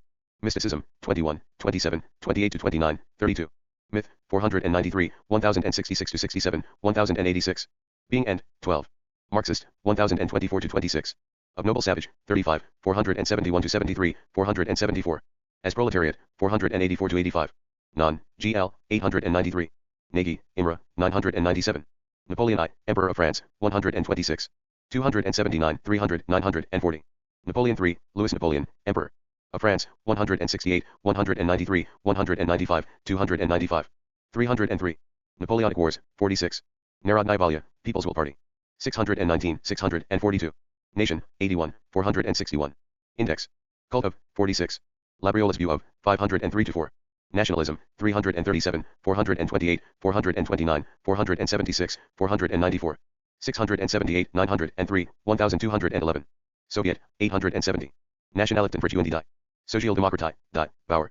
55 Bo. Nationality Question, 424-30, 561, 809. 870 degrees. Austro-Marxist End, 585-89, 675. Bauer's View of, 588-89. Brzozowski End. 544-45. Engels End, 425-26, 428. Historical Materialism End, 585-86. Lenin End, 589, 674-80.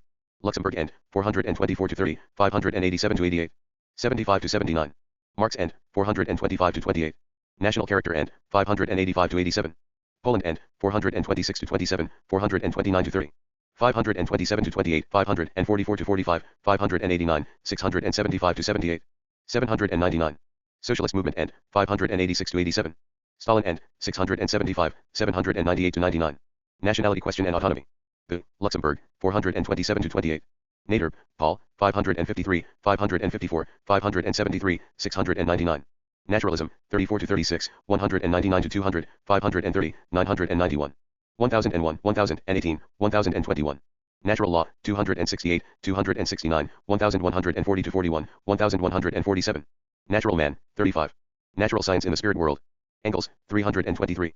Natural selection, 520 to 21, 585, 609. Nature, 34, 85, 90, 164, 339, 458, 467. 900, DDL Dis. Dosa 200AE. 986. Causality end, 315 to 17.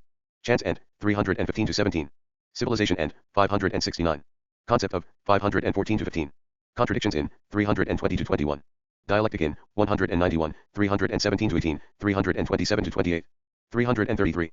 Engels' view of, 314 to 15. As experience, 704. Forms of change in, 314 to 15. Freedom end, 58, 59 to 60. God end, 35 to 36. Index. Humanity end, 34 to 35. As idea, 537 to 38. Koskai's view of, 382 to 86. Knowledge end, 325.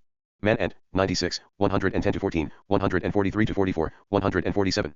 210, 218 to 19, 276 to 77, 284, 313. 325, 329, 455, 520, 583 to 84, 705. 835, 836, 1085, 1086, 1133. Mind end, 310. Quantity and quality in, 319 to 20. Scientific approach to, 308 to 9, 311. 314. Universality in, 323. Variability of, 313 to 14. Nature of physical cognition, Markov, 888. Naturrecht und die Mensch like weird. Block, 1128, 1140 to 41. Nabally, p. 947. Nazism, 6 to 7, 137, 213, 858, 876, 880. 959, 996, 1001, 1014, 1015. 1061, 1067 to 68, 1084, 1143. Nazi-Soviet Non-Aggression Pact of 1939. 881 to 82, 951. Nechayev, Sergei, 203. Negative Dialectics, 1073 to 82. Assessment of, 1081 to 82. Being end, 1077 to 78. Exchange value end, 1077, 1079 to 80. Heidegger end, 1077 to 78. Identity principle end, 1078 to 79. Philosophy end, 1074 to 75, 1078. Science end, 1076 to 77. Negative Dialectics, Adorno, 1064. 1068, 1073 to 74, 1081. Nijali, Zdenek, 927. Nekrasoi, VP, 884. Neo-Kantianism, 552, 556, 558, 563. 565, 570 to 71, 576, 577 to 78, 628. 631, 635, 644, 646 to 47, 648, 656. 659, 694, 877, 974, 1014, 1033. 1047, 1177. Lukács' criticism of 1002 to 4. In Marxism, 555 to 60. Neoplatonism, 45, 337, 453, 455. 1133 to 34, 1140. Neo-Romanticism, 401, 530, 534, 714. Netherlands, 202, 255, 297, 369, 371. 871 to 72. Socialist movement in, 368. 1261. Nuirinus Xidum, 192 to 93, 202. Nuizite, 194, 213, 363, 380, 404, 405. 435, 436, 559, 566, 694 to 95. Newman, Franz, 1068. Nevsky, Alexander, 883, 906. Nevsky, V.I., 828. New Class, V. Gelas, 916, 1170. New Deal, 957. New Economic Policy, NEP, 618. 741 to 42, 743, 745 to 46, 762, 777. 793, 794, 795, 804, 806, 810. 816 to 17, 838, 870, 874, 913, 914. 941. Art end, 824 to 25, 829. Education in, 825 to 27, 830 to 31. History end, 827 to 28. Industrialization debate end, 811 to 15. Law in, 828 to 29. Literature end, 824 to 25, 829 to 30. Religion end, 831. New Left, 432, 1118, 1159, 1177 to 83. Characteristics of, 1178 to 80. Idea of revolution end, 1178 to 79. Marxist language of, 1180 to 82. As term, 1178. Third World end, 1179 to 80. New Left Review, 1178. Newman, philosopher, 529, 532, 535. New Reasoner, 1178. New Testament, 153. Newton, Isaac, 165, 312, 313, 323, 1136. New View of Society, A, or Essays on the Principle of the Formation of the Human Character, Owen, 159. New York Daily Tribune, 193, 213. 248-49. N. I. Chateaus N. I. Chalmers, Pilat, 180. Nicholas I. Tsar of Russia, 202-3, 601. 604, 605, 607. Nicholas of CUSA, 21, 29-31. Nicole, Pierre, 1052. Nietzsche, Friedrich, 6-7, 127, 134, 476. 478, 491, 493, 529, 531, 532. 533-34, 692, 693-94, 713, 1014. 1060, 1061, 1063, 1075, 1080. 1081, 1087, 1088. Nguyen F. Domla, 210, 368. Nihilism. NKVT, 851-52, 857. Noble Savage, Myth of, 35, 47-73, 474. 1262. Nomini Pastel, Ira Eugenia, 22. Non-being, 14. Non-ego, 44. Non-time, 14. Northern Star, 162. Norway, 938, 955. Norwood, Cyprian Campbell, 531. Niski, Gustav, 764. Notes from Prison, Gramsci, 932. Notes Sol Machiavelli, Sola Politica e Solo. Stato Moderno, Gramsci, 969. 974, 982, 984-85. Nothingness, 15, 28, 32, 1130, 1135. Nouveau Monde Industriel et Sociétaire. L.E., Fourier, 163. Nouvelle Classe Ouvrière, La, Mallet. 1182. Nouvelle Critique, 928. Novgorod Safe, Pavel, 693, 824. Novoy Slovo, 649, 657. Naukultura, 1159. O'Connor, Fergus, 162. October Revolution, see Russian Revolution of 1917. Otter, George, 200. Odysseus, Legend of, 1087. Office of Strategic Services, 1104-5. Okarana, 531-32, 688, 731, 774, 797. Olesha, Yuri, 825. Amelyanovsky, M.E., 891, 893. Anarchy, 165. On Contradiction, Mao, 1184, 1186. One-Dimensional Man, Marcuse, 1105. PPIs. 1 step forward, 2 steps back. Lenin, 687. On New Democracy, Mao, 1188. On Practice, Mao, 1184-85. On Socialism, Labriola, 498, 504. On the Beaten Track, Lenin, 730. On the Correct Handling of Contract ADIC. Shins Among the People, Mao, 1201. On the Differences Between the Natural Philosophy of Democritus and Epicurus, Marx, 83-88, 212, 357. Actualization of Freedom in, 84-85. Philosophy of Praxis and, 87. Religious Alienation in, 85-86. Index. Self-Consciousness in, 87-88. Young Hegelian Thought and, 86-87. On the Dignity of Man, Fichte, 43. On the Idea of Freedom, Labriola, 498. On the Jewish Question, Marx, 101, 103. 105, 118, 119, 297. On the National Pride of the Grey Rus. Xi'ans, Lenin, 679-80. On the People's Democratic Dictator. Ship, Mao, 1188.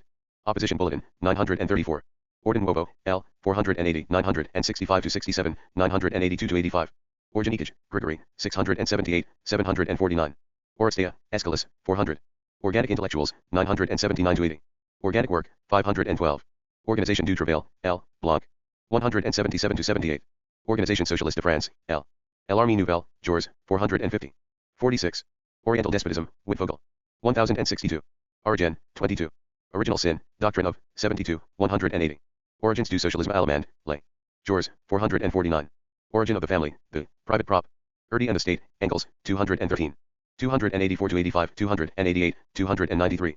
Orlov, Government Official, 797. Orthodox Church, 723-24, 960, 1155. 1166. Orwell, George, 880, 1158. Ososka, Maria, 925. Osowski, Stanislaw, 925. Starikachi Revolution, Bauer. 562. Ostrovich Youngboy, KV, 892. Ostrovsky, Alexander, 861. Osvobestany, Liberation, 652. Oswald, Wilhelm, 702. Ateshus Ben Zapisky, Annals of the Fatherland, Mikhailovsky, 613. 615. Our Differences, Plekhanov, 623, 625. Our Political Tasks, Trotsky, 682-83. Outline of a Critique of Political Economy. Engels, 119-20. Outline of Dialectical Materialism, in Leonov, 891. Index. Outline of Social Evolution, in KRZY. Wiki, 517. Outline of the Realist Worldview, in 702-3. Ouvrier, L. SES Misers Actuels, Lur. Cause et le Remède, Cabet, 176. Ouvrierisme, 173. Owen, Robert, 118, 124, 151, 166, 167. 175, 178, 182, 190, 355, 465. Socialist Doctrine of, 158-62. Palestine, 954. Pedagogue, Anton, 356, 368, 411, 600. 943, 1041, 1182. Panpsychism, 707, 708. Pantheism, 20, 21, 30, 64, 75, 453, 455. 466, 1139. Paracelsus, 1139. Paracelsus, 84. Pareto, Wilfried, 267, 480, 833. Paris Commune, 172, 173, 176, 190, 204. 209, 210, 296, 364, 373, 382. 390, 394, 645, 755-56, 764, 957. 1195. Paris Manuscripts, 8, 109-20, 142, 143. 166, 194-95, 212, 232, 233, 331. 338-39, 357, 978, 1094, 1096. 1104, 1133. Alienated Labor in, 109-10, 114-16. Capital End, 215-16, 217. Character of Knowledge in, 110-14. Critique of Feuerbach in, 117-19. Man and Nature in, 10-14. Parliament, Italian, 967-68. Parmenides, 13, 50, 453. Parti ouvrier beige, 366. Parti ouvrier français, 363, 364-65. Partisanship, Principle of, 717-18. Parti Socialiste de France, 365. Parti Socialiste Unify, 1178. Party-mindedness, Principle of, 848. Party organization and party literature, Lenin, 768. Parvis, A. L. Helfand, 437, 443. 682-83, 798, 861. Pascal, Blaise, 481, 928, 1047, 1050. 1056-57. Tragic Worldview of, 1051-53. Pashukanis, Yevgeny B., 828-29, 1039. Pasito e President, Gramsci, 969. 1263. Pasternak, Boris, 825. Paul, Saint, 6, 8. Pauling, Linus, 895. Pavilion, Nicholas, 1052. Pavlov, Ivan P., 899. Pavlov, Tatar, 927. Peasant Farming in South Russia, Post. Nikov, 643. Peasantry, 611, 849, 851, 914, 968. Bolsheviks and, 636-38. Lenin and debate over, 730-31. Maoist cult of, 1197-98. NEP and, 814, 816, 818, 820, 822. Populism and, 611, 613. Pears, Charles S., 1100. Pelletier, Fernand, 479. Piang Chen, 1193. PNTEY, 1192-93. Ponce, 928. Ponces, Pascal, 1052, 1056-57. Peoples. An Outline of Ethnic Anthropology, Krzyzewicki, 513. People's Will Party, Narodnaya Volya. 619, 642. Pearl, Felix, 429. Perlmutter, Salomia, 544. Permanent Negation, Principle of, 69. Permanent Revolution, Theory of. 683-85, 689, 805, 861, 934, 939. 950, 1196, 1200. Mao's View of, 1196. Peravskia, Sophia, 619. Persiany, Law, 140. Perspective Still Home, Garati. 1173-74. Pasigalya Boviti, Z, 1169. Pestes, Pavel, 602. Peter I, the Great, Tsar of Russia, 602. 745, 906. Petite Republic, 451. Potofi Circle, 997, 1159. Petrashevsky, M, 605. Petrovy, G, 1169. Phalanstery Settlements, 164. Phalanx, Social Unit, 164-65. Fedra, Racine, 1052. Phenomenology of Mind, Hegel, 22, 49. 57, 59, 109, 453, 929. Philo, 1131. Philology, 900-901. 1204. Philosophical Encyclopedia, 1165. Philosophical Essays, Axelrod, 715-16. Philosophical Notebooks, Lenin, 684. 725-29, 840, 865, 1164. Philosophical Science, Filosofskie. Nauki, 1165. Philosophical Thought, MYSL Philo. Sophizna, 925. Philosophie der Neuen Musik, Adorno. 1068. Philosophie Heraclitus de Dunklin von Ephesos, Die, La Salle, 195-96. Philosophy, 628, 663, 696, 885, 925. 927, 945, 975, 1056, 1126, 1145. 1163. Abolition of 331 to 32, 1036, 1043 to 44. Destalinization and 1165 to 66. In Dialecticians Mechanists Contra. Versi 839 to 40, 842, 845, 846 to 47. Duality of is in 1113 to 14. Engels on 310 to 12. In Genetic Structuralism Theory 1048 to 49. Negative Dialectics and 1074 to 75. 1078. In NEP Era 824. 1947 Soviet Debate on 887 to 9. Partisanship Principle in 717 to 18. Pre-Marxian 1131. Short Course and Degradation of 866 to 67, 868. Stalinism and 848. Tragic Worldview and 1051. Truth in 969 to 71. Philosophy, Jaspers, 1145. Philosophy of Law, Hegel, 62. Philosophy of Living Experience, the Bogdanov, 703. Philosophy of Right, Hegel, 55, 59, 66. Physics, 894 to 95, 899, 1122, 1165. Piaget, Jean, 1046, 1047, 1050. Picasso, Pablo, 928. Pillars of Philosophical Orthodoxy. Yushkevich, 722. Pilat, Jean-Jacques, 180. Pilniak, Boris, 825. Pilsudski, Joseph, 857. Pinder, 500. Pipes, Richard, 610 to 11, 618, 647, 915. Pisarev, D.I., 609. Index. Pius X, Pope, 981. Playmenitz, John, 1182. Plato, 12, 13, 16, 37, 50, 151, 381, 482. 499 to 500, 834, 867, 1108, 1113. Zooyu. Platonists, 13, 15, 22, 31, 50, 334, 1126. Pleasure Principle, 1109 to 12. Plekanoi, George V, 177, 280, 328. 356, 366, 367, 369, 394, 405. 437, 438, 443, 496, 511, 528. 559, 601, 615, 618, 619, 620 to 39. 642, 644, 645, 648, 649, 651. 671, 672, 680, 687, 694, 728. EOTG Other CRB Broad. 866, 868. 889, 895, 911, 917. 960. Anti-Bolshevism of 636 to 38. Art as viewed by 632 to 34. Assessment of 620, 629 to 30, 632. 634, 639. Background and career of 620 to 21. Bolshevism criticized by 636 to 38. In conversion to Marxism, 621 to 22. Death of 638 to 39. Dialectic as viewed by 626 to 27, 629. 632. Dialecticians Mechanist Controversy. And 839 to 40, 842.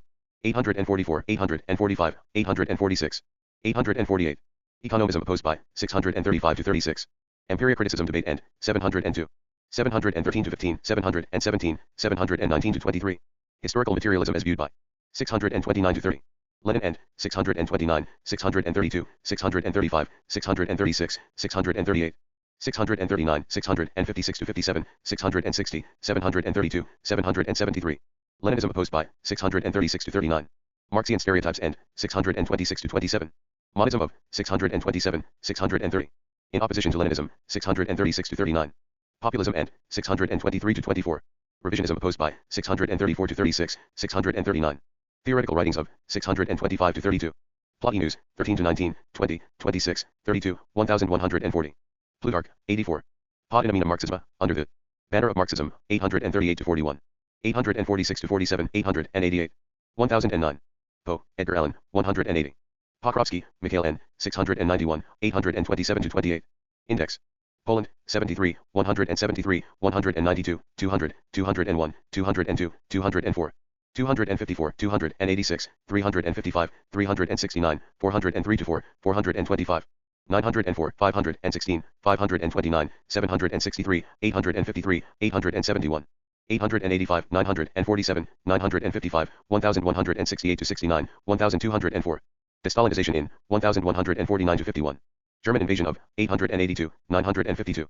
Krzyzewicki's influence in 511 to 12. Marxist movement in 367 to 68. Nationality question and 426 to 27.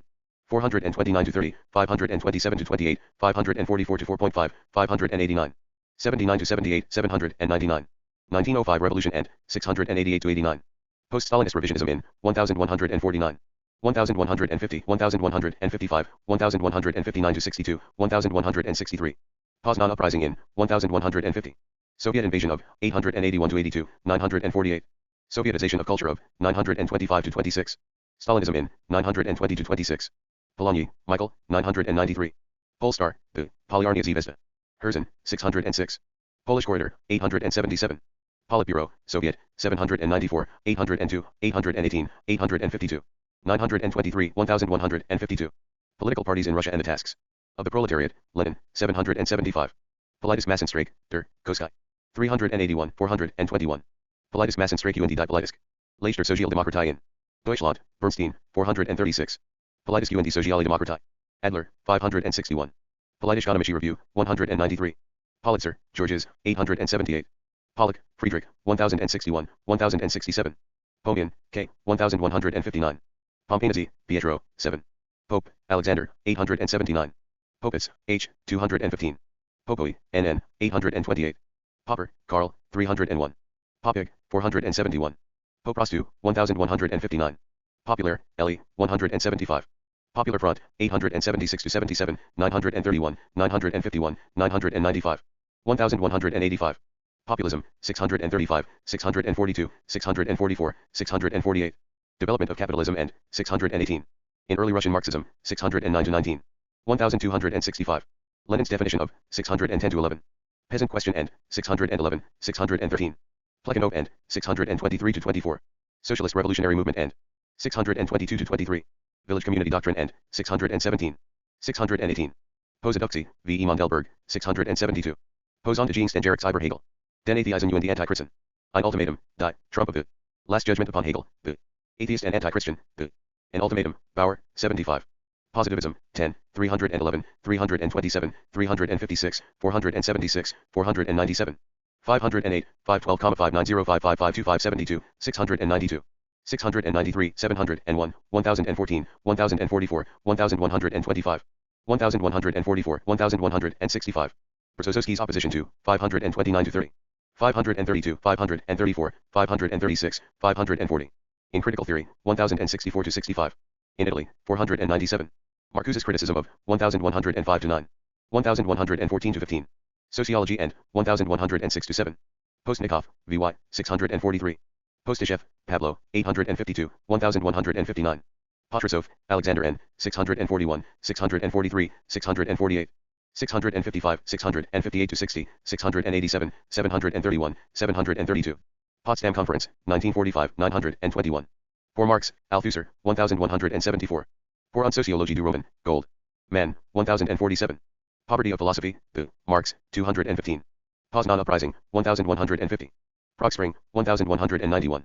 Pravda, 711, 731, 734, 738, 798, 810. 845, 846, 895, 900, 906. 907 to 8. Praxis, 1169 to 70. Praxis, Philosophy of, 87, 149, 970 to 73. 975, 986. Predestination, Theory of, 281. Premises of Socialism and the Tasks of Social Democracy, the Die Voraussetzungen des Sozialismus. Und die Aufgaben Sozialdemokratik, Bernstein. 435 to 36. Prenant, Marcel, 878. 1266. Preobrazhensky, E, 810, 811, 812 to 13. 815, 818, 820, 849, 936. Press, Freedom of the, 99 to 100, 761 to 62. 764, 1141. Probes, Lay, Jors, 450. Present. I. 869. Price, 242, 438, 466, 590, 592 to 93. 775 to 76. Just, 219 to 21, 268. Labor power end, 267 to 68. Money end, 225 to 26. Value end, 225 to 26, 267 to 68, 270. Primus Socialismi Germanici Lineamentis. Apud Lutherum, Kant, Fichte et. Hegel, Jors, 449. Principles of Communism, Engels, 187. Principles of Political Economy and Taxation, Ricardo, 220. Prinzip Hoffnung, Das, Block, 1127. 1129, 1136, 1141 to 43. Prisman, 1068. Private property, 104, 107, 108, 114 to 16. PETA 55.2159, 189, 5207. 210, 218, 248, 255, 473, 517. 916, 1208. Abolition of, 115 to 16, 120, 139, 149. Bull, is, te. Abolition of inheritance end, 208. Alienation end, 147. Capitalism end, 119 to 20. Capitalist property end, 255 to 56, 263. Class antagonism end, 119 to 20.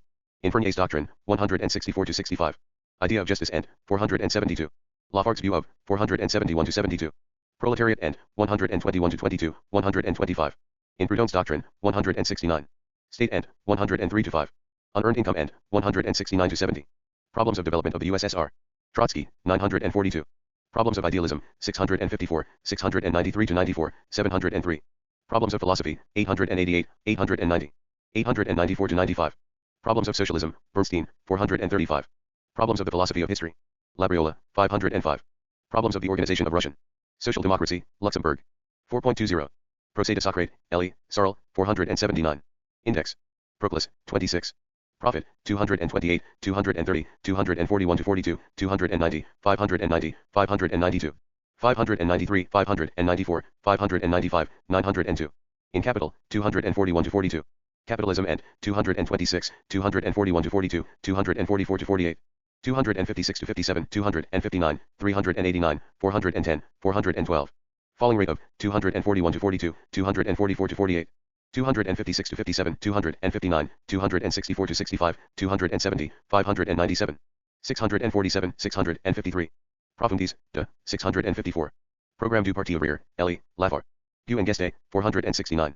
Progressive Party, Prussian, 196. Prokopovich, SN, 636, 659. Prolegomena tur historiosophy. Siaskowski, 71. Proletarian Revolution, 861. Proletarian Revolution and the Renegade. Koskai, the, Lenin, 763. Proletariat, 118, 155, 159, 166, 185, 192.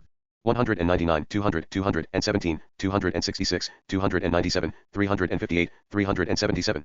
391, 406, 460 to 61, 462, 517, 526. 577, 578, 636, 830, 982. Berzozowski's view of 542 to 44. Class consciousness of 121 to 22. 182 to 84, 235 to 26, 248 to 50, 292. 296. Class struggle end, 142 to 43. In Communist Manifesto, 187 to 88. Consciousness of 148 to 49, 305, 337. 340, 358, 388, 397, 415, 417.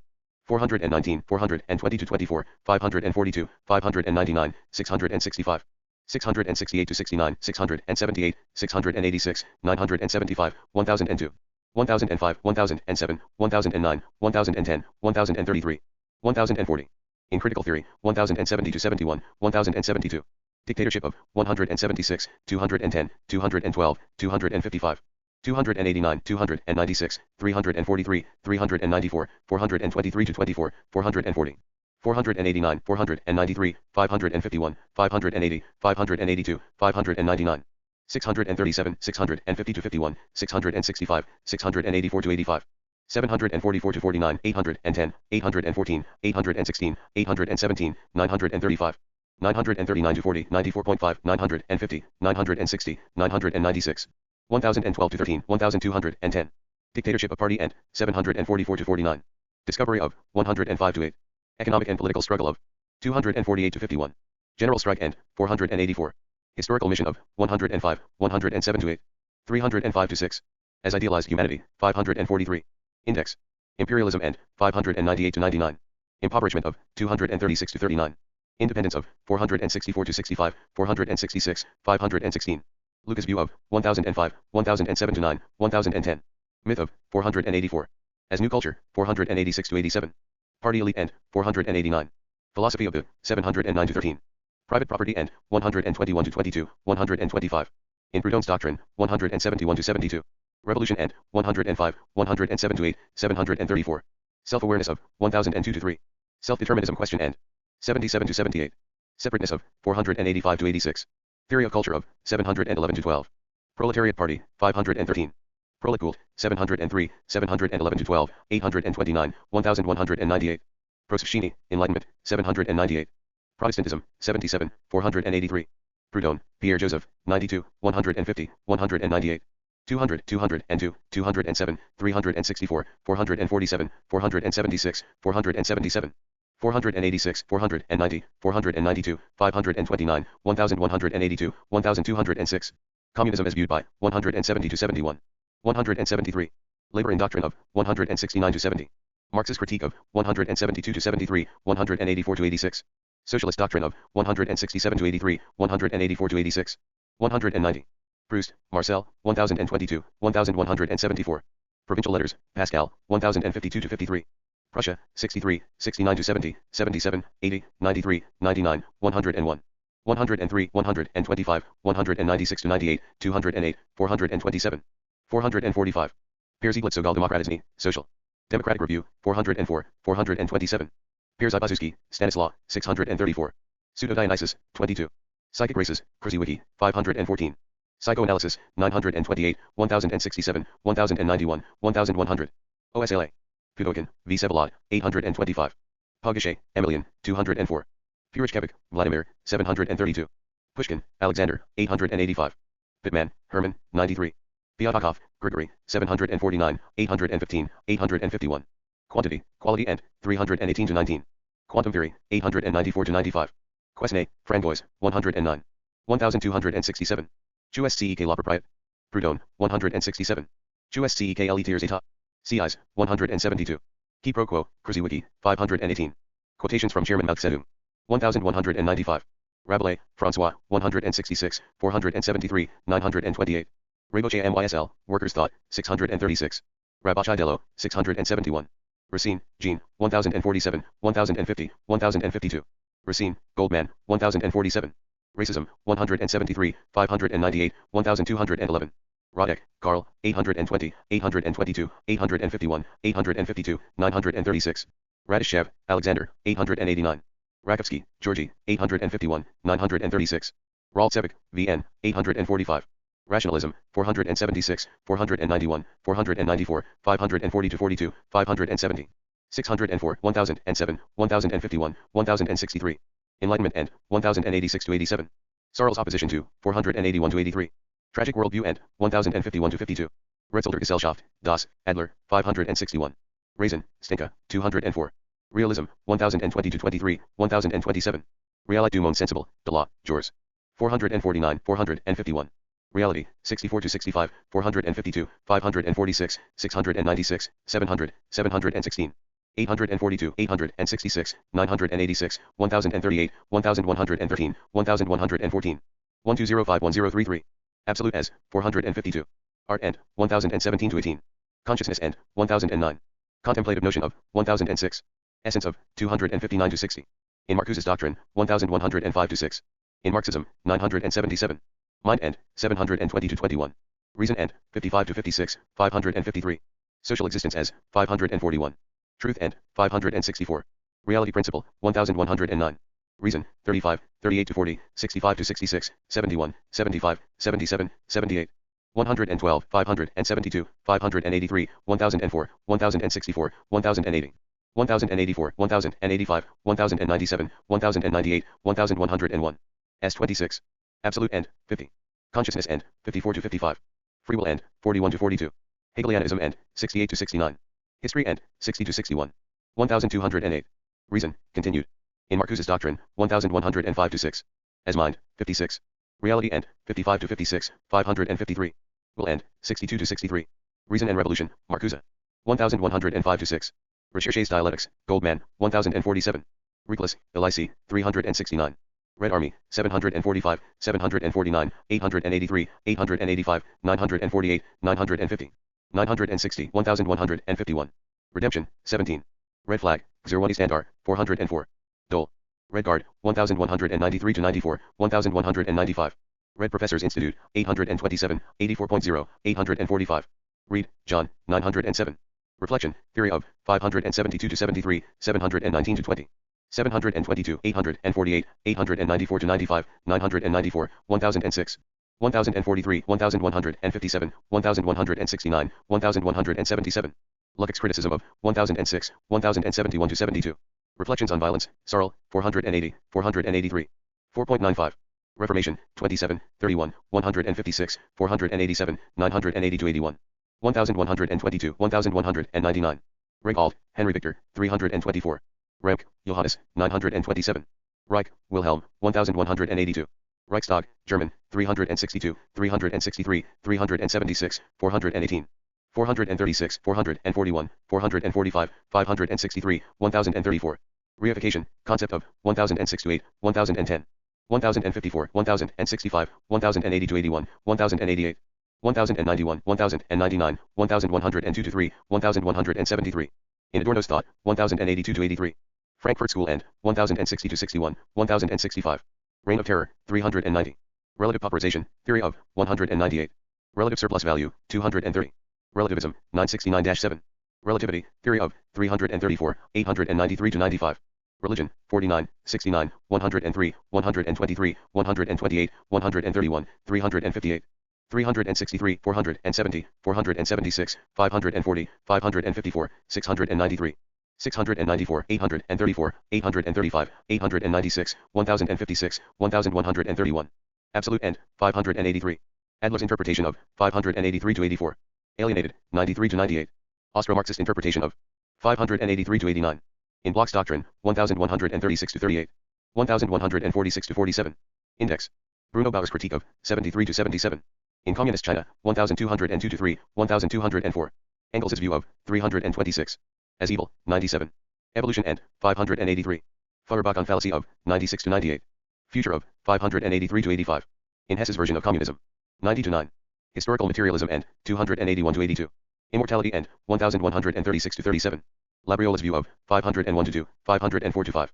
Lenin End, 723 to 25, 728. Marx on 106. In Marxian thought, 117 to 19. Marxism as form of 430, 1208. Morality End, 501 to 2. In NEP era, 831. Non-existence of God End, 1137 to 38. As obstacle to spirit, 75 to 76. Otto Bauer's interpretation of 584 to 85. Post-Stalinist revisionism End, 1155. 1166. St. Simon's view of 155 to 56, 157. Socialist, 454 to 55, 713 to 14. Sources of 376. In Soviet Union, 724 to 25, 831. Strauss's criticism of 70 to 71. Subjective nature of 583 to 84. Religion and Socialism, Lunacharsky. As Renaissance, 35, 49, 108, 151, 166, 175. 603, 1095. Humanism of 980 to 81. Renat, Joseph Ernest, 478, 585, 1088. 1207. Renner, Karl, 367, 426, 549, 551, 560. 961, 588, 589, 675, 798. Background and works of 562 to 63. Function of state as viewed by 578 to 79. Rapin, Ilya, 886. Repressive tolerance, 1116 to 18, 1120 to 21. Repressive tolerance, Marcuse, 1105. Republic, Plato, 151, 381. Rerum Natura, de, Lucretius, 889. Rerum Novarum, Leo 13, 368. Rive, J, 927, 996. Revelations concerning the Communist. Trial in Cologne, Anonymous. 193. Index. Reversion, Ricorso, idea of, 477, 485, 526. Revisionism, 508, 527, 628, 647, 999. 1140. Of Bernstein, 434, 438 to 46, 635, 661. 1140. Concept of 433 to 35. Of legal Marxists, 652 to 55, 659. Lenin's view of, 445. Luxemburg's opposition to, 404. 415 to 20. Plekhanov's opposition to, 634 to 36. 639. Post-Stalinist, see revisionism, post-Stalinist. Practical, 445. In Second International, 359, 363. 366, 371, 373 to 74. Significance of, 443 to 46. Success of, 445 to 46. Revisionism, post-Stalinist, 1153 to 67. Criticism of Stalinism and, 1156 to 57. In Czechoslovakia, 1161 to 63. Democratization and, 1154 to 55. Dissolution of communist ideology. And, 1159 to 60, 1162. In East Germany, 1163 to 64. Economic management and, 1155 to 56. In France, 1170 to 77. In Hungary, 1149, 1155, 1159, 1163. Intraparty democracy and, 1154. 1156. Marxist tradition and, 1156 to 58. 1160 to 62, 1166 to 67. Potofi Circle and, 1159. In Poland, 1149 to 50, 1155, 1159 to 62. 1163. Praxis Group and, 1169 to 70. Principal demands of, 1154 to 56. Religion and, 1155, 1166. Sartreism and, 1171 to 72. In Soviet Union, 1164 to 66. State sovereignty and, 1155. Structuralism and, 1174 to 77. Superdetermination idea and, 1175 to 76. Revision of the agrarian program. Lenin, 684. Revolution, 374, 448, 508, 557, 580, 600. 611, 695, 835. Adler's view of, 582. 1269. Bernstein on, 440 to 43. Of bourgeoisie, 623 to 24, 625, 637. 680 to 82, 798 to 99, 950. Engels and idea of, 295 to 97. Against freedom, 1115 to 19. Freedom and, 91 to 93. In French revisionism, 1173. General strike and, 488. Goldman's view of, 1055. Gramsci's view of, 982 to 83, 987 to 88. Historical materialism and idea of, 295 to 97. Idea of ricorso, reversion, and, 477. 485. Imperialism and, 749 to 54. George's view of, 462 to 65. Kant's view of, 556. Koskaya and idea of, 388 to 94, 399. Lenin and idea of, 680 to 85, 690, 734. Lux's view of, 1011. Luxemburg and idea of, 405, 407. Marx and idea of, 297. Moral, 487 to 91. In New Left Doctrine, 1178 to 79. Peasantry and, 680 to 81, 684 to 85, 734. Permanent, 683 to 85, 689, 1186, 1200. Professionals in command of, 666 to 67. 686. Proletariat and, 105, 107 to 8, 734. Socialism and idea of, 107, 183 to 84. 305 to 6, 388 to 94. Sarl's view of, 476 to 77. Strode's view of, 646 to 55. Syndicalists and, 488 to 90. Revolution, 193. Revolution against Das Kapital, the Gramsci, 965. Revolution and counter-revolution in Germany, Engels, 213. Revolutionary retrospection, law of 525 to 26, 528. Revolution betrayed, the Trotsky, 938. 94.1, 945, 949, 957. Revolution of 1648, 250. Revolution of 1830, 175. Revolution of 1848, 167, 176, 196, 204. 3025, OLL. Marx and Engels in, 192 to 93, 202 to 3. Review to Paris, 451. Review to Progrès, 177. 1270. Review Socialist, 449. Renus Xidum, 82, 99, 134. Ronland, 70. Ricardo, David, 109, 169, 195, 198, 219. 220 to 22, 227, 270, 338, 340. Rickard, Heinrich, 563 to 64, 566, 991. 1125. Right Left Bloc, the Trotsky, 944. Right to be lazy, the L.E. Droit Paris, Lafargue, 469, 471. 472 to 73. Risorgimento, 497 to 98.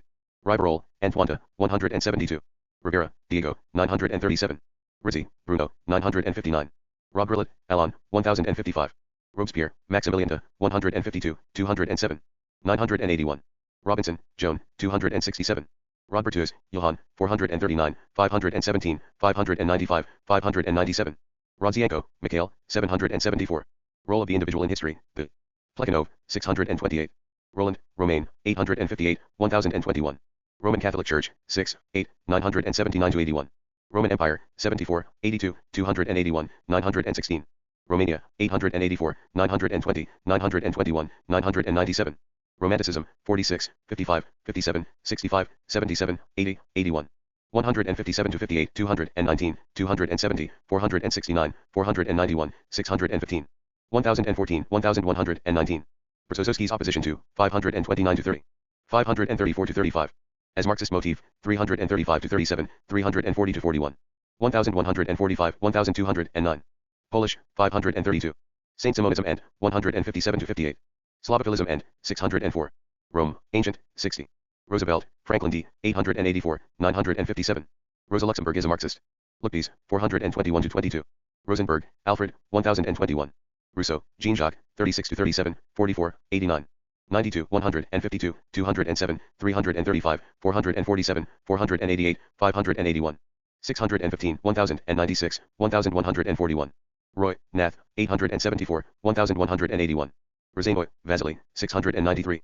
Rosenthal, M.M., 891. Rubel, M., 1182. Rubin, Jerry, 1112. Rudas, L., 995. Index. Rudzutak, Jan, 1149. Ruga, Arnold, 69, 77-79, 101, 105. Ruin de Monde Antique, La, Sarl, 479. Russia, 177, 190, 192, 200, 201, 202-3. 204, 208, 248, 254, 355, 359. 360-61, 369, 376, 377, 425, 494. 519, 561, 675, 735. Famine of 1891-92 in, 634, 641, 850. Marxism of, see Russian Marxism. Materialism in, 608-9. Peculiarities in culture of, 601-3. Pre-revolutionary Marxism in, see. Legal Marxists. Reform of 1861 in, 608. Slavofo-Westernization conflict in, 604-5. Totalitarian character of, 602. Utilitarianism in, 608-9. Russian Marxism, 692, 722. Autocracy and, 601-2. Chernyshevsky and, 607-9. Development of capitalism and, 605-6, 610-12, 618, 625. Herzen and, 605-7. Populism and, see Populism. Russian culture and, 601-4. Slavofo-Westernization conflict and, 604-5, 610. Village community doctrine and, 606-7, 608, 613, 614, 615, 617. 618, 623. Russian Revolution of 1905, 359, 367. 404, 405, 421, 637, 682-84. 688-92, 714-15, 735, 796, 852. Russian Revolution of 1917, 379-82. 396, 406, 423, 431, 480, 494-95. 561, 601, 604, 641, 732, 735-41. 806, 871, 913, 939, 942, 957. 962, 1198. Assessment of, 777. Brest-Litovsk Treaty and, 739-40. Industrialization and, 850-51. Legitimacy question and, 740. Lenin's strategy for, 735-36. As prelude to world revolution. 737-38, 805, 872. Russian Social Revolutionaries, 532. Russia's economic development, Struve. 655. Russia's wealth, Ruskoy Bogistvo. Mikhailovsky, 613. Index. Russisk Realist and Interworld Literature. Der, Lukács, 996. Russisk Revolution, Die, Luxembourg. 406. Rutenberg, Adolf, 70, 99. Ryazanov, David B., 212, 827. Reichhoff, Alexei, 793, 816, 817, 818, 851. Sacred History of Mankind, the, Hess. 89-90. Saint Simon, Claude Henry, Comte. 73, 80, 151, 166, 177, 178, 182. 190, 292, 340, 4.47, 455, 459, 615. Socialism Doctrine of, 154-58. Saltykov-Shetrin, Mikhail, 734, 861. Samarin, Yuri, 604. Sand, George, 158, 379-80. Sane Society, from, 1091. Sarabianov, Dmitry, 845. Sardinia, 964.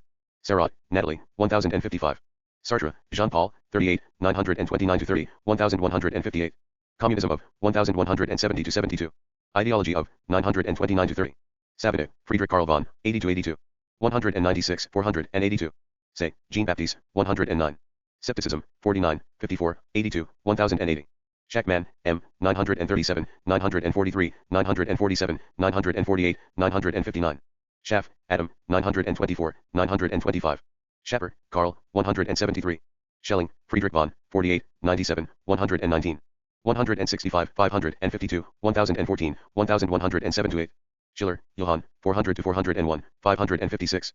Schippel, Max, 415, 416, 434. Schlegel, August von, 80. Schleiermacher, Friedrich, 75, 93, 119. Schmidt, Alfred, 1063, 1102. Schmidt, Conrad, 267, 416, 435, 558-59. 629, 775. Schmidt, O.Y., 896. Scholastics, 12, 37, 95, 481. Skolem, Gershom, 1066, 1068. Schunberg, Arnold, 1090. Schopenhauer, Arthur, 284, 501, 1014. Schramm, Stuart, 1190. Schrödinger, Erwin, 893. Schultz-Delitzsch, Hermann, 196. Schulze-Gabernitz, Gerhard von, 435. Schwann, Theodor, 308. Science, 331, 334, 383, 385, 396, 430. 1271. 482, 500, 534, 538, 540, 575. 628, 663, 705, 720-21, 834, 837. 885, 945, 1014, 1038, 1044. 1054, 1116, 1165. Aristotle mode of, 1114.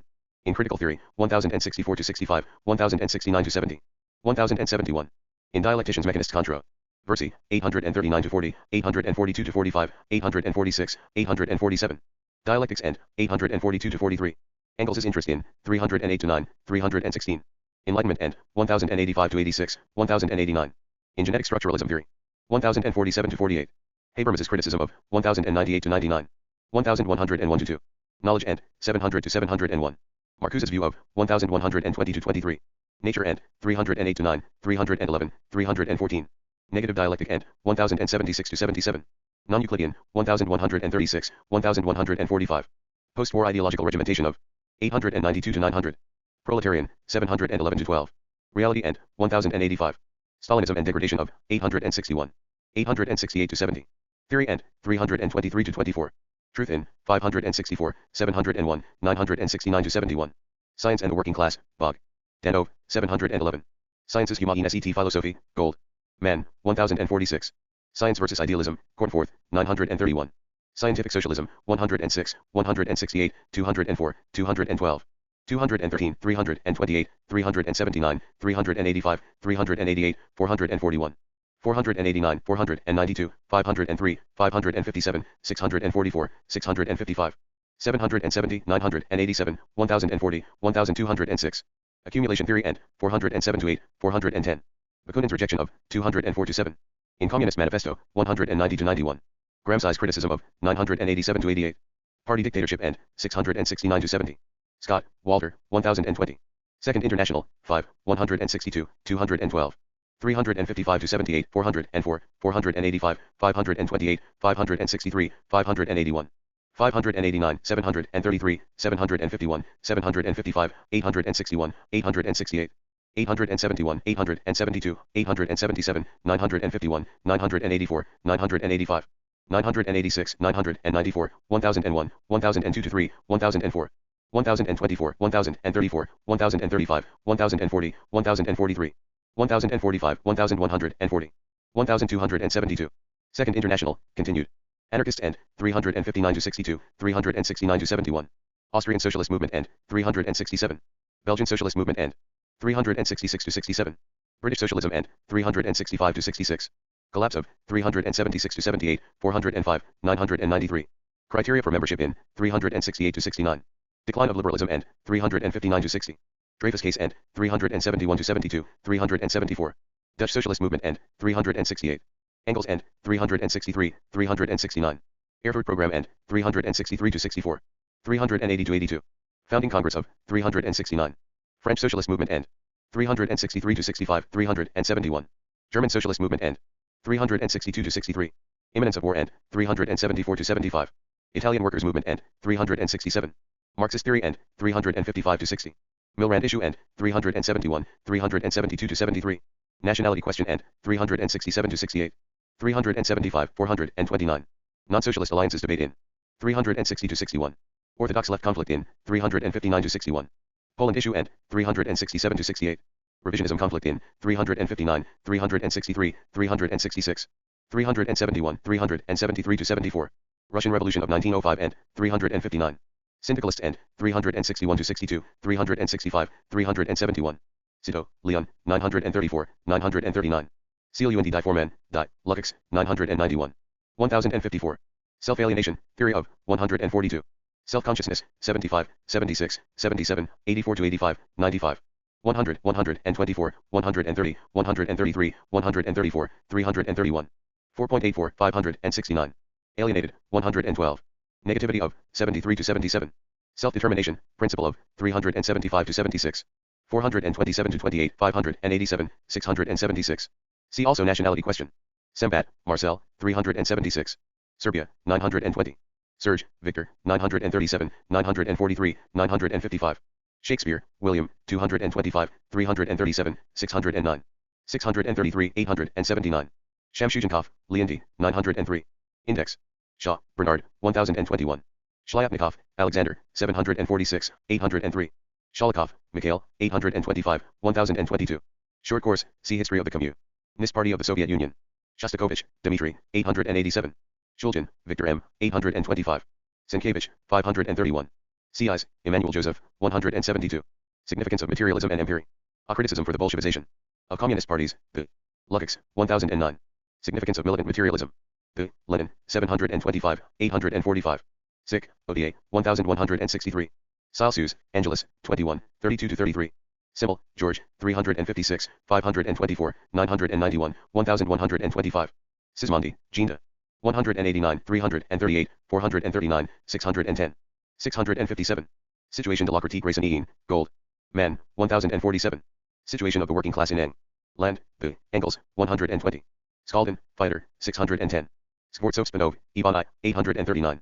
Slansky, Rudolf, 923. Slutsky, Boris, 861. Smirnois, Ivan, 851.